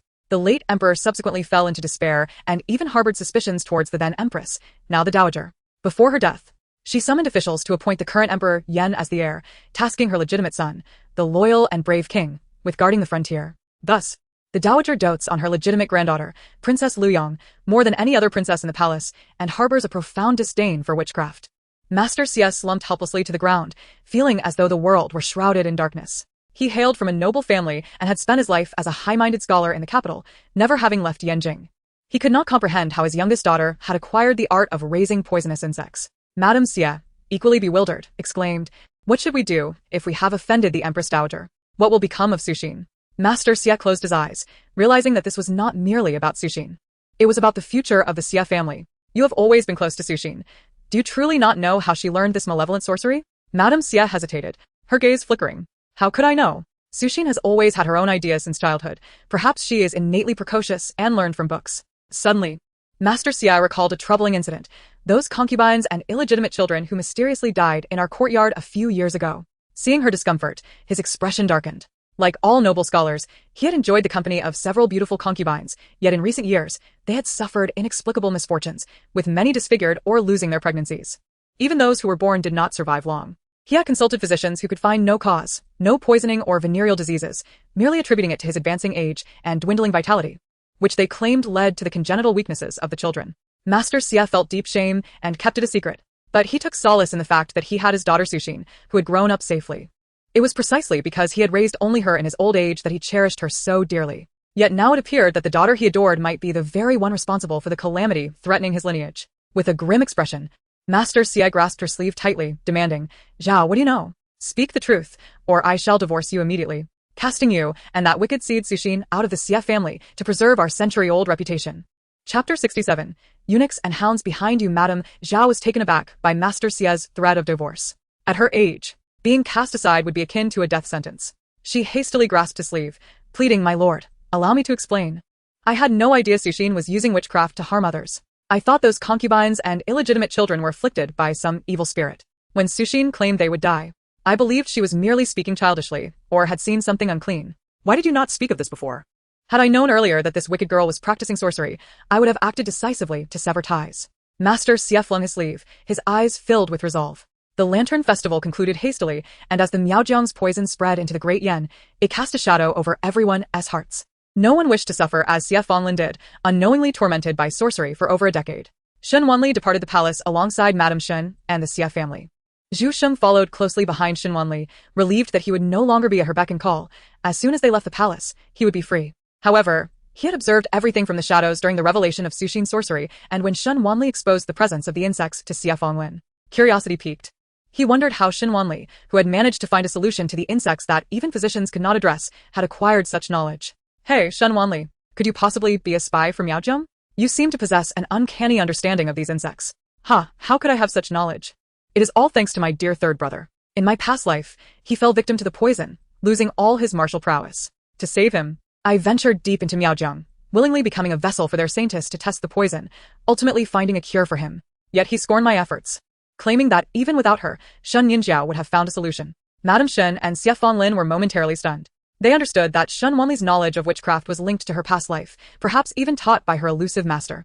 Yet they had not anticipated the extent of her suffering or the betrayal from her own brother. Reflecting on her past, a hint of derision crossed Shen Wanli's eyes. That young Master Zhu could go report me to the Eastern Depot and the Jinui, but I would never stoop to that level.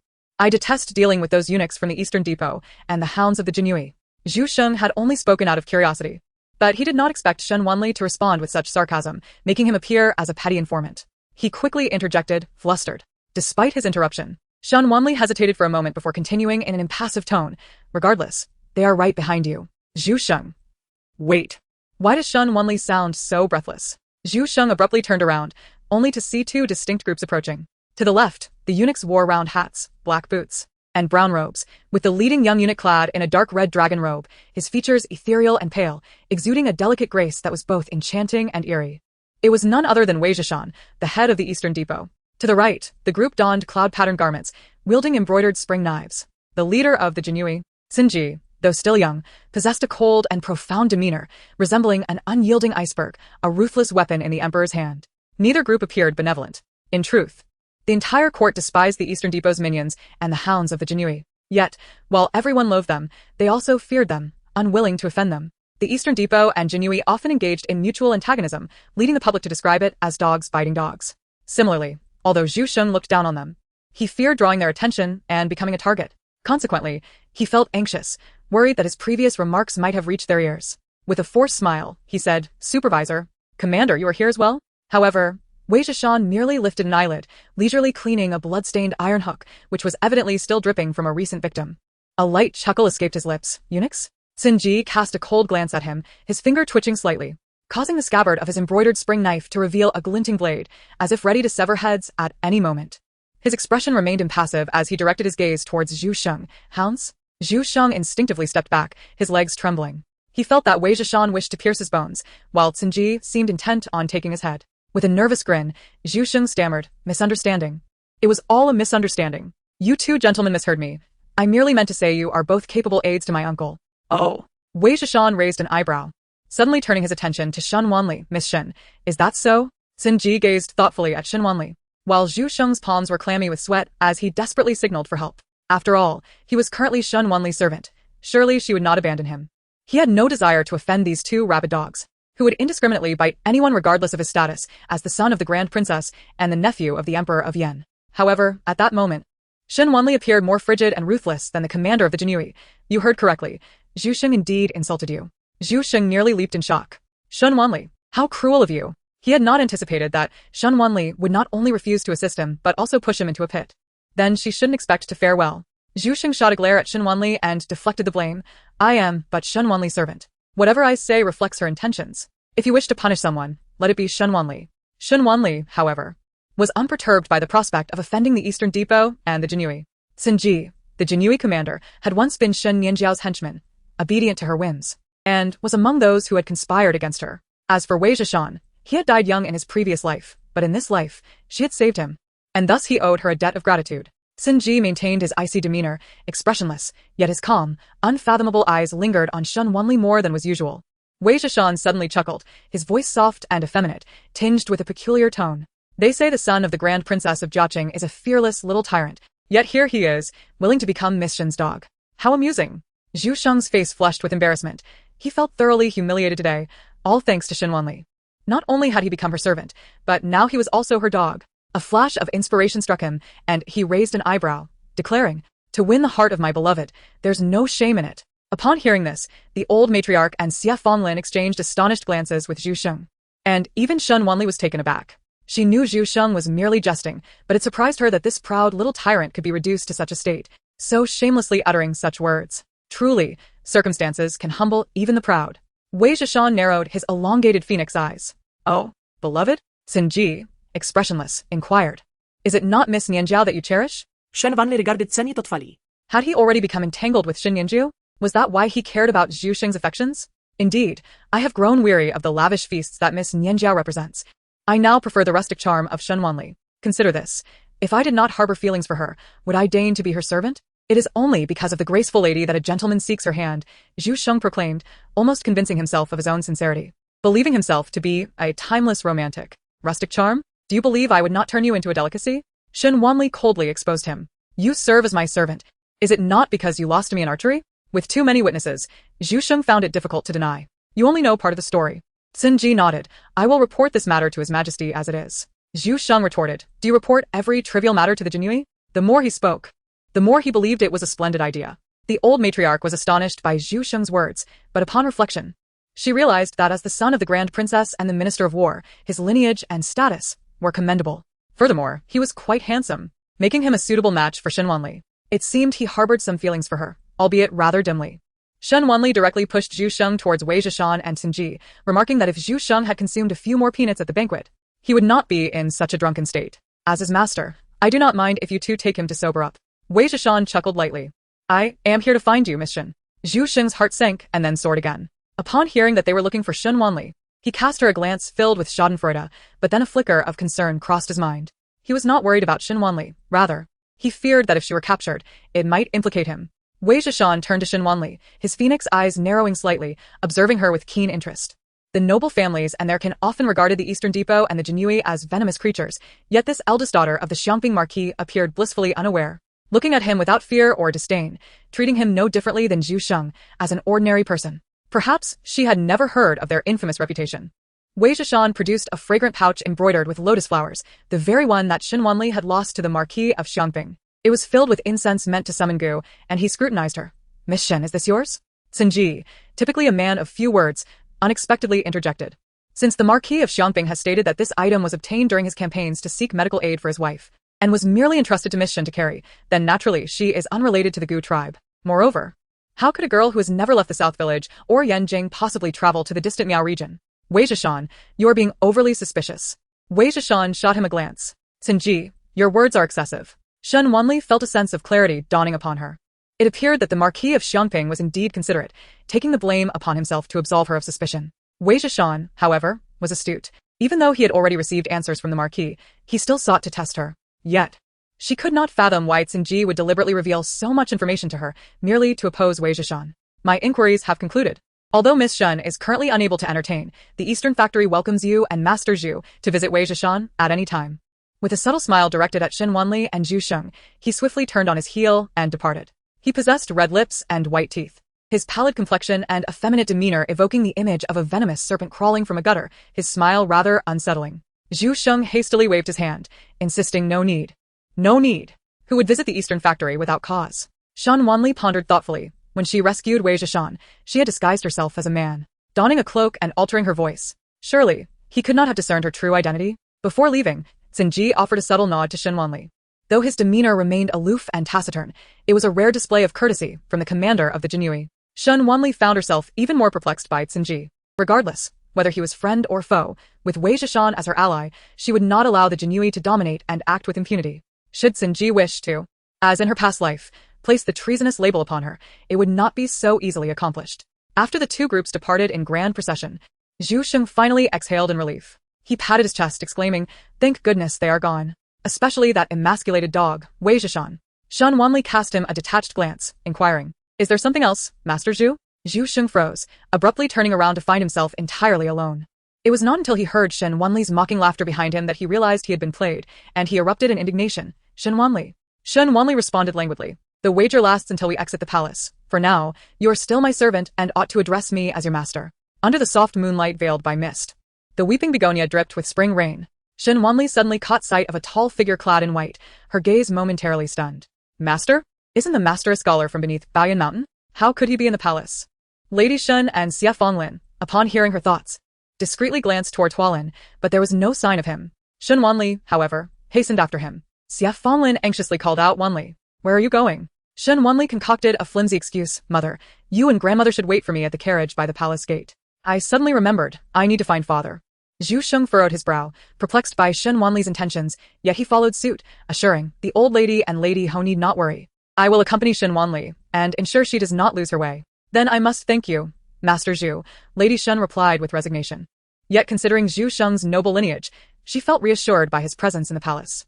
After searching the Begonia Grove for what felt like an eternity, Shen Wanli still found no trace of anyone. "Shen Wanli, the Marquis of Xiangping should be with the Emperor Uncle now. If you seek him, you must go to Qianqing Palace," Zhu Sheng remarked, casting a sidelong glance at her, anticipating that she would not know where Qianqing Palace was and would seek his assistance. Instead, Shen Wanli inquired, "Is there to be any students from Guanshan Academy attending the palace banquet tonight?" In previous palace banquets, Emperor Yan would often invite several scholars from Guanshan Academy who might bring along promising students to make their debut before the court officials, paving the way for their future careers. Noticing Shen Wanli's intense gaze upon him and her silence, Zhu Sheng finally huffed, muttering, "You're not pleased with my assistance?" Though Zhu Sheng was also a student of Guanshan Academy, he had little interest in poetry or prose, preferring instead the more martial pursuits of swordplay and archery. "Are there truly no students attending the palace?" Shen Wanli frowned. "But my master is not of noble birth. How could he appear in the palace?" "It is not impossible." Zhu Sheng suddenly adopted a conspiratorial tone, glancing about before leaning closer and speaking in a hushed voice. "My fourth cousin often brings one or two handsome scholars disguised as eunuchs into the palace. The fourth princess, Xiao Mingyao, daughter of Consort Liang, had been notorious for her tyrannical behavior, often indulging in the company of charming young men after moving out of the palace post-marriage." Shen Wanli had not anticipated such audacity. She had yet to leave the palace, yet here she was, brazenly inviting outsiders to stay overnight. Was this not a violation of palace decorum? Did the emperor turn a blind eye? Hush, hush, hush. Zhu Sheng quickly interjected, urging her to lower her voice. Consort Liang is favored above all in the harem, wielding power akin to the empress. The emperor uncle likely remains unaware of this. My mother only learned by chance. My cousin is quite mad. While she does not dare to act against me, if word of your words reaches her ears, I cannot guarantee your safety. Zhu Sheng was known as a notorious troublemaker in Yanjing, and Princess Jiaqing had always worried he would stir conflict. Thus, she had confided the fourth princess's secrets to him, advising him to keep his distance. Shen Wanli had previously witnessed Xiao Mingyao's cruelty and arrogance. Shen Nianjiao had often used her influence to humiliate and torment her. In this life, she would not allow the pair of siblings, Xiao Jining and Xiao Mingyao, to have their way. She had already avenged herself by eliminating Yuan Gene and had taken minor revenge on Shen Nianjiao by stripping her of her rightful position as the primary wife. Yet this was merely the beginning. Those who had wronged her in her past life, including Shen Nianjiao, Xiao Jining and Xiao Mingyao, would not escape unscathed. In the stillness of the night, Shen Wanli's gaze turned icy. The white figure she had glimpsed moments earlier was undoubtedly her master, whose striking features and ethereal aura rendered him vulnerable, easily targeted by Xiao Mingyao. Should Xiao Mingyao dare to lay a hand on her master, she would ensure her descent into hell. Zhu Sheng was taken aback by the ferocity that flickered in Shen Wanli's eyes, fearing she might act impulsively. I advise you against seeking any scholars. The fourth princess is not as accommodating as I am. The handsome scholars she brings into the palace seldom emerge again. You understand my meaning, yes? He punctuated this with a gesture, mimicking a choking motion. Shen Wanli, however, casually snapped a branch from a begonia tree, closing her eyes in concentration to divine the location of Xiao Mingyao. Her master had once cautioned her against divining matters concerning blood relatives or his affairs, as it would result in backlash. Thus, she focused on discovering Xiao Mingyao's whereabouts. The begonia branch was cast into the air, falling straight down. Shen Wanli observed the direction in which it pointed and hastened forward. In her past life, she would not have worried for her master, a man of such extraordinary abilities. But now he was far more vulnerable. He had narrowly escaped death previously, and she dared not take chances. Zhu Sheng, bewildered, hurried after her. Shen Wanli, what are you doing? If you are lost, just ask me. Tossing branches to determine direction is a child's game. After they had gone some distance, a white-clad figure materialized at the spot where Shen Wanli had stood moments ago. Ning Ju picked up the begonia branch from the ground, contemplating the direction Shen Wanli had departed. Is that the young lady Shen Wanli? How could she possess knowledge of his unique divination techniques? Chapter 70. Shen Wanli sets fire in the palace in the coolness of the late night. As the spring flowers glistened with dew, Shen Wanli strolled along the stone path. Emerging from the flower grove, the moonlight cast a cold sheen upon the lake's surface, while the rustling reeds faintly echoed the delicate moans of a woman and the muffled groans of a man. In this secluded corner of the palace, devoid of passers-by, these unspoken sounds seemed to resonate with an audacious freedom under the quiet night. The silhouettes of the couple flickered amidst the spring reeds, their splendid court garments carelessly discarded on the ground. The woman lay above, her ebony tresses cascading in disarray, her exquisite phoenix hairpin adorned with shimmering pearls and radiant rubies, sparkling vividly under the moonlight. Shen Wanli recognized that hairpin. It belonged to Xiao Mingyao, a cherished possession of the late empress, worn daily to provoke the disapproval of the empress dowager, who held a grudge against the late empress due to her rivalry with concubine Liang. Though she could not discern the man's features, she could vaguely hear his reluctant pleas for mercy. Shen Wanli's previously fierce demeanor began to calm. That voice was not her master's. Zhu Sheng hurried after her, having also heard the sounds emanating from the reeds. His eyes widened in shock, his face flushing as if ignited by fire. When he caught sight of the jade legs protruding from the reeds, he hastily averted his gaze, as though burned. However, when he turned to Shen Wanli, he found her unperturbed, her gaze serene, as if she had not heard the wild cries of the couple. Grabbing Shen Wanli's sleeve, Zhu Sheng pulled her behind a large rock that could shield them from view. Lowering his voice, Shen Wanli, stop looking and let's leave. You must not witness what is best left unseen. You understand? The palace was rife with sordid affairs. His mother, Princess Jiaqing, had lived in constant fear during her time in the palace, only finding peace after moving out. She often warned him to feign ignorance regarding the palace's dark underbelly. He feared that Shen Wanli might not grasp the gravity of the situation and might carelessly divulge everything. However, no matter how anxious Zhu Sheng was, Shen Wanli remained calm, even eliciting a sense of amusement in him. Should you fear such matters, feel free to leave, she replied coolly. Zhu Sheng suddenly felt a foreboding chill. What do you intend to do? This is the royal palace. Shen Wanli's gaze was fixed on a nearby floral lantern. The spring breeze swayed the branches of the flowering crabapple, causing the candlelight to flicker. Her dark eyes reflected the dancing flames, and an idea struck her. Tonight's lantern festival, with the palace adorned in lanterns, was ripe for mischief. The dry air and the dark night were perfect for an incident, weren't they? She walked towards the crabapple grove, retrieving a lantern. Zhu Sheng, relieved she was finally leaving, remarked, the palace lanterns are not meant for outside view. Look how exquisite the orchid painting is on this one. If you like it, you could take it out as long as you inform the inspecting matron at the gate. Yet in the next moment, he watched in horror as Shen Wanli wrapped the lantern's cord around a stone and hurled it towards the reeds. Zhu Sheng's eyes nearly bulged out of their sockets. The lantern landed amidst the disarray of garments in the reeds. The thin fabric ignited instantly, flames licking at the dry reeds of early spring. A gust of wind swept across Tay Pond, and the flames swiftly merged into a conflagration. Terrified, Zhu Sheng stumbled back, leaning against the stone wall. His gaze fixed on Shen Wanli, filled with dread, his finger trembling as he pointed at her. You. He had thought Xiao Mingyao was brazen enough, but this girl was an entirely different level of audacity. Shen Wanli maintained her composure, as if merely a passerby enjoying the scenery, and tilted her head to ask, Zhu Sheng, do you think the wind tonight is quite strong? Even this lantern has been swept away, hasn't he? Zhu Sheng leaned against the wall, too frightened to speak, shaking his head like a rattle. No, it was clearly you. Shen Wanli smiled, leaning closer to him. Isn't that so? The warmth of her breath was near, and Zhu Sheng's heart raced in the fiery night, overwhelmed with fear, tension, and excitement. The threat in her eyes was palpable. Do you think this fire was deliberate? Zhu Sheng, who do you think the arsonist is? If Shen Wanli dared to act, it certainly could not be her. Who else could it be? Wasn't it just him? Zhu Sheng felt that with a mere nod, Shen Wanli could easily cast him aside to take the blame. He hastily declared, it was the wind. Indeed. The wind is quite strong tonight, haha. Shen Wanli's laughter lit up her eyes, radiant and captivating, akin to peonies blooming at the cusp of spring and summer.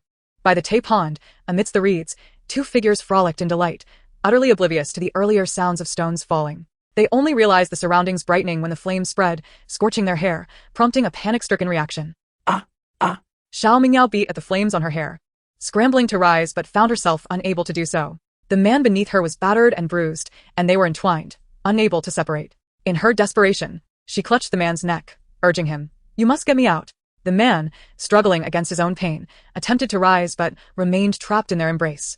He could only plead softly, Princess, I cannot. Xiao Mingyao's glare was lethal, her frustration boiling over, wishing she had a knife in hand. As they clung together, struggling to rise, they realized their clothes were burnt and in tatters. Frustrated, Xiao Mingyao grabbed the remnants of fabric beneath her, only to find it was utterly unwearable. Yet, in her pursuit of thrill, she had not brought any maidservants or eunuchs with her. Princess, the fire is spreading. We must flee. At that moment, a voice from the shore of Tay Pond rang out, the water is rising. Chapter 71. A certain sister in the palace unable to endure loneliness. A rising tide in the palace was a grave matter. Nearby palace maids and eunuchs, upon hearing the alarm and spotting the flames, hastily rushed with buckets to extinguish the fire. From a distance, Xiao Mingyao could see shadows moving on the shore. She could only awkwardly cover herself with tattered cloth, crouching with the scholar to avoid detection. As the palace maids and eunuchs approached and discovered the reeds by Tay Pond ablaze, they sighed in relief. How could the reeds by the lake catch fire? This fire is significant.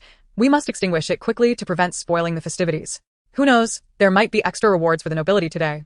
Xiao Mingyao and the scholar remained hidden on the ground, still inseparable, holding their breath as the palace maids and eunuchs drew nearer. They could only hope that the fire would be put out swiftly. Xiao Mingyao seethed with irritation, wishing to rid herself of both the intruders and the man beneath her. Suddenly, the rag in her hand caught fire from a stray spark, and in a panic, she flailed the fabric, but the flames rapidly engulfed the delicate silk. The fire seared her fair skin, and as the most esteemed daughter of nobility, she had never endured such pain. Unable to suppress her cries, she and the scholar tumbled into the icy lake. The splash startled the palace maids and eunuchs who were extinguishing the flames by the shore. What was that sound? It seems something heavy fell into the water. I think I heard a woman scream. Did that little maid accidentally slip into the lake? The Tai pool is remarkably deep, and the stones along its edge are slick with water, requiring caution. A few eunuchs, while crossing the charred reeds, peered into the lake, cautioning the other palace maids and eunuchs. After falling into the Tai pool along with the scholar, Xiao Mingyao found herself and her companion unable to swim, struggling against the icy water. The scholar, after a few futile attempts to escape, resigned himself to Xiao Mingyao's embrace, his thoughts dark and brooding. He believed that being in the hands of the fourth princess left him with no path to survival, fearing the repercussions for his family if he defied her. If they were to perish together in this place, taking her, a noble scion, down with him, it might be worth it. In the water, Xiao Mingyao flailed desperately.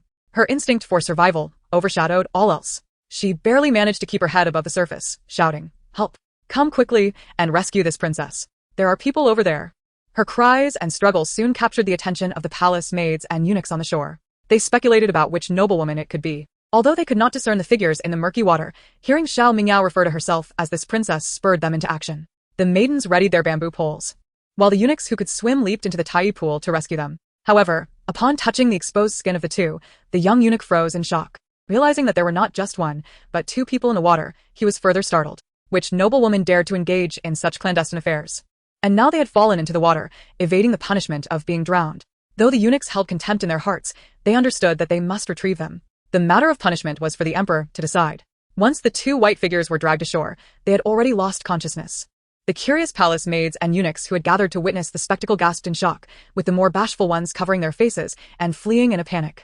Soon, rumors of a consort and a guard engaging in illicit relations by the Tai pool spread throughout the 6 palaces. Naturally, word reached concubine Liang, who was currently enjoying a moonlit stroll with Emperor Yan in the star-picking tower, without the company of any other consorts, relishing her exclusive favor. Suddenly, a female official leaned in to whisper in concubine Liang's ear. Startled, she covered her mouth, her eyes gleaming with schadenfreude. No matter which consort was caught in an affair, she was pleased to witness it. Furthermore, a concubine who referred to herself as this princess was undoubtedly a thorn in her side. She hesitated, glancing at Emperor Yan. Your Majesty, there is something I am unsure whether to disclose. Emperor Yan smiled, encouraging her to speak freely. Concubine Liang, mindful of his expression, carefully chose her words. She recounted how the floating lanterns had ignited the reeds by the Tai pool, prompting several palace attendants to extinguish the flames, during which they stumbled upon a consort entwined with a guard.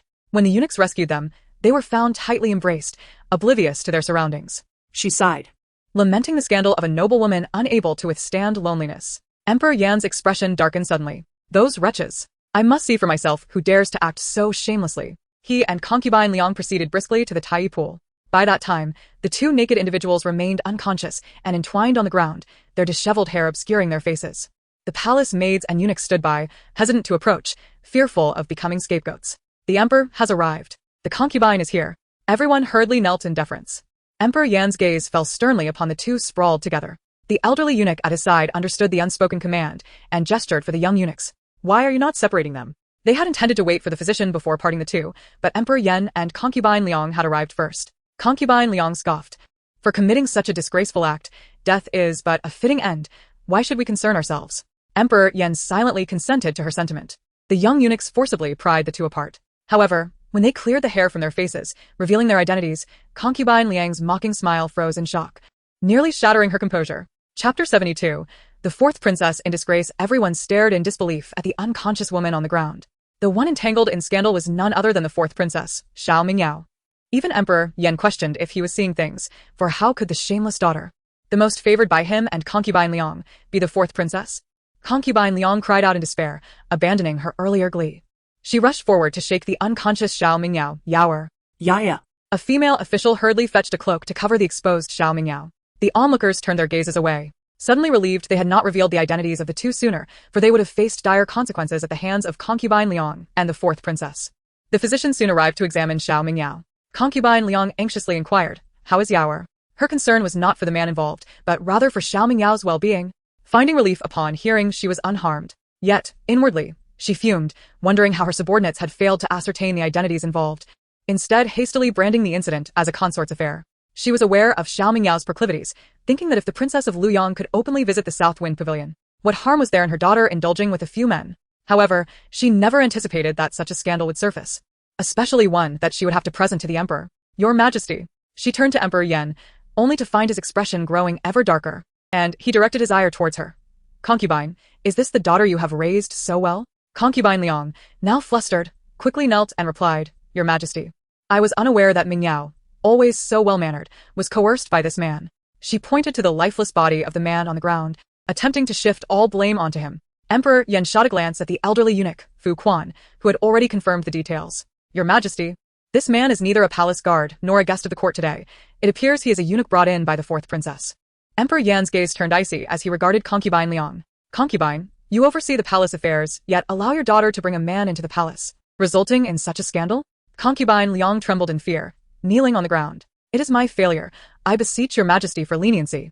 For Yaoer is still young and likely misled by this scoundrel, leading to this grave error. Accompanying a monarch is akin to walking with a tiger.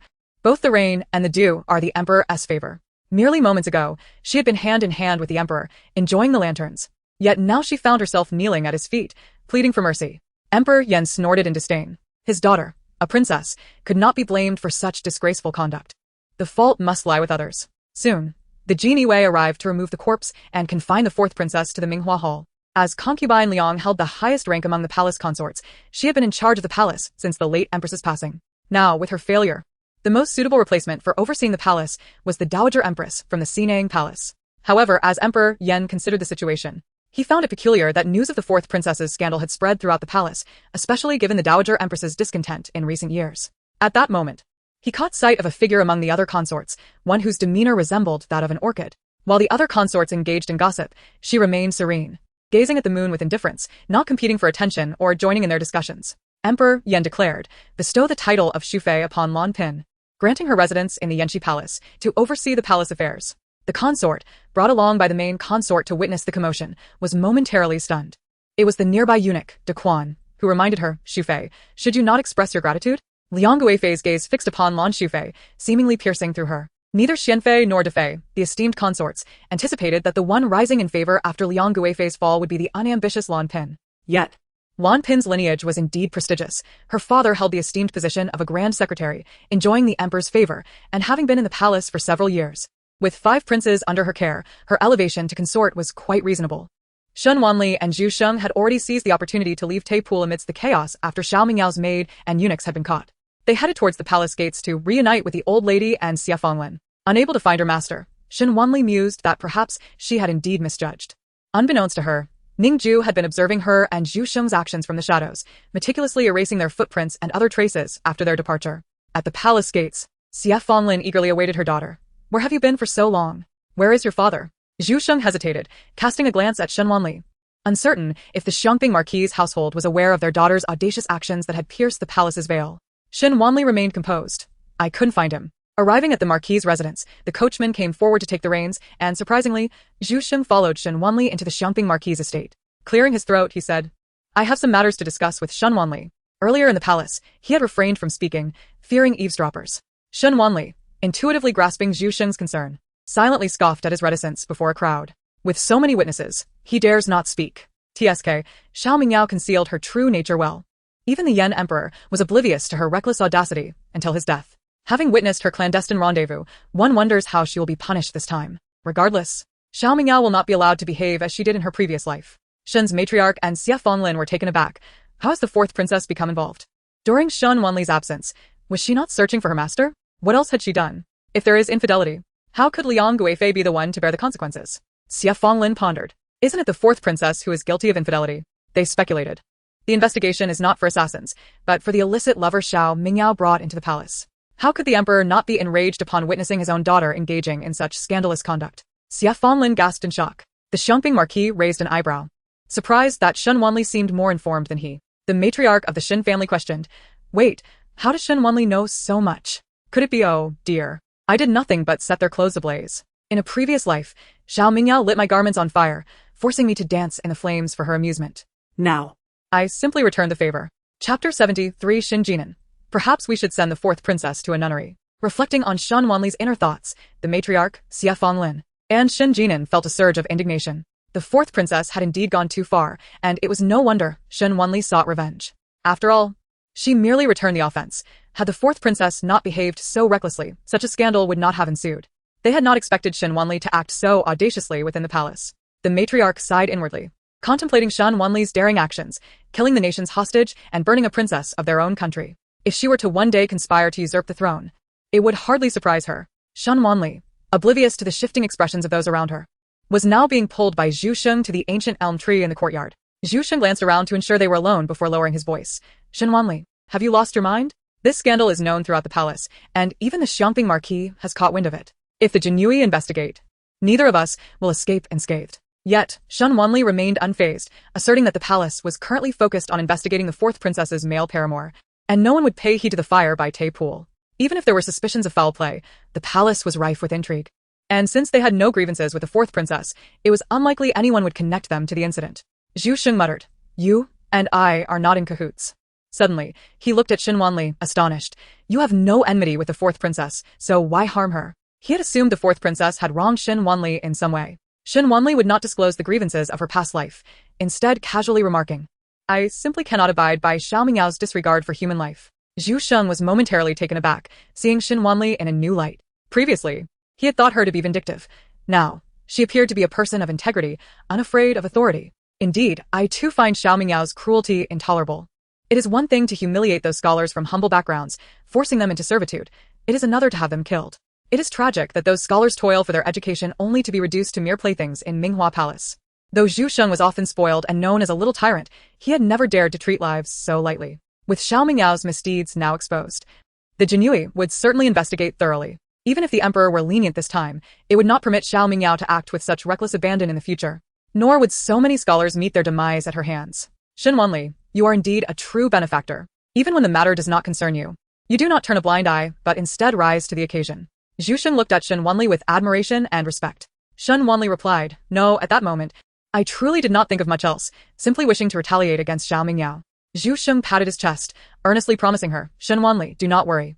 I will keep this matter confidential. Heaven knows, earth knows, you know, and I know, this shall remain our little secret. Shen Wanli smiled very well. During the Lantern Festival banquet, the multitude of eyes and ears ensured that the fourth princess's scandal spread beyond the palace. The following day, during court, the censors began to denounce both Liang Guifei and the fourth princess. The elderly censor, filled with indignation, knelt with his tablet in hand, exuding a determination akin to a martyr. Your Majesty, the fourth princess has brought a man into the palace, disrupting the sanctity of the court and violating her duties as a woman. She must be executed to serve as a warning. The Yan Emperor was taken aback. Though he was angered by the fourth princess's actions, after a night's reflection, his fury had diminished considerably. While he could tolerate punishing his beloved daughter, he could not bear the thought of executing her. Yet, he dared not express his ire towards the elderly censor, who, despite his age, burned with youthful zeal, eager to spill blood in the Golden Lawn Hall and carve his name into history. He could not allow this old man to achieve such notoriety.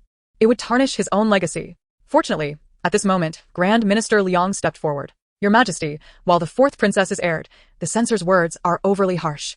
I believe the fourth princess is merely young and naive. With proper guidance, she can mend her ways. Furthermore, if we are to speak of violating a woman's duties, what if the Luyang princess, who caused a ruckus at Nanfeng Pavilion, should she not be punished more severely? Yet, the Luyang princess remains unscathed, even leveraging the favor of the loyal king and the Empress Dowager to press the Xiongping Marquis' household regarding a broken engagement, compelling them to send a male paramour her way. Is it not so that the dignity of a princess outweighs that of a county princess? Grand Minister Liang staunchly defended his granddaughter, even challenging the censor. What does the censor propose should be done with the county princess if the princess is to be executed?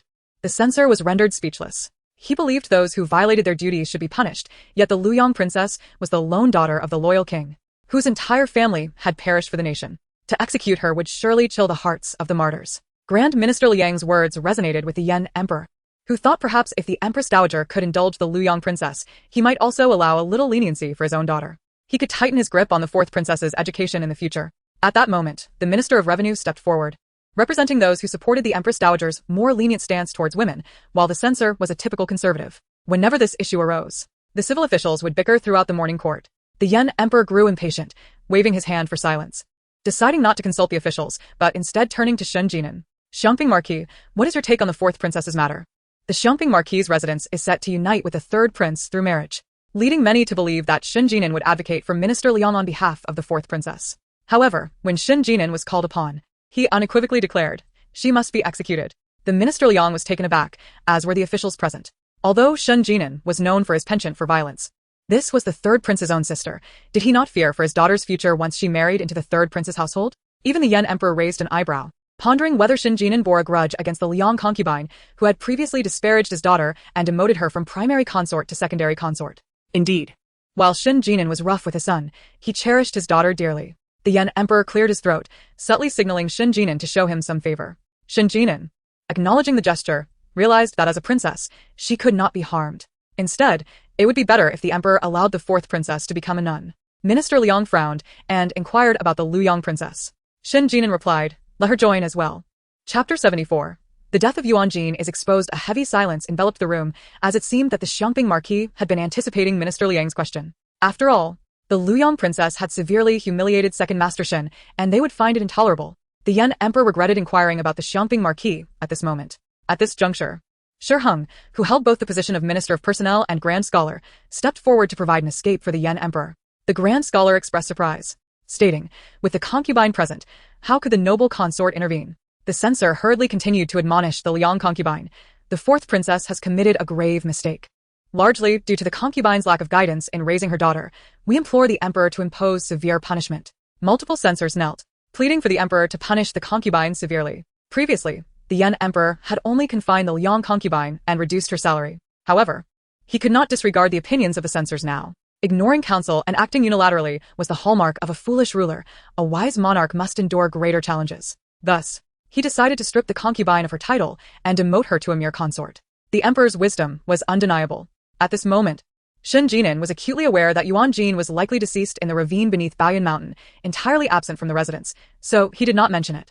However, with the emperor dispatching a physician, he could not refuse. Fortunately, the physician assigned was someone he knew well, Dr. Zhang Yiren, who frequently visited Xie Fonglin to alleviate her migraines. After court, Shen Jinan took Dr. Zhang to a tavern for a meal and then to enjoy some company. Yet, Zhang Yiren looked upon him with suspicion. Why indulge in leisure during the day? Marquis, you used to threaten me with swords. Why this sudden politeness? Shen Jinan replied. This Marquis is grateful for your years of care for my wife's ailments. Dr. Zhang retorted. You only remember gratitude after so long? Are you not concerned about the Wei state hostage in your residence? He squinted. What could possibly happen to the hostage? Shen Jinan chuckled. He merely died.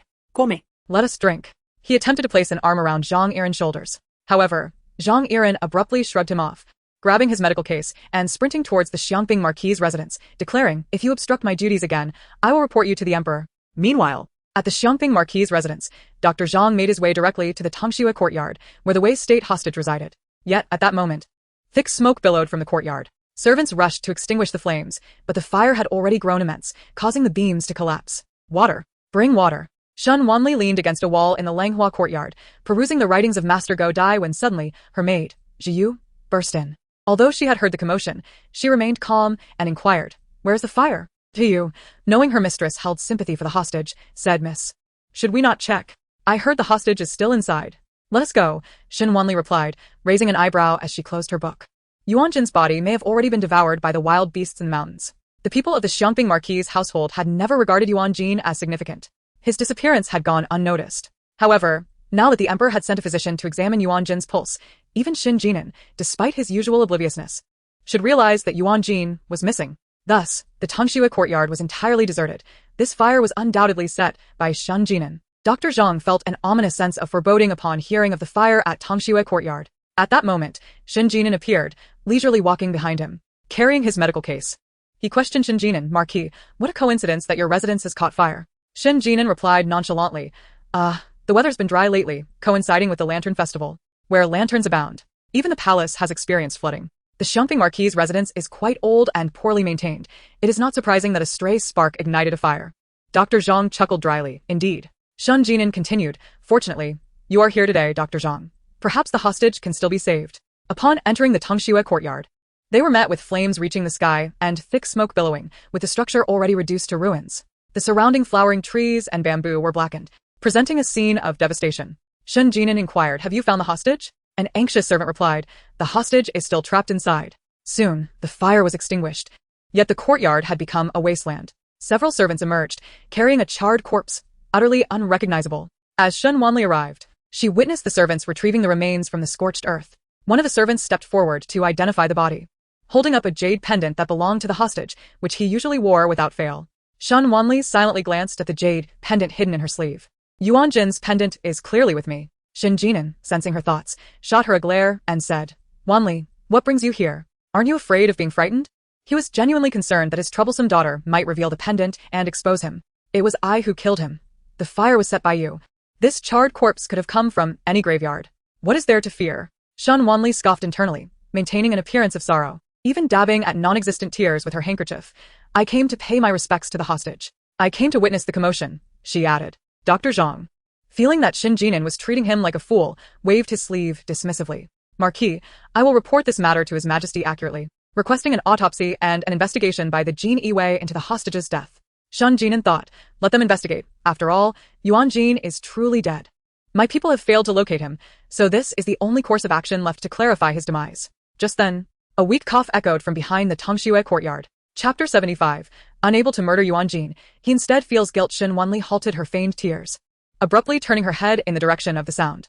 Isn't Yuan Gene dead? Shen Jinan also turned sharply to Shen Wanli, equally perplexed, wishing to ask, indeed, wasn't Yuan Gene killed by you? The crowd followed the sound, and there emerged a slender youth in a black robe, leaning against a charred branch of the flowering tree.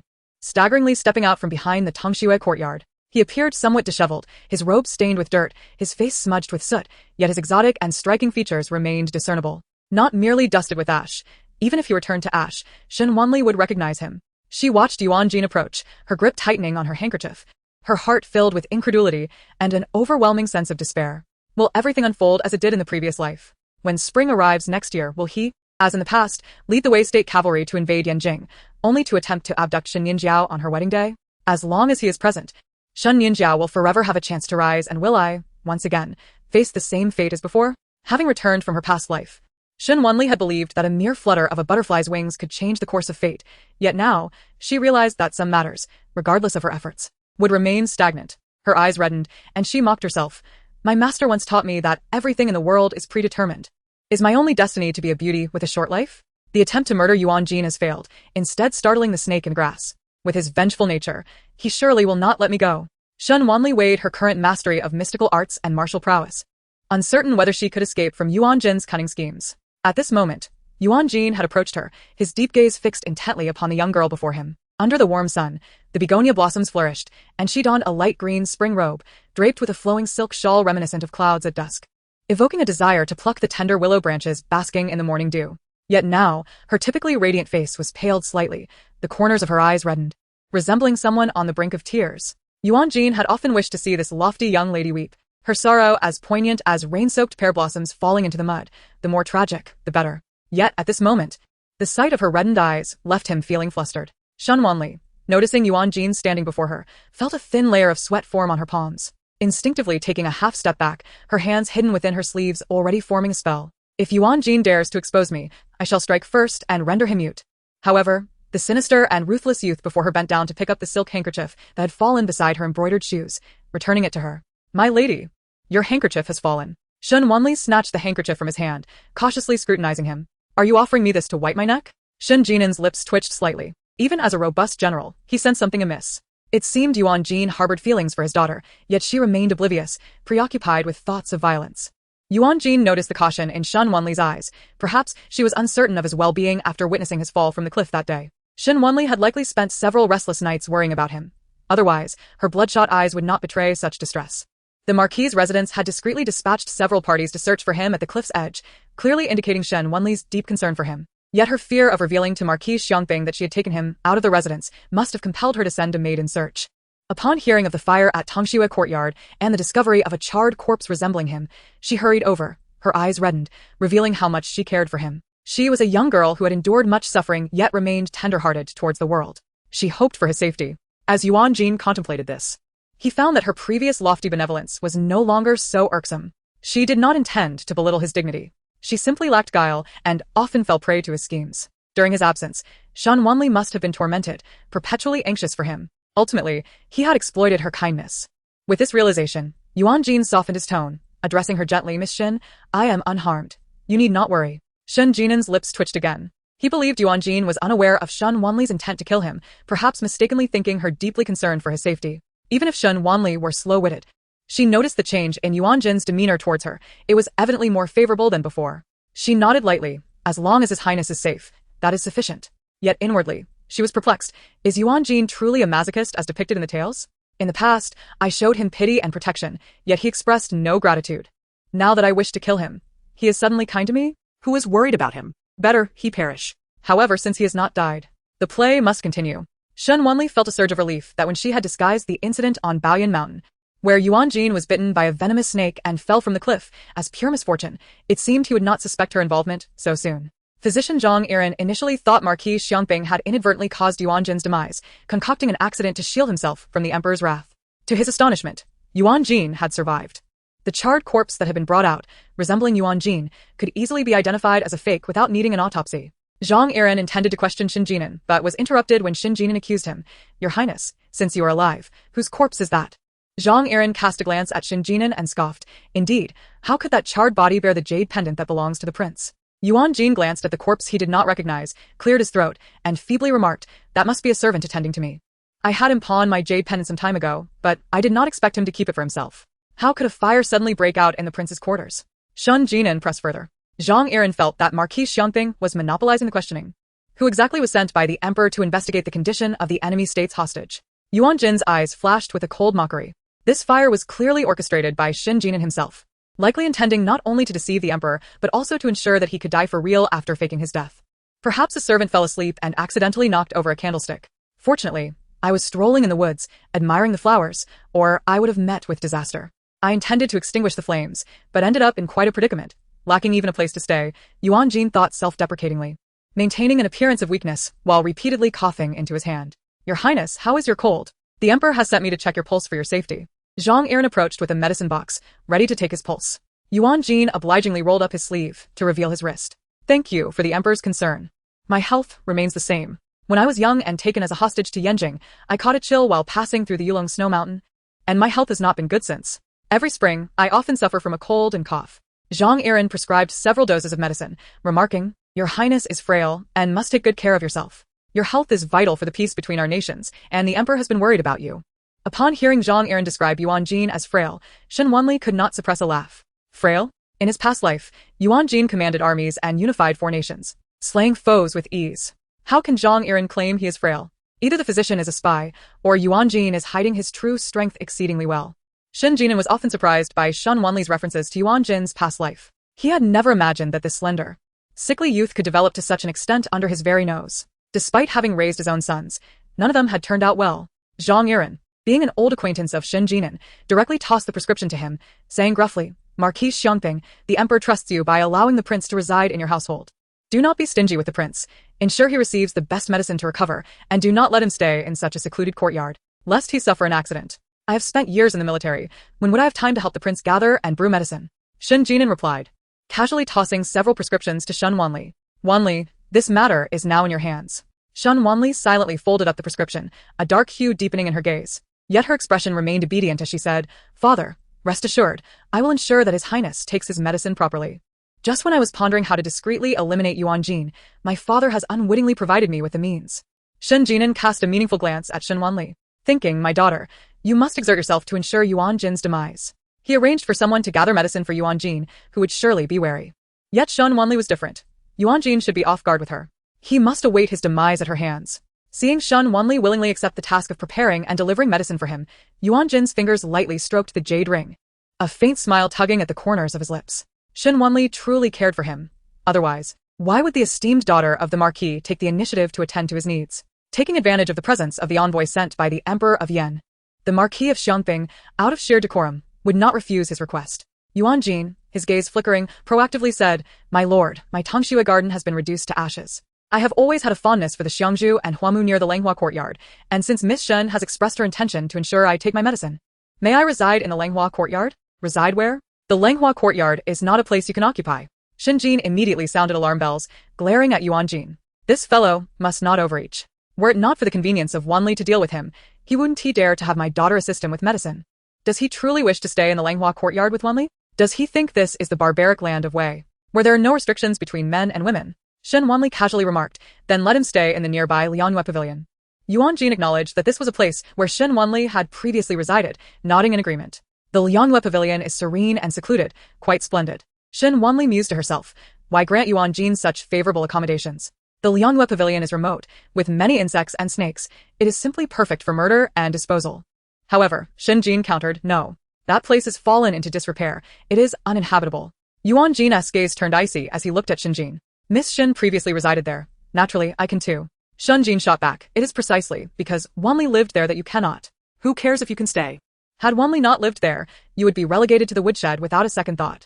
Ultimately, Shen Jin arranged for Yuan Gene to stay at the Shizhu courtyard, situated between the Langhua courtyard and the Yanyange, and even assigned a few servants to attend to him. Yuan Gene understood that while they were said to serve him, they were in fact there to keep watch. His disappearance over the past few days had indeed raised the suspicions of the Marquis of Xiangping. Once Shen Jin had seen off Dr. Zhang, only Shen Wanli and Yuan Gene remained in the vicinity. Zhigong, after all these years residing in the Tongshui garden, there must be many cherished items amidst the ruins. You should assist him in searching for them. Shen Wanli dismissed her maid before inquiring of Yuan Gene. Where have you been these past days? Yuan Gene was clearly not freshly escaped from death. He had undoubtedly utilized the time spent falling off the cliff to engage in other matters. In his previous life, he had taken advantage of her visit to the Baiyun Temple for blessings to assassinate the crown prince, igniting the succession struggle within the court and disrupting the governance. In this life, was it possible that instead of killing Yuan Gene, she would inadvertently assist him in his endeavors? Shen Wanli suddenly felt a pang of guilt for the unseen crown prince Yuan Jade. What he had truly done was something he could not reveal to her. However, it would not be long before the news of the assassination of the crown prince of Yen would spread throughout the capital, Yanjing, would it? Shen Wanli believed not a word of Yuan Gene's claims. It's all well and good. I have been unable to sleep at night, worrying that my insistence on taking that steep mountain path has harmed you. After speaking, Shen Wanli discreetly observed Yuan Gene's expression, probing to see if he harbored any suspicions about her. Chapter 77. A mother's indulgence for the false daughter. Shen Nianjiao complains to her grandmother, however. Yuan Gene's attitude took her by surprise. It is of no concern to Miss Shen. My worthless life is of little value. The day I accidentally fell off the cliff startled Miss Shen, and I even troubled her with my concerns. It is my fault. Yuan Gene's tone softened considerably. No longer cold, but rather gentle. Despite initially intending to exploit her, his fall had been an accident, and his prolonged absence was a consequence of his own machinations. Yet Shen Wanli attributed all blame to herself. She truly was a kind-hearted fool. Shen Wanli replied, Your Highness, please do not say such things. She had not worried for him. In fact, she had felt rather pleased for several days, believing him to be dead.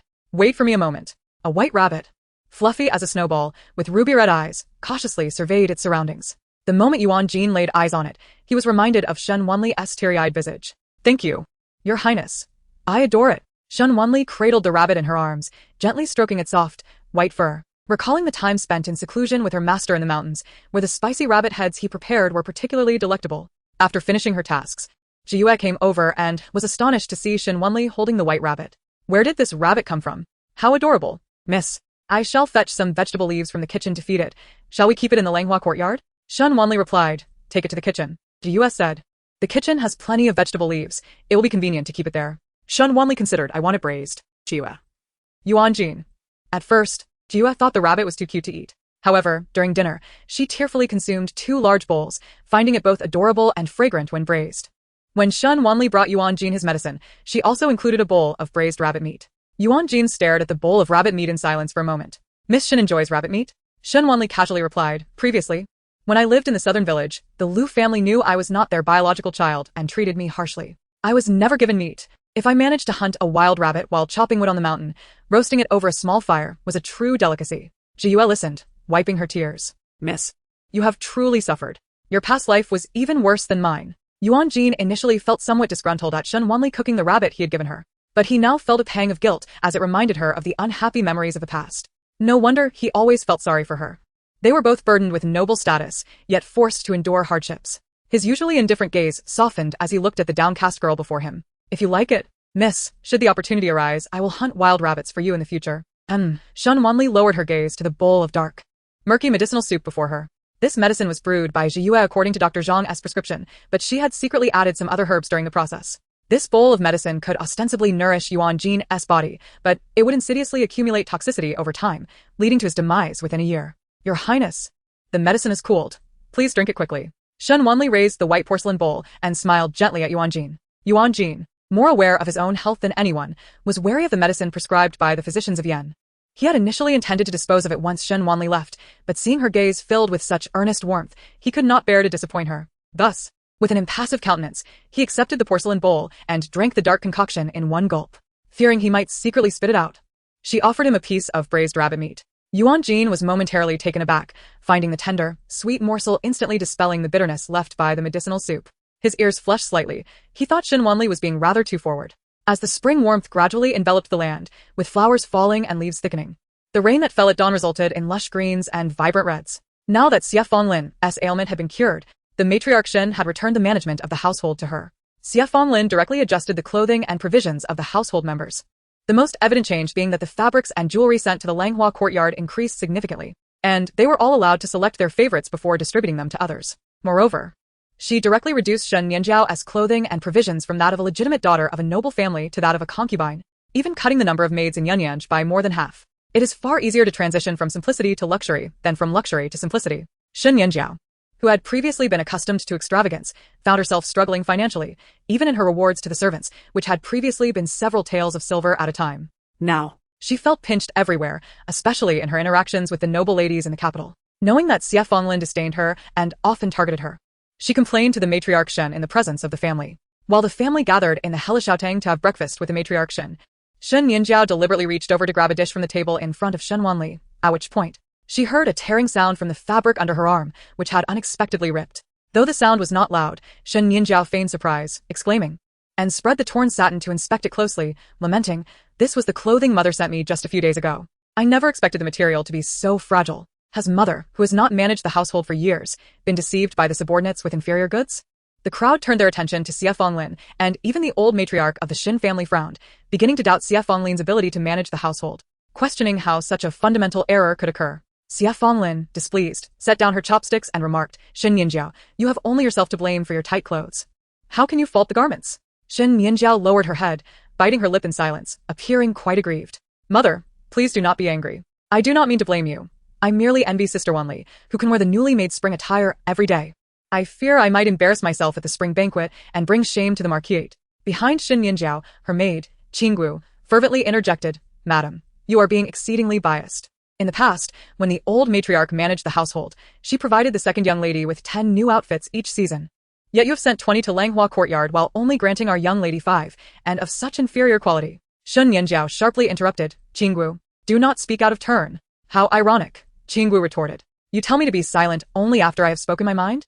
You have perfected the art of playing the victim while seeking to inform grandmother of my alleged insubordination, conveniently ignoring that mother is merely treating you according to the standards of the noble household. It is unreasonable to expect inferior goods to suffice.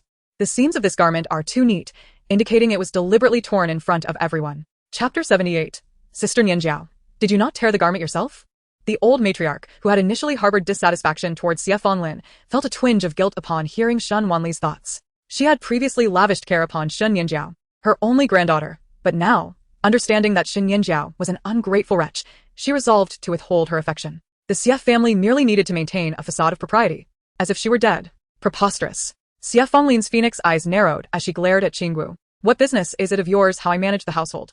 Has your mistress not taught you about the distinctions of rank?" As Shen Nianjiao's head maid, Qinggu's status had risen alongside her mistress, and she believed that with both Shen Nianjiao and the old matriarch present, Xie Fanlin would not dare to reprimand her. "Surely the second young lady often disciplines her maidservants, as you witnessed just now, but I cannot abide your blatant favoritism. So now the servant dares to overstep her bounds, believing she is beyond reproach." Xie Fanlin suddenly declared, "Han Mei, take this insolent maid, who knows not her place, and sell her off to prevent her from causing further trouble for Nianjiao." Panic washed over Qinggu. She had not anticipated such severity and immediately knelt, casting desperate glances at Shen Nianjiao. Shen Nianjiao frowned as well. "Mother, you have already dismissed so many maidservants from Yanyanj. Qinggu has grown up with me. Will you not spare her?" She turned to the old matriarch, her eyes glistening with tears. "I know mother favors my sister over me, but does grandmother not think mother is being excessive?" The old matriarch sensed Xie Fanlin's deliberate intention to retaliate against Shen Nianjiao. However, she soon heard Shen Wanli's thoughts. "Qinggu, how curious that Nianjiao has named her maidservants so similarly to my cousins, Qingji, Qinghe, Qingma. Is she secretly plotting to trample on the true daughters of the marquise? After all, she is still an unacknowledged concubine's daughter." Shen Min, who had been enjoying the unfolding drama between Xie Fanlin and Shen Nianjiao, felt a surge of anger as her daughter was implicated. She cast a disapproving glance at Qinggu. "Nianjiao, she is merely a maidservant. It is not unreasonable to discipline her for her lack of decorum in challenging the head of the household. Selling her off is no great loss." Shen Nianjiao was taken aback. Not only was her aunt Shen Min not supporting her, but she was also siding with Xie Fanlin, whom she had always clashed with. Furthermore, since Xie Fanlin had dismissed the maidservants from Yanyanj, her only trusted ally besides Qinggu was Liushi, who was as dim-witted as a pig compared to the astute Qinggu. Xie Fanlin was clearly intent on severing her support network, leaving her isolated. She turned to the old matriarch, hoping for her backing. However, the old matriarch sighed. "Nianjiao, do not fault your mother for her favoritism. She has merely given you what is rightfully yours. Moreover, Wanli has been without new clothes for many years. It is only just that your mother made a few additional garments for her. At least grandmother has not lost her senses, understanding that mother, newly in charge, must assert her authority and cannot sacrifice her dignity for the sake of a maidservant." Yet, Shen Nianjiao epitomizes the notion of ingratitude. The gifts from the marquise were never truly hers, and now that she has received less, she bears such a grudge. Initially, the old matriarch believed Shen Nianjiao's discontent stemmed from her own insecurities, but upon hearing Shen Wanli's thoughts, she felt a chill run down her spine. Suddenly, the reason behind Shen Nianjiao's betrayal of the marquise in her past life became clear. She was selfish and ungrateful, devoid of any sense of loyalty. "Grandmother, I recognize I cannot compare to sister, and I do not expect mother to treat us equally. However, how can I wear such tattered fabric in public?" Shen Nianjiao glanced at the tear in her sleeve, where the delicate fabric was ripped, exposing her undergarment. Xie Fanlin laughed coldly and stood up, tearing the sleeve from her daughter. Shen Nianjiao, in disbelief, was filled with humiliation. "Mother, what are you doing?" Yet Xie Fenglin displayed the torn sleeve to everyone, exclaiming, "What sort of fabric is this? The tear is so neat it appears as though it was cut with scissors." As she spoke, she forcefully ripped Shen Nianjiao's sleeve further apart, marveling at how her tearing yielded such uneven results. Shen Wanli, initially contemplating revealing Shen Nianjiao's deception herself, was taken by surprise by her mother's decisive action, silently cheering her on. "Mother is formidable." Feigning astonishment, Shen Wanli remarked, "Sister Nianjiao, could it be that you tore this garment yourself? Even with your birth mother, Lu, in your life now, it is unseemly to mistreat gifts given to you by mother. This satin rivals the annual expenses of your birth mother's household." Shen Nianjiao stammered, "I." Shen Min added, "Nianjiao, while you may act willfully in the marquise, once you marry into the third prince's residence as a secondary consort, you must learn to temper your behavior under the primary consort." Hearing secondary consort only served to heighten Shen Nianjiao's agitation. How dare Shen Min, who was poised to usurp her mother's position, lecture her? Even the old matriarch chimed in, "Nianjiao, you were in the wrong. Quickly apologize to your mother." Shen Nianjiao could hardly believe her ears. The old matriarch had always favored her and had maintained a strained relationship with Xie Fenglin. Now, she stood with Xie Fenglin? "Ah, these people. They only look down on me because I am not of their blood. They regard me with disdain because I cannot become the third prince's primary consort." A fierce determination ignited within her. She would make them pay dearly for this slight. A glint of ruthlessness flashed in Shen Nianjiao's eyes as she clutched the pouch Lu had given her at Baoyun Temple tightly. Chapter 79, Severing Shen Nianjiao's left and right arms. Grandmother remarked that it was all mother's fault. Shen Nianjiao lowered her head, tears streaming down her cheeks, as though she had been wronged and suffered an immense injustice. Xie Fenglin, upon seeing her pitiful demeanor, was filled with ire, reminiscent of the troublesome concubine who had previously vexed her. Shen Wanli observed that even though Shen Nianjiao had admitted her fault and apologized, she was still being overly dramatic. Thus, she seized the opportunity to assert, "Mother, Nianjiao seems truly aggrieved. Perhaps she did not cut the dress at all. I suspect it was this conniving maid by her side." Qinggu, as Shen Nianjiao's right-hand maid, had certainly been complicit in many of her misdeeds. How amusing it would be if Shen Nianjiao found herself devoid of capable aides, relying solely on the unreliable Yoshio. Shen Nianjiao frowned, sensing Shen Wanli's intent to target her trusted maid, yet she could not refute Shen Wanli's assertion. If she denied it, who would be blamed for the dress's damage? Herself? That would tarnish her reputation as a dutiful daughter. Sacrificing a maid was a trivial matter. She could always cultivate new confidence. Shen Wanli exchanged knowing glances with Xie Fenglin, who, even if he did not fully grasp her intentions, understood her underlying message. He readily declared, "If that is the case, I have wronged Nianjiao. Hanmei, Nuanto, take this maid who has sown discord between us, and sell her." Qinggu clutched at Shen Nianjiao's skirt, pleading, "Second miss, save me." Hanmei and Nuanto advanced and restrained Qinggu, stuffing a rag in her mouth to silence her, dragging her away. Throughout the ordeal, Shen Nianjiao remained seated, her posture unyielding, tightly clutching her purse. Despair gradually filled Qinggu's eyes.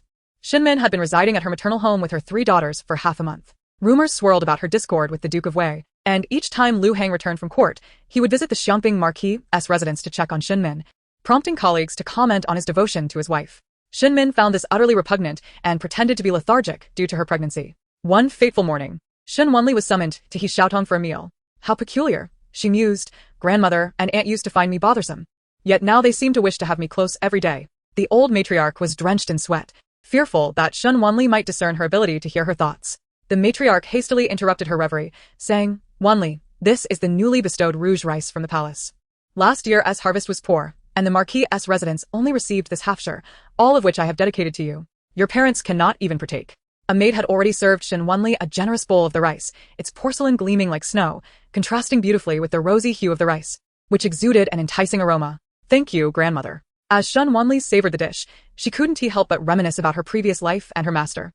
Though her master possessed an ethereal, otherworldly beauty akin to jade and orchids, they were also an exceptional cook, capable of crafting delicacies unknown in the great Yan dynasty. The rouge rice is delightful, yet the emperor is rather stingy to bestow only this modest amount. How I long for the days spent in my master's mountain abode, where the hybrid rouge rice from their experimental field sustained us for half a year, a truly celestial existence. The old matriarch nearly spilled the bowl she held. Rouge rice could only be cultivated in the royal fields, making it extraordinarily precious. Who exactly was Shen Wanli's master, capable of cultivating such a rare delicacy? Furthermore, it seemed the harvest was quite bountiful, supplying it daily. At that moment, the matriarch's head maid, Hong Fei, entered, lifting the curtain. "Old madam, the gatekeeper reports that someone from the Duke of Wei's household seeks the second Mississippi." Upon hearing this, Shen Min felt vexed and replied, "I am pregnant and lethargic. I am well here at the Marquis' residence. Let the Duke stand vigil outside daily instead of attending to his ailing mother. However, Hong Fei added, Mistress. It is not the Duke himself, but a slightly older lady who claims to be the Duke's cousin. Shen Min's eyebrows knitted at the mention of a cousin. Shui Yuzan? Shen Wanli, drinking her rouge rice porridge, perked up her ears to listen to Shen Min and Hong Fei's conversation, internally scoffing. So it is that cousin. More infatuated than Lu Hang? She has lingered at the Duke's residence for years, yearning to become his concubine, yet her pockmarked face has rendered her invisible to him. How could Lu Hang possibly harbor feelings for a cousin who is so unremarkable? If not for her looks, would he be so indifferent? Shen Min couldn't help but tighten her grip on her handkerchief. Shui Yuzan was the daughter of her mother-in-law's sister, and since Shen Min entered the household, her mother-in-law had incessantly suggested that Lu Hang take her as a concubine, providing a home for the cousin. After she bore 3 daughters, her mother-in-law pressed further, citing the lack of male heirs as a reason to urge Lu Hang to take the cousin as a cherished concubine to expand the family line. Yet, Lu Hang consistently rejected these proposals, professing that he regarded his cousin merely as a sister, vowing that he would only marry Shen Min and would not take another. At that time, Shen Min felt quite moved. Whenever Shui Yuzan became a nuisance, she would find solace in Lu Hang's steadfastness and endure for his sake. How sweetly he spoke, yet behind her back, he kept a mistress and fathered children. As Shen Wanli observed, his refusal of the cousin was not due to her, but rather her lack of beauty. It was simply an excuse to fend off his true beloved, Lu. Yet, she bore the brunt of being labeled as jealous and overbearing, while unwittingly upholding his reputation for fidelity and serving as a shield for his genuine affection. Have that maid sent away, Shen Min commanded, stopping Hong Fei. Wait, let her in. The commotion at the Duke of Wei's residence is most entertaining. I wish to witness this infatuated cousin. I am willing to wait for my cousin, even if it takes a lifetime. How deeply romantic. She and the Duke are a perfect match. Listening to Shen Wanli's mockery, Shen Min felt goosebumps rise on her skin. Nevertheless, she found herself in agreement with Shen Wanli's sentiments. Chapter 80. Shen Min ceases to be a jealous wife. Allowing Lu Hang to take the unattractive cousin as a concubine, Shui Yuzan was a few years younger than Shen Min, still adorned with the hairstyle of an unmarried maiden, dressed in a peach-red skirt embroidered with butterflies. Her figure, though no longer youthful, exuded an alluring charm. Despite the thick layer of powder on her face, her pockmarks were still faintly visible. Setting aside the pockmarks, her features were quite pleasant. Shui Yuzan gracefully greeted the old matriarch before affectionately linking arms with Shen Min, clearly flaunting her newfound authority as the matriarch of the Duke's household. Shen Min discerned her intent to boast about her managerial privileges over household matters. Shen Min gently patted Shui Yuzan's hand, saying, Then I shall rely on you, Yuzan, to oversee the affairs of the household. Shui Yuzan had braced herself for Shen Min to push her away in anger and berate her, yet she was taken aback by Shen Min's unexpectedly gentle demeanor, causing her skin to prickle. Had Shen Min taken ill? When Shui Yuzan uttered these words, her face flushed with a delightful mixture of shyness and provocation. Even the venerable lady Shen could not help but furrow her brow. In the past, with Shen Min's fiery temperament, she would have certainly slapped Shui Yuzan and scolded her for her lack of shame. However, now Shen Min still found her shameless, yet her anger had somewhat abated. Observing the scene, Shen Wanli shook her head internally, pondering how Shui Yuzan could take pride in her situation when even Lu Hang had not touched her. If she truly wished to marry him, she should boldly pursue him without hesitation. Both Lady Shen and Shen Min suddenly sensed a slight semblance of shame within Shui Yuzan. Shen Min sighed, addressing her, Sister Yuzan, you are indeed the niece of my esteemed mother. Although the Shui family has fallen, and you are but a solitary girl residing in the Duke's manor, you ought not to demean yourself so readily by clinging to the Duke without any rightful claim. Shui Yuzan, seemingly trying to cover her tracks, replied, Sister Min, please do not misunderstand. While my heart yearns solely for my cousin, our relationship remains entirely pure. He has merely embraced me without truly considering me as a sister. At that moment, the beaded curtain was lifted, revealing Shen Nianjiao's scoffing voice. With that unsightly face covered in blemishes, not even an utterly blind uncle would mistake you for an aunt. Shen Nianjiao had come to pay her respects to the matriarch, and with Xie Fonglin constantly targeting her, she felt compelled to curry favor with Lady Shen. However, upon entering the Heishou Hall, she was met with Shui Yuzan's shameless remarks. During her previous visit to the Duke's manor, she had never liked this cousin of her father, always suspecting her of wanting to seduce him. Shui Yuzan, noticing Shen Nianjiao, smiled and exclaimed, Oh, is this not Miss Nianjiao? I hear the Emperor has personally bestowed a marriage upon you, and soon you shall become the 3rd prince's concubine. Congratulations. Upon hearing her emphasize concubine, Shen Nianjiao grew increasingly irate and turned to Shen Min, Aunt, you truly have a good temper, tolerating this shameless wretch's antics before you. In my opinion, she should be driven out. Shen Nianjiao knew that Shen Min also harbored disdain for Lu Hang's cousin, and by denouncing Shui Yuzan, she hoped to regain Shen Min's favor. However, both Shen Nianjiao and Shui Yuzan were taken aback when Shen Min frowned and reproached Shen Nianjiao, Nianjiao, one must not be disrespectful in front of our elders. It seemed that after learning about Lu Hang's betrayal and the lengths he would go to for his mother at the expense of his 3 daughters, Shen Min had truly lost faith in him, maintaining a semblance of clarity amidst emotional turmoil.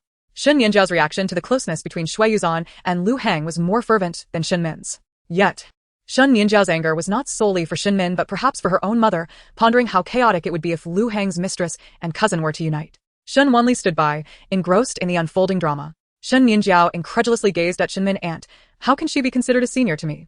Shui Yuzhan found Shen Min's behavior particularly peculiar that day. Just then, Shen Min suddenly took her hand, radiating an aura of virtuousness. Sister Yuzhan, "I have always understood your affections for the Duke. In the past, I was overly domineering. Upon reflection, if you could be by the Duke's side to care for him, I would feel much reassured." Shui Yuzhan was taken aback. "What do you mean?" Shen Min spoke earnestly. "Sister Yuzhan, I wish to honorably bring you into the Duke's household as a secondary wife." Both Shui Yuzhan and Shen Nianjiao stared at her in disbelief, while Shen Wanli raised an eyebrow, contemplating how Shen Min's intentions aligned with her own. It appeared she intended to extricate herself from the Duke's sordid affairs, leaving behind a mess for Lu Shi to manage.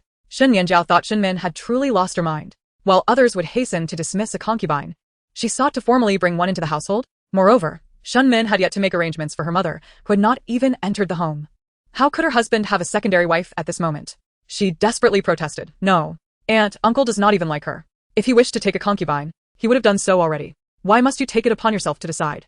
Uncle's heart belongs solely to you." At Shen Nianjiao's words, Shui Yuzhan felt a bitter pang. Indeed, if her cousin truly desired her, he would have claimed her long ago. "Nianjiao, you do not understand. Over the years, Lu Hang has given me so much. I cannot continue to enjoy his kindness without reciprocation. He and Sister Yuzhan have already shared intimacy, so taking her as a concubine is simply a matter of course. Moreover, with our matriarch gravely ill, I have often contemplated allowing Lu Hang to take Sister Yuzhan as a concubine. As a daughter-in-law, I cannot fulfill my filial duties in her presence. I should not deny her this wish." The weight of such pragmatic words from Shen Min created an almost palpable tension in the room. Shen Nianjiao and Shui Yuzhan felt she had lost her senses. Yet, Shui Yuzhan found Shen Min's madness quite fortuitous. The reason she had not been able to marry her cousin all these years was precisely due to Shen Min's interference. Now that Shen Min had given her consent, her cousin would undoubtedly have no objections. Shen Min inquired, "Sister Yuzhan, would you be willing to marry the Duke as a concubine?" "I would." Shui Yuzhan nodded fervently, her heart racing with the exhilaration of a long-held dream finally coming true. Her excitement caused the powder on her face to flake off, revealing the blemishes on her nose. Shen Nianjiao found it utterly repulsive. "Shui Yuzhan, have you not glanced in a mirror? Even if Aunt graciously allows you into the household, Uncle would find your face utterly unappealing and would not touch you in the slightest." Shui Yuzhan recalled that night and could not help but tighten her grip on her sleeve. Yes, that night, her cousin had clearly shown feelings for her. Yet upon seeing her face in the candlelight, he had pushed her away. At that moment, Shen Wanli, who had been observing quietly, suddenly remarked, "The blemishes on Miss Shui's face can be easily remedied. I once encountered a folk remedy in Nan village that can diminish blemishes and restore the skin's luster." Upon hearing this, Shui Yuzhan looked at her in surprise. "Really? Zhiyu, fetch the jade dew ointment from my makeup box." Shen Wanli opened the jade bottle and poured out a milky liquid, exuding a delicate herbal fragrance. "This jade dew ointment is concocted from a folk recipe. Its effects are remarkable. Apply it to the face for a few days, and it will lighten spots and scars, returning the skin to its former radiance in less than a month." Naturally, Shen Nianjiao did not wish for Shui Yuzhan's blemishes to vanish. She immediately retorted, "Sister Wanli, with your natural beauty, why would you need such a thing? Be wary that this folk remedy does not ruin Miss Shui's face instead of removing the blemishes." This remedy was not intended for Shen Wanli's own use, it was meant for others. She understood that being too eager would not be in her favor. So she smoothed the jade dew ointment on her hand, capped the bottle, and instructed Jiyu to keep it safe. Shui Yuzhan hesitated, staring at Shen Wanli's fair and tender wrist, which had been treated with the ointment, for quite some time. Ultimately, she resolved to give it a try. "Miss Shen, I mean no offense, I am willing to test this jade dew ointment." She believed that Shen Nianjiao wished for her to fail, and thus she would act contrary to her wishes. If Shen Wanli dared to apply the jade dew ointment to her own skin, it must be safe. Besides, what difference did her appearance make in her cousin's eyes? It was worth the risk. Shen Wanli stated, 1,000 taels of silver. Shui Yuzhan was taken aback. "Huh?" Shen Wanli was utterly astonished. "We are not related by blood, and you previously provoked my aunt so boldly. Do you truly believe I would bestow such a valuable item upon you for free?" Shen Minwei was taken aback, not anticipating that Shen Wanli would defend her so fiercely. And a flicker of gratitude welled up in her heart. Shen Min reflected. Shui Yuzhan was contemplating that Shen Wanli had a point. However, 1,000 taels of silver was indeed an exorbitant amount, far beyond what she, a distant cousin residing in a precarious position, could possibly procure. Yet, she quickly remembered the key to the Duke's private treasury that Lu Hang had entrusted to her. She mused that once her face healed and her cousin was willing to acknowledge her, she could bear him a son. After all, the mother of the sole heir of the Wei Duke's house requesting 1,000 taels of silver was hardly an outrageous request. As for Shen Min's current pregnancy, it was most likely to yield another daughter. Had she been capable of bearing a son, she would have done so long ago. Very well.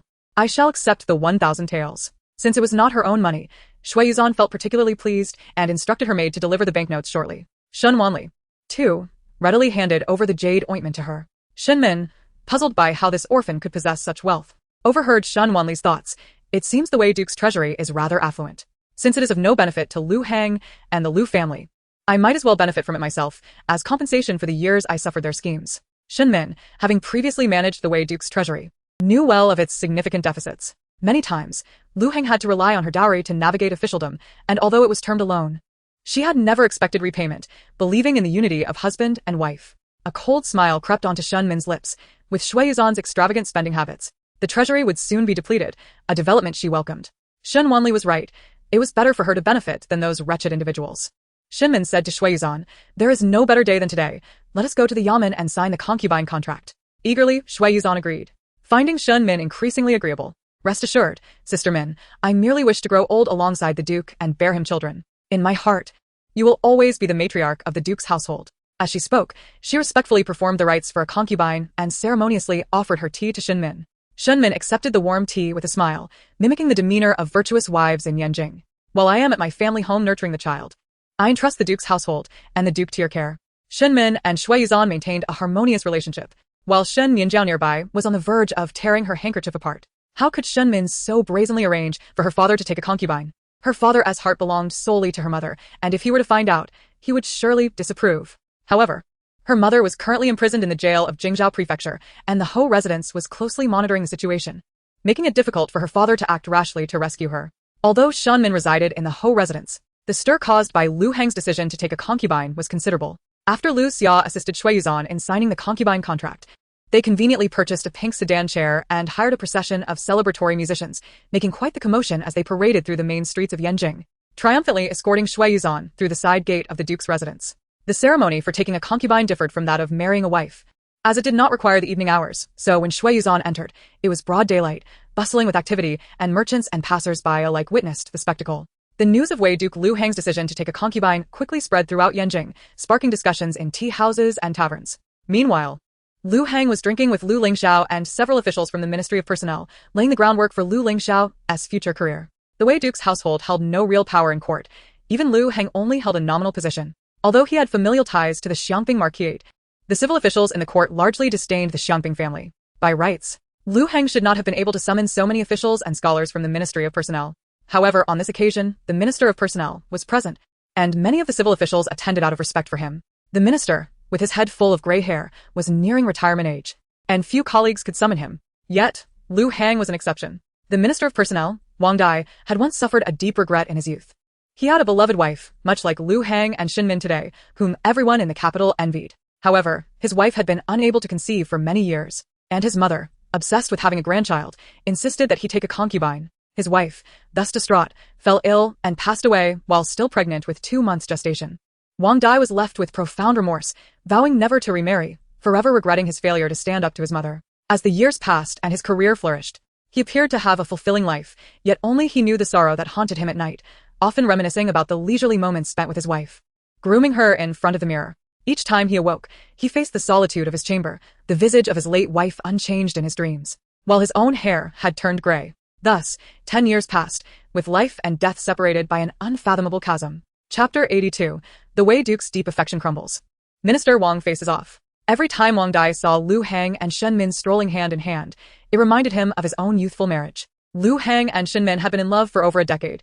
Despite the pressure of having no heirs, they had remained steadfast, not taking a second wife or bearing children out of wedlock, which Wang Dai greatly admired. Consequently, Wang Dai, who seldom socialized, would extend Lu Hang a measure of favor. Just then, Lu Hang shamelessly had his student Lu Lingxiao toast Wang Dai, seeking his assistance in evaluating the examination results.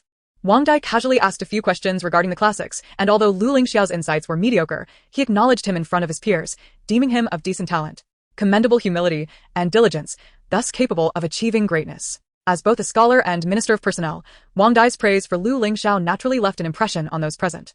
Lu Hang and his son Lu Lingxiao were equally pleased. However, at that moment, a raucous sound of drums and gongs wafted in from outside the tavern. Everyone turned to the window, initially puzzled about which family was celebrating a new bride. Upon witnessing the grand spectacle and realizing it was a pink sedan chair, they were intrigued. Whose family was taking a concubine with such flamboyance? Perhaps the master was particularly fond of this concubine. Yet the legitimate wife seemed virtuous enough to tolerate such ostentation. The sedan chair appeared to belong to an official's household.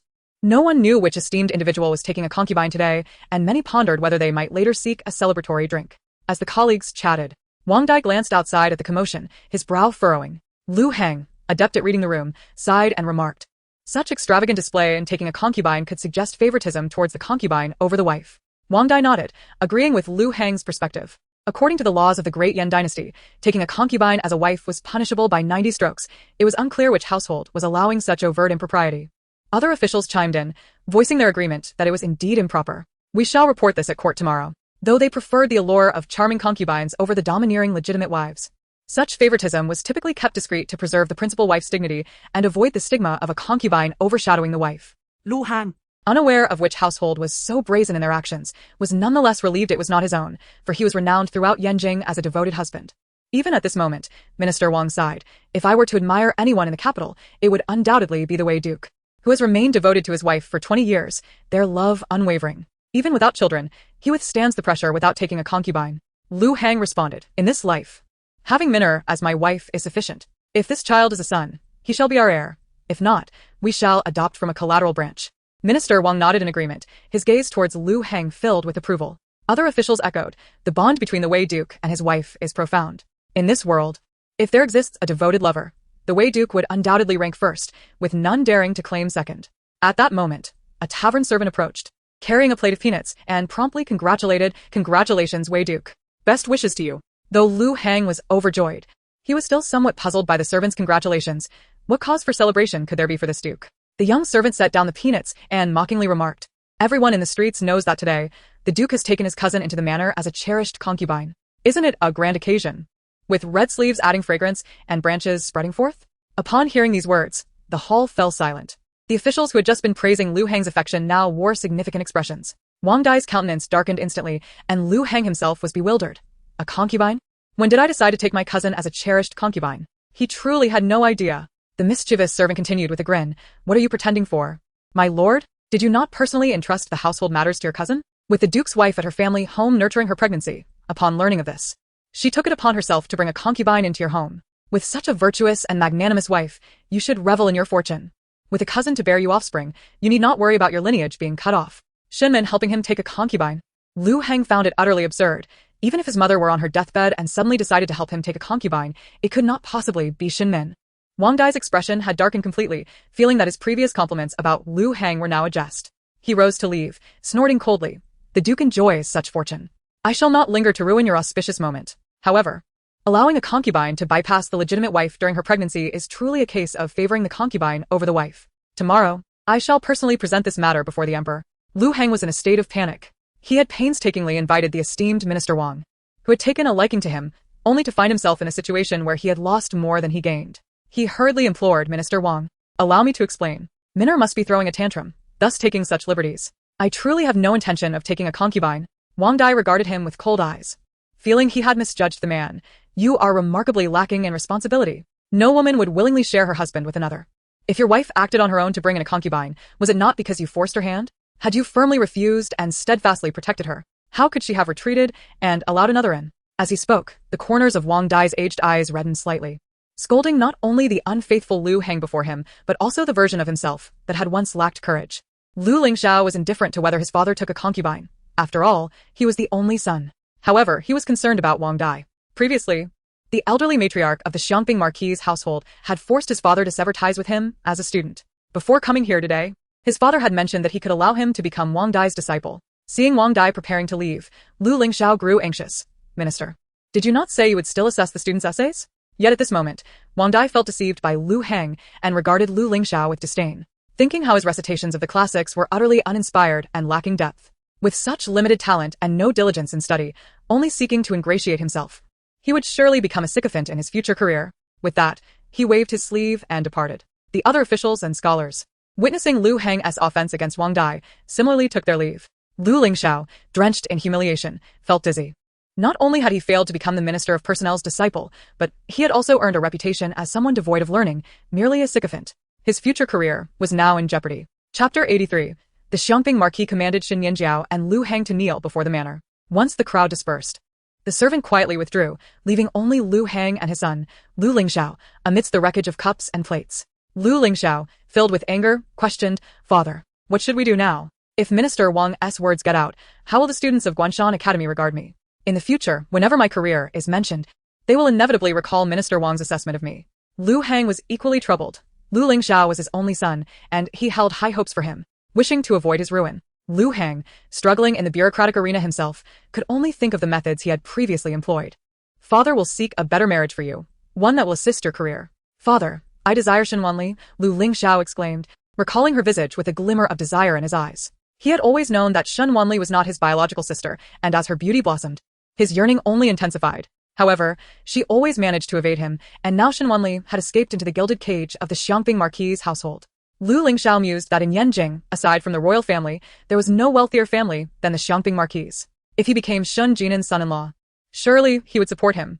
However, Lu Hang's expression darkened. "Lingxiao, speak with caution. You and Shen Wanli were once siblings. If you were to marry her, it would only invite scandal, tarnishing your reputation. Besides, the Marquis' power overshadows the emperor.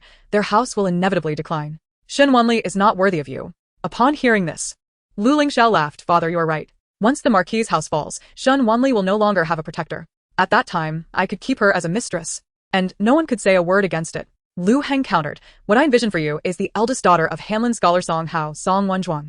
Only those of her caliber can enter the cabinet. If you could marry her, your career would surely soar."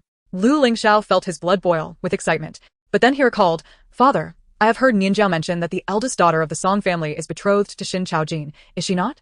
Lu Heng replied coldly, "It is merely a discussion. The engagement is not yet confirmed. Even if it were, marriages can change. Since the Marquis' household has caused Nianjiao to lose her position as the third prince's wife, they should compensate with their eldest grandson's marriage." During his time at the academy, Lu Lingxiao had never liked Xin Chaojin's lofty demeanor. The thought of possibly stealing his fiancé excited him, but he quickly regained his composure. "But, father, given my current status, would the Song family truly consider marrying their eldest daughter to me? My mother is still imprisoned, and the reputation of a prisoner's son is hardly favorable.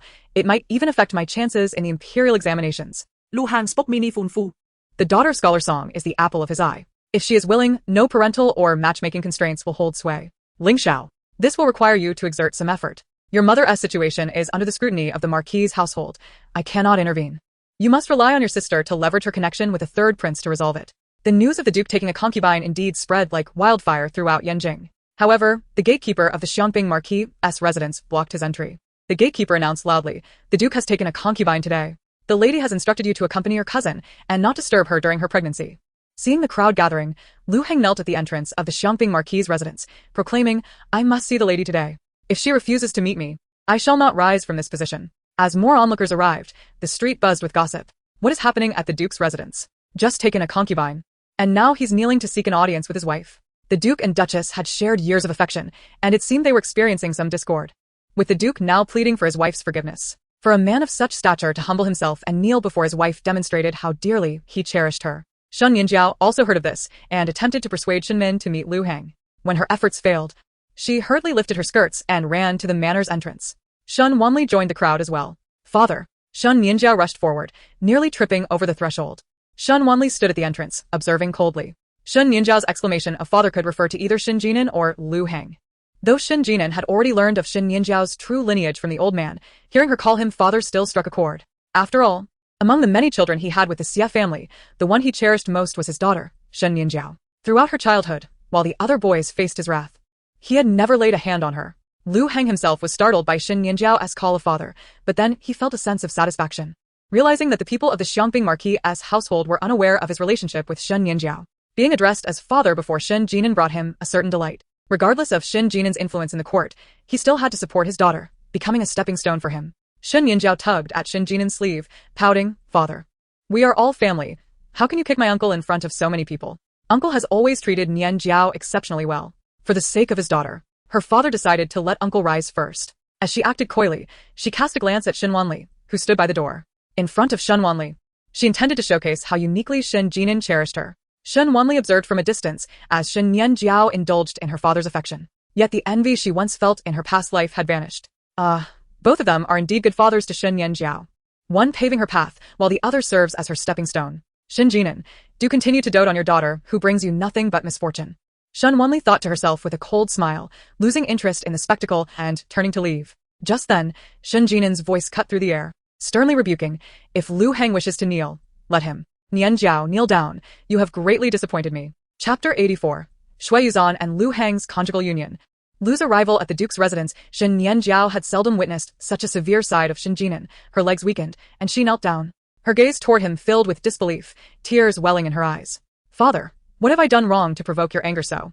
Even Lu Heng was taken aback by Shen Jinan's harshness toward Shen Nianjiao. However, Shen Jinan's gaze drifted past them, focusing on the departing Shen Wanli.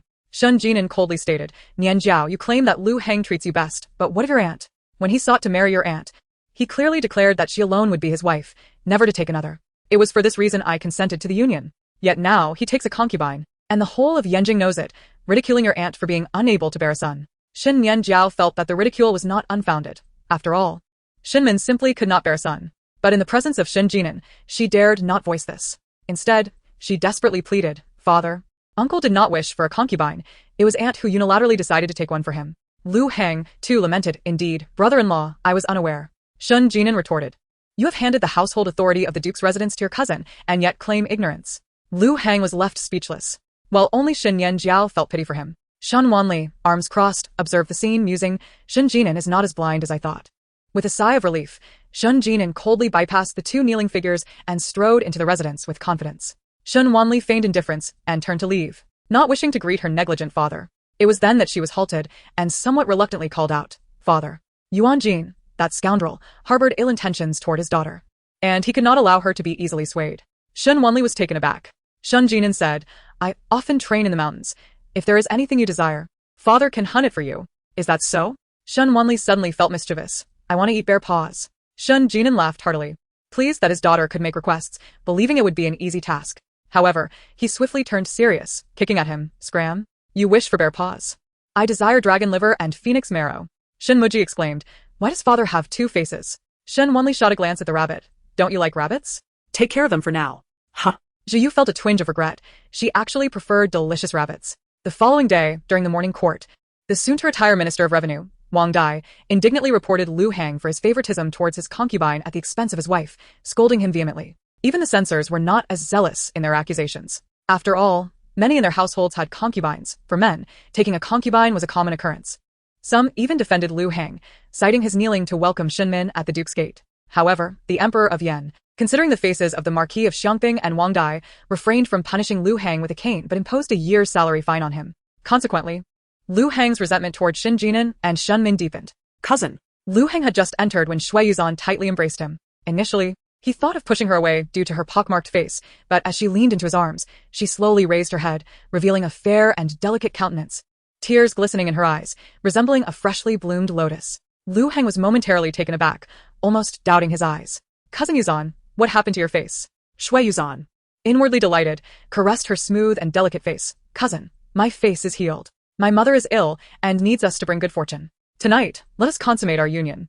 Lu Heng swallowed hard, half-heartedly allowing himself to be led into the room by Shui Yuzan. Shenmin was 7 months pregnant, while Lu was far away in the outskirts of the city. It had been a long time since Lu Heng had indulged in intimacy, and Shui Yuzan, fervent and youthful, proved to be an overwhelming force. The next day, in the Jingzhou prefecture, the third prince sought out the prefect of Jingzhou to assist Lu in paying off a substantial fine, thus securing her release. When Lu Lingxiao came to collect Lu, he expressed profound gratitude to the third prince. Commoner humbly thanks the third prince for his great kindness. Xiao Jining, however, remained seated within the carriage, not even lifting the curtain as his attendant entered the Jingzhou prefecture to arrange for her release. He harbored disdain for the Lu family, believing they tarnished the status of his beloved Shen Nianjiao. His voice was laced with cold detachment as he stated, no need. Were it not for her being Nianjiao's mother, given her misdeeds, she should spend several years in prison. The debt Nianjiao owes you has been repaid by this prince. From now on, she can only be the second young lady of the Marquis of Xiangping. Henceforth, you lowly people must not appear before Nianjiao again, lest you sully her reputation. Lu Lingxiao knelt on the ground, feeling utterly humiliated, yet could only bow his head in compliance. Yes, He vowed to trample the Marquis of Xiangping underfoot, become the heir of the Duke's residence, and garner recognition from the third prince. Lu had learned in prison about Shen Nianjiao's entanglement with the third prince, and at that moment, she disregarded the third prince's humiliation, focusing solely on making a good impression for her daughter. She knelt beside the carriage, bowing her head. Your Highness, the third prince speaks the truth. Nianjiao is innocent. It is all the fault of this humble woman. In the future, I will ensure that Nianjiao is not implicated again. Only then did Xiao Jining leave satisfied. Until the third prince's carriage had departed, Lu Lingxiao helped Lu to her feet. Chapter 85, Dog Bites Dog. The clash between Shui Yuzan and Lu. The carriage halted, and Lu gazed at the imposing vermilion gates and stone lions of the Duke's residence, feeling a surge of emotions. When you were very young, your mother told you this was your home, but alas, as a humble woman, I could not let you acknowledge your ancestry. Mother, one day, your father will grandly welcome you through the door. I will ensure that you are revered as the mother of the heir. Lu Lingxiao strode with confidence, filled with lofty aspirations, and then assisted Lu in entering the Duke's residence through the side door. Let me take you to see your father now.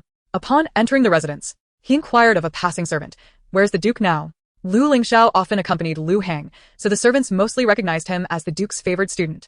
The servant chuckled, young Master Lu, the Duke is currently busy. He is with the newly taken concubine, Shui. Lu's initial joy at finally seeing her beloved vanished in an instant. She suddenly grasped Lu Lingxiao's arm, lowering her voice, who is concubine Shui. She knew that Lu Heng had not taken a concubine for many years, not for Shen Min, but for her. Lu Lingxiao dismissed her concern with a laugh. It is merely Shen Min's unilateral decision. Shui Yuzan is an ugly monster. Mother need not worry, as long as father has a sight, he will not touch her. Upon hearing that it was Shui Yuzan, Lu sighed in relief. She was aware of Lu Heng's cousin, who was pockmarked and unattractive.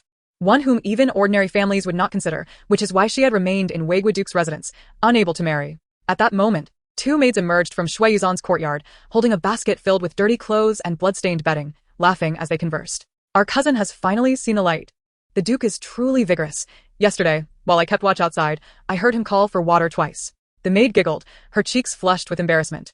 Lu and Lu Lingxiao exchanged glances, their faces simultaneously darkening. The maids beside Shui Yuzan were truly lacking in decorum. Lu Shi nodded with difficulty, aware that Shui Yuzan might have resorted to underhanded tactics to win over Lu Heng. Yet, she felt discontented at the thought of Lu Heng taking a concubine without even waiting for her to enter the door. She could only reassure herself that Shui Yuzan's beauty posed no threat to her. However, at that moment, as Lu Lingxiao and Lu Shi turned a corner, they unexpectedly encountered Lu Heng and Shui Yuzan. Shui Yuzan clung to Lu Heng's arm, almost draping herself over him, playfully chatting and calling him cousin while showering him with compliments, exhibiting a bold intimacy. Lu Heng allowed her to hold on to him, clearly enjoying the affection and flattery that Shui Yuzan offered, a feeling he had never received from Shen Min or Lu Shi. He cast a nervous glance at Lu Shi but could only feign ignorance, offering a slightly awkward smile to Lu Lingxiao, saying, Lingxiao, you've brought your mother here. Let her stay at the Duke's residence for the time being. Suddenly released by Lu Heng, Shui Yuzan felt displeased. Today, she had deliberately taken him around the estate to showcase his affection, thereby establishing her prestige. She had not anticipated that he would let go of her hand in front of this mother and son. Recognizing Lu Lingxiao as Lu Heng's student, Shui Yuzan furrowed her brow at Lu Shi, feeling that her gaze bore an odd scrutiny regarding her relationship with Lu Heng. In front of them, Shui Yuzan re-wrapped her arm around Lu Heng's, smiling husband, since it is your student who has brought his mother to the residence for lodging. We must ensure they are well taken care of. As I now manage the household affairs, I shall see to their accommodations. With Lu Heng temporarily delegating authority to Shui Yuzan, he could only nod in agreement.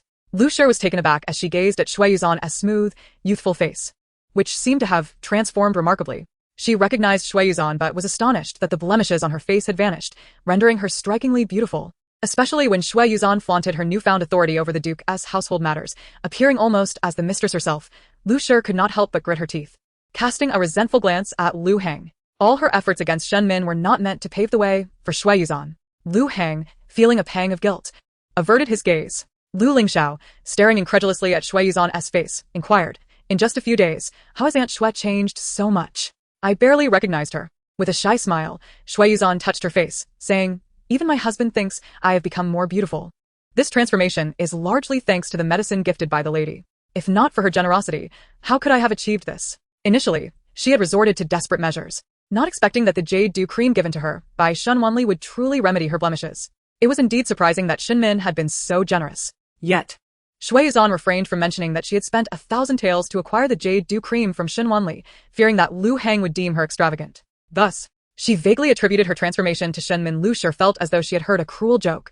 Shen Min generous? If she were truly generous, She would not have monopolized Lu Hang for so many years. The reason Lu Shi had fallen to a status lower than even a concubine was precisely because Shen Min had been domineering, leveraging her connections to insist that Lu Hang marry her, forbidding him from taking concubines. Now, with Shen Min's demise imminent, she had brought Shui Yuzan, a stumbling block, into her life, which was utterly intolerable. Lu Lingxiao often sought Lu Hang's counsel and had already arranged for a permanent residence in the Duke's estate. Thus Shui Yuzan had only arranged lodging for Lu Shi in the guest quarters.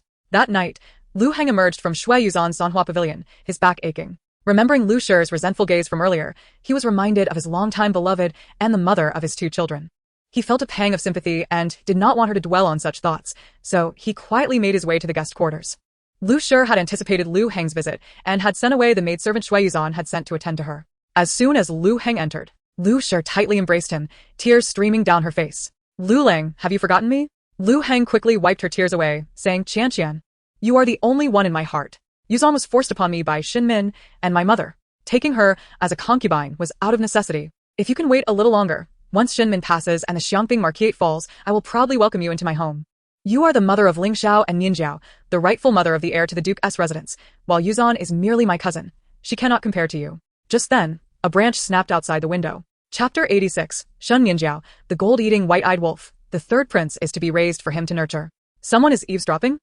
The 2, tightly embracing in the guest quarters, stiffened, abruptly turning their gaze toward the window. Lu Shi hurriedly opened the window to look outside, only to find no one there. Just as she was about to step outside to investigate, a tabby cat leaped from the bushes, scampering up the wall. Lu Hang approached and closed the window, chuckling, it's merely a cat. There's no need for alarm. I had already sent everyone away when I arrived. No one will discover us. The cold and solemn expression on Lu Qianqian's face finally dissipated. She turned to Lu Hang, resuming her pitiful demeanor, but inwardly, she was laughing coldly. When Lu Hang had first placed her in Nansuan as his mistress to bear his children, he had promised her the same things he was saying now, feeling helpless, forced into a corner. But thankfully, she was no longer the naive girl blinded by love. What she sought was power, status, and wealth. The title of the Duchess of Wei was what she truly desired. Lu Qianqian reached out to tug at his belt, her eyes filled with longing. Lu Lang, I can no longer endure this. Lu Hang swallowed hard, feeling increasingly powerless. The gauzy curtains fell, extinguishing the candle in the guest quarters. In the rainy night, with a gentle spring breeze, Shui Yuzan, leaning alone against the wall, felt a chill in her limbs and her heart raced. The moment she laid eyes on Lu Shi, an inexplicable aversion stirred within her. She sensed a strange gaze directed at her cousin. Consequently, when arranging Lu Shi's accommodations, she instructed her maid to keep a watchful eye. Having resided in the Duke's estate for years as the elder lady's niece, Shui Yuzan had long sought to become Lu Hang's woman and had thus cultivated considerable connections within the estate. When the maid informed her of the visit to the guest quarters, Shui Yuzan's anxiety peaked, prompting her to rush over to catch them in the act. She had initially thought Lu Shi shamelessly tried to seduce her cousin. Little did she know, they had already established a covert connection. Even Lu Lingxiao and Shen Nianjiao were their offspring. Moreover, they appeared to be plotting against the Xiangping Marquise and Shen Min. Upon uncovering this shocking secret, Shui Yuzan was taken aback, inadvertently stepping on a twig. Fortunately, she was quick to flee, kicking the cat that had been sleeping in the corner to divert attention, thus escaping unnoticed. This revelation was too staggering. She feared that her cousin, who had endured for so long, might kill her to silence her knowledge of the secret. She cared not for Shen Min or the Xiangping Marquise's fate, as Shen Min had no son, only 3 maidservants. As long as she bore a son for her cousin, Shen Min would pose no threat to her position. However, Shui Yuzan could not accept Lu Shi, who held a status inferior to hers as a mere mistress, entering the estate and overshadowing her, claiming the identity of the mother of the heir she coveted. After Xiao Jining rescued Lu from the prison of Jingzhou Prefecture, he personally visited the Xiangping Marquise residence, where Xie Fanglin, as the matriarch, welcomed him warmly. At that moment, Shen Wanli was also present, and upon hearing that the 3rd prince had arrived, Shen Nianjiao hurriedly brought her maid to the main courtyard. Nianjiao need not be overly courteous, Xiao Jining remarked, his demeanor cold towards Xie Fanglin and Shen Wanli, yet he took Shen Nianjiao by the hand, saying, I have rescued your birth mother from imprisonment, and her past offenses have been erased. Henceforth, no one shall dare to label you as the daughter of a convict. Shen Nianjiao cast a triumphant glance at Shen Wanli and Xie Fanglin, her eyes brimming with gratitude and astonishment as she gazed at Xiao Jining. She expressed her thanks for the 3rd prince's efforts, having previously worried that her lineage would bring shame upon him should she become his concubine. With her mother now freed, she felt relieved that she would no longer be a burden to him. Xiao Jining looked at Shen Nianjiao, who was solely concerned for his well-being, and his heart softened further. He shot a cold glance at Shen Wanli and Xie Fanglin, accusingly stating, I have heard that the matriarch of your household shows favoritism towards your sister and treats you harshly, often denying you your allowances. Shen Wanli furrowed her brows. I am unaware of where the third prince has heard such things. My mother manages the household. Everything is done according to established practices. However, Xiao Jining disdainfully interrupted her. Shen Wanli, you women of the inner chambers, filled with schemes and intrigues, always have a plethora of lofty excuses. I have no desire to hear your justifications. I simply wish to inform you that Nianjiao is the one I cherish. I will not tolerate her suffering in any way. What your marquise cannot provide her, I shall. Upon finishing his declaration, the guards accompanying him began unloading a box filled with fine silks and exquisite hairpins from the carriage. He waved his hand and proclaimed, from now on, all of Nianjiao's needs, be it clothing or sustenance, shall be provided by me. I shall ensure that her life is even more splendid than before. Shen Nianjiao was filled with joy, feeling as though the gloom she had endured in the Xiangping Marquis' residence had vanished in an instant. She thanked the third prince and, kneeling in gratitude, cast a proud glance at Shen Wanli and Xie Fenglin. Shen Wanli and Xie Fenglin fell into a brief silence, pondering whether the third prince truly believed that the garments and ornaments Shen Nianjiao possessed were all she had. Did he not realize that her exquisite demeanor had been cultivated through the considerable wealth of the old matriarch? Xie Fenglin, suppressing the urge to roll her eyes, patiently inquired, Your Highness, you mentioned wanting to cover all of Nianjiao's expenses? Xiao Jining raised his chin confidently, of course. Yet Xie Fenglin continued, but Nianjiao has always been delicate. The medicinal herbs required for her nourishment are the most expensive. Not to mention, the old matriarch doted on her, providing her with treasures that I fear your highness may not be able to match.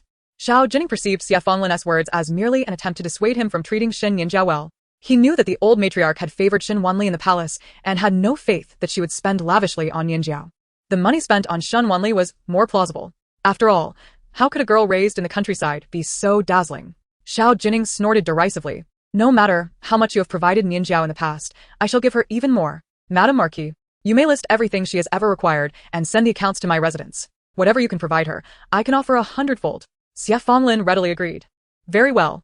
The Marquis is currently facing a shortage in the treasury. Thank you, your highness, for alleviating our burdens. She had long since grown weary of pampering the ungrateful Shen Nianjiao. Xiao Jining, unfazed, instructed Shen Nianjiao to see him out of the residence. However, as they exited the main hall, he was suddenly knocked to the ground by a shadow, the taste of blood filling his nostrils. Chapter 87.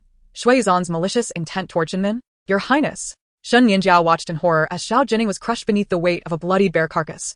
Instinctively taking a step back to avoid a mishap, Xiao Jining felt as though his lungs were being crushed and struggled to move, glaring weakly at the perpetrator, Shen Jinan, and accusingly asking, Xiangping Marquis, do you intend to harm me? Shen Jinan, apologetic, responded sincerely, yet Xiao Jining felt he was on the verge of suffocation. Could you please remove the bear from atop me? Oh dear, I nearly forgot, Shen Jinan exclaimed, finally dragging the bear aside. The guards promptly assisted Xiao Jining to his feet. Shen Nianjiao anxiously observed the blood-soaked Xiao Jining. Your highness, how do you feel? Should I summon the physician? She then turned to scold Shen Jinan. Father, how could you be so careless? Did you not see the third prince? I did not see, Shen Jinan replied, patting Xiao Jining's back. The third prince is young and robust. It's merely a minor mishap, no need for a physician. Xiao Jining felt as though Shen Jinan's pat on his back was akin to a bear paw striking him, nearly causing him to spit blood. It was evident that apart from Shen Nianjiao, the entire Xiangping Marquis family was not worth trusting. Your highness, please walk slowly, Shen Jinan urged, sensing the force of his hand on Xiao Jining's shoulder, causing him to quicken his pace. Once Xiao Jining had distanced himself, Shen Jinan squinted, letting out a snort before leisurely returning indoors. He glanced at Shen Wanli, who was gazing skyward.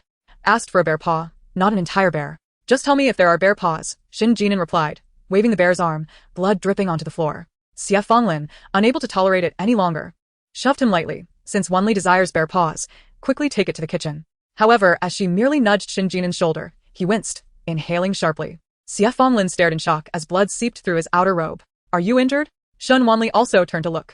Without hesitation, Xie Fenglin tore open Shen Jinan's dark outer robe, revealing a large area of his white undergarment stained red with blood, the torn fabric revealing claw marks and mangled flesh. A gruesome sight. It's just a minor injury. If you hadn't patted me, it would have already scabbed over, Shen Jinan retorted. Suddenly, Shen Wanli turned and headed to Xie Fenglin's room, returning shortly with a bottle of medicinal ointment, tossing it to Shen Jinan. Shen Jinan raised an eyebrow at Shen Wanli. She averted her gaze. It's for scar removal. The medicinal ointment was concocted by her master in a previous life. It not only softens the skin and removes blemishes, but also serves as an excellent healing balm. Shen Jinan thought the name sounded like something a young lady would use on her face, not giving it much thought. However, recognizing it was a kind gesture from a girl, he cheerfully accepted it and tucked it away. Shen Nianjiao observed Shen Wanli, Shen Jinan, and Xie Fenglin bonding amiably and felt like an extraneous presence. A sense of dissatisfaction washed over her, although she held no deep feelings for the Xiangping Marquis' residence. The feeling of something that once belonged to her being taken away by others was deeply unsettling. Previously, Shui Yuzhan had often relied on her cousin Lu Hang's status to antagonize Shen Min, but since she had become Lu Hang's concubine, she began to adhere to her role.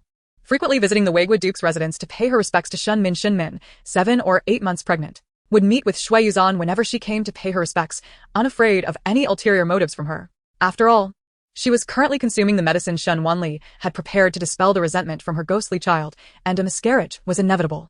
If Shui Yuzhan truly harbored ill intentions, it would merely be a case of her own misfortune. Suddenly, Shui Yuzhan inquired, "Madam, now that your condition is stable, do you not find it tedious staying in the marquise all day?" Shen Min replied lazily, "Isn't that why I sent for you to alleviate my boredom?" Shui Yuzhan felt as though she were a monkey entertaining someone, momentarily suppressing Shen Min's sarcasm, and focused on her belly. "Madam, are you not curious whether the child is a boy or a girl?" Shen Min reached out, her hand devoid of emotion as it brushed over her abdomen. "I have come to terms with it. Whether it is a boy or a girl makes no difference." Shen Wanli nodded beside her. Indeed, they are all destined to perish. These past few days, she had been using their master's name to prepare Shen Min a concoction to dispel the resentment of the ghostly fetus. Frequently visiting the Heishou courtyard, each time Shui Yuzhan came, Shen Min would have her stay nearby, under the pretense of teaching her how to manage relationships with concubines. What relationship was there to manage? Shen Wanli merely wished to witness the spectacle. Shui Yuzhan, somewhat taken aback, earnestly tried to correct Shen Min's perspective. "Madam, it is indeed different. If what you carry is a boy, he would be the heir of the duke's estate. I know of a semi-divine figure in Yanjing who can predict the gender of the fetus more accurately than the imperial doctors. Shall we go see?" Shen Min had no interest whatsoever. Shen Wanli was right. A doomed ghost fetus bore no significance whether male or female. She had no desire to toil endlessly for Lu Hang's heirs. Shui Yuzhan had been devising various methods to invite Shen Min out. Could it be that she intended to cause Shen Min to miscarry? Miscarry? Suddenly, Shen Min found herself intrigued. She had been pondering how to accomplish such a feat. Residing in the Xiangping Marquis' manor, if she were to miscarry the ghost fetus there, although her life would be spared, it would tarnish the reputation of the duke's estate, leading to Lu Hang holding her brother accountable, demanding compensation from the Xiangping Marquis' household. As a married woman living in her brother's home, she was already a source of trouble for him. Thus, she could not always rely on him to shield her from the fallout. However, if it were Lu Hang's cousin who caused the miscarriage, the outcome would be entirely different. Once she miscarried, her brother would have the grounds to confront her. More accurate than the palace doctors? Now that piqued my interest, Wanli. You shall accompany me to investigate. For safety's sake, Shen Min called upon Shen Wanli. Naturally, Shen Wanli was delighted to witness the unfolding drama. Shui Yuzhan was overjoyed and immediately led the two into a carriage, directing it towards an inn in Yanjing. The master in question had wandered to this location and was residing in this inn. However, he returned late each day, so they could wait in the next room. Shui Yuzhan ushered Shen Min and Shen Wanli into a guest room, her eyes alight with excitement. The occupant next door was not a semi-divine being at all, but rather Lu Qianqian. Chapter 88. The revelation of the Lu family. That wretched Lu Qianqian had been lodging in the duke's south wing, entangling herself with her cousin night after night, leaving Shen Min to endure solitude. Shui Yuzhan dared not expose her, fearing that it would incite Lu Hang's disdain, so she pretended to be oblivious, sending several maidservants to attend to Lu, preventing her from clandestinely meeting Lu Hang within the duke's estate. As anticipated, Lu Qianqian soon moved out to reside in an inn in Yanjing, resulting in Lu Hang frequently staying out late, entangled with Lu at the inn. Shui Yuzhan, having torn several handkerchiefs in frustration, ultimately resolved to utilize Shen Min to unveil Lu's true nature. This way, she could leverage Shen Min against Lu, thwarting any possibility of Lu marrying into the Marquis' household as a second wife, and perhaps even inciting Lu Hang's ire toward Shen Min instead of her, potentially leading to Shen Min's unfortunate miscarriage, thereby extinguishing her sole chance of bearing an heir. Shui Yuzhan deemed this a threefold masterstroke. As the moon climbed high, shadows of bamboo danced upon the window. Approaching the door, Shui Yuzhan suddenly recalled something, exclaiming, "Oh dear, I forgot to mention, that semi-divine figure cherishes tranquility. At most, he will see 2 individuals at a time. I shall wait here for you, madam, while you and Miss Shen go ahead. The next room, the one on the left, has been left ajar by the master. Simply push the door to enter." Both Shen Wanli and Shen Min perceived Shui Yuzhan's ill intentions, but chose not to expose her. Instead, intrigued by her ulterior motives, they approached the left guest room, faintly hearing the intense sounds of a bed shaking, accompanied by amorous moans of a man and a woman. Shen Wanli instantly became animated, caught in the act. TSK, Shui Yuzhan certainly has some skills. Has she discovered Lu Hang and Lu's affair and purposely set Shen Min up for this? Shen Min, having been married to Lu Hang for many years, recognized his voice amidst the fervent noises. Yet, upon hearing Shen Wanli's excited thoughts, she frowned and positioned herself to shield Shen Wanli, signaling the hidden guard, Lu Xia, to kick the door open. Inside the guest room, the two figures beneath the gauzy tent jolted upright. Lu Heng, caught in the throes of passion, was interrupted and peered out from the tent, his face contorted with fury. Who? However, upon meeting the sight of the heavily pregnant Shen Min at the door, he froze in surprise. Minea? Lu Qianqian, reclining on the bed, was equally startled, never expecting Shen Min to arrive at the inn to catch them in the act. Yet. She was in no position to face Shen Min now. Lu swiftly wrapped herself tightly in the bedding. Shen Min stood at the door, her pale face betraying a sense of impending collapse. Lu Heng sensed something was amiss.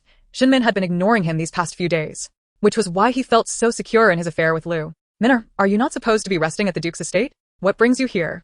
Shen Min recoiled from Lu Heng's touch, raising her hand to slap him. Lu Heng, you truly repulse me. From the adjacent room, Shui Yuzan, hearing the commotion, eagerly peered through the crack in the door, her heart racing at the sight of Shen Min's distress. Lu Heng, struck by the slap, felt a mix of humiliation and rage, but it quickly dissipated. Minner, let me explain. It is not as you think. I witnessed it all with my own eyes. What further explanations do you seek? Shen Min's voice, filled with pent-up resentment and fury, rang out loud enough for the entire inn to hear, drawing numerous guests out into the corridor to witness the spectacle. However, Lu Xia, the hidden guard bestowed upon her by Shen Jinan, easily restrained Lu Heng, Who was merely a literary man. Shen Min angrily pointed at Lu Heng. Your mother has pressured me with the threat of having no heirs, repeatedly forcing me to accept my cousin as a concubine. Now that I have done so, if one concubine is insufficient, I can take several more. Why must you humiliate me by cavorting with men outside? Her words ignited a fervor among the onlookers. What? The Duke's wife has come to catch her husband in infidelity, and it turns out he is with another man? Previously, the citizens of Yanjing had been regaled with tales of the Duke's devotion to his wife. But now it appeared he preferred the company of men? I knew it. There is no man in this world who does not love to take concubines. How pitiable the Duke's wife was, carrying a child for 8 months only to endure such humiliation. If she were to suffer a miscarriage, it would be entirely the Duke's fault. The crowd buzzed with excitement, eager to witness the unfolding drama. Lu Heng was left dazed by Shen Min's outburst. Enough, Lu Heng. I only believe what I have witnessed. If the person you are entangled with is not a man, why not simply bring her into the estate? If she is merely a courtesan, why hide beneath the covers, unwilling to emerge and claim her status? Shen Min shouted, pointing at Lu, who remained hidden beneath the bedding. Lu Heng, in a state of turmoil, found himself unable to drag Lu out to prove her identity as a woman. She is indeed a courtesan. Just listen to her voice. Lu Heng could only gesture for Lu to speak in defense of his honor. He did not wish to be branded as a homosexual. Otherwise, the deep affection he had shared with Shen Min over the years would become a mere joke. Yet, Lu continued to feign silence, her own considerations weighing heavily on her. She feared that Shen Min might recognize her voice. She would rather Lu Heng bear the stigma of being with a man than risk exposing herself before Shen Min. Chapter 89. Shen Min decides to take Lu as a concubine. Seeing Lu's reluctance to speak, Lu Heng grew anxious, but could not directly reveal her identity. Instead, he turned to the bed, feigning anger as he scolded. Have you lost your voice? Why do you not speak? He looked at Shen Min with a face full of guilt and softly coaxed. Minner, perhaps this courtesan realizes her mistakes and dares not speak much. Fear not. I shall send her away today and ensure she does not trouble your eyes. My heart belongs only to you. Have you not understood this over the years? He attempted to sweep the matter under the rug. Shen Wanli crossed her arms and observed coldly. Lu Heng still wishes to conceal Lu's identity, thinking that once she is sent away, this incident will cease to exist? Shen Min, do not let Lu Heng deceive you at this moment. Otherwise, it would be just deserts if you were to perish at Lu's hands in the future.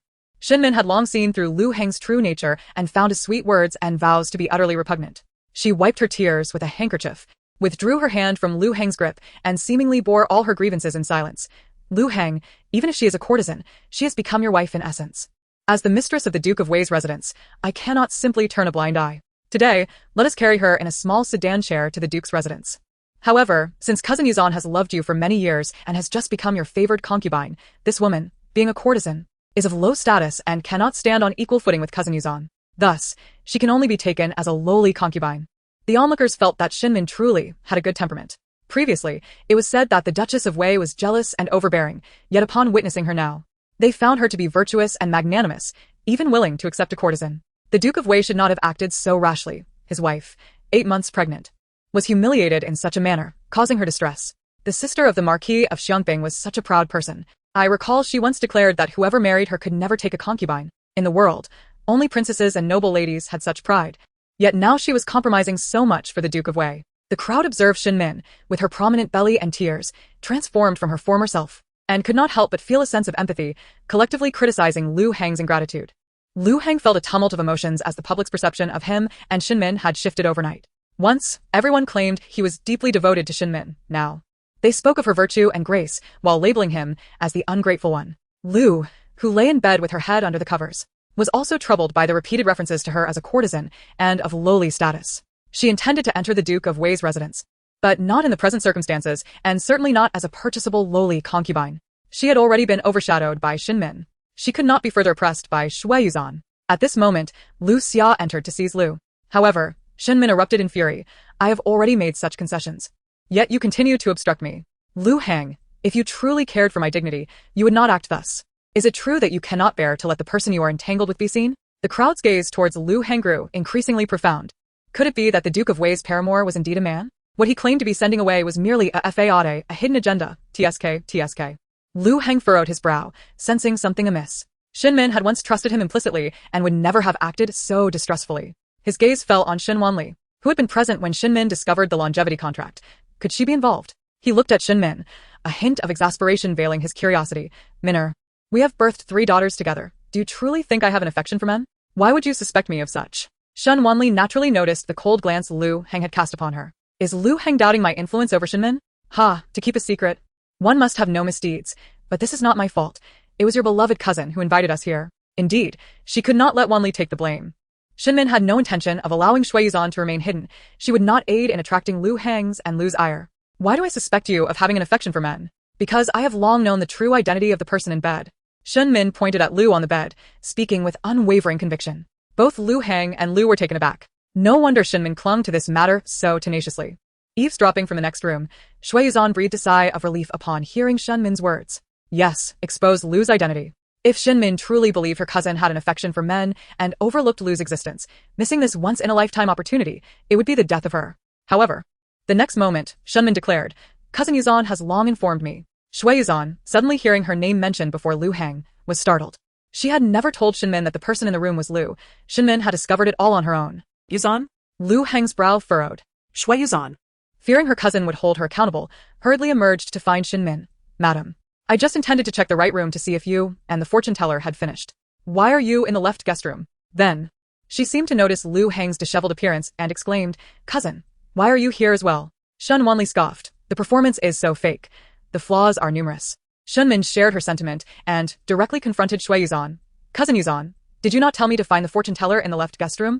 Is the one having an affair with Lu Hang not the fortune teller you mentioned? Lu Hang's gaze turned icy as he looked at Shui Yuzan, demanding, what fortune teller? He had thought Shen Min would not come to catch him in the act. It was all due to Shui Yuzan. Shui Yuzan was startled by Lu Hang's glare. Why must you vent your anger on Cousin Yuzan? Shen Min shielded Shui Yuzan behind her, glaring at Lu Hang. If it were not for Cousin Yuzan bringing me to seek the fortune teller to determine the baby's gender, I would still be in the dark.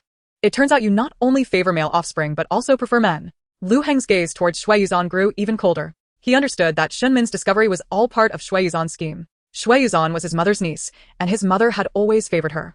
Since she knew of Lu's existence, it was clear that Shui Yuzan had learned something from her mother and was intentionally targeting Lu. Chapter 90. Shui Yuzan and Lu. A dog-eat-dog situation. Shen Min slaps Lu. Shui Yuzan noticed Lu Hang's gaze upon her and felt a surge of panic. This was entirely different from her expectations. The person her cousin should blame was Shen Min. She hurriedly explained, Cousin, I did not mean to. I truly did not know you would be here. However, Shen Min grasped her hand and said, Yuzan, you need not fear him. Even if you discovered his affair with the fortune teller and intentionally brought me here for my sake.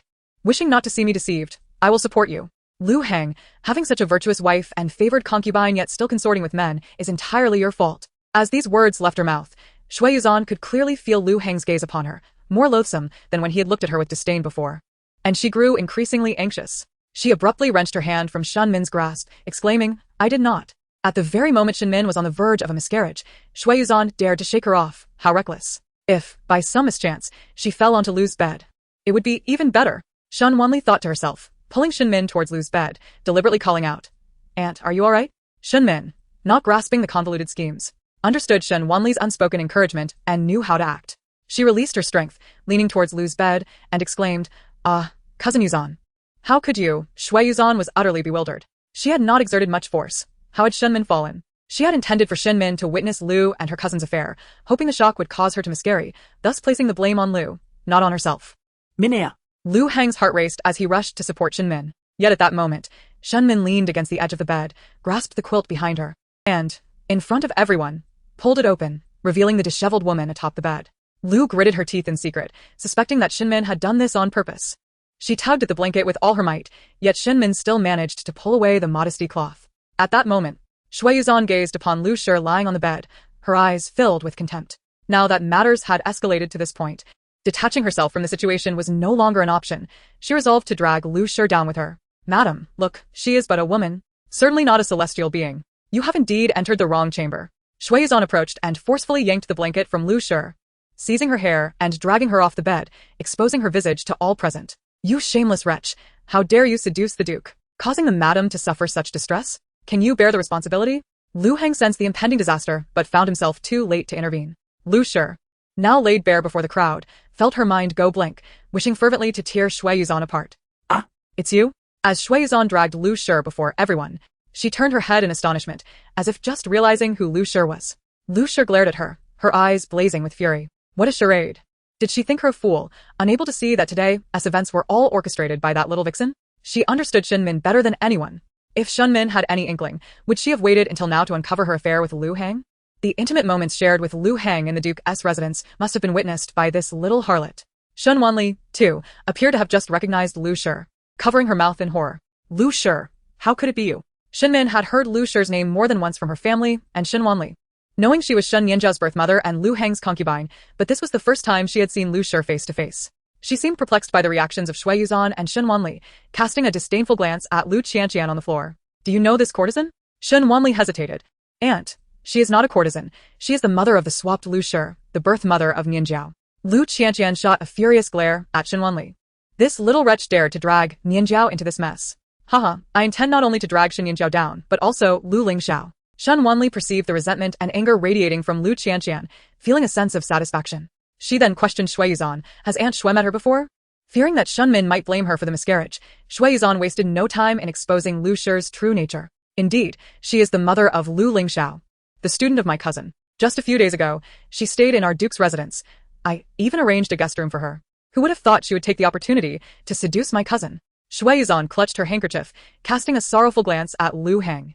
She would never be foolish enough to reveal Lu Lingxiao and Shen Nianjiao's identities, allowing those two miscreants to claim their heritage. She aimed to pin the crime of adultery on Lu Shi. I did not. It's all a misunderstanding. I was merely a pawn in this scheme. Wanli, I have nurtured you. Do you not trust the character of your own foster mother? Lu Qianqian, now besieged on all sides, turned to Shen Wanli for help. If Shen Wanli cherished her reputation, she should not allow her foster mother to be so humiliated. Shen Wanli sneered.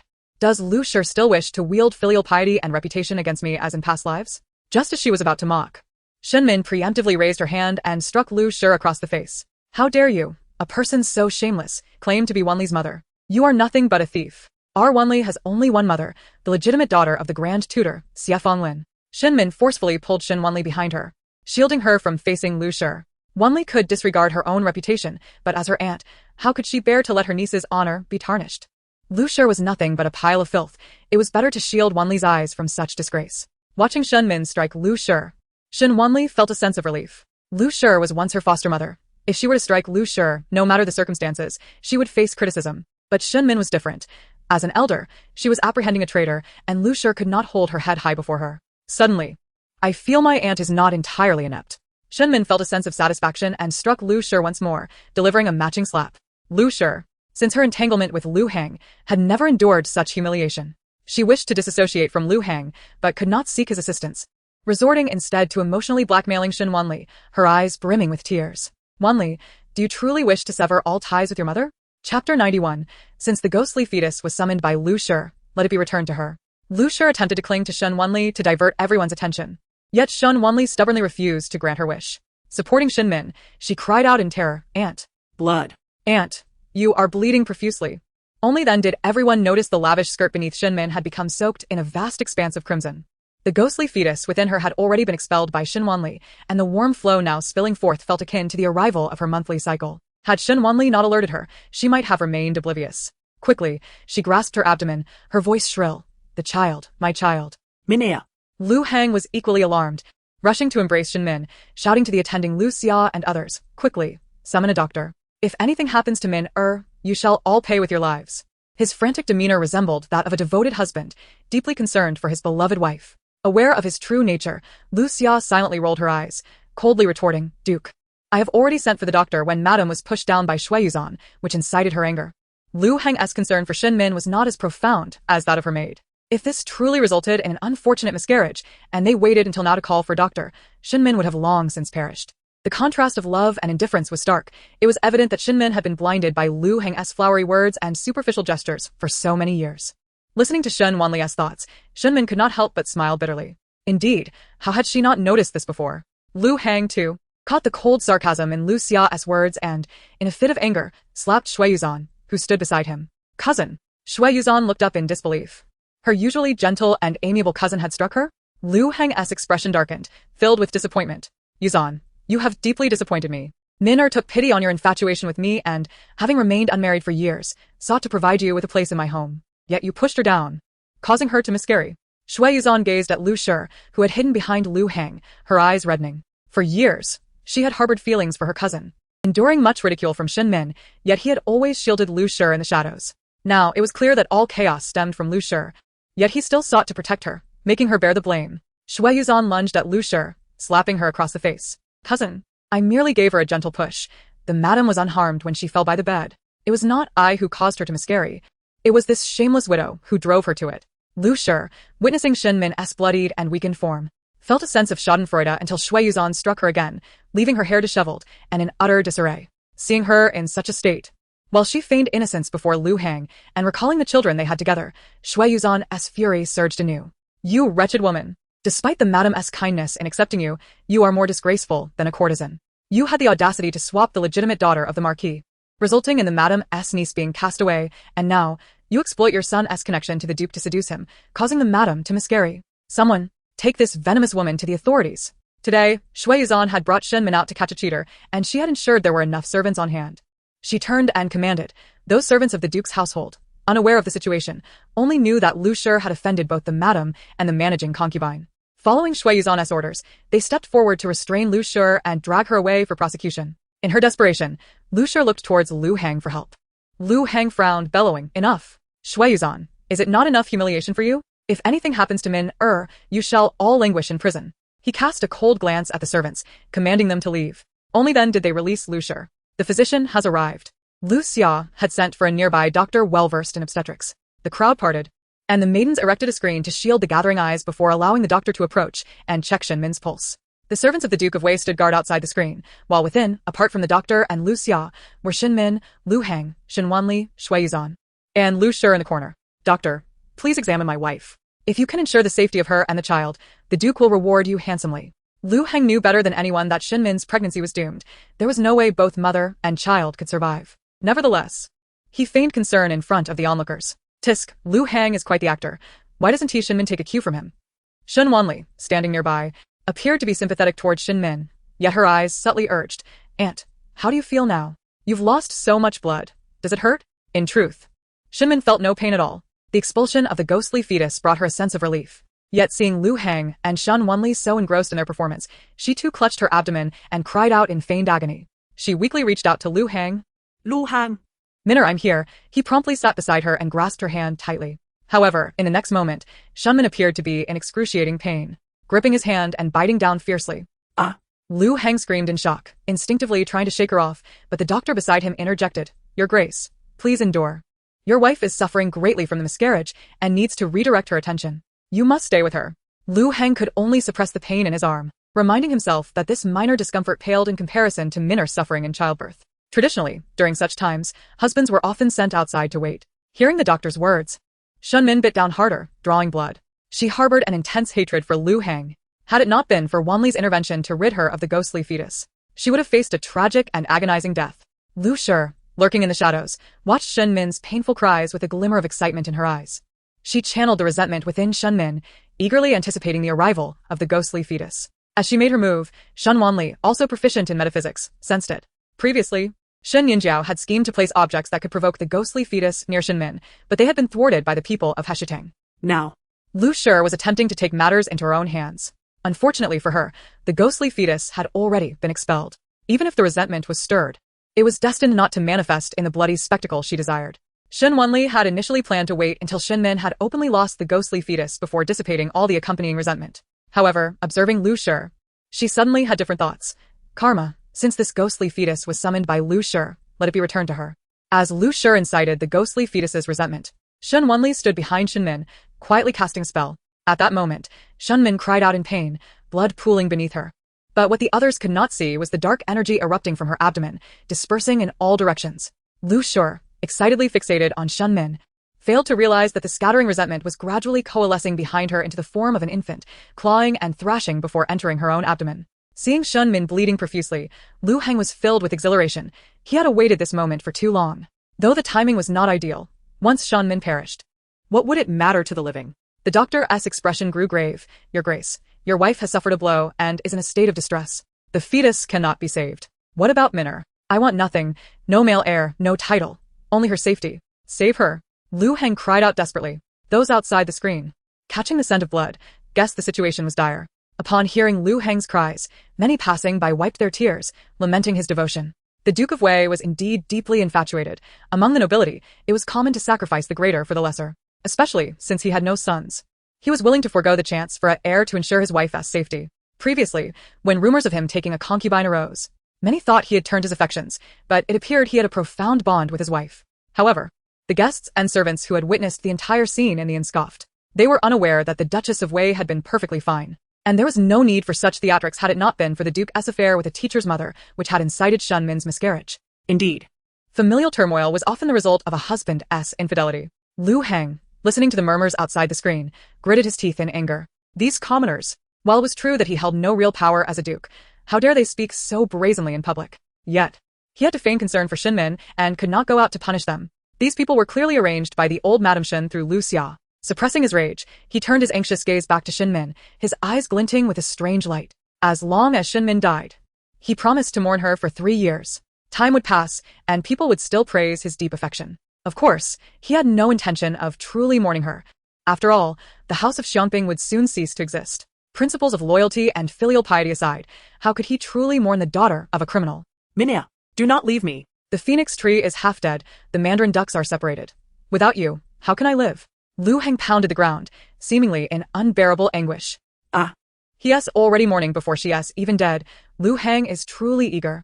Though Shen Min was merely pretending. Hearing Shen Wanli's thoughts made her feel that Lu Heng's lamentations were ill-timed. His incessant crying seemed to drain any good fortune she might have had. She signaled the doctor, who hurriedly worked, placing a piece of ginseng in her mouth and swiftly using acupuncture to staunch the bleeding. Your Grace, what are you saying? Although the lady has suffered a miscarriage, it is far from a case of both mother and child perishing. She is still very much alive. Lu Heng's cries abruptly ceased. Instinctively, he glanced towards Lu Shi in the corner. How could this doctor, summoned at the last moment, manage to save Shen Min's life? Lu Shi's cold smile faltered, soon overshadowed by panic. This was not how she envisioned things unfolding. Shen Min had survived. Moreover, the ghostly fetus had been so easily expelled. Suddenly, Lu Shi felt as if an unseen force had wrested everything from her grasp. Yet, she remained oblivious to the true source of her predicament. Lu Heng looked at the unconscious Shen Min in his arms, his expression darkening. He stubbornly questioned the doctor, is Minner truly safe? If you dare deceive me and delay her care, do not blame me for my ruthlessness. The doctor, astonished, replied, how could I dare deceive your Grace? It is indeed a good thing that the lady is safe. You should be rejoicing instead of laying blame upon me. Lu Heng's heart sank as he noticed the peculiar looks from Shen Wanli and Lu Xia, and he grew increasingly anxious. The Duke was concerned. While the lady's safety was paramount, what of the fetus? Was it truly beyond saving? Lu Heng believed that the miscarriage could not have occurred so easily. However, the bloodshed surrounding them was undeniably real. Indeed, it was fortunate that the lady survived this ordeal, yet even with the physician's intervention, the Duke could not be saved. A wise physician advised gently, Madam, as you age, your body is not as resilient as that of a young maiden. After such a severe trauma, it may be difficult for you to conceive again. It is imperative to prioritize your life over the desire for a son. Yet to others, it seemed as though Lu Heng was indifferent to his wife's peril in his quest for an heir to inherit the Duke's title. Lu Heng was averse to such a malicious reputation. Minner insists on this path. I shall counsel her later, he mused. At that moment, a powerful voice echoed from beyond the screen, laced with anger. No need. My sister has no interest in the Duke's worthless title. The Marquis of Xiongping had arrived. Such a commotion had already prompted someone to inform the Marquis's estate. He had always doted on his sister, Shen Min, and even after over 20 years since her marriage, he was the first to rush to her side in times of crisis. Recently, Shen Min had been staying at the Marquis of Xiongping's residence to recuperate from her pregnancy. Having been upset with the Duke, It was only today that she had encountered the Duke's infidelity, which led to this unfortunate incident. Listening to the unrestrained gossip around him, Lu Heng felt dizzy with rage. If he wielded military power like Shen Jinan and enjoyed the emperor's favor, would these people dare to slander him so freely? He harbored deep resentment towards Shen Jinan for diminishing his worth. Yet, at this moment, he could only lower himself and admit, "Brother, it is my fault." He knelt, embracing Shen Min, his expression filled with remorse. "I failed to protect Minner." Chapter 93. Lu Shi is sent to court, punished for adultery. Lu Xia was a secret guard assigned to Shen Min by Shen Jinan, and upon receiving the Marquis's orders, he acted promptly. Shen Jinan then turned to Lu Heng and mercilessly kicked him. "Lu Heng, you once vowed that my sister would never suffer. Yet here you are, indulging your concubine and the woman outside, leading her to almost lose her life and that of her child." Lu Heng fell to the ground, his heart ablaze with fury. But he dared not show it. Instead, he struck himself hard across the face, acknowledging, "Brother, you are right. It is all my fault. I shall send them to the temple to shave their heads as nuns, praying daily for Minnu. I only ask that you allow me to remain by her side, for she has just suffered a miscarriage and is in dire need of care." Lu Shi did not dare to speak out but understood that Lu Heng's words were mere temporary measures. She felt no concern. She held the only male heir of the Duke's estate, Lu Lingxiao, and the destined phoenix girl, Shen Nianjiao, as her trump cards. Lu Heng would never disregard her. Shui Yuzan, in a panic, exclaimed, "Cousin, this has nothing to do with me. I was brought into the estate by the madam, and my healing was a gift from her. I am grateful to her, not someone who would harm her. I've been dutifully serving the old lady, and the Duke's affairs cannot do without me." Lu Heng could not help but furrow his brow. Silence. This fool had orchestrated today's events and still did not comprehend the gravity of the situation. Was this truly a time to beg for mercy? Shen Jinan was in a foul mood. Even he did not dare to provoke him. Shen Jinan looked at them with icy disdain, ready to issue orders to have Shui Yuzan and Lu Shi's hair cut off. At that moment, he heard Shen Wanli's thoughts. Learning of Shen Min's intention to divorce, Shen Jinan felt a sense of relief. When Shen Min married, he had never approved of Lu Heng, whom he deemed a mere empty vessel. However, Shen Min, headstrong and willful, insisted on marrying him, leaving Shen Jinan with no choice but to indulge her. He figured that as long as he held military power, Lu Heng would not dare to mistreat his sister.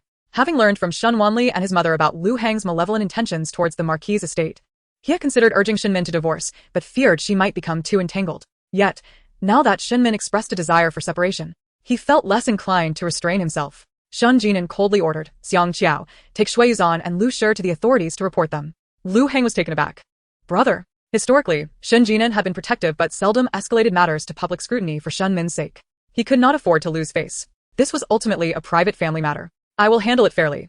It is not appropriate to escalate this to the authorities." However, Shen Jinan cared not for Lu Heng's dignity. He commanded Xiang Qiao to take the servants away, snorting, "Lu Heng, this matter is far from over. I will not only send them for punishment, but will also report you to the emperor. Just wait and see." With that, he swept away, and Shen Wanli departed, satisfied. In her previous life, much of her tragedy stemmed from the Duke's estate.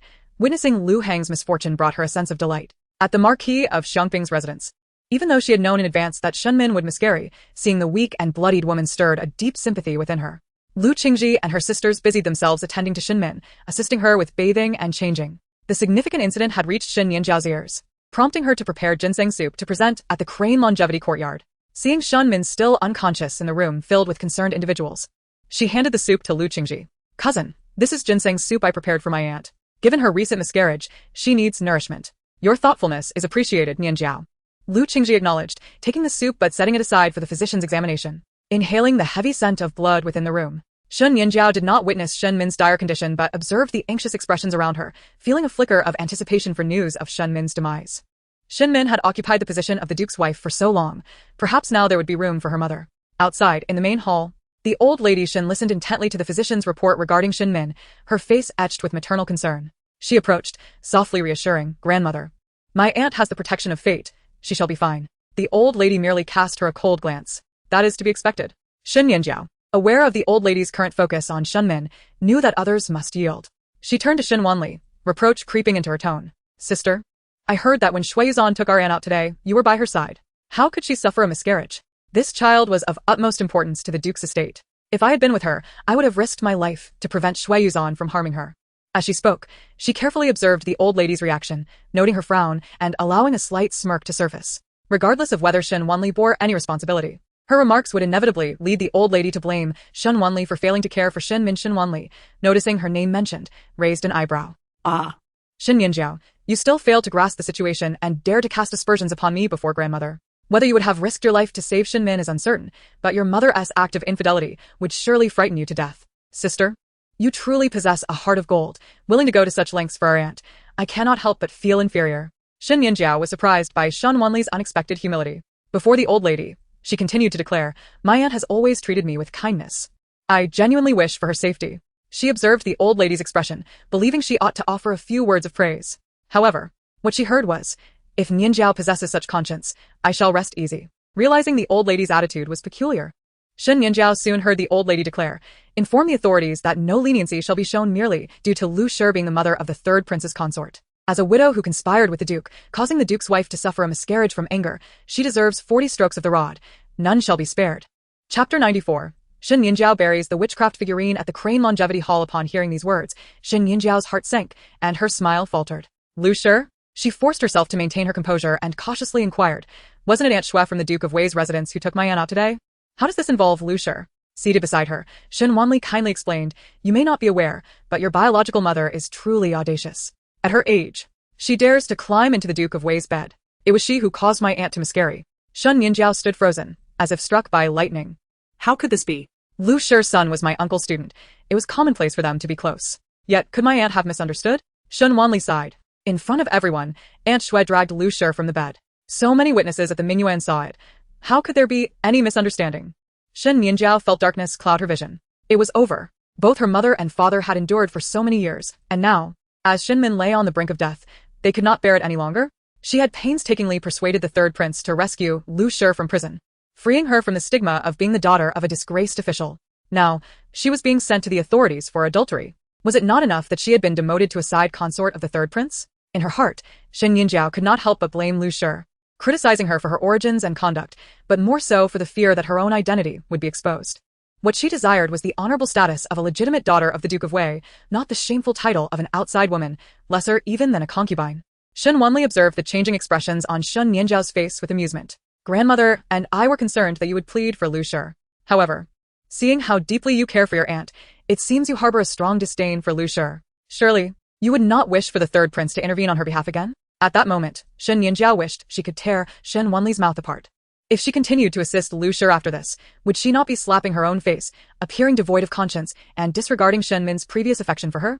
Shen Nianjiao no longer thought about how to prevent the old lady from venting her anger on Shen Wanli. She simply hoped that the Xiangping Marquis would not hold her accountable. With her eyes closed, she stated, Lu Shi's character is abominable. I have already repaid her for her past kindness by assisting her once, and now, I wish to sever all ties with her. Old Lady Shen fixed her gaze on Shen Nianjiao, her eyes clouded with uncertainty, sighing inwardly. Although Shen Nianjiao was not of the Marquisate bloodline, she was nonetheless the granddaughter whom she had personally raised. If she could awaken to her true self and dutifully embrace her role as the second young lady of the Marquisate, Old Lady Shen would not feel the need to eradicate her completely. Grandmother, I am a bit weary. I wish to rest in the side room of the Crane Longevity Hall until my aunt awakens, so I may apologize to her on behalf of my mother, Lu Shi. Shen Nianjiao pinched the silk pouch hanging from her skirt, her demeanor replete with exhaustion. In her favored days, she was free to roam the Crane Longevity Hall. But since Shen Min had taken refuge there to nurture her pregnancy, she could only visit for salutations, unable to linger for fear of disturbing Shen Min. Old Lady Shen nodded, granting her request. She contemplated that perhaps once Lu Shi's illusory dreams were shattered, Shen Nianjiao would regain her clarity and no longer stand in opposition to the Marquisate. However, the next moment, she heard Shen Wanli's inner thoughts. Where does Shen Nianjiao intend to take her witchcraft pouch? The matter of Sushi nurturing the insect has yet to be clarified, and now the entire capital of Yanjing wishes to distance itself from witchcraft. How dare she wear a pouch imbued with witchcraft on her person? What is she planning? Is she going to bury it at the Crane Longevity Hall? From the moment Shen Nianjiao appeared at the Crane Longevity Hall, Shen Wanli had noticed the pouch she wore. Though it contained no insects, it emanated a thick aura of malevolence, suffused with the essence of curses. Reminiscent of the energy that Lu Shi had invoked during Shen Min's ghostly pregnancy. It was surely a gift from Lu Shi. Old Lady Shen, initially reclining in her chair, suddenly sat upright upon hearing Shen Wanli's thoughts, her gaze turning sharp. Shen Nianjiao is truly incorrigible. I should not have shown her leniency. Shen Wanli, focusing on Shen Nianjiao's movements, failed to notice the change in the old lady's expression, her mind drifting back to her previous life. In my past existence, the matter of Sushi nurturing insects had not been revealed, and the court had not thoroughly investigated witchcraft. However, Shen Min's ghastly pregnancy, wherein a ghostly fetus tore through her abdomen and killed her, was too bizarre to remain hidden and reach the palace. Consequently, the Emperor of Yen ordered a thorough investigation, and the Jinui scrutinized all officials. Given the emperor's trust in Xiangping Marquis, there was no need to search the Marquis. But then, someone reported that the Marquis was harboring illicit items and had treasonous intentions. The emperor had no choice but to dispatch the Jinui to search the Xiangping Marquis. In doing so, they discovered a pouch of witchcraft in the main courtyard of Shen Jinan and the Xie family. Upon opening it, they found a witchcraft figurine inscribed with the emperor's birth date. This caused a tremendous uproar in the court, and the censors accused the Xiangping Marquis of treason, with many officials suggesting the confiscation of the Marquis. Old Lady Shen, merely listening to Shen Wanli's thoughts, felt her eyes redden at the thought of the public outcry. The Marquis had fought valiantly on the battlefield, loyally guarding the peace of the Great Yen for over 20 years, yet they were so unjustly slandered. It was indeed disheartening. The Emperor of Yen trusted Shen Jinan and wished to suppress this matter, but unfortunately, not long after, the Emperor passed away, and the third prince ascended the throne, using this incident to seize the Marquis. Upon hearing Shen Wanli's thoughts, the old lady felt a slight sense of relief. Although the Emperor's life was brief, he was a wise ruler who would not recklessly undermine his own power out of fear of ministers. However, the third prince had long sought to leverage the Xiangping Marquis's influence, hoping for their support, yet he was so ungrateful.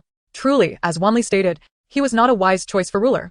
These events were supposed to transpire in the spring of next year, but now, with Shen Min's miscarriage and the spread of witchcraft in the capital, Shen Nianjiao has prematurely revealed the pouch due to my rebirth. Unbeknownst to me, I have altered many events, leading to this situation occurring sooner than expected. Shen Wanli furrowed her brow slightly. This is not good. I am not prepared to flee the Marquis yet. If something happens to the Xiangping Marquis now, I will undoubtedly be implicated. Old Lady Shen, hearing Shen Wanli's thoughts, could not help but worry. She was no longer concerned about the Marquis's future, for she had already learned from Shen Wanli to be proactive, ensuring that the circumstances of her past life would not repeat themselves. However, regarding the matter of the Emperor's demise, she was at a loss as to how to prevent it, not to mention the Emperor's support and trust in the Xiangping Marquis. Even the current political situation suggested that if the Emperor were to pass away, with the Crown Prince's frail health, the second prince stationed at the borders, and the third prince having the Liang family backing him, his ascension to the throne would be highly probable. By the way, has the Crown Prince passed away? When the Emperor Yen passed away, a significant part of the reason was the devastating news of the Crown Prince's assassination. Overwhelmed by the sorrow of losing a child, he fell gravely ill. In Chapter 95, Lu Lingxiao engaged in a duel with Shen Muji and was subsequently sent home for reflection. Upon hearing this, the old matriarch of the Shen family was taken aback. The emperor suspected it was the work of foreign agents and instructed Shen Jinan to investigate discreetly, which is why the news did not leak. Although the emperor was furious, he was not yet in a state of profound grief or illness. The old matriarch signaled to Nurse Su, who understood, and discreetly left the main hall to follow Shen Nianjiao. Here, grandmother, she said, taking the box and opening it to reveal a neatly folded land deed. This is the deed to the hot spring villa in the outskirts. Your aunt managed to escape this calamity thanks to your master. Please pass this deed to him. The matriarch was aware that Shen Wanli's master was a fabrication. Hence, she entrusted the deed of the hot spring villa to her for handling. I will express my gratitude on behalf of my master, grandmother. Shen Wanli said joyfully as she accepted the deed, planning to later transfer it under a false identity through the Zhongli Merchants Association. This way, even if it was confiscated, she would have a place to take refuge. Her current concern was how to lead her mother away from the Xiangping Marquis' residence. The lives of others in the were of no concern to her, but she could not bear to see her mother ensnared in the crisis of confiscation and extermination. In just a few days, Lu Hang's reputation as a devoted and romantic figure, built over more than 20 years, was utterly shattered following his ostentatious acknowledgement of his cousin as a concubine and the scandal involving his affair with a widow, which caused his pregnant wife to miscarry. Now, everyone in the capital mocked him as a hypocrite, accusing him of being two-faced in his attempts to ingratiate himself with the power of the Xiangping Marquis' house. Although adultery was punishable for both sexes, Lu Hang, as a noble, remained untouchable. He deflected all blame onto the Lu family, claiming that it was Lu who had drugged him, leading to this grievous error. Consequently, only Lu faced the punishment of 40 strokes. Lu, seething with resentment towards Lu Hang's lack of responsibility, had no choice but to swallow her grievances, pretending to be pitiful before him since she would still rely on him in the future. Lu Hang, feeling guilty, bribed the executioner to ensure Lu suffered less during her punishment. Even Lu Lingxiao's reputation as a scholar plummeted in the southern village. In recent days at Guanshan Academy, he was subjected to ridicule. Proud and lofty in his demeanor, he could not tolerate such humiliation, and after a confrontation with the scion of a prominent family, Shen Muji, he was ordered by the academy's teacher to return home for reflection and had not attended the academy for several days. In a quaint farmhouse in the southern village, Lu Qianqian had only purchased this maid after Shen Wanli's departure. Previously, when Shen Wanli was unaware of her status, Lu had no need to acquire another maid, as she had always treated Shen Wanli as a servant, assigning her all the laborious and filthy tasks, often resorting to beatings. She harbored resentment towards Shen Min for monopolizing Lu Hang due to her status as the legitimate daughter of the Xiangping Marquis. which had thwarted Lu's youthful aspirations of entering the Duke of Wei's residence as a concubine. Unable to seek revenge on Shen Min over the years, she directed her frustrations towards Shen Wanli, who shared the same noble status. Each time she ordered Shen Wanli around. Thinking of her resemblance to Shen Min and the Marquis's house behind her, Lu Qianqian felt a sense of satisfaction. Now that she had a new maid to command, Lu found herself unaccustomed to it, complaining that the maid did not meet her expectations. "You clumsy girl, do you want to kill me with that force?" she said irritably, twisting the maid's arm, causing her to stumble back and collide with Lu Lingxiao, who had just entered. "Young master," Lu Lingxiao said, catching her delicate wrist and taking the medicine before addressing her. "Qiu Lu, you may leave now. I will tend to my mother." Qiu Lu bowed her head and exited. Yes. Lu Qianqian frowned tightly and muttered a curse. "You vixen, stop idling and go chop some firewood in the backyard." With the maid dismissed, only Lu and her son remained in the room. Lu Lingxiao glanced at Lu Qianqian's pitiful state, the stench of blood nauseating him. He lowered the curtain to shield his view, fearing the scent might taint his new spring garment and invite mockery from his peers at the academy. Thinking of the academy ignited a fire of anger within Lu Lingxiao, and he clenched his fists. The Xiangping Marquis's family was utterly intolerable. Shen Muji, that idler who skipped classes, had the audacity to send people to mock him and insult his mother. Unable to endure the humiliation any longer, he had resorted to physical confrontation. The more he contemplated, the more indignant he became, feeling that the academy's teachers treated him unjustly. If his status had been that of a scion from a prestigious family, the teachers would not dare to neglect him in such a manner. "It's your mother's ineptitude that has caused you to suffer at the academy," Lu Qianqian lamented, her resentment towards the Xiangping Marquis's house deepening. In Chapter 96, it was revealed that Shui Yuzhan was pregnant. Upon mentioning this, Lu Qianqian fell silent. Since leaving the magistrate's office, Lu Heng had not visited her nor mentioned the matter. She understood, as the Xiangping Marquis's house was closely monitoring the situation, and he needed to avoid suspicion. She spoke earnestly to Lu Lingxiao. "Lingxiao, now is not the time. But you are your father's only son. If you wait a little longer, your father will." "Enough." Lu Lingxiao interrupted. "I have heard such words since childhood."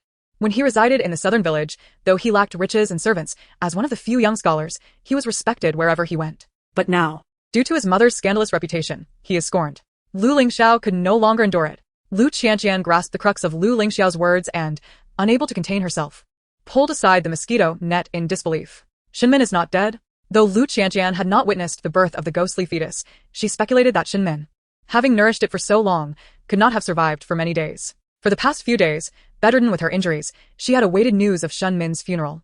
Unexpectedly, she received news of Shen Min seeking a divorce from Shen Jinan? Not dead. Speaking of Shen Min filled Lu Lingxiao with venomous resentment. How fortunate for her. Why didn't she perish with the child? The Xiangping Marquis has implicated my father, and now he has been dismissed for reflection. Although the Duke of Wei held a nominal position in court, lacking real power, he could still voice his opinions. But now, being dismissed, he had lost even that status, rendering the so-called Duke's residence a mere empty shell. At this moment, Lu Heng was certainly unwilling to acquiesce to Shen Min's request for divorce, as he was wholeheartedly seeking her forgiveness along with that of the Xiangping Marquis's household. Lu Qianqian could not fathom where Shen Min's ghostly fetus had gone.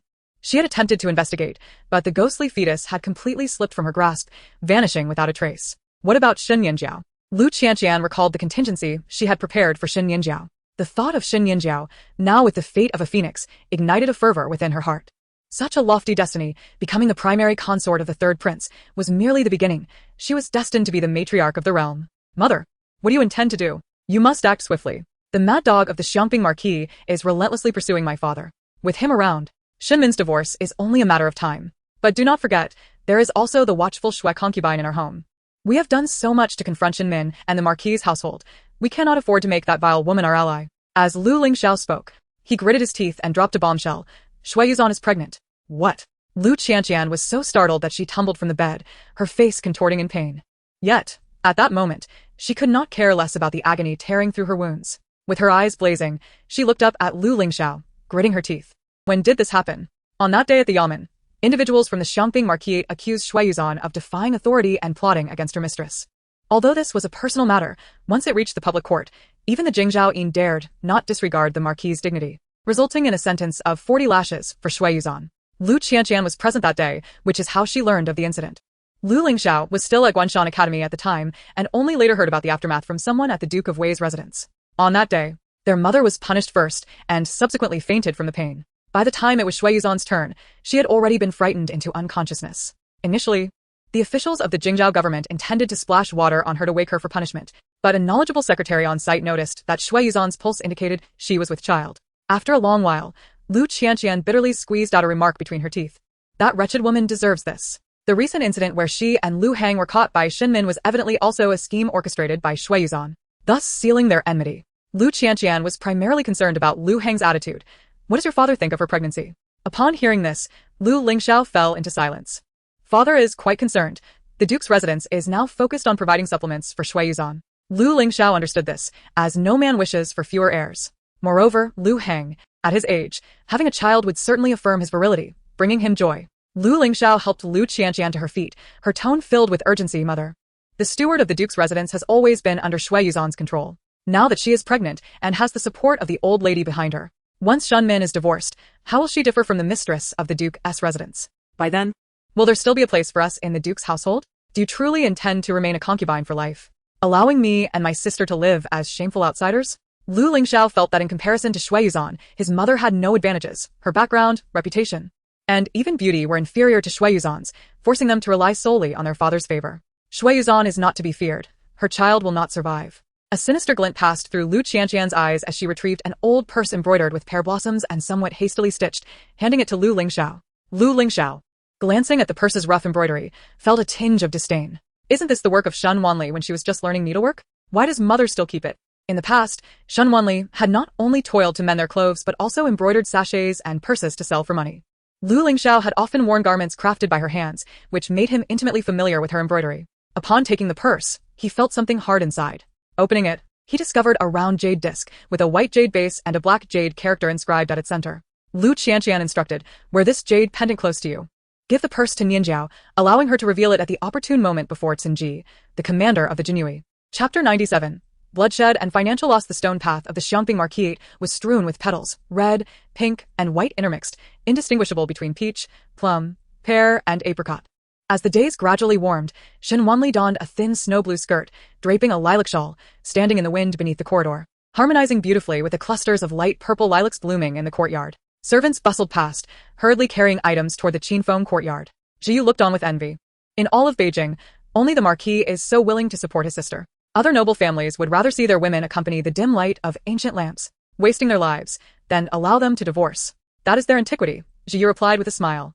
If the younger sister is treated thus, the eldest daughter, being the Marquis's legitimate child, will surely not be slighted when she marries in the future. Shen Wanli's expression remained indifferent, not engaging with the conversation. In the hexagonal pavilion ahead, Yuan Gene was reading in the rain, but instinctively glanced toward Shen Wanli upon hearing their words.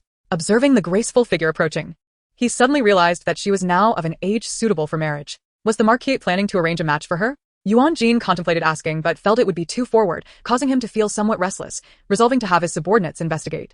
He thought to himself, if Shen Wanli were to marry into a prominent family, she would likely fare no better than Shen Min, ending up worse off. After all, she was the only daughter of the Xiangping Marquis, the daughter of his enemy. If there were to be any trials, they ought to be his to administer. Zhiyu had been focused on Shen Min's dowry, only now noticing Yuan Gene. The hostage is also here? Eldest miss, Yuan Gene said, holding a book and slightly nodding toward Shen Wanli, his modest attire and upright demeanor revealing a scholarly elegance, appearing quite harmless. Shen Wanli understood that Yuan Gene seldom approached without purpose, and these days he had been finding various ways to encounter her, likely seeking to utilize her for some aim. Unlike in her past life, she was no longer so accommodating, nor would she proactively help him resolve his troubles, asking if he was unwell or had taken his medicine whenever they met. Yuan Gene would often fall silent at her inquiries, for if he did not know Shen Wanli's benevolent heart, he might suspect she was mocking him for his ailments. He gently replied, "I have been drinking the medicine you prepared for me daily, as Mr. can attest." Zhiyu quickly confirmed, "Indeed. The hostage has not taken the eldest Mrs. Goodwill for granted. That's good. Your Highness is in poor health and must take your medicine diligently." Shen Wanli thought perhaps she ought to add a bit more poison to hasten his demise. Yuan Gene tucked the book into his sleeve and casually walked alongside her, engaging in conversation. "Are you leaving the residence, miss? With this direction, you must either be exiting or heading to the main courtyard." Shen Wanli initially intended to leave the residence for a while to investigate some matters, but since Yuan Gene mentioned it, he must be hoping to leverage her connections to exit. As a hostage, his movements were restricted, rarely having the opportunity to leave except for banquets. "I am going to the main courtyard to pay my respects to my mother." Zhiyu quietly observed the sky, noting that it was nearing noon. Who would visit at this hour? However, the lady favored the eldest miss and never required her to adhere to strict visiting hours, so as long as she went, it mattered not when she paid her respects. Shen Wanli believed that Yuan Gene would leave if he could not achieve his goal, but unexpectedly he said, "The Marquis is currently managed by the Marquis's wife. I encountered some troublesome matters at the Shiju courtyard and was going to seek the lady's assistance. May I accompany you? Miss? Shen Wanli frowned slightly. Was he uncomfortable in the Shiju courtyard? Why did Yuan Gene seem so persistent lately? Was it because she had poisoned him? And he now harbored suspicions? Yuan Gene, ever cautious, noticed the slight furrow in Shen Wanli's brow and couldn't help but smile faintly. She cared for him. It's nothing serious. Really. It's just that whenever it rains, water drips through the cracks in the study and my collection of books has gotten soaked. The servants in the residence are rather inattentive, so I wanted to seek the lady's intervention. Yuan Gene sighed lightly as he spoke, not needing to elaborate further, as his words painted a picture of his unfortunate circumstances due to neglect by the servants. In her past life, Shen Wanli would have justly advocated for him, helping to reprimand the servants and resolve his issues. However, now she feigned ignorance. Her mother was busy, and such matters should be addressed with the steward instead.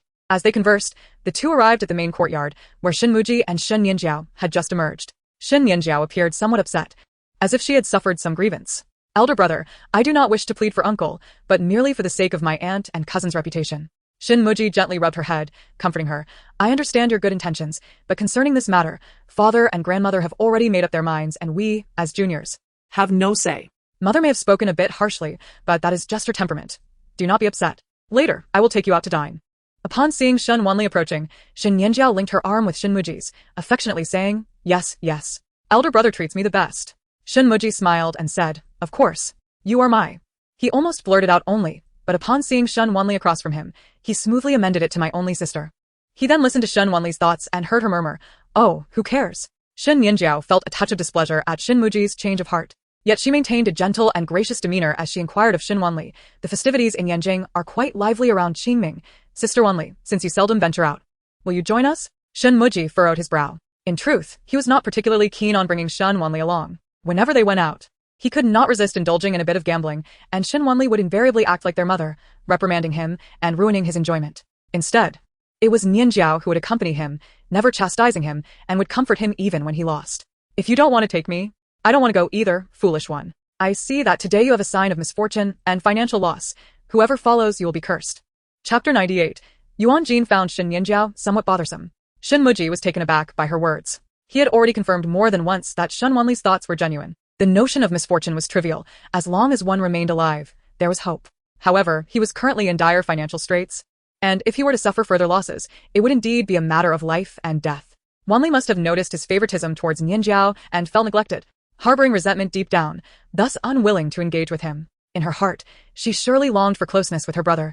She simply lacked a way to express it. And as her brother, he ought to be somewhat accommodating. Shen Muji glanced at Shen Wanli's expression, cleared his throat, and said, Wanli, why not join us? It has been quite some time since we siblings went out together. Shen Wanli firmly rejected, I do not wish to accompany you. Is it because sister dislikes my presence? If so, I can refrain from going. You enjoy yourselves with second brother. Shen Nianjiao gently uttered her yielding words, but awaited a quarrel between Shen Muji and Shen Wanli. In the past, whenever she spoke like this, Shen Muji would scold Shen Wanli for being unreasonable. As expected, Shen Muji's face hardened, and he said sternly, Wanli, are you waiting for me to plead with you? Shen Nianjiao smirked slightly. Shen Wanli shot him a glance and replied, Are you sick? Shen Muji took a deep breath, contemplating the looming misfortune overhead, and gritted his teeth. Indeed, I am begging you. Sister, I rarely have a break from the academy.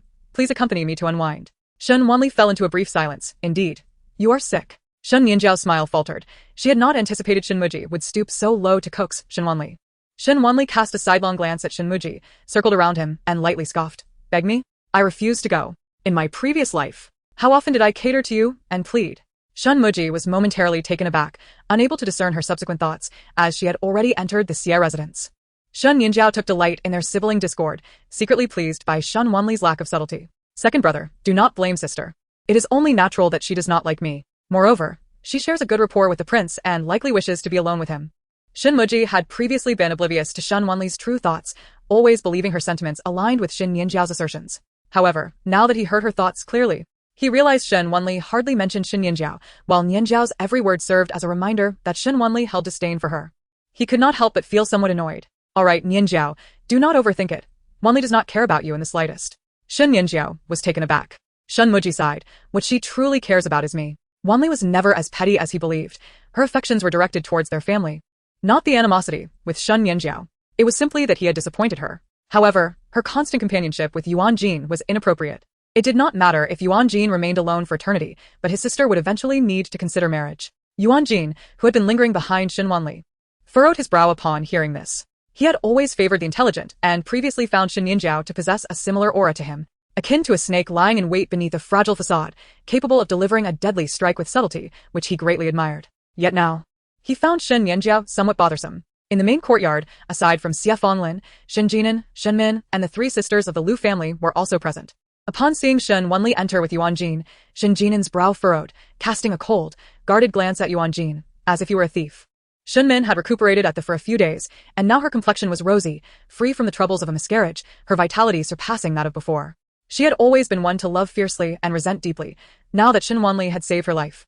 She felt immense gratitude towards her and was eager to draw her close. Shen Wanli initially intended to decline the unsolicited favor, but upon seeing the exquisite jewelry, which was evidently quite valuable, her body reacted instinctively, and she happily selected a couple of pieces, graciously saying, "Thank you, Aunt. If the were to be raided, it would only benefit others. Why not let it benefit me?" Shen Jinan, Shen Min, and Xie Fanlin had grown accustomed to Shen Wanli casually mentioning family raids. If there came a day when she did not, they would feel somewhat disoriented. Shen Wanli naturally followed her mother's wishes. If her mother did not want her to accept, then she would not. Although she loved wealth, she cherished her mother more. "Take it. What you prepare is yours.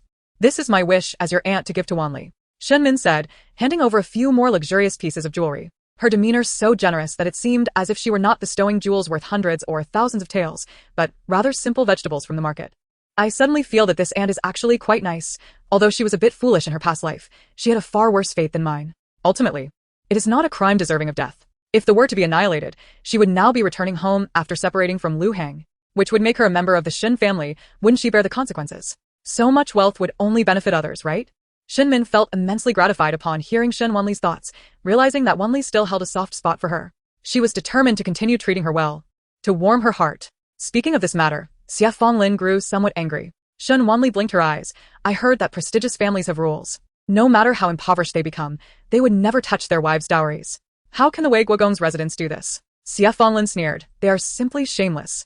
Even when your father was destitute, surviving on dry rations in the military, he never dared to covet my dowry. Lu Hang is truly spineless." Shen Jinan cleared his throat. "Madam speaks truly. My army lacks silver, and even if the emperor were to confiscate my colleague's properties, he would not dare to covet your dowry." Xie Fanlin mocked. "Shen Min, your judgment is truly lacking." Shen Min was left speechless, glancing at Shen Jinan.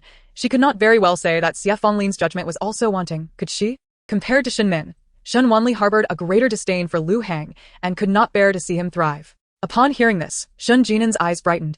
Let's seize the estate. How had he not thought of this? If Lu Hang did not repay his debts, he would dismantle the Wei Guogong's residence. Moreover, even if he could not repay, the deeds to the estate could surely serve as collateral, right? Chapter 99, Ransacking the Guogong's residence, a chaotic smash. Shen Jinan acted swiftly, and without delay, instructed Heng Zhan to lead a group to the Wei Guogong's residence to seize their possessions. At the Wei Guogong's residence, the spring rain fell incessantly, enveloping the high red gates like a misty veil. The tall willows along the walls began to turn green, yet the vibrant colors of the garden could not be concealed as they withered. Lu Hang had already been dismissed to his home for several days after being reported by Shen Jinan. Shen Min was adamant about seeking a divorce, yet he refused. Even when Shen Jinan held a knife to his throat and attempted to remove Shen Min's dowry he still refused to sign the divorce papers. He was waiting for the Xiangping to be raided, for Shen Jinan to lose favor, and for Shen Min's family to fall into disarray, leaving her with no choice but to plead with him for leniency regarding the Xiangping, at which point he would heartlessly abandon her. Outside the pavilion, the banana trees were gently showered by the spring rain. Lu Hang, in a state of melancholic despair, drank several cups of wine to momentarily suppress the turmoil in his heart. At that moment, Shui Yuzhan rushed towards him, clutching an account book, her maid trailing behind. Unable to keep pace, her expression was one of urgency. "Cousin, the lady is being excessively unreasonable. The storeroom is nearly emptied. Even if she intends to take away her dowry, she should not strip the Duke's residence bare. Today, the kitchen had not provided her with bird's nest soup, and even informed her that the storeroom was depleted. Not only was the delicacy unavailable, but they could not even afford the monthly wages for the maids and servants. As the steward, she was besieged by the matrons demanding money, yet as a solitary girl, where could she procure private funds? Thus, she contemplated selling some of the exquisite jewelry and paintings stored away, but upon opening the storeroom, she found it utterly barren. Those treasures were her dowry, and she had the right to take them wherever she pleased. Although Lu Hang was reluctant to acknowledge it, it was indeed the truth. The law of the current dynasty stipulated that a woman's dowry belonged solely to her, and her husband could not infringe upon it. Therefore, he was powerless to intervene. Shui Yuzhan was taken aback. All of that was her dowry? What of the Duke's wealth? Lu Hang fell silent. The truth was that the duke's residence was merely a faade. His idle position yielded little profit, and their affluent lifestyle had been sustained by Shen Min's dowry. In fact, what Shui Yuzhan beheld was not even the entirety of Shen Min's dowry. Portions had been expended to renovate the duke's estate, adding picturesque bridges and streams, while some had been discreetly diverted. Over the years, Shen Min had entrusted him with the keys to her private treasury, silently subsidizing the duke's household without inquiry, allowing him to spend her dowry as if it were his own. Suddenly, Shui Yuzhan felt a wave of darkness wash over her. Cousin, the household lacks even the funds for daily purchases. How can we survive without money? Lu Hang furrowed his brow. I recall that when I entrusted you with the management of the private treasury, there were still 1,000 taels of silver. Shen Min's banknotes were held tightly in his grasp and had not been placed in the storeroom. Thus, the 1,000 taels previously in the storeroom were indeed his own. Shui Yuzhan fell into a sudden silence. That 1,000 taels had long been spent. It had been used to purchase jade dew cream for her face, resulting in her now smooth and delicate complexion. Though it had been somewhat costly, at the time she surveyed the plentiful storeroom and thought little of a mere 1,000 taels. Seeing her silence, Lu Hang's heart sank. Where is the silver? Shui Yuzhan, feeling guilty, stammered, I spent it. Lu Hang, his intoxication dissipating, could not restrain his voice from rising in indignation. Spent it? In just a few days? That was 1,000 taels.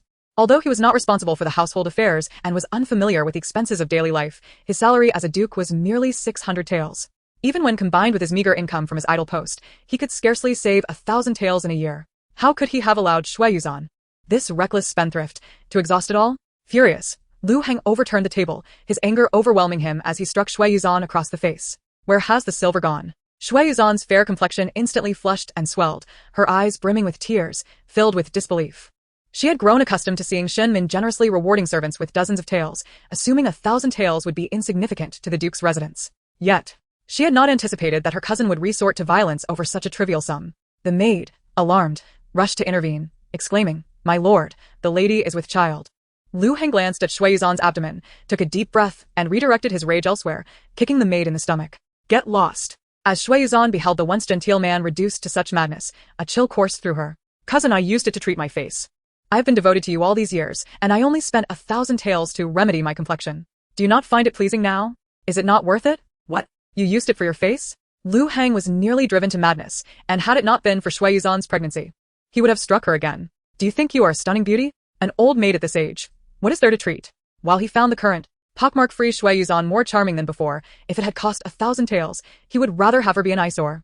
With 1,000 taels, he could visit a brothel and find countless beautiful women. Frustrated and unable to strike Shui Yuzhan, he unleashed a torrent of insults, leaving her face flushed and tear-streaked. The gentle rain drifted into the pavilion, dampening her skirt. Shui Yuzhan gazed at the man she once admired, now a shadow of his former self, and felt an overwhelming sense of regret. If she sought wealth and status, it would be wiser to become Shen Min's concubine. Shen Min was far more generous than this miserly man. At that moment, the steward rushed in with urgent news. My lord, the people from the Xiangping marquis residence have arrived again. Lu Hang, exasperated, snapped. Let them come. The storeroom has already been emptied by them. What more do they want? Do they wish to tear down the duke's residence? My lord, you must see. The people from the Xiangping marquis residence have uprooted the peach trees in the back courtyard. They are demolishing the main courtyard. The lotus pond that the lady had dug up 2 years ago has been filled in. The rockery has been smashed by the marquis attendants. What? Lu Hang was taken aback by the audacity of Shen Jinan. Without a moment's hesitation, he rolled up his sleeves and rushed to the front courtyard. Disregarding the wind and rain, the main courtyard had been expanded only after his aunt's marriage. They were tearing it down. The pond there was also paid for by his aunt, and the debris from the demolition could be used to fill that. Upon arrival, he found the once elegant main courtyard had been reduced to ruins, desolate and forlorn. He shouted hoarsely, Stop. Cease all actions. The Xiangping marquis residence is bullying us too much. He then handed the dowry list to a nearby servant, instructing him to read it aloud while continuing the demolition. Unable to halt the actions of the Xiangping marquis men, Lu Hang turned to the duke's servants. What are you all standing around for? Are you all just here to eat and do nothing? Hurry and stop them. However, the duke's servants hesitated, exchanging glances, none daring to move. The guards sent by the Xiangping marquis were all robust and skilled fighters. They were no match for them. Moreover, some of them had been purchased by the lady, and their contracts still lay in her hands. They might be considered servants of the duke's residence, but in reality, they were part of Shen Min's dowry. Enraged, Lu Hang exclaimed, The Xiangping marquis residence is truly lawless. I will go to the palace and inform the emperor. However, before Lu Hang could make his way to the palace, a young eunuch arrived at the duke's residence, sent by the emperor. The visitor was the son of the chief eunuch De Quan, a favored figure in the emperor's court. Upon seeing the palace envoy, the steward halted the demolition. As Shen Jinan's attendant, he frequently entered the palace and recognized the prominent eunuch, Chen Gonggong. Lu Heng quickly adjusted his attire and approached to greet him, indignant. Chen Gonggong. I was just about to go to the palace to see the emperor. Look at how the Xiangping Marquis has bullied our duke's residence. This is flagrant disregard for the law, as if he were above the emperor. Shen Jinan wielded military power and was a man of great influence. Lu Heng did not believe the emperor would not be wary of him. He had assumed the emperor had sent someone to support him and punish the Xiangping Marquis. But to his astonishment, the young eunuch disregarded him and laughed with Shen Jinan's attendant instead.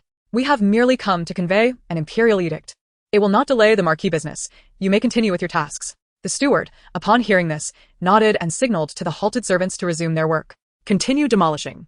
Lu Heng was left speechless. Chen Gonggong, Xiao Chenzi then turned to Lu Heng with a forced smile, saying, Your Excellency, the Duke of Wei and the Marquis of Xiangping have achieved remarkable military feats, serving as the pillars of the nation and the bulwark of His Majesty. It is imperative to choose words wisely. Lu Heng inquired, What is the emperor's decree? A sudden feeling of foreboding washed over him. Xiao Chenzi tightened his voice and proclaimed, By the emperor's command, the Duke of Wei, Lu Heng, and the Lady Xinmin of the Marquis of Xiangping are to part ways as their marital bond has reached its end, resulting in animosity. I hereby decree that Lady Xin shall return home, and the Duke's household is to return her dowry in full. Henceforth, they shall part ways amicably and find their own happiness. Lu Heng clenched his sleeves, filled with reluctance, yet could only grit his teeth and respond, I humbly accept the decree. He had not anticipated Shen Jinan's audacity, nor the emperor's support for him, even going so far as to issue a decree for Shen Min's separation. Unbeknownst to him, when evidence of the Marquis of Xiangping's treason was presented to the emperor, would Shen Jinan still enjoy such fortune? At that moment, Shui Yuzhan, who had rushed overheard the news, her feelings particularly complex. She had longed for Shen Min to divorce Lu Heng, hoping to clear the way for her to ascend to the position of the duke's consort. However, upon realizing that the duke's household was merely a facade, she found herself wishing for Shen Min's presence, as at least she could uphold the honor of the marquisate. Xiao Chenzi cast a glance at the dazed Shui Yuzhan and remarked to Lu Heng, There is no need to be so disheartened, Your Excellency. The emperor has another decree, which is indeed good news. He continued with a smile. Although the emperor has taken away your wife, he has bestowed upon you another, the Lady Shui Yuzhan. Come forth to receive the decree. Shui Yuzhan, momentarily stunned and worried about possible repercussions, placed her hand on her belly, reassuring herself that the emperor would not punish a pregnant woman. She approached without delay, kneeling before the decree. I am honored to receive the decree. Xiao Chenzi announced. By the emperor's decree, the Lady Shui Yuzhan has long harbored feelings for the Duke of Wei. The bond between the duke and his cousin has been a cherished tale in Yanjing. To facilitate their union, I hereby grant the duke permission to take Shui Yuzhan as his rightful wife, ensuring their mutual happiness. Shui Yuzhan was overwhelmed with joy, exclaiming, I thank the emperor. She had thought it a great blessing to become a concubine in the duke's household, never imagining she would one day be elevated to the status of a legitimate wife. The title of the duke's consort, even in a household that had become a mere shell, held immense prestige, especially as it bore the emperor's endorsement. How many noblewomen in Yanjing could claim such glory? In stark contrast to Shui Yuzhan's elation, Lu Heng felt the world spinning and darkness closing in, nearly collapsing. His mouth tasted bitter. How could the emperor suddenly issue such a decree? He did not consider the previous scandal with Shui Yuzhan to be a favorable tale, as it had clearly painted him as a man who favored his concubine over his wife. Furthermore, Shui Yuzhan, a solitary girl, lacked the knowledge to manage a household, and he found it embarrassing to elevate her as a concubine. Now, the emperor had personally decreed her elevation. What then would become of his beloved Lu Qianqian and their son, Lu Lingxiao? Shen Jinan. Lu Heng never expected that Shen Jinan, a brutish warrior, could possess such intricate scheming. Chapter 101. Shen Wanli's marriage in the main courtyard of the Marquis of Xiangping. Shen Wanli was dining with Xie Fanglin, Shen Jinan, and Shen Min. Yuan Gene had also remained behind. Initially, Xie Fanglin had thought this hostage would leave after her promise to repair the Shizhu courtyard, but to her surprise, Yuan Gene shamelessly sat beside Shen Wanli. Shen Jinan glared at him, as if he wanted to bore holes through him. This young man, with his ulterior motives, had thoughts inappropriate for his daughter. Suddenly, Shen Jinan remarked, My dear wife, now that you are in good health, we should consider Wanli's marriage. Yuan Jin's grip on his chopsticks tightened slightly. Shen Jinan chuckled. If I could manage the breeding of horses for the cavalry, I might have something to say. But as for marriage, I am but a rough man. Thankfully, I trust your and my mother's judgment in finding suitable matches for our children. What trust? Not to mention, Shen Muji and the princess of Liuyang's match had already fallen through. They almost had bloodshed before the Empress Dowager. Xie Fanglin and Shen Jinan fell into a brief silence. Clearing his throat, Shen Jinan continued. The previous engagement between Muji and the princess of Luyang was the result of the Empress Dowager's meddling. We cannot blame you and my wife. The marriage between Zhao Jin and Yi Heng was arranged by you both, and Scholar Song's daughter is both talented and virtuous, while General Pei's daughter is lively. Surely, They will forge a good match. More like a disastrous fate. In the past, Shen Zhaojin's engagement was snatched away by Lu Lingxiao, who eloped with his intended bride on their wedding day. Shen Jinan, Xia Fonglin, and Shen Min were taken aback. Shen Zhaojin had been engaged to Song Wanzhuang for a long time. They had been preparing for the wedding. However, due to Song Wanzhuang's mourning period, the marriage had to be postponed. Yet, they had met Song Wanzhuang, a quintessential noble lady who had remained sheltered and refined, unlike the princess of Luyang, who frequently frequented the streets. They could hardly believe that such a well-mannered girl would elope, especially with someone as disreputable as Lu Lingxiao. In terms of appearance, talent, and family background, how could he possibly compare to Shen Zhaojin? Xia Fonglin and Shen Min shared their confusion. As for Shen Yiheng, while Pei Lingxi was indeed a good girl, he himself was a scoundrel, entangled with the southern borders which, losing all his martial prowess and, lamentably, leading to Pei Lingxi's demise. Shen Jinan could not help but furrow his brow. His third son had always been groomed as the heir to the Black Tiger Cavalry, devoted to military strategy since childhood, and had never spoken to a lady. It was only Pei Lingxi, the daughter of his comrade, with whom he had grown up, that could be considered childhood companions. Yiheng could never have wronged Lingxi. Well, it seems like the sins of the father are visited upon the son. Shen Yiheng caused Pei Lingxi's death, and later, General Pei turned against his scoundrel father, personally escorting him to execution by dismemberment. Shen Jinan. No one dared to speak of good matches anymore. Yuan Gene felt the atmosphere had turned strangely quiet. Shen Wanli, noticing the attention on her, felt the need to say something. She did not wish to be a pawn in someone else's matchmaking scheme. Mother, there is no need to worry about my marriage. I do not wish to marry. Yuan Jin's gaze flickered, her heart unexpectedly leaping with joy. However, the very next moment, Shen Wanli declared, I wish to become a nun. Yuan Gene. Shen Jinan, who was sipping his drink, choked and quickly retorted, what do you mean by becoming a nun? If you do not want to marry, then do not. The Marquis of Xiangping can support you. There is no need for such extremes. Xia Fonglin did not take Shen Wanli's words seriously. Having grown accustomed to her startling remarks, she gently tapped Shen Wanli's nose. Do you wish to stay by your mother's side forever? Silly child. Even princesses must marry. She had gone through it herself, and understood that the ways of the world were not something they could change alone. But princesses can have lovers and marry as they please. This thought crossed Shen Wanli's mind but remained unspoken. After all, the fourth princess and the princess of Luyang were also seeking to become nuns. This was all orchestrated by Shen Jinan, who snorted, realizing it was merely a facade. The emperor and empress dowager would never allow it. Shen Jinan cast a wary glance at Yuan Gene, for this young man's appearance and demeanor could easily surpass most young talents in Yanjing. He feared Shen Wanli might be swayed by superficial charm. Indeed, it was time to let Wanli see that there were many suitable matches for the daughter of the Marquis of Xiangping, worthy of the sons of nobility. However, let me make it clear from the outset that I cannot abide the frail and sickly type, nor can I tolerate someone as insipid as Lu Hang, resembling a mere ornamental pillow. It would be best to find a martial artist, someone who can provide ample protection for Wanli. Yuan Gene could not help but frown slightly, feeling that Shen Jinan was somewhat intrusive. Nonetheless, he could hardly be considered weak. He was merely pretending, for in truth, he was highly skilled in martial arts. Shen Jinan scoffed, stating that the most crucial point was that the person must be a local of Yanjing, as he would not allow his daughter to marry far away. This sentiment found agreement from Xia Fonglin and Shen Min. Yuan Gene furrowed his brow but soon relaxed. After all, he would secure Yanjing. Wanli, if you have someone in mind, do inform your father, as long as they are a native of Yanjing. I can arrange the matter. Shen Jinan, fearing that Shen Wanli might be deceived by Yuan Jin's charms, repeatedly emphasized the necessity of a local. Not interested. Having encountered a master who is akin to a celestial being, those mundane individuals can hardly capture my attention. Despite such thoughts, Shen Wanli nodded in agreement, saying, all right, but let it be clear that you must not recklessly arrange a marriage for me. At present, her sole concern was how to extricate herself and her mother from the turmoil of the Marquis' estate, without wanting to be burdened by unexpected matrimonial entanglements. What binding? Shen Jinan, do you consider yourself a bandit leader? Xia Fonglin sighed, realizing that this father-daughter duo was both audacious in speech and compliant in response. Yet, who exactly was the master she spoke of, to warrant such lofty praise? It seemed to starkly contrast with her previous image of a white-haired celestial sage. At that moment, a servant delivered news. Someone from the palace had arrived. Chapter 102. Lord Duke, your wife is going to Nan village to take a concubine. The visitor from the palace was none other than Xiao Chenzi. He had just come from the Wei Guogong mansion, bearing the decree for Shen Min's divorce. Unlike the indifference shown to Lu Hang, Xiao Chenzi treated Shen Min with considerable courtesy. Shen Min understood that as a divorced woman, she could hardly expect such respect from the emperor's close eunuchs unless it was for the sake of her brother, the Marquis of Xiangping. She had prepared a purse containing silver notes in advance, and after receiving the decree, she handed it to Xiao Chenzi, saying, thank you, Master Chen. Xiao Chenzi accepted it with a smile and remarked, no, it should be called Lady Shen now. Congratulations, Lady Shen, on escaping your suffering. With the Marquis to protect you, your fortune is yet to come. As he spoke, he instructed the eunuchs behind him to begin moving items into the estate. Shen Min was astonished. What is this? The emperor, valuing her brother's status, had already bestowed upon her a release from her marriage, which was a significant concession amidst the pressures from the noble families. She was grateful, yet she had not anticipated further rewards. This is a gift from the Empress Dowager. She has heard of your circumstances with the Wei Guogong and, out of concern for your health, has sent you some tonics. The Empress Dowager also mentioned that in these changing times, women face great challenges, and the new laws encourage divorced women and widows to remarry. Should you find a second spring, the Empress Dowager would grant you a marriage.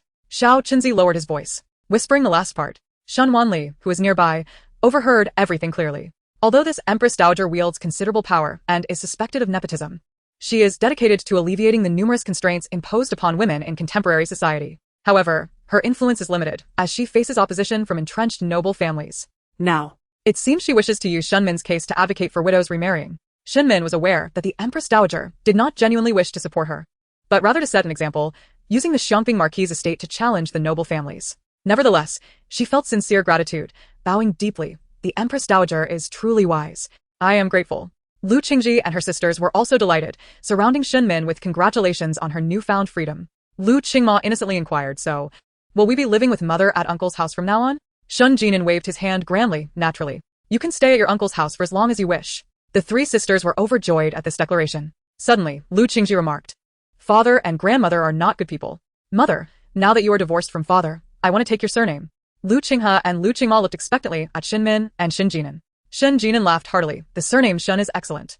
If we allow the Marquis of Xiangping to continue as he has, I fear the emperor will be drowned in the spittle of the censors. Noticing Shen Jinan's displeasure, Xiao Qinzi hurriedly lowered his voice to persuade. It is not easy for the emperor, caught in the middle. The Marquis must also consider the emperor's position.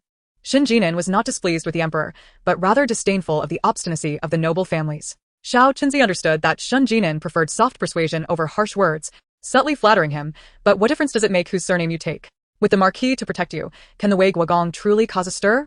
It is a sign of filial piety for the young ladies of the Guogong mansion to stay at the Marquis' house to care for their mother. Shen Min sighed in relief at his words.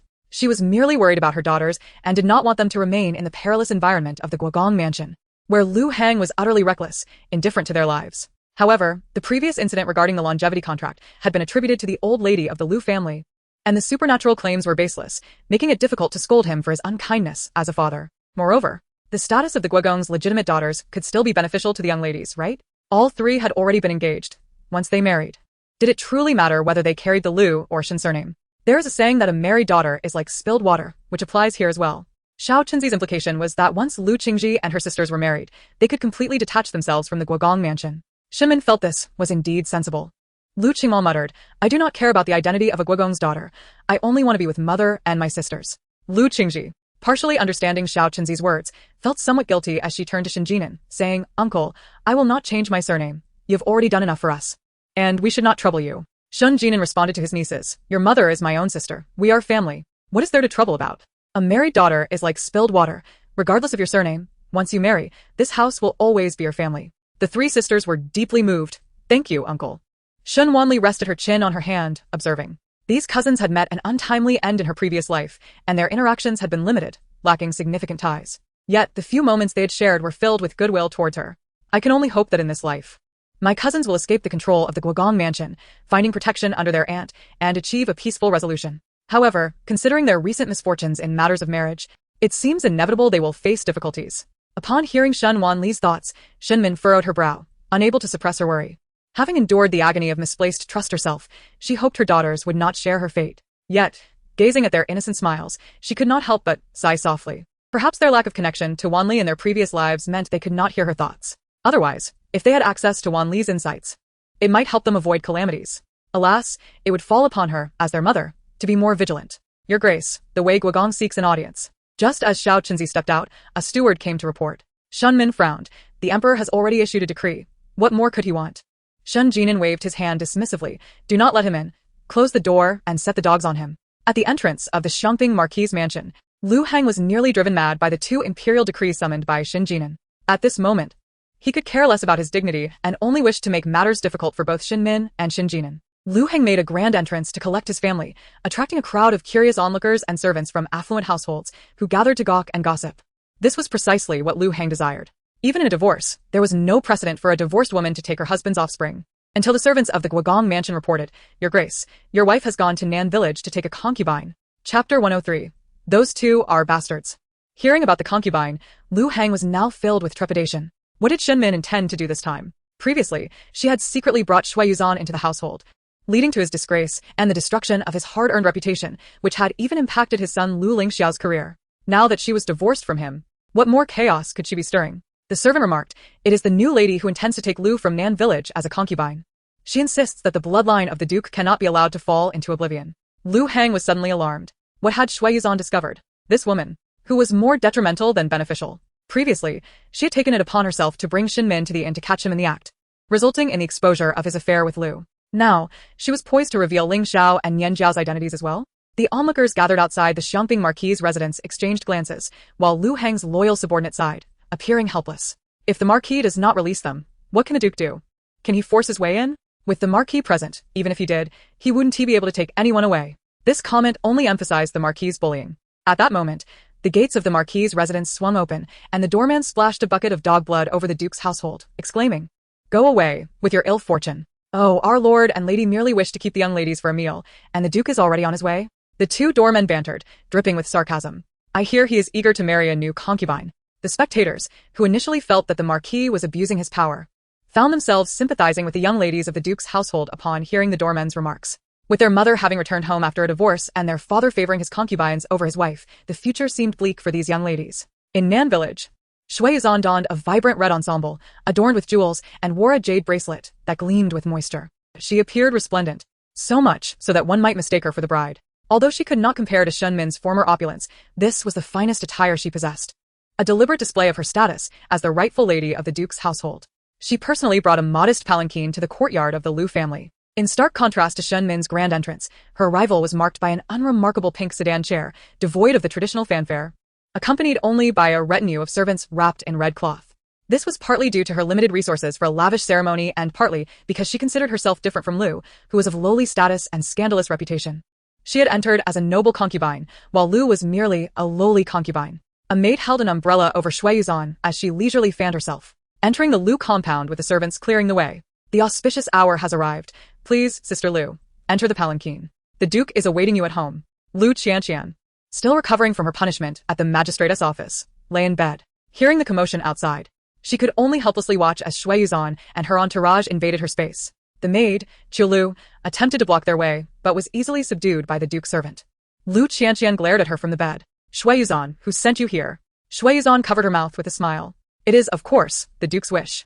Sister Lu, while you're a widow, this dynasty permits widows to remarry. The Duke's household is of considerable standing, and now that my cousin wishes to take you in, though you may be labeled a lowly concubine, it is still an elevation for you." At this, she gestured to her maid. "Madam?" The maid glanced at Shui Yuzan, noting her attire that vaguely resembled Shen Min's, yet lacking the former's grandeur. Instead, it seemed a poor imitation, prompting her to scoff. "Madam? You?" Shui Yuzan.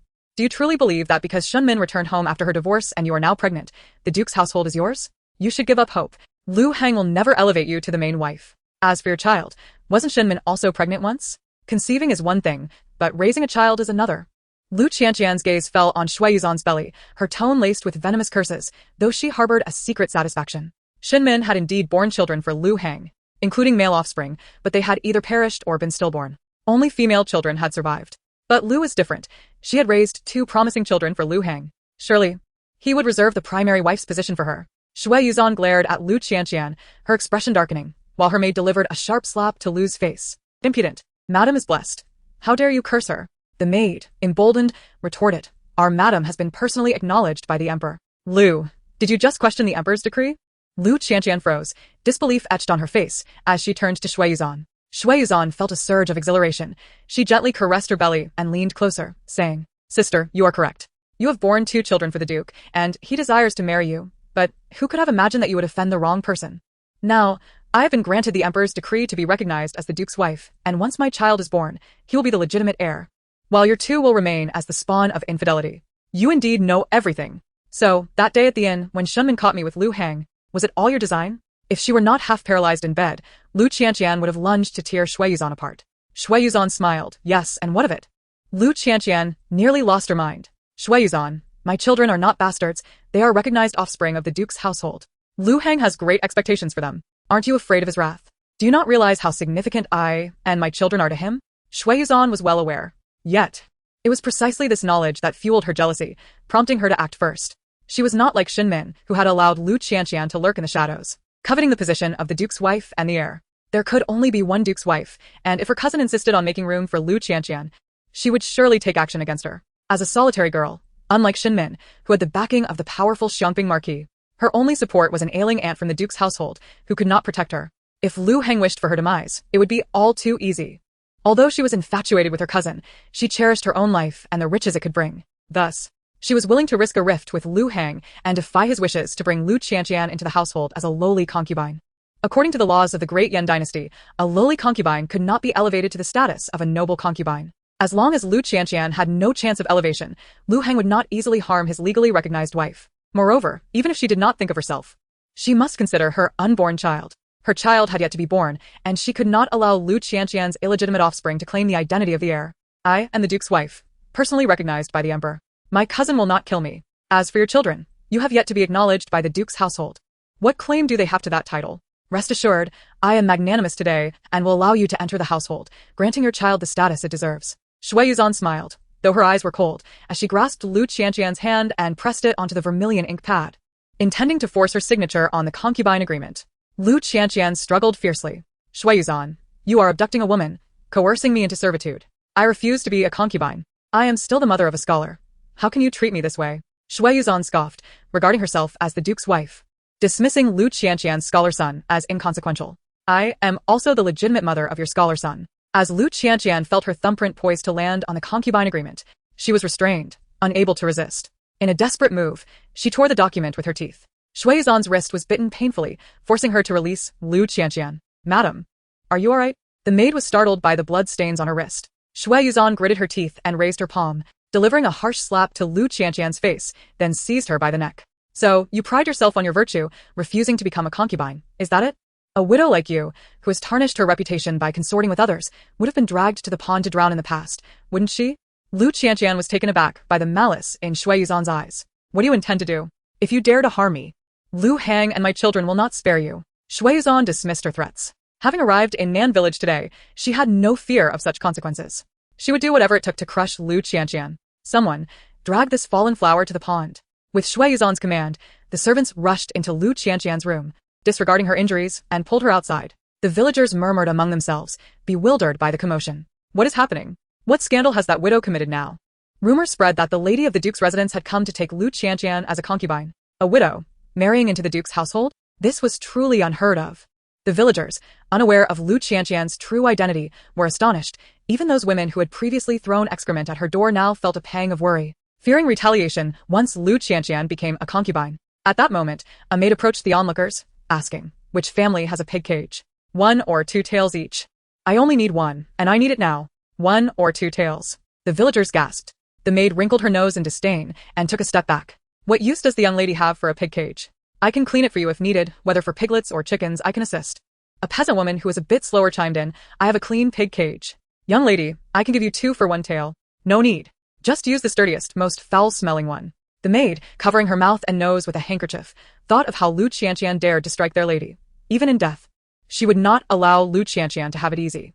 The maid tossed the silver to the peasant woman, commanding, put the pig cage aside. Simultaneously, the servants dragged Lu Qianqian out and tossed her in front of the pig cage. Stuff her inside. Though Shui Yuzhan was also disgusted by the pig cage's filth, she couldn't help but feel a sense of satisfaction watching Lu Qianqian vomit beside it. The villagers were in an uproar. Weren't the people from the duke's residence here to take Lu Qianqian as a concubine? Why is she being shoved into a pig cage? This is clearly meant for drowning. Those who had been fearful of offending Lu Qianqian grew agitated. Drowning is just. This fallen flower of a widow deserves it. Many elders from Nan village expressed their agreement. Lu Qianqian felt utterly isolated, humiliated beyond measure as she was forcibly crammed into the small, filthy cage. Shui Yuzhan, I will not rest until I take revenge on you. Even as a ghost. Lu Qianqian cried out, her hair disheveled and voice haunting. Shui Yuzhan, with a dark expression, ordered the servants to secure her, bind her with stones, and push her into the pond. Just then, a panicked male voice called out from a distance, stop. The crowd turned to see Lu Lingxiao rushing over in disarray. Shui Yuzhan, you have the audacity to lay hands on my mother? Lu Lingxiao hurriedly pushed the servants aside. Lingxiao! Lu Qianqian exclaimed, tears of joy streaming down her face upon seeing her son. As Lu Lingxiao moved to rescue her, he was met with a foul stench from the pig cage and staggered back, retching. Mother, don't be afraid. I'm here to save you.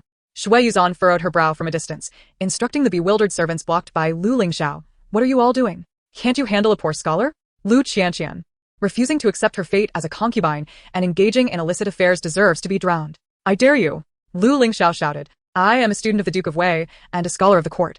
I need not kneel before officials. How many lives do you think you have to lay hands on me? The servants hesitated, knowing Lu Qianqian's identity, but with Shui Yuzhan's orders, they were emboldened. Yet, they had seen Lu Lingxiao frequently at the Duke's residence and hesitated. Shui Yuzhan sneered. Your mother is climbing the social ladder, while you are the disgraceful offspring mentioned by the Minister Wang. My cousin has already expelled you from his tutelage.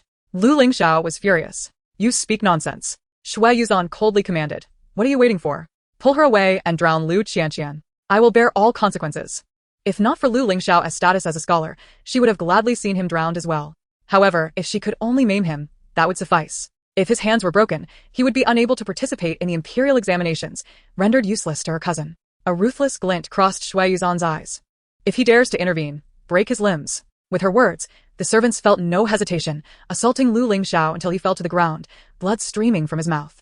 Shui Yuzhan glared at Lu Lingxiao, raising her embroidered shoe, ready to stomp on his right hand. Just then Lu Qianqian, in a fit of madness, charged at her. Madam. The maid rushed to support Shui Yuzhan, but she felt a sharp pain in her abdomen, panic setting in. The child, my child. Seeing this, Lu Qianqian laughed maniacally. Shui Yuzhan, your wicked heart sought to ruin my son's future, and now you face retribution. In the next instant, Lu Heng arrived, kicking Lu Qianqian away. You vile commoner, how dare you plot against the offspring of the Duke's residence? Lu Heng had rushed to the outskirts to prevent Shui Yuzhan from taking Lu Qianqian as a concubine, but upon hearing that the party had not yet left Nan village, he breathed a sigh of relief. As he pushed through the crowd of onlookers at the pond, he spotted a disheveled, filthy madwoman crashing into Shui Yuzhan. Realizing she was pregnant with his child, he instinctively kicked her away. Cousin! Shui Yuzhan had deliberately chosen Lu Heng to confront Lu Qianqian, but now that he had arrived, she felt a moment of unease and feigned weakness, collapsing into his arms. Lu Qianqian, already severely injured, was further pained by Lu Heng's harsh kick, twisting her face in agony, but also filled with disbelief. Lu Heng! She could hardly believe that Lu Heng had kicked her for Shui Yuzhan. Lu Lingxiao, bewildered and enraged, couldn't he help but shout in front of everyone, Father, how could you kick mother? At these words, the villagers gasped in shock. What did I just hear? Lu the scholar called that man father? Isn't he supposed to be dead? Isn't Lu Qianqian a widow? All these years, we've only seen her raising her child alone. Where did this father come from, and why does he look so affluent, arriving in a carriage? The Duke's lady was embracing him. He must be the Duke of Wei from Yanjing. I've always wondered how Lu Qianqian, a widow, could live in such a spacious courtyard and send her son to study at Guanshan Academy, becoming a scholar. It turns out she was involved with the Duke, serving as his mistress. Thus, Lu the scholar is, in fact, the illegitimate son of the Duke's residence. In the current era of the Great Yan dynasty, although there is less restriction on women compared to previous dynasties, the public still harbors disdain for concubines and adultery. A cacophony of voices rose, expressing contempt for Lu Qianqian, with many clamoring for her to be drowned or expelled from Nan village, lest she tarnish the reputation of the village's maidens and wives. Lu Qianqian, overwhelmed by the incessant chatter of concubine and bastard, was driven to the brink of madness. Yet the physical agony she endured rendered her incapable of addressing anything beyond her immediate suffering. Upon hearing Lu Lingxiao call out for his father, Lu Heng instinctively furrowed his brow before abruptly turning to gaze at the disheveled woman sprawled on the ground, his surprise palpable. Qianqian? How could it be you? It was no wonder he failed to recognize her. Lu Qianqian was now caked in filth, her clothing tattered, hair a wild mess akin to a bird's nest, and her complexion a sallow shadow of its former vitality, resembling the village women around her, devoid of the grace and gentility she once possessed during their clandestine meetings. He released Shui Yuzhan, intending to assist Lu Qianqian, but recoiled upon feeling the sticky substance on her, realizing it was pig excrement. Ugh! Lu Heng could not restrain himself from retching on her, stepping back in disgust. How could you let yourself become so filthy? Lu Qianqian, brimming with indignation and resentment, pointed at Shui Yuzhan, who was being propped up by a maid, and spat. It's all because of that vile woman, Shui Yuzhan. Lu Hang Flawen. Finding Lu Qianqian's current state both unappealing and alien, Lu Lingxiao, recognizing that his identity was already known, decided to speak plainly, accusing, Father, that venomous woman Shui Yuzhan seeks to harm us, slandering mother and attempting to drown her. She even wants to cripple my hand and destroy my future in the imperial examinations. Had you not arrived in time, both mother and I would have perished at her hands. Lu Heng could not help but scowl, feeling Lu Lingxiao was being overly impulsive by revealing his identity so recklessly. However, Upon hearing that Shui Yuzan aimed to thwart his son's academic pursuits, fury surged within him, and he struck Shui Yuzan across the face. How could you be so wicked? A maid quickly interposed. Your Grace, the lady is with child. How can you still strike her? Lu Hang, seething with rage, felt an urge to silence her, but managed to restrain himself upon her mention of the emperor. Cousin, do you truly wish for Lu Jie to live her life unnamed and unacknowledged as your concubine in this mountain village? And young Ling Xiao, with the provincial examinations approaching this autumn, do you want him to bear the stigma of being a bastard, ridiculed by his peers and looked down upon by the examiners? I act with your best interests at heart. As Shui Yuzan feigned tears, claiming her deep concern for the duke's household. Both Lu Qianqian and Lu Lingxiao were nearly driven to the brink by her insincere demeanor. Father, do not listen to her lies. She harbors malicious intent and seeks to annihilate us. In time, that old rogue Wang Dai and the mad dog Shen Jinan would surely report her to the emperor. Were he to possess the military power of Shen Jinan, it would be all too simple to eliminate these vile commoners. Yet, he was merely a powerless Duke of Wei. The status of a concubine and illegitimate child was still more respectable than that of a mere concubine. However, Lu Qianqian furrowed her brow. No. Lu Hang. I refuse to be a concubine. My child must be acknowledged as a legitimate son. Shui Yuzan mocked her dreams, commanding her servants to forcibly place Lu Qianqian into a bridal sedan chair. What are you waiting for? Quickly welcome the new concubine into the chair. With agitation gnawing at him, Lu Hang helped Lu Lingxiao to his feet but found Lu Qianqian's filth and stench intolerable, allowing Shui Yuzan to have her way. Sensing her growing confidence, Shui Yuzan approached Lu Qianqian, covering her nose, and taunted, Lu Jie, do not struggle any longer. After so many years as a concubine, being accepted into the duke's household as a concubine is indeed your fortune. Do not embarrass your cousin before all these people. Hurry. I am eager to drink the tea you serve me. In the Xiangping Marquette, Shunmin was deeply concerned that after the divorce, Lu Qingji and her sisters would be at Lu Heng's mercy, pondering if there was a way to expedite their marriages. Yet, recalling Shen Wanli's mention of their marital misfortunes, she felt apprehensive and resolved to create opportunities for Wanli to engage more with their future families to uncover the root of the issues.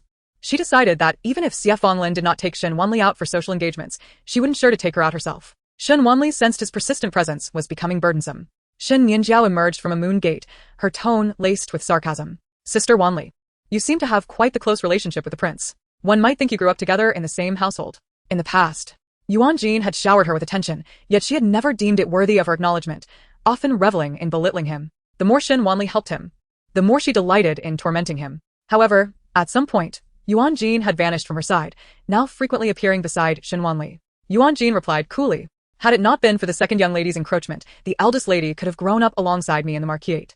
Shen Wanli was taken aback, not expecting to hear Yuan Gene accuse Shen Nianjiao of usurpation. You. Shen Nianjiao was equally shocked by Yuan Jine's response, recalling how he had once shown her favor, though she had never cared for it. The sudden shift of his loyalty to Shen Wanli was infuriating. Shen Wanli crossed her arms, raising an eyebrow. Shen Nianjiao, weren't you supposed to be out with Shen Muse?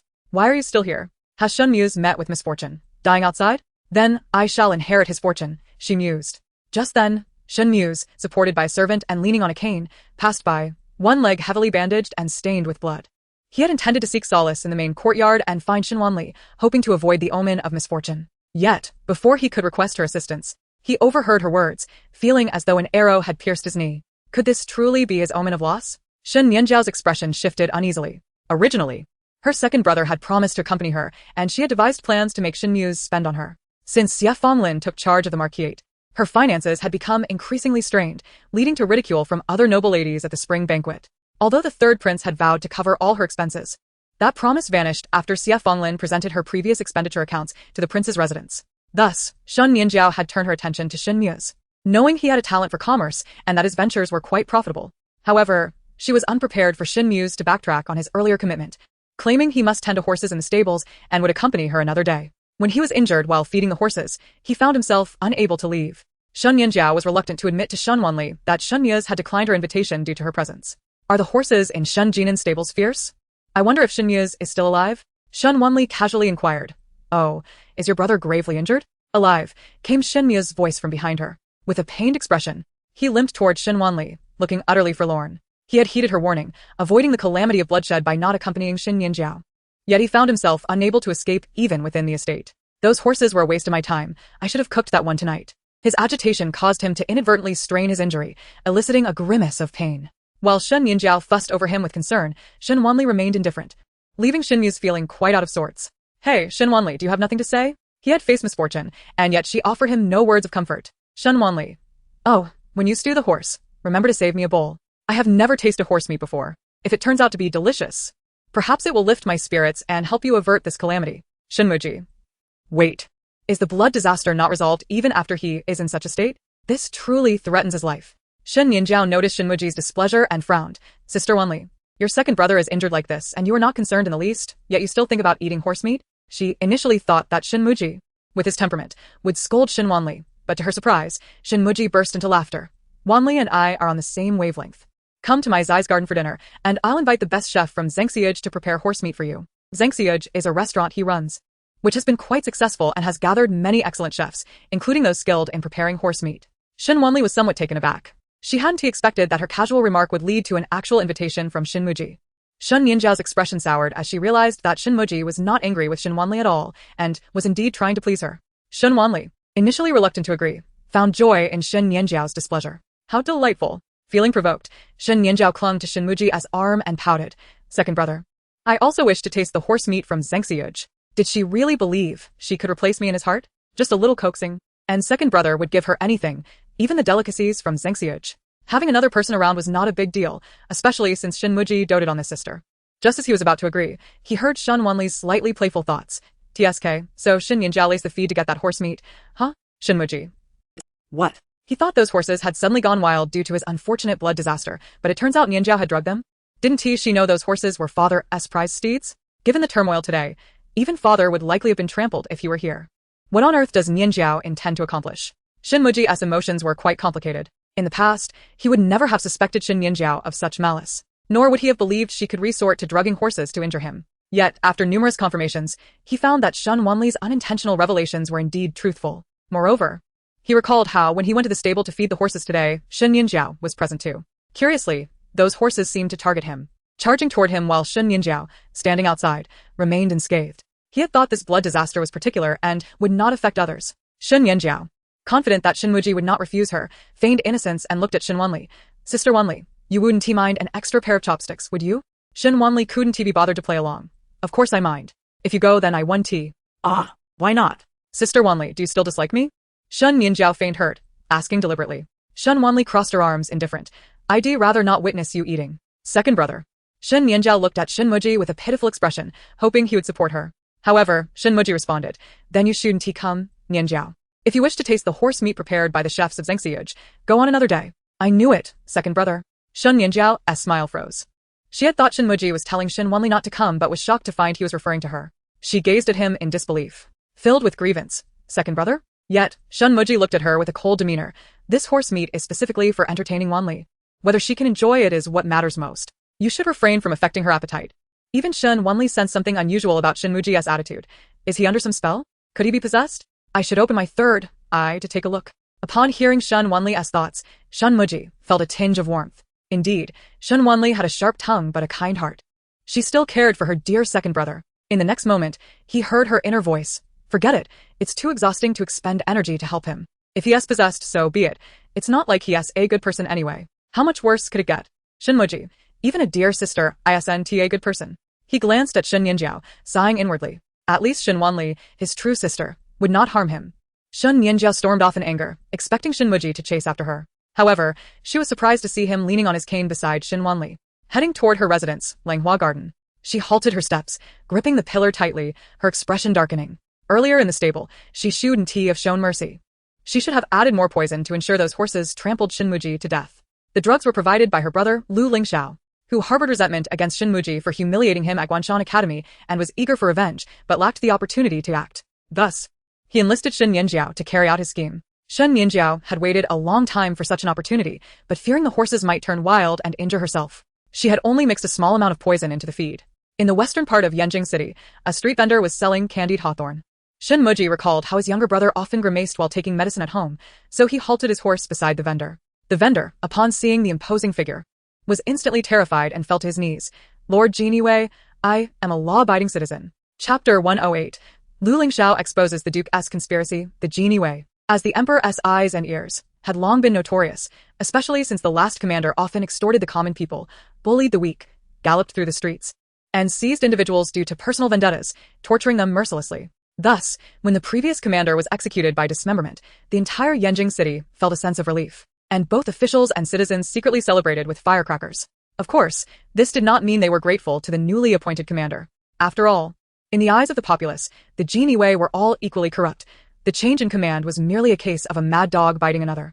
At this moment, the vendor trembled in fear, worried that the Gene Wei would look upon him unfavorably and fabricate charges to throw him into the prison for punishment. He could not endure torture and would accept any absurd accusation. Shen Muji had long grown accustomed to the fear and dread he inspired in others. As soon as he donned this attire, he became a figure of terror, evoking fear like a venomous snake. At present, his expression was cold and taut, devoid of any emotion. He simply reached into his sleeve, retrieving an embroidered purse, pulling out a few coins, and presenting them to the vendor. "1 candied hawthorn, please." Ah? The vendor looked up in disbelief, momentarily stunned. "Is this not enough?" Shen Muji glanced at the 3 coins in his hand. He had spent his previous salary on his brother's medicine, and this month's pay had yet to be issued, leaving him with little in hand. "It's enough. Enough. The candied hawthorn is yours. If there is nothing else, I'll take my leave." The vendor, overwhelmed with fear, tossed the entire bunch of candied hawthorn and fled. Shen Muji frowned, instinctively drawing his knife to block the vendor. "Wait, vendor. Is the knife drawn for candy?" Shen Muji asked. "How much is a candied hawthorn?" As night descended and the alley lay in tranquil silence, a solitary household within flickered with light. Since his arrival in this place, the nearby residents had fled in fear of the Jinui, leaving only his family behind. At this hour, his younger brother should have already succumbed to slumber. Having suffered from a childhood illness that impaired his sight, there was truly no need for a lamp, yet he maintained the habit of leaving one burning for his brother. He would say it mattered not that he could not see, as long as his elder brother could. The 2 brothers, having been wronged by treacherous individuals, were now orphaned and reliant upon one another. Fortunately, he had avenged their parents, becoming a formidable weapon in the emperor's hands, and now none dared to humiliate them. As he led his horse into the quiet alley, he instinctively quieted his steps. The wind stirred, casting shadows that danced across the path. The alley rarely saw visitors, prompting him to cautiously draw his dagger. "Who goes there?" Li Lengxi was startled, beads of cold sweat forming on his brow. "Spare me, my lord." CNJ's gaze was cold as he regarded the intruder. Who are you? "I am Li Lengxi, a scholar from Gu Nsh and Academy and a candidate for the imperial examinations."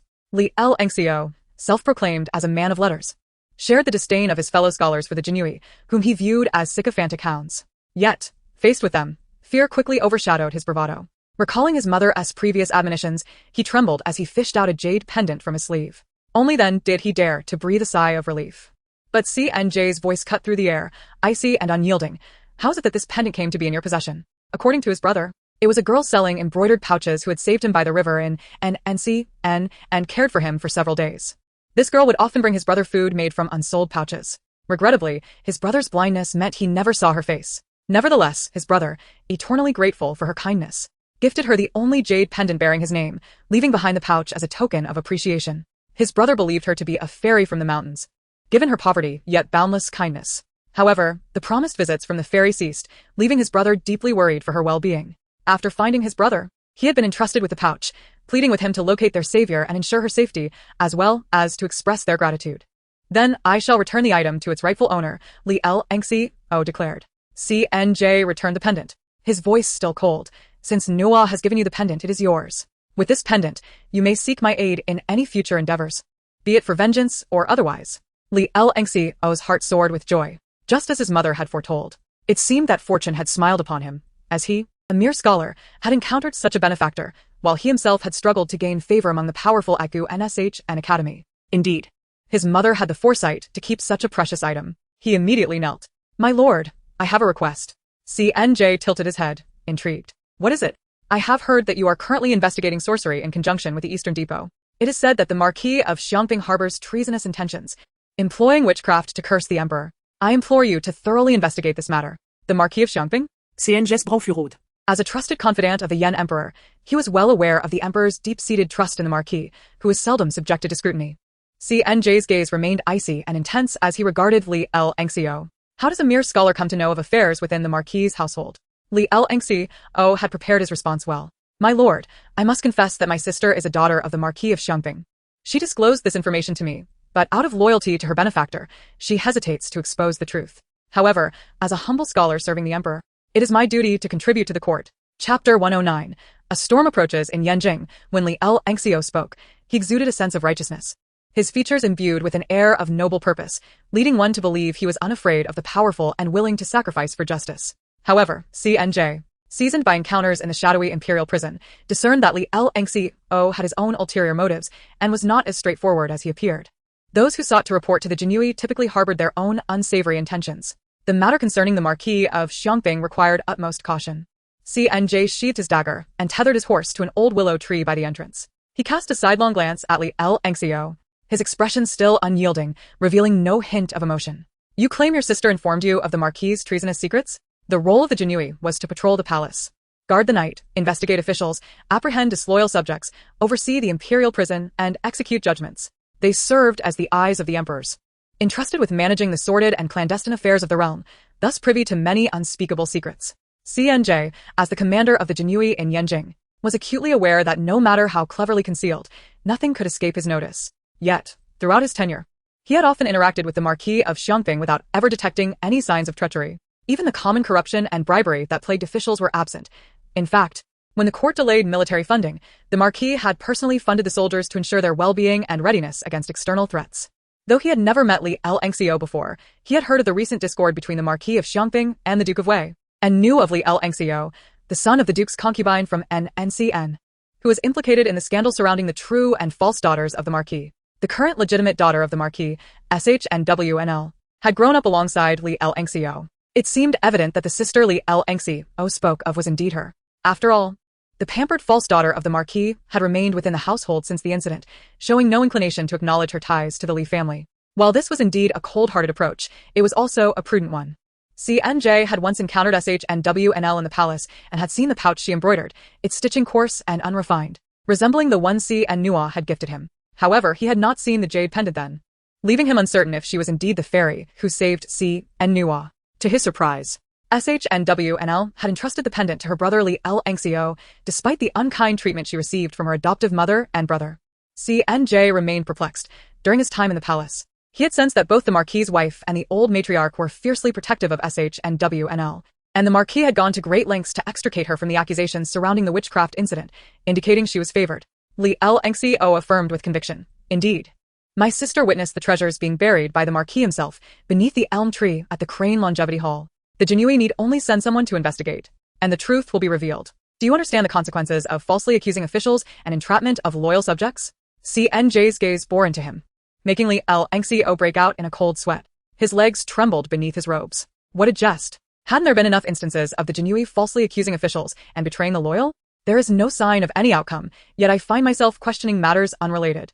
However, the more pressing the situation becomes, the more I must remain steadfast. I know this is not something I witnessed firsthand. It is merely what my sister has conveyed. I deem this matter of great significance and believe it should not be concealed. Hence I have informed the esteemed commander of the Jinui. Should I unjustly accuse the Marquis of Xiongping, I shall certainly bear the burden of contrition. He cannot withstand such a grave accusation. So it is better to let my sister shoulder the responsibility. After all, she is the daughter of the Marquis' household and a consort to the third prince. The Marquis' estate would not treat her poorly. Sinji let out a cold snort and extended his hand.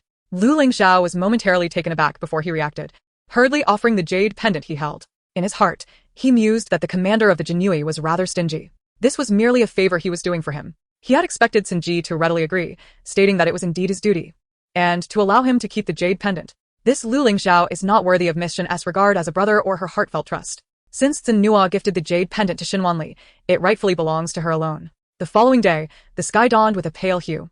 Officials from various households donned their official robes under the service of their maidservants and attendants before sunrise, stretching their hands and standing there with squinted eyes, the shadows of sleeplessness evident beneath them. Indeed, the recent days had been rife with exciting news in Yanjing.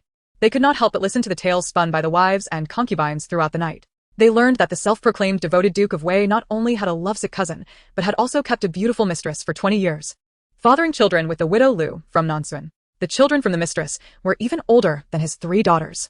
The censors eagerly sipped their soup to moisten their throats, cracking their knuckles in anticipation of the morning court session, eager to reprimand Duke Lu Heng. Let him pretend.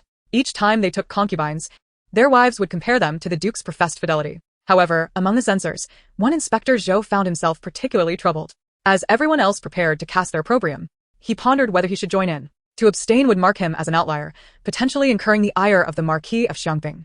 Yet, if he did join the condemnation, he would be jeopardizing his future relations with the Duke, as his son Zhou Jingqing was already betrothed to the Duke's daughter, Lu Qingji, with their wedding set for next month.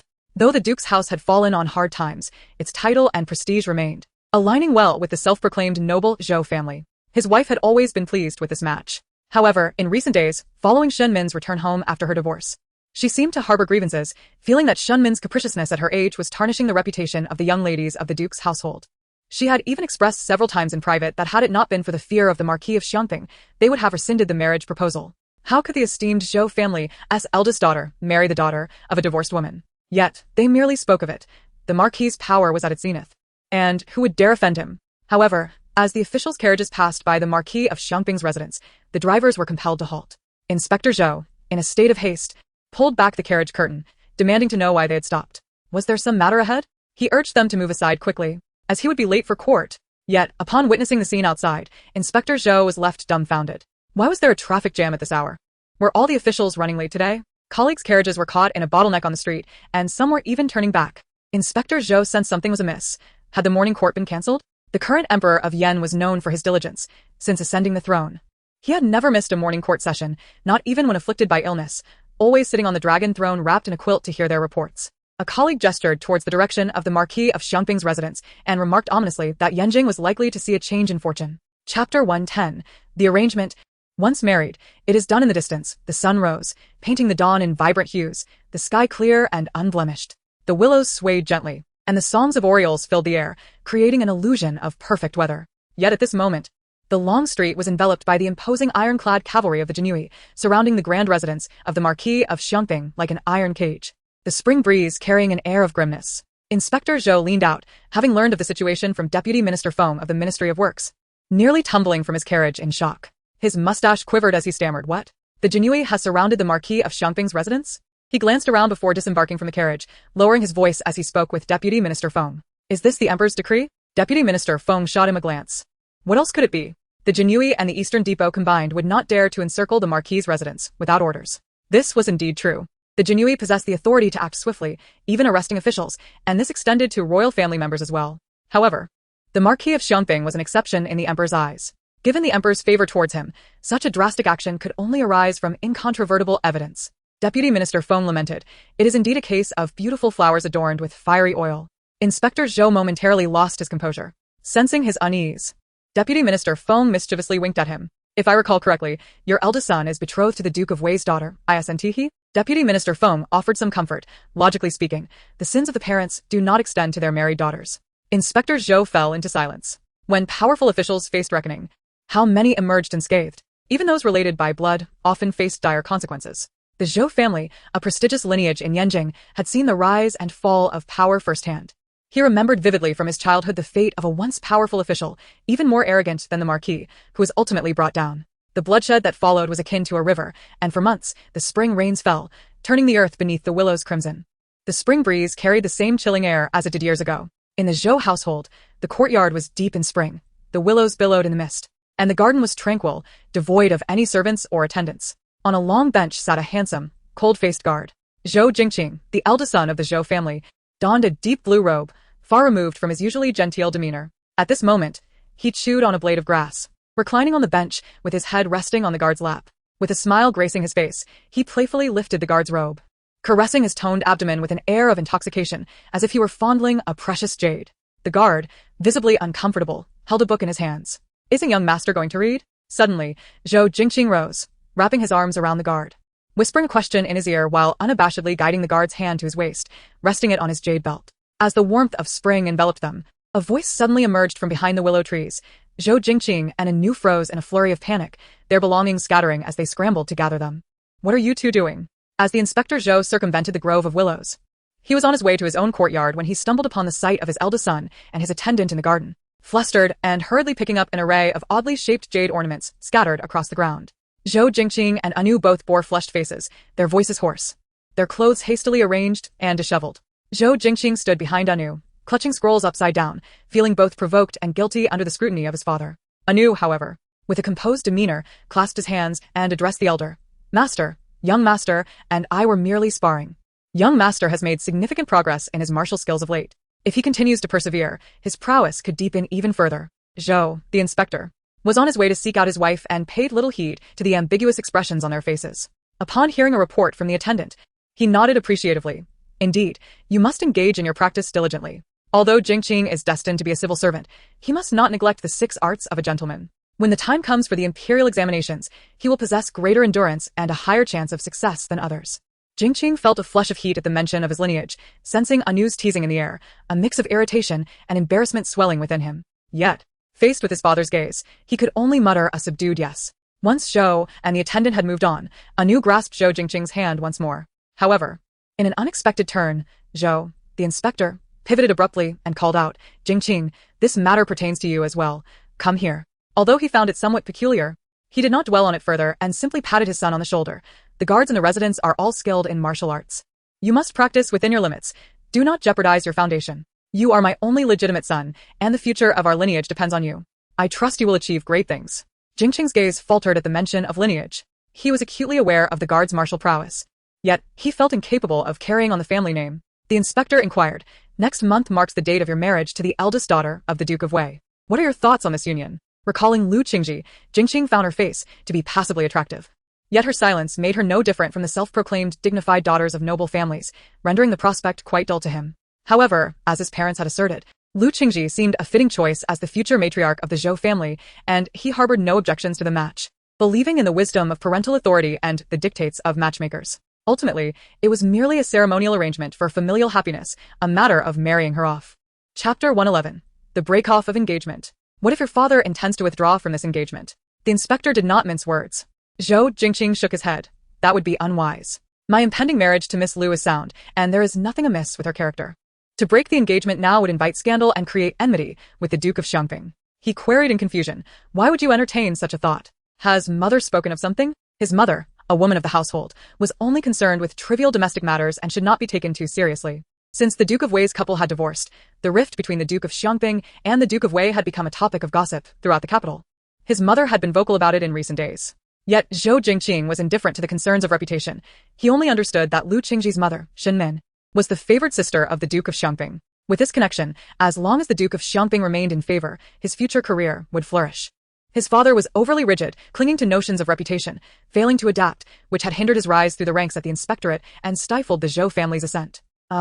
Your mother speaks of trifles. Now that the Duke of Xiangping is in trouble, we must act decisively, lest our Zhou family become embroiled. The inspector sighed deeply and recounted today's events at court to Zhou Jingqing. Zhou Jingqing's expression turned to one of astonishment.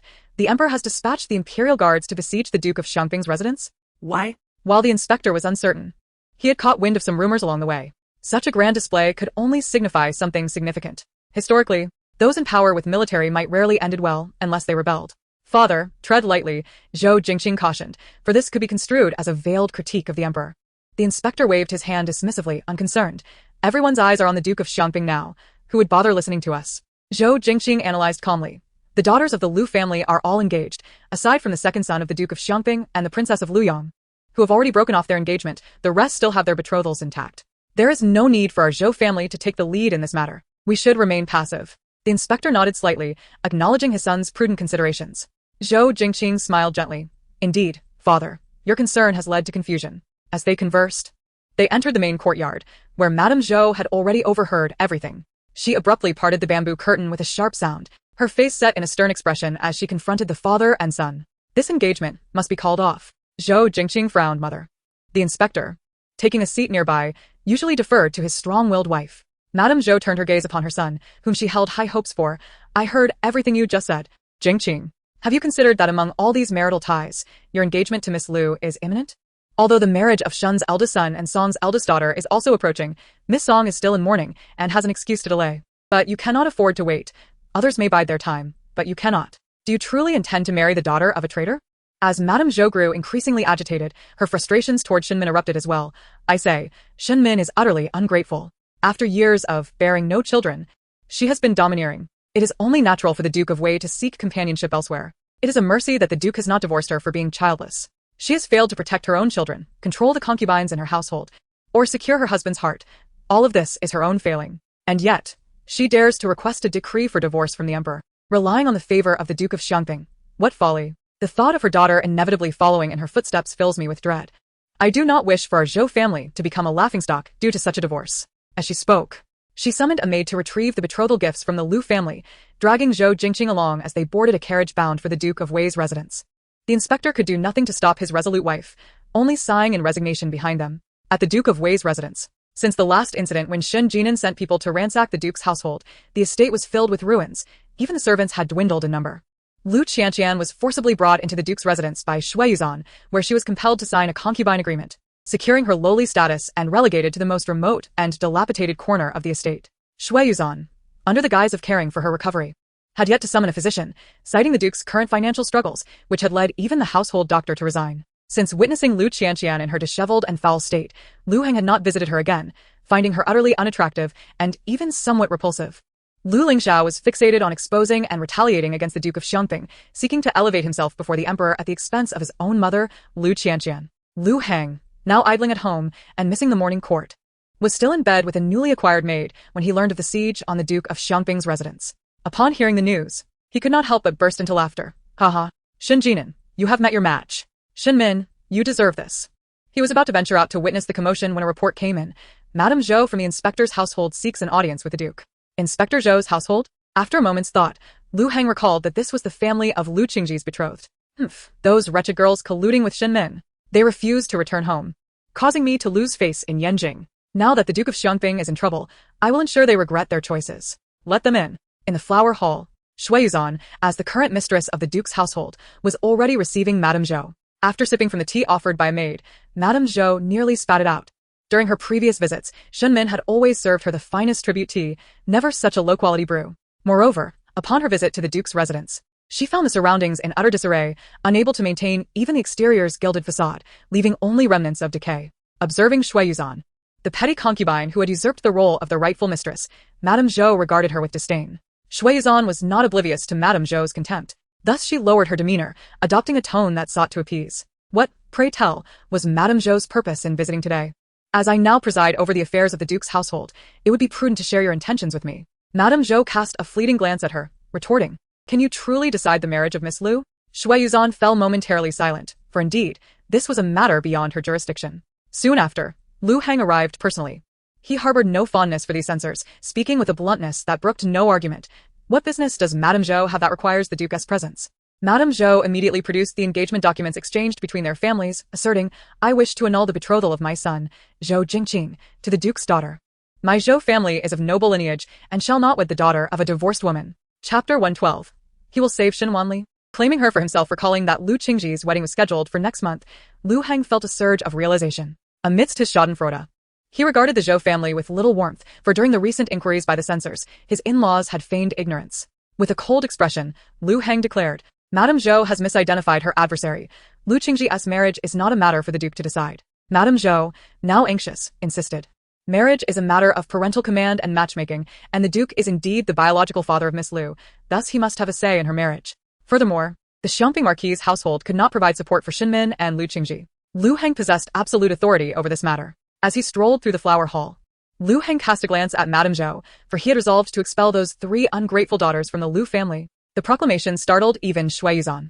After nurturing daughters for over a decade, he casually spoke of discarding them. Her cousin was more heartless than she had imagined. Indeed, her pursuit of power and status was justified. Both Madame Zhou and Zhou Jingqing were taken aback by Lu Heng's words. Those within the family understood one another. Lu Heng had recently divorced Shen Min, which hinted at some underlying knowledge that fueled his decisive actions. Willing to sever even paternal bonds to distance himself from the Xiongping Marquis's household, Zhou Jingqing, who had hesitated to persuade his mother to abandon this endeavor, fell silent, allowing her to create a stir. Madame Zhou, now frantic, argued, How can this be? Is there not a bond between father and daughter? Regardless of their faults, these young ladies are still the Duke's flesh and blood. Now that the Xiongping Marquis's household is in turmoil, if the Duke were to cast them out, it would be tantamount to sentencing them to death.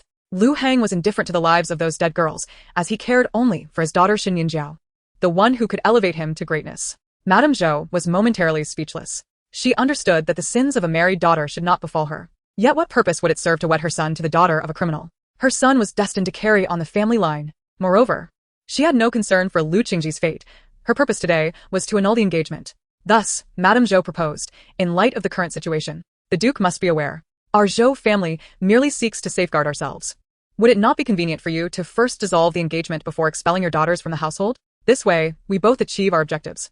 Lu Heng sat leisurely in his chair, absently toying with a teacup, silent. What a shrewd woman Madame Zhou was, perceiving his lack of immediate rejection. She knew negotiations could proceed, driven by her desire for gain. In the current state of disarray at the Duke's residence, what was most urgently needed? Money. The annulment was indeed a matter of impropriety on the Zhou family's part. Should the Duke facilitate this, they would willingly offer 10,000 taels of silver as compensation. Though Madame Zhou inwardly criticized Lu Heng for selling his daughters for gain, her exterior remained amiable. Lu Heng raised an eyebrow, mentally cursing. Who would have thought the Zhou family, claiming nobility, could so easily produce 10,000 taels, while his own Duke's residence struggled even to muster a mere 1,000. He extended 2 fingers, declaring, 20,000 taels. Madame Zhou was taken aback by Lu Heng's audacity. Truly, he was desperate enough to haggle. Our Zhou family may be accommodating, but we are not easily trifled with. If the Duke is not genuinely inclined to negotiate, we can certainly speak with Shen Min, though this may tarnish our reputation. In time, who would remember? Madame Zhou feigned as if to rise in anger. Now it was Lu Heng's turn to panic. He desperately needed funds to sustain the Duke's household and could not afford to let this wealthy patron slip away. A sinister thought crossed his mind. This way, he could acquire the silver while ensuring Shen Min regretted her choices, allowing those ungrateful daughters to face their reckoning. Madame Zhou halted, exchanging a glance with Zhou Jingqing before turning back. Both regarded Lu Heng with disdain, taken aback by his shamelessness. Yet, as the terms favored them, they could not voice their discontent. While parting with 10,000 taels pained Madame Zhou.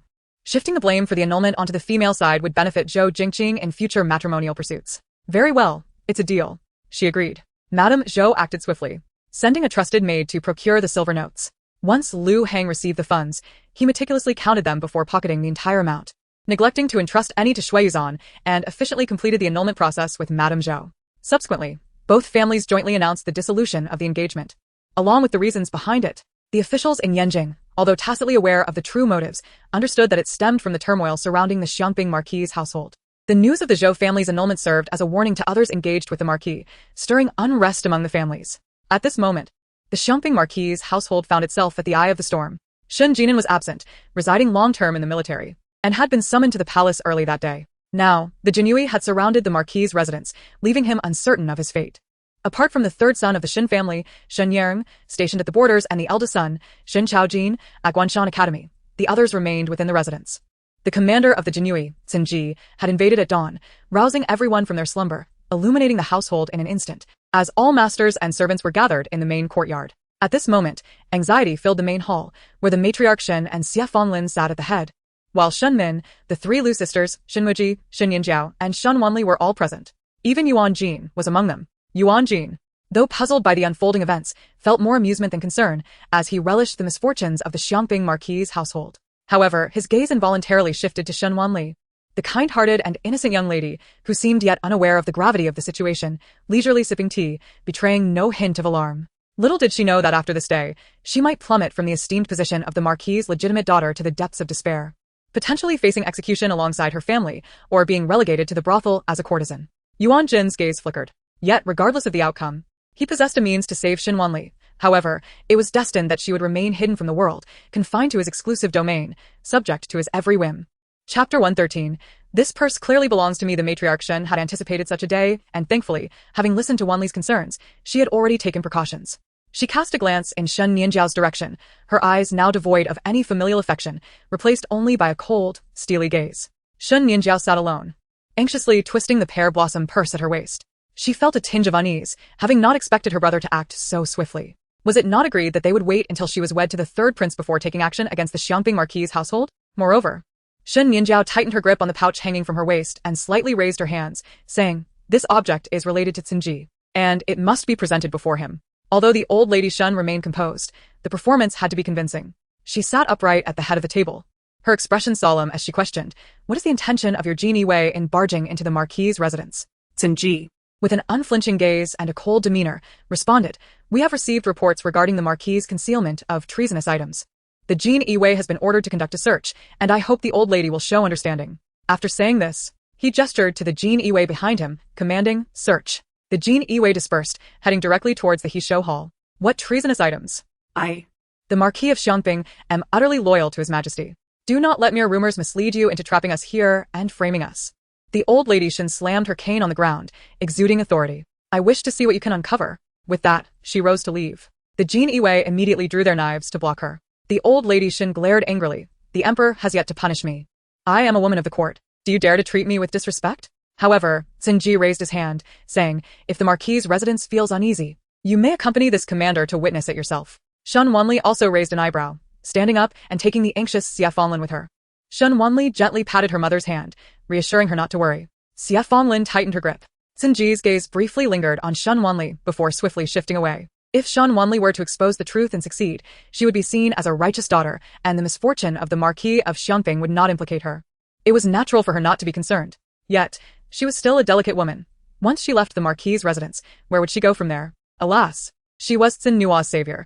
He could not let her sleep on the streets. However, as he passed the corridor, his gaze suddenly caught sight of a familiar pouch hanging at Shen Nianjiao's waist, causing his pupils to constrict. That pouch was identical to the one Xin Nua had given him. Was it not embroidered by Shen Wanli? How could it appear on Shen Nianjiao? Was the sister mentioned by Lu Lingxiao Shen Wanli or Shen Nianjiao? Xin Ji's expression darkened slightly. Why were all these Jin Yiwei converging on my Heishou Hall? Do they think that this elderly lady, half buried in the ground, harbors any treacherous intentions? Old Lady Shen sneered. Search away. That day, she had instructed Granny Su to follow Shen Nianjiao, witnessing her burying a voodoo doll under the old elm tree in her courtyard.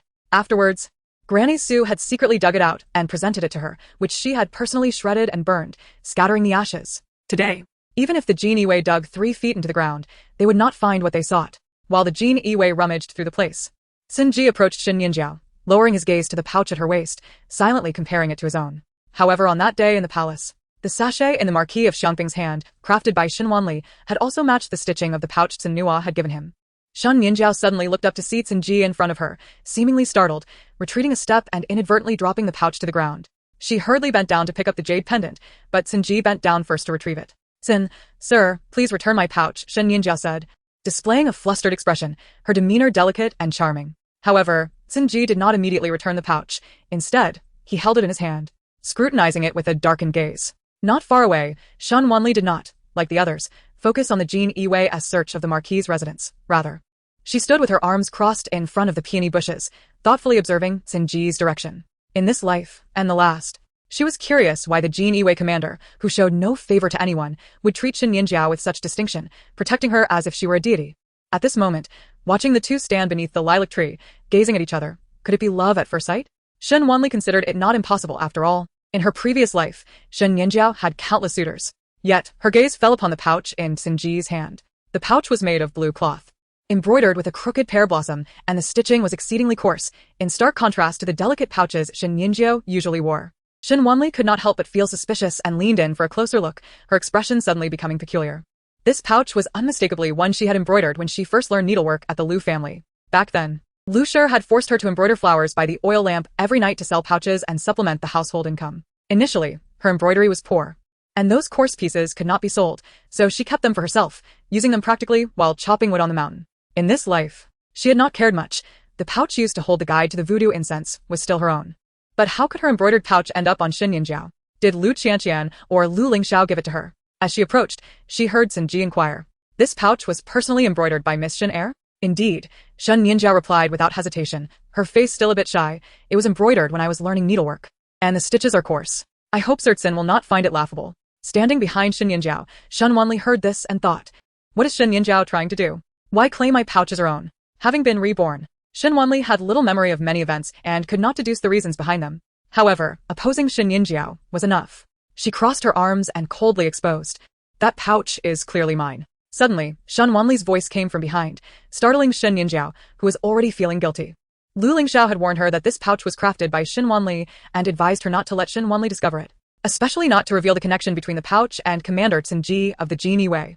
Xin Ji, at this moment, also turned to look at Shen Wanli standing behind Shen Nianjiao. Seeing her calm expression, clear brow, and bright eyes, in stark contrast to Shen Nianjiao's somewhat timid demeanor, his keen insight, honed from managing the imperial prison and discerning people, naturally inclined him towards Shen Wanli.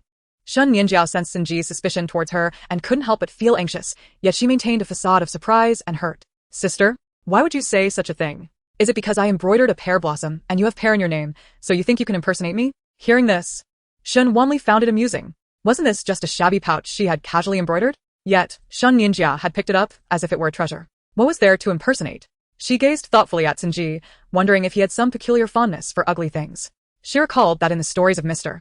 Godai, there were mentions of jade pendants and handkerchiefs that made the holder go mad with love for whoever possessed them, more so than those afflicted by love potions. In her previous life, Xin Ji had been devoted to Shen Nianjiao, Could he also be a victim of the pouch madness? Shen Ji pondered momentarily. Does Miss Shen not recall anything at all? Shen Wanli replied, recall what? In this life, and the last, she had never had the habit of casually giving pouches away to bind herself to someone. Moreover, though Shen Ji, the Gene Iwei commander, was somewhat cold-hearted. His appearance and demeanor were such that if she had had any prior interactions with him, it would be impossible not to remember. Shen Nianjiao, noticing that Shen Wanli only recognized the pouch as hers but could not explain its significance, felt a wave of relief wash over her. The facts aligned perfectly. Yet, Shen Ji still found many suspicions. If he had not already assumed that Shen Wanli was the one who saved Shen Nua upon hearing Shen Nianjiao's words, he would have undoubtedly believed she was Shen Nua's savior. Shen Ji scrutinized Shen Nianjiao, considering that Miss Shen Eyre, raised in the Marquis's residence, had actually ventured into the wilderness to save someone. Shen Nianjiao had already devised her words early in the morning. With a gentle sigh, she recounted how, on several occasions each month, she visited Baoyun Temple to pray for blessings. Once, she had lost her way with a maid for several days and endured considerable hardship. Meanwhile, Shen Ji, seemingly indifferent, cast a piercing gaze directly into Shen Nianjiao's eyes and remarked, "Oh, I have heard that the second Miss Shen was once pushed into an icy lake by the eldest Miss Shen, nearly drowning. It seems that the second Miss Shen is not skilled in swimming. How then did she manage to rescue my brother from drowning?" At these words, even Shen Nianjiao found herself momentarily breathless. Shen Wanli, with a hint of amusement, regarded Shen Nianjiao, realizing that her sister could indeed swim. Was her earlier display of struggling in the water merely a ruse to frame her? She was eager to see whether Shen Nianjiao would confess to her deceit or deny her act of heroism. By now, even if Shen Wanli's memories were muddled, she recalled the entanglement concerning the pouch and, after a brief contemplation, grasped the sequence of events. It was no wonder that in her past life, Shen Ji had been so obedient to Shen Nianjiao, while in this life, he showed her no protection, instead adopting a strange demeanor toward her. After the banquet at the palace, he had even gone to great lengths to shield her before Wei Zheshan, the governor of the Eastern Bureau. It appeared that Shen Nianjiao had leveraged her life-saving favor to her advantage, snatching away her opportunities and ultimately leading to her family's ruin. It was truly absurd. Her moment of kindness had become a noose around her neck in her previous life. Faced with Shen Ji's probing questions and Shen Wanli's scrutiny, Shen Nianjiao felt a cold sweat trickle down her back. She understood all too well that the two stances were mutually exclusive. To acknowledge one would be to deny the other, and no excuse she could muster would suffice. At this moment, her utmost priority was to win Shen Ji's trust and secure her position as the savior of his brother, thereby finding an ally amidst the turmoil of the Ho residence. The incident of her falling into the water had merely been a performance for the third prince. After all, he was not present now. Shen Ji was not one to gossip, certainly not to the third prince. Furthermore, he was not a virtuous individual, which meant he would not condemn her character. Perhaps he might even empathize with her, believing that one must look out for themselves in times of peril. Shen Wanli crossed her arms, a brow arched slightly, but her gaze drifted past Shen Nianjiao to the figure behind her. "Third prince, did you hear that?" Shen Nianjiao's heart sank suddenly. How could the third prince appear at this moment in the Xiangping Marquis's residence? Was Shen Wanli attempting to deceive her? However, when she turned and saw Xiao Jining, restrained by the imperial guards, unable to speak, only able to glare in fury, her heart plummeted. Had she known earlier, she would never have admitted it so readily. At the very least, she could have defended herself. Shen Ji cast a glance, and the guards finally released the forcefully intruding Xiao Jining. "Shen, how dare you allow your subordinates to treat this prince with such disrespect? I shall report this to father." Xiao Jining shot a fierce glare at Shen Ji.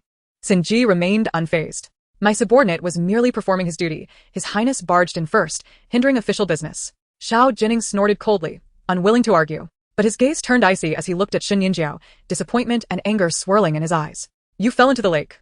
All to frame Shen Wanli?" He had grown up alongside Shen Nianjiao, admiring her talent, her purity, her delicate beauty, but he never imagined she would be no different from the scheming women of the palace, skilled in jealousy and intrigue. Seeing the disappointment in Xiao Jining's eyes, Shen Nianjiao panicked. "Your Highness, please allow me to explain." Upon learning that the Xiangping Marquis's residence was besieged by the imperial guards, Xiao Jining had disregarded Emperor Yan's orders, relying on his status as a prince to forcefully enter, solely to ensure Shen Nianjiao's safety. After all, the imperial guards were known for their ruthlessness and could execute orders without hesitation. He had been genuinely concerned for Shen Nianjiao's welfare.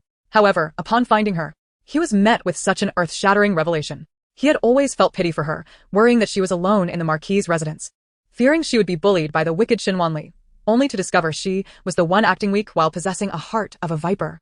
In contrast, the seemingly arrogant Shen Wanli was the one wrongly accused. Xiao Jining felt as if he had been made a fool, and guilt for Shen Wanli began to seep into his heart. No wonder Shen Wanli had been so emotional that day. Yet, he had believed Shen Nianjiao's slanders, wronged her, and publicly accused her of being malicious and heartless, thus tarnishing her reputation. It was no wonder that later, at Heishatang, Shen Wanli had lost her temper and kicked Shen Nianjiao into the lake. She was merely a young girl of marriageable age, wronged and disbelieved, left with no choice but to resort to such extreme measures to vent her anger. Were he in her shoes, he would likely have done the same. Moreover, upon reflection, it was evident that when Shen Nianjiao had been kicked into the lake before his eyes, she could have easily swum to the surface unharmed. Indicating she was indeed capable of swimming, her claims of sudden ingenuity were nothing more than excuses. The more he pondered, the deeper Xiao Jinning's disdain for Shen Nianjiao grew. Convinced that her previous demeanor had merely been a facade, tears brimming in her eyes, Shen Nianjiao attempted to defend herself. Your Highness, I can swim, indeed. That day, I accidentally fell into the water, but I did not intentionally harm Sister Wanli. Xiao Jinning's expression grew cold. Enough. Do not take me for a fool. I have my own judgment. From the very beginning, you have spun lies. From the moment you concealed your true identity, claiming to be a mere daughter of a noble family and seizing the engagement, I should have realized. Panic gripped Shen Nianjiao. What did this mean? Did he regret their engagement? Yet, she felt wronged. Had it not been for Shen Wanli's interference, she would have been the third prince's primary consort, not a secondary one. A secondary consort was still a concubine. With that, he turned his sleeve and departed, no longer wishing to concern himself with Shen Nianjiao's affairs in the Marquis's residence. However, before leaving, he cast a glance at Shen Wanli, his emotions complex. In truth, when he first met Shen Wanli, he had been captivated by her beauty, only to mistakenly believe her to be wicked, leading to his deep disdain for her. Now, with the Xiangping Marquis's residence in turmoil, if Shen Wanli were to be revealed as the daughter of a criminal, she too would face dire consequences. Her best fate would be to preserve her life, possibly ending up as a courtesan in the Ministry of Rights. Such a beautiful girl, reduced to a life of despair, would be utterly tragic. Alas, he was the one who had wronged her initially. He owed her a debt. At that time, he could plead with the emperor to grant her to him. Although it would only be a concubine status, it would ensure her safety and peace. As Xiao Jinning contemplated this, he gave Shen Wanli a reassuring glance, indicating that she need not worry, he would save her. Shen Wanli was left bewildered. Did she require Xiao Jinning's rescue? Shen Nianjiao's gaze toward Shen Wanli was filled with venomous jealousy. She had known all along that this seductress would eventually steal the third prince's heart. At present, with Xiao Jinning harboring deep-seated grievances against her, she could only cling to Cede as her last hope. If she could win over the commander of the Imperial Guards, it would serve as a formidable ally. She looked at Cede with a pitiful expression. Commander, could you return the pouch to me? Having said so much, she hoped to win his trust. However, Cede merely shot her a blank stare, expressionless, as he handed the pouch to Shen Wanli. Please take care of the eldest mission's belongings. Let them not fall into the hands of others. Shen Nianjiao. She gazed in disbelief at Cede. Commander, this is clearly my possession. Despite her extensive explanations, how could Cede refuse to believe her, especially when Shen Wanli had offered no coherent explanation? Shen Wanli raised her brow, playing with her purse. Why does Lord Xin believe this item belongs to me? Cede's voice was icy as he replied. I have seen Miss Shen present a sachet to the Marquis of Xiangping. So it is. Shen Wanli did not expect him to be so meticulous. No wonder he was the commander of the Jinui. In her past life, Xie Suxin's malevolent schemes had not been exposed in public, and thus, she had never crossed paths with Cede. Moreover, after being humiliated by Shen Nianjiao, she had never worn the ugly sachet and purse she had embroidered herself, causing her to miss the opportunity to recognize Cede. Instead, she had unwittingly given Shen Nianjiao the upper hand, allowing her to take credit for her accomplishments without knowing. In this life, as the spring day unfolded, the delicate fluttering of butterfly wings seemed to alter the very fabric of destiny. This purse contains a stain of blood, a result of pricking my finger while embroidering, and I kept it hidden out of a reluctance to waste the fabric. Shen Wanli opened the purse, revealing indeed a dark stain inside. Cede, thus convinced, retrieved a jade pendant engraved with the character Xin from his sleeve and handed it to Shen Wanli. This was given to Miss Shen by my younger brother Xin. Now it returns to its rightful owner. I owe Miss Shen a debt of gratitude. Shen Wanli's gaze turned cool as she stared at him, seemingly piercing through to his very soul.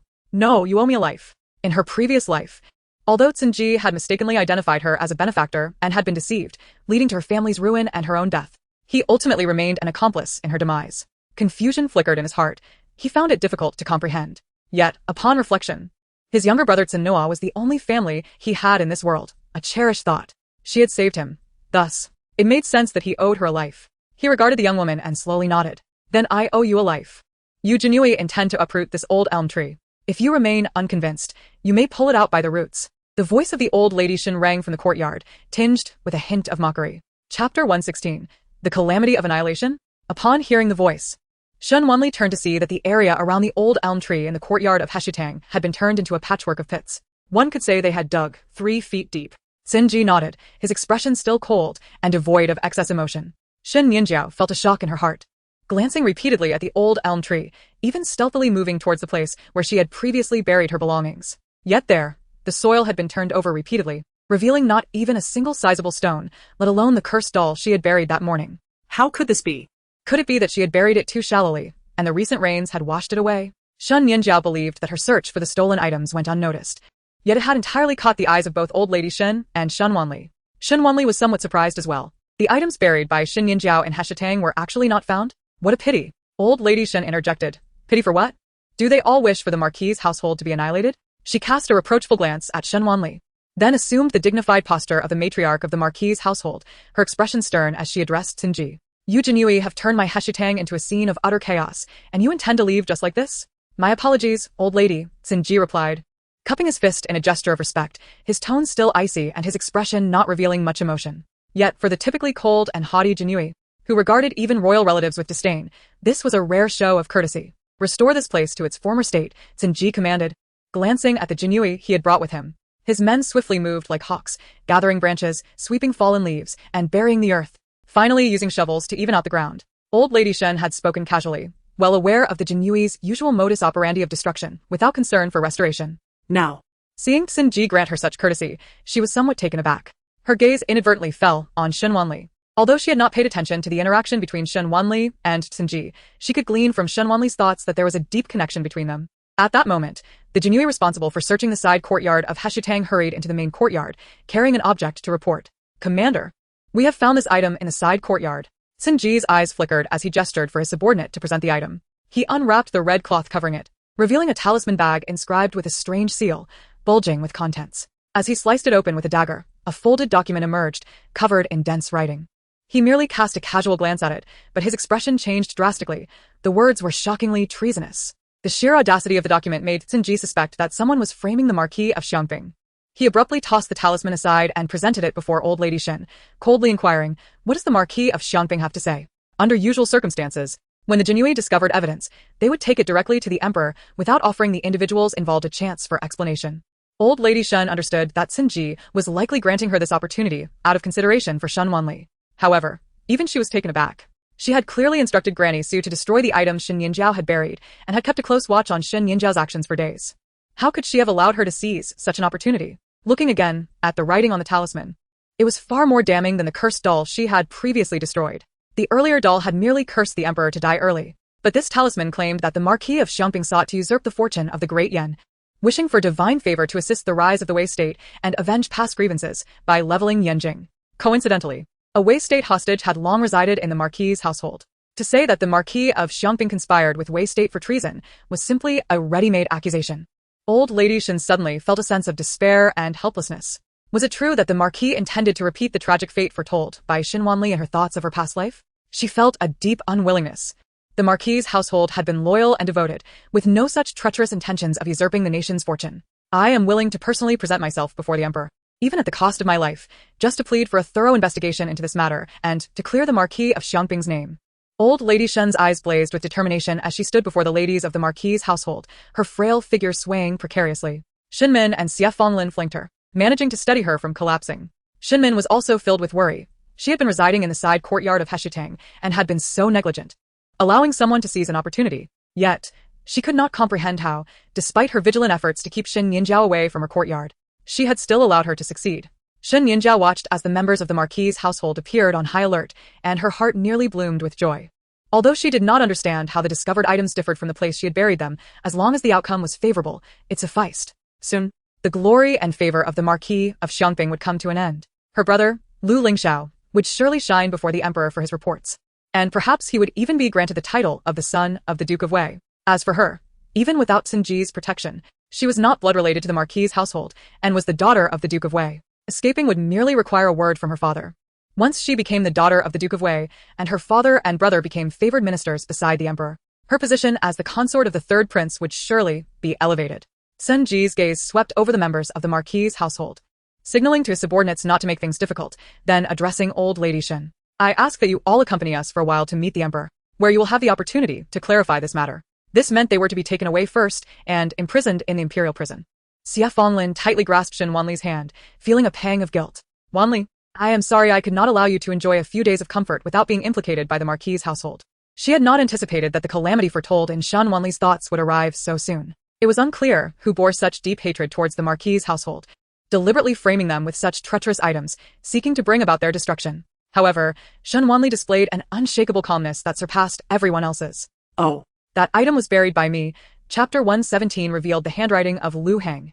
Upon hearing Shen Wanli's inner voice, Xie Fenglin was taken aback, while the old matriarch Shen Min and Shen Muji looked at her in disbelief. The object was not buried by Shen Nianjiao, but by Shen Wanli.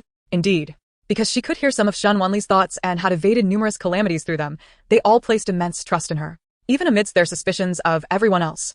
She remained unscathed. However, the Xiongping Marquis had indeed wronged Shen Wanli greatly in her previous life, and she harbored resentment towards the Marquis. Was all of this an act of revenge against the Marquis? Yet, recalling Shen Wanli's past experiences, their feelings became complicated, rendering them unable to utter a single word of reproach. The old matriarch Shen thought her granddaughter was foolish to act so impulsively, risking herself in the process. Was it worth it? Just as the Jin Yiwei surrounded the group, preparing to drive them away, Shen Wanli suddenly called out, "Wait." Shen Nianjiao smirked inwardly, knowing the evidence was irrefutable. Even if Ji had a mind to favor Shen Wanli, what could she do? She would still have to face the interrogation in the imperial prison. Ji glanced at Shen Wanli, questioning if the young lady was feeling unwell. Shen Wanli pointed to the items discovered by the Jin Yiwei and asserted, "This object I have seen before, and it does not belong to the Xiongping Marquis." At her declaration, everyone cast astonished glances her way, especially those who had previously heard Shen Wanli's inner voice, utterly perplexed by her intentions. Yet, at that moment, she appeared entirely focused and revealed no useful thoughts. Shen Nianjiao deemed Shen Wanli exceedingly arrogant, believing that due to Ji owing her a life-saving favor, she could command his complete obedience.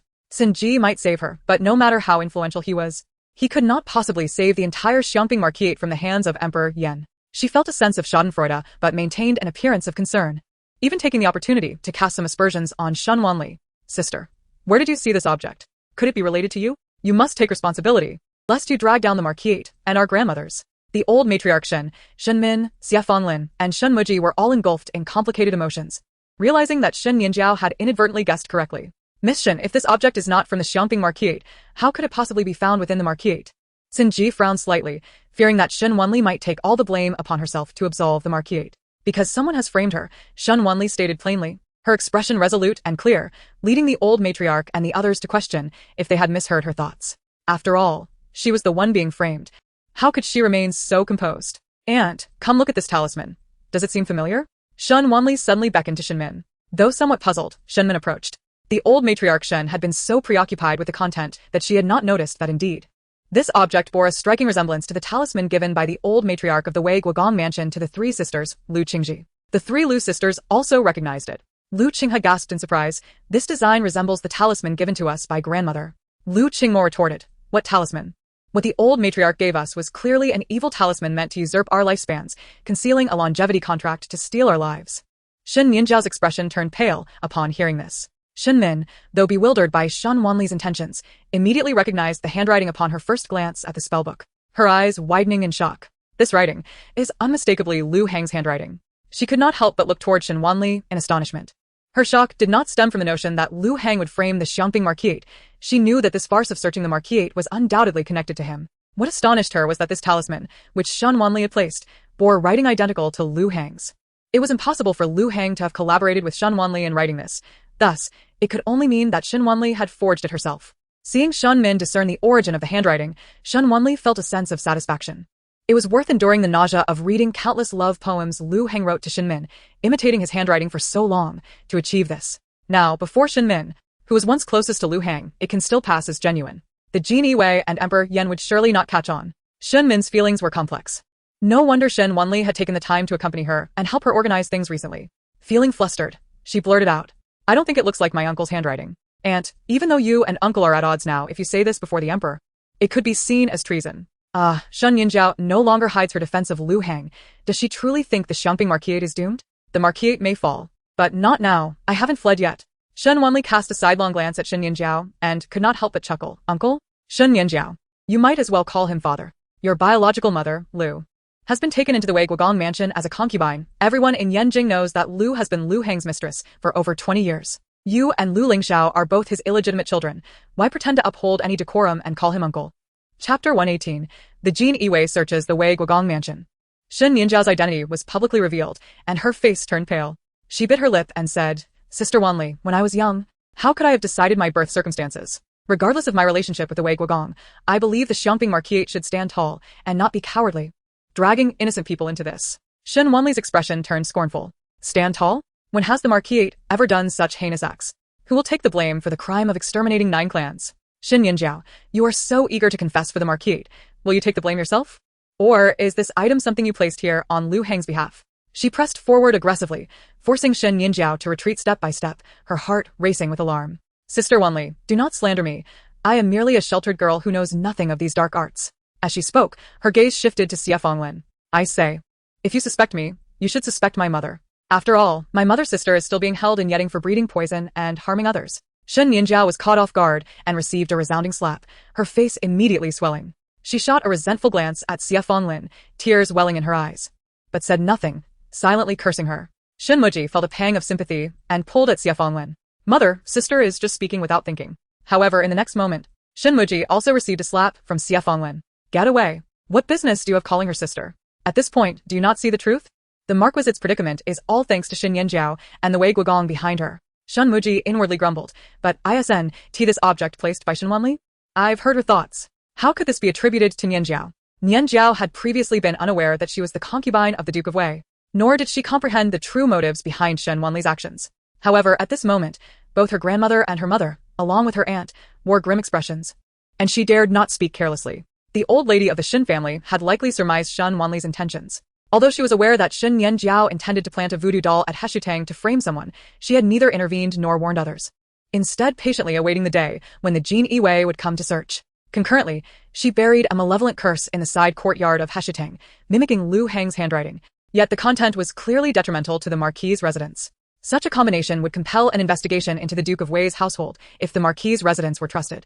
This would clear their name while accusing Lu Heng of plotting against loyal subjects. Conversely, if the Emperor Yan were overly suspicious, he might perceive the matter as a deliberate frame-up, or as a scheme by foreign spies to sow discord between the monarch and his ministers. In any event, under these circumstances, the Emperor would not hastily execute the Xiongping Marquis' residence in his wrath. Lu Heng, intent on incriminating the Xiongping Marquis' residence, could hardly claim his own household was spotless. Could he withstand scrutiny? Shen Min approached Sun Ji, stating, Sir Commander, the handwriting on this document indeed resembles that of Lu Heng. To be candid, the old lady of the Duke of Wei once employed similar dark arts in a misguided attempt to usurp the lifespans of my daughters to prolong her own. It is for this reason that I moved my daughters out of the Duke's residence. Should you investigate the Duke of Wei's household, you will find the truth. Let us not allow loyal subjects to be ensnared by treacherous individuals, nor let the Marquis' residence suffer unjust blame. Sun Ji's expression remained stern. I will report this to His Majesty. He signaled to the Jin Yiwei to withdraw, and then addressed Shen Wanli and the others. Since there are doubts regarding the evidence, we shall not detain you in the imperial prison for the time being. However, I must request that you remain within the Marquis' residence and refrain from wandering about, so as not to hinder the duties of the Jin Yiwei. Upon hearing this, the women of the Marquis' residence breathed a sigh of relief. At the Duke of Wei's residence, Lu Heng was basking in the sun in the courtyard, allowing a newly acquired maidservant to massage his shoulders. For years, he had been constrained by Shen Min's oppressive presence, lacking even a concubine, and had resorted to discreetly seeking out Lu Qianqian in a remote village. Now that he had finally freed himself from Shen Min, he felt liberated to indulge in his masculine desires. As he counted the banknotes sent by Madame Zhou, he felt quite content, contemplating that by calling off the engagement with Lu Qingji, he had already gained 20,000 taels of silver. What of his 2 daughters? With calamity befalling the Xiongping Marquis' residence, he doubted the 2 families would not be anxious. The fiancé of his second daughter, Lu Qinghe, was the heir of the Marquis of Nannan. A proper heir, whose future wife would be entitled to a title, would certainly hesitate to marry a criminal's daughter. Although the Marquis of Nannan was merely a count, his substantial wealth and control over the grain transportation were invaluable. If even the esteemed family of Yushur could produce 20,000 taels of silver, surely the Marquis of Nannan could offer more to annul the engagement. As for his youngest daughter, her betrothal was to the royal family of Qi. Indeed, the Qi family was exceedingly wealthy and might seize the opportunity to act against them, taking precautions to avoid being implicated by the Xiongping Marquis' residence, thus seeking to dissolve the engagement. Lu Heng was convinced that the Duke of Wei's household would soon regain its former glory, while Shen Min, Shen Jinan, and the Xiongping Marquis' residence would all serve as his stepping stones. Just as he reveled in the warmth of spring and boundless prospects, the sound of iron hooves suddenly drew near. The servants within the residence rushed toward the main courtyard, their expressions filled with terror, as if fleeing for their lives. Lu Heng frowned, adjusting his sleeves as he rose to question, what is the cause of this commotion? Master Duke, it is bad. The Jin Yiwei have come. Upon hearing the name of the Jin Yiwei, Lu Heng felt a surge of panic, instinctively seeking an escape route. After all, the Jin Yiwei did not visit without reason. Their arrival often heralded chaos and bloodshed. But soon, the Jin Yiwei, clad in their distinctive uniforms, had surrounded him completely. The young and stern commander, Sinji, stepped forth from the crowd. Master Duke, what shall we do? The maidservants who had been massaging his shoulders now shrank back in fear behind him. Lu Heng irritably pushed them away, forcing a calm demeanor. I did not know the esteemed commander would visit. I apologize for not offering a proper welcome. However, Sinji merely cast a cold glance his way, remaining silent, as if he regarded Lu Heng as inconsequential. Despite being so casually dismissed, Lu Heng dared not express anger. Instead, he was overtaken by dread and trepidation. This youth, clearly more than 20 years his junior, bore an aura steeped in the gravitas of the imperial prison, instilling fear in him. Sinji raised his hand, issuing orders to the neatly arranged Jin Yiwei. Search. Chapter 119. Bribing the commander, a crime that worsens punishment. Although it was but a single word, it sent a tremor through Lu Heng's heart. How many officials could withstand such a search by the Jin Yiwei, who among them lacked some secret shame? Moreover, he had been eagerly awaiting the search of the Xiangping Marquis' residence, never considering that the Jin Yiwei would come to investigate his own Duke of Wei's household, leaving him utterly unprepared. Commander, have you made a mistake? Are you not here to search the Xiangping Marquis' residence? Why then have you come to our Duke of Wei's household? Lu Heng, having reached middle age, had never encountered such a spectacle. Nearly moved to tears in his desperation to distance himself from the situation. I have already divorced Shen Min, as per the Emperor's decree. Whatever the Xiangping Marquis' residence has done has nothing to do with us. As you can see, the Duke of Wei's household is now in shambles.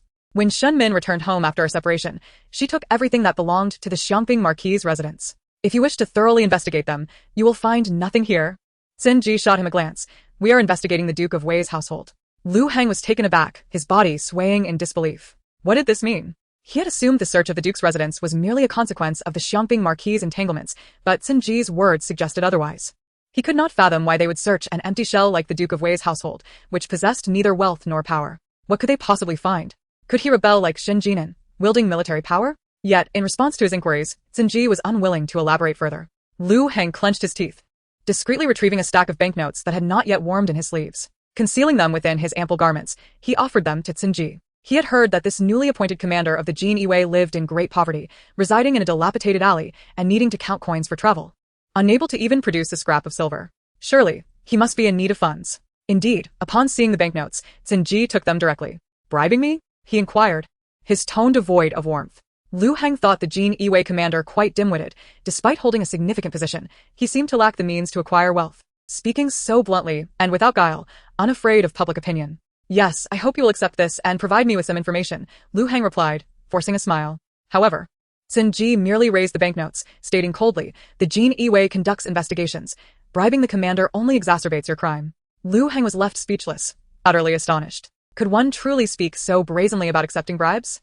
Was it not customary to quietly accept the money if one intended to assist, and to feign ignorance if one did not? He had even considered that Sinji might pocket the banknotes without offering any information, but he had not anticipated that this notorious Jin Yiwei would be so incorruptible and principled. Internally, Lu Heng cursed vehemently, recalling the ancestral line of Sinji, coming to terms with why this man lived in such dire straits. While others reveled in their misdeeds and profited, he seemed to be a paragon of virtue, engaging in wickedness without seeking gain. What a fool! The Jinui scoured through boxes and cabinets in a frenzied search, while Lu Heng, with his sleeves gathered, strolled through the courtyard in a state of agitation. Before long, a Jinui presented a collection of letters. Sinji opened them, and, noticing Lu Heng leaning in anxiously, he flipped the letters over and asked, "Are these all written by the Duke?" Lu Heng scanned the contents rapidly, realizing they were merely some mediocre poems he had penned in his study. Although the verses were lackluster in both style and depth, they thankfully contained no politically charged remarks, allowing him to breathe a sigh of relief. These are indeed written by the Duke, and concern only commonplace matters. They should not provoke the Emperor's ire, right?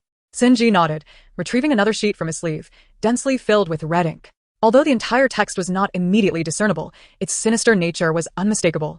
Fearful that Sinji might fabricate accusations, Lu Heng vehemently protested. "This is not my possession." Sinji's gaze turned icy. "Is that so? Then how do you explain the handwriting on this paper? It is identical to yours." Lu Heng's heart sank. Despite the warmth of spring, he felt a chilling dread upon recognizing the familiar script fluttering in the wind, as if plunged into a frigid abyss. The characters were indeed indistinguishable from his own.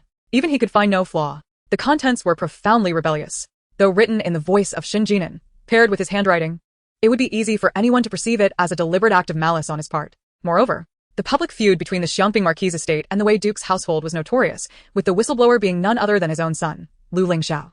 The motive for framing was glaringly apparent. Lu Heng suddenly felt as if he were lifting a stone only to crush his own foot. Yet, he was adamant that he had not penned that cursed document. I know whether or not I wrote it. This is not my possession.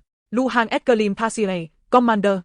Someone has surely forged my handwriting, attempting to mislead the investigation. And this nonsense about usurping the national fortune to aid the Great Wei is utterly absurd. I am but a mere scholar, lacking military power. How could I possibly have the means to betray my country? With just this talisman? At that moment, another Jinui arrived with news. Commander, we have discovered this item in the residence of the Duke's elderly matron, Lady Shui. Lu Heng's mind raced, and a dreadful premonition washed over him. Xin Ji took the object presented by his subordinate, revealing several protective charms, the symbols on which were identical to those found at the Xiangping Marquis estate, even exuding a more malevolent aura. Upon opening them, they contained longevity transfer contracts, transferring the lifespans of the 3 young ladies of the Lu family to the elderly matron Shui, lacking only signatures and seals. Lu Heng's head spun. How could his mother still be so obstinate, having already been exposed once, yet still retaining this sinister object gifted by the Lu family? Now, he found himself inescapably ensnared. Just then more news arrived.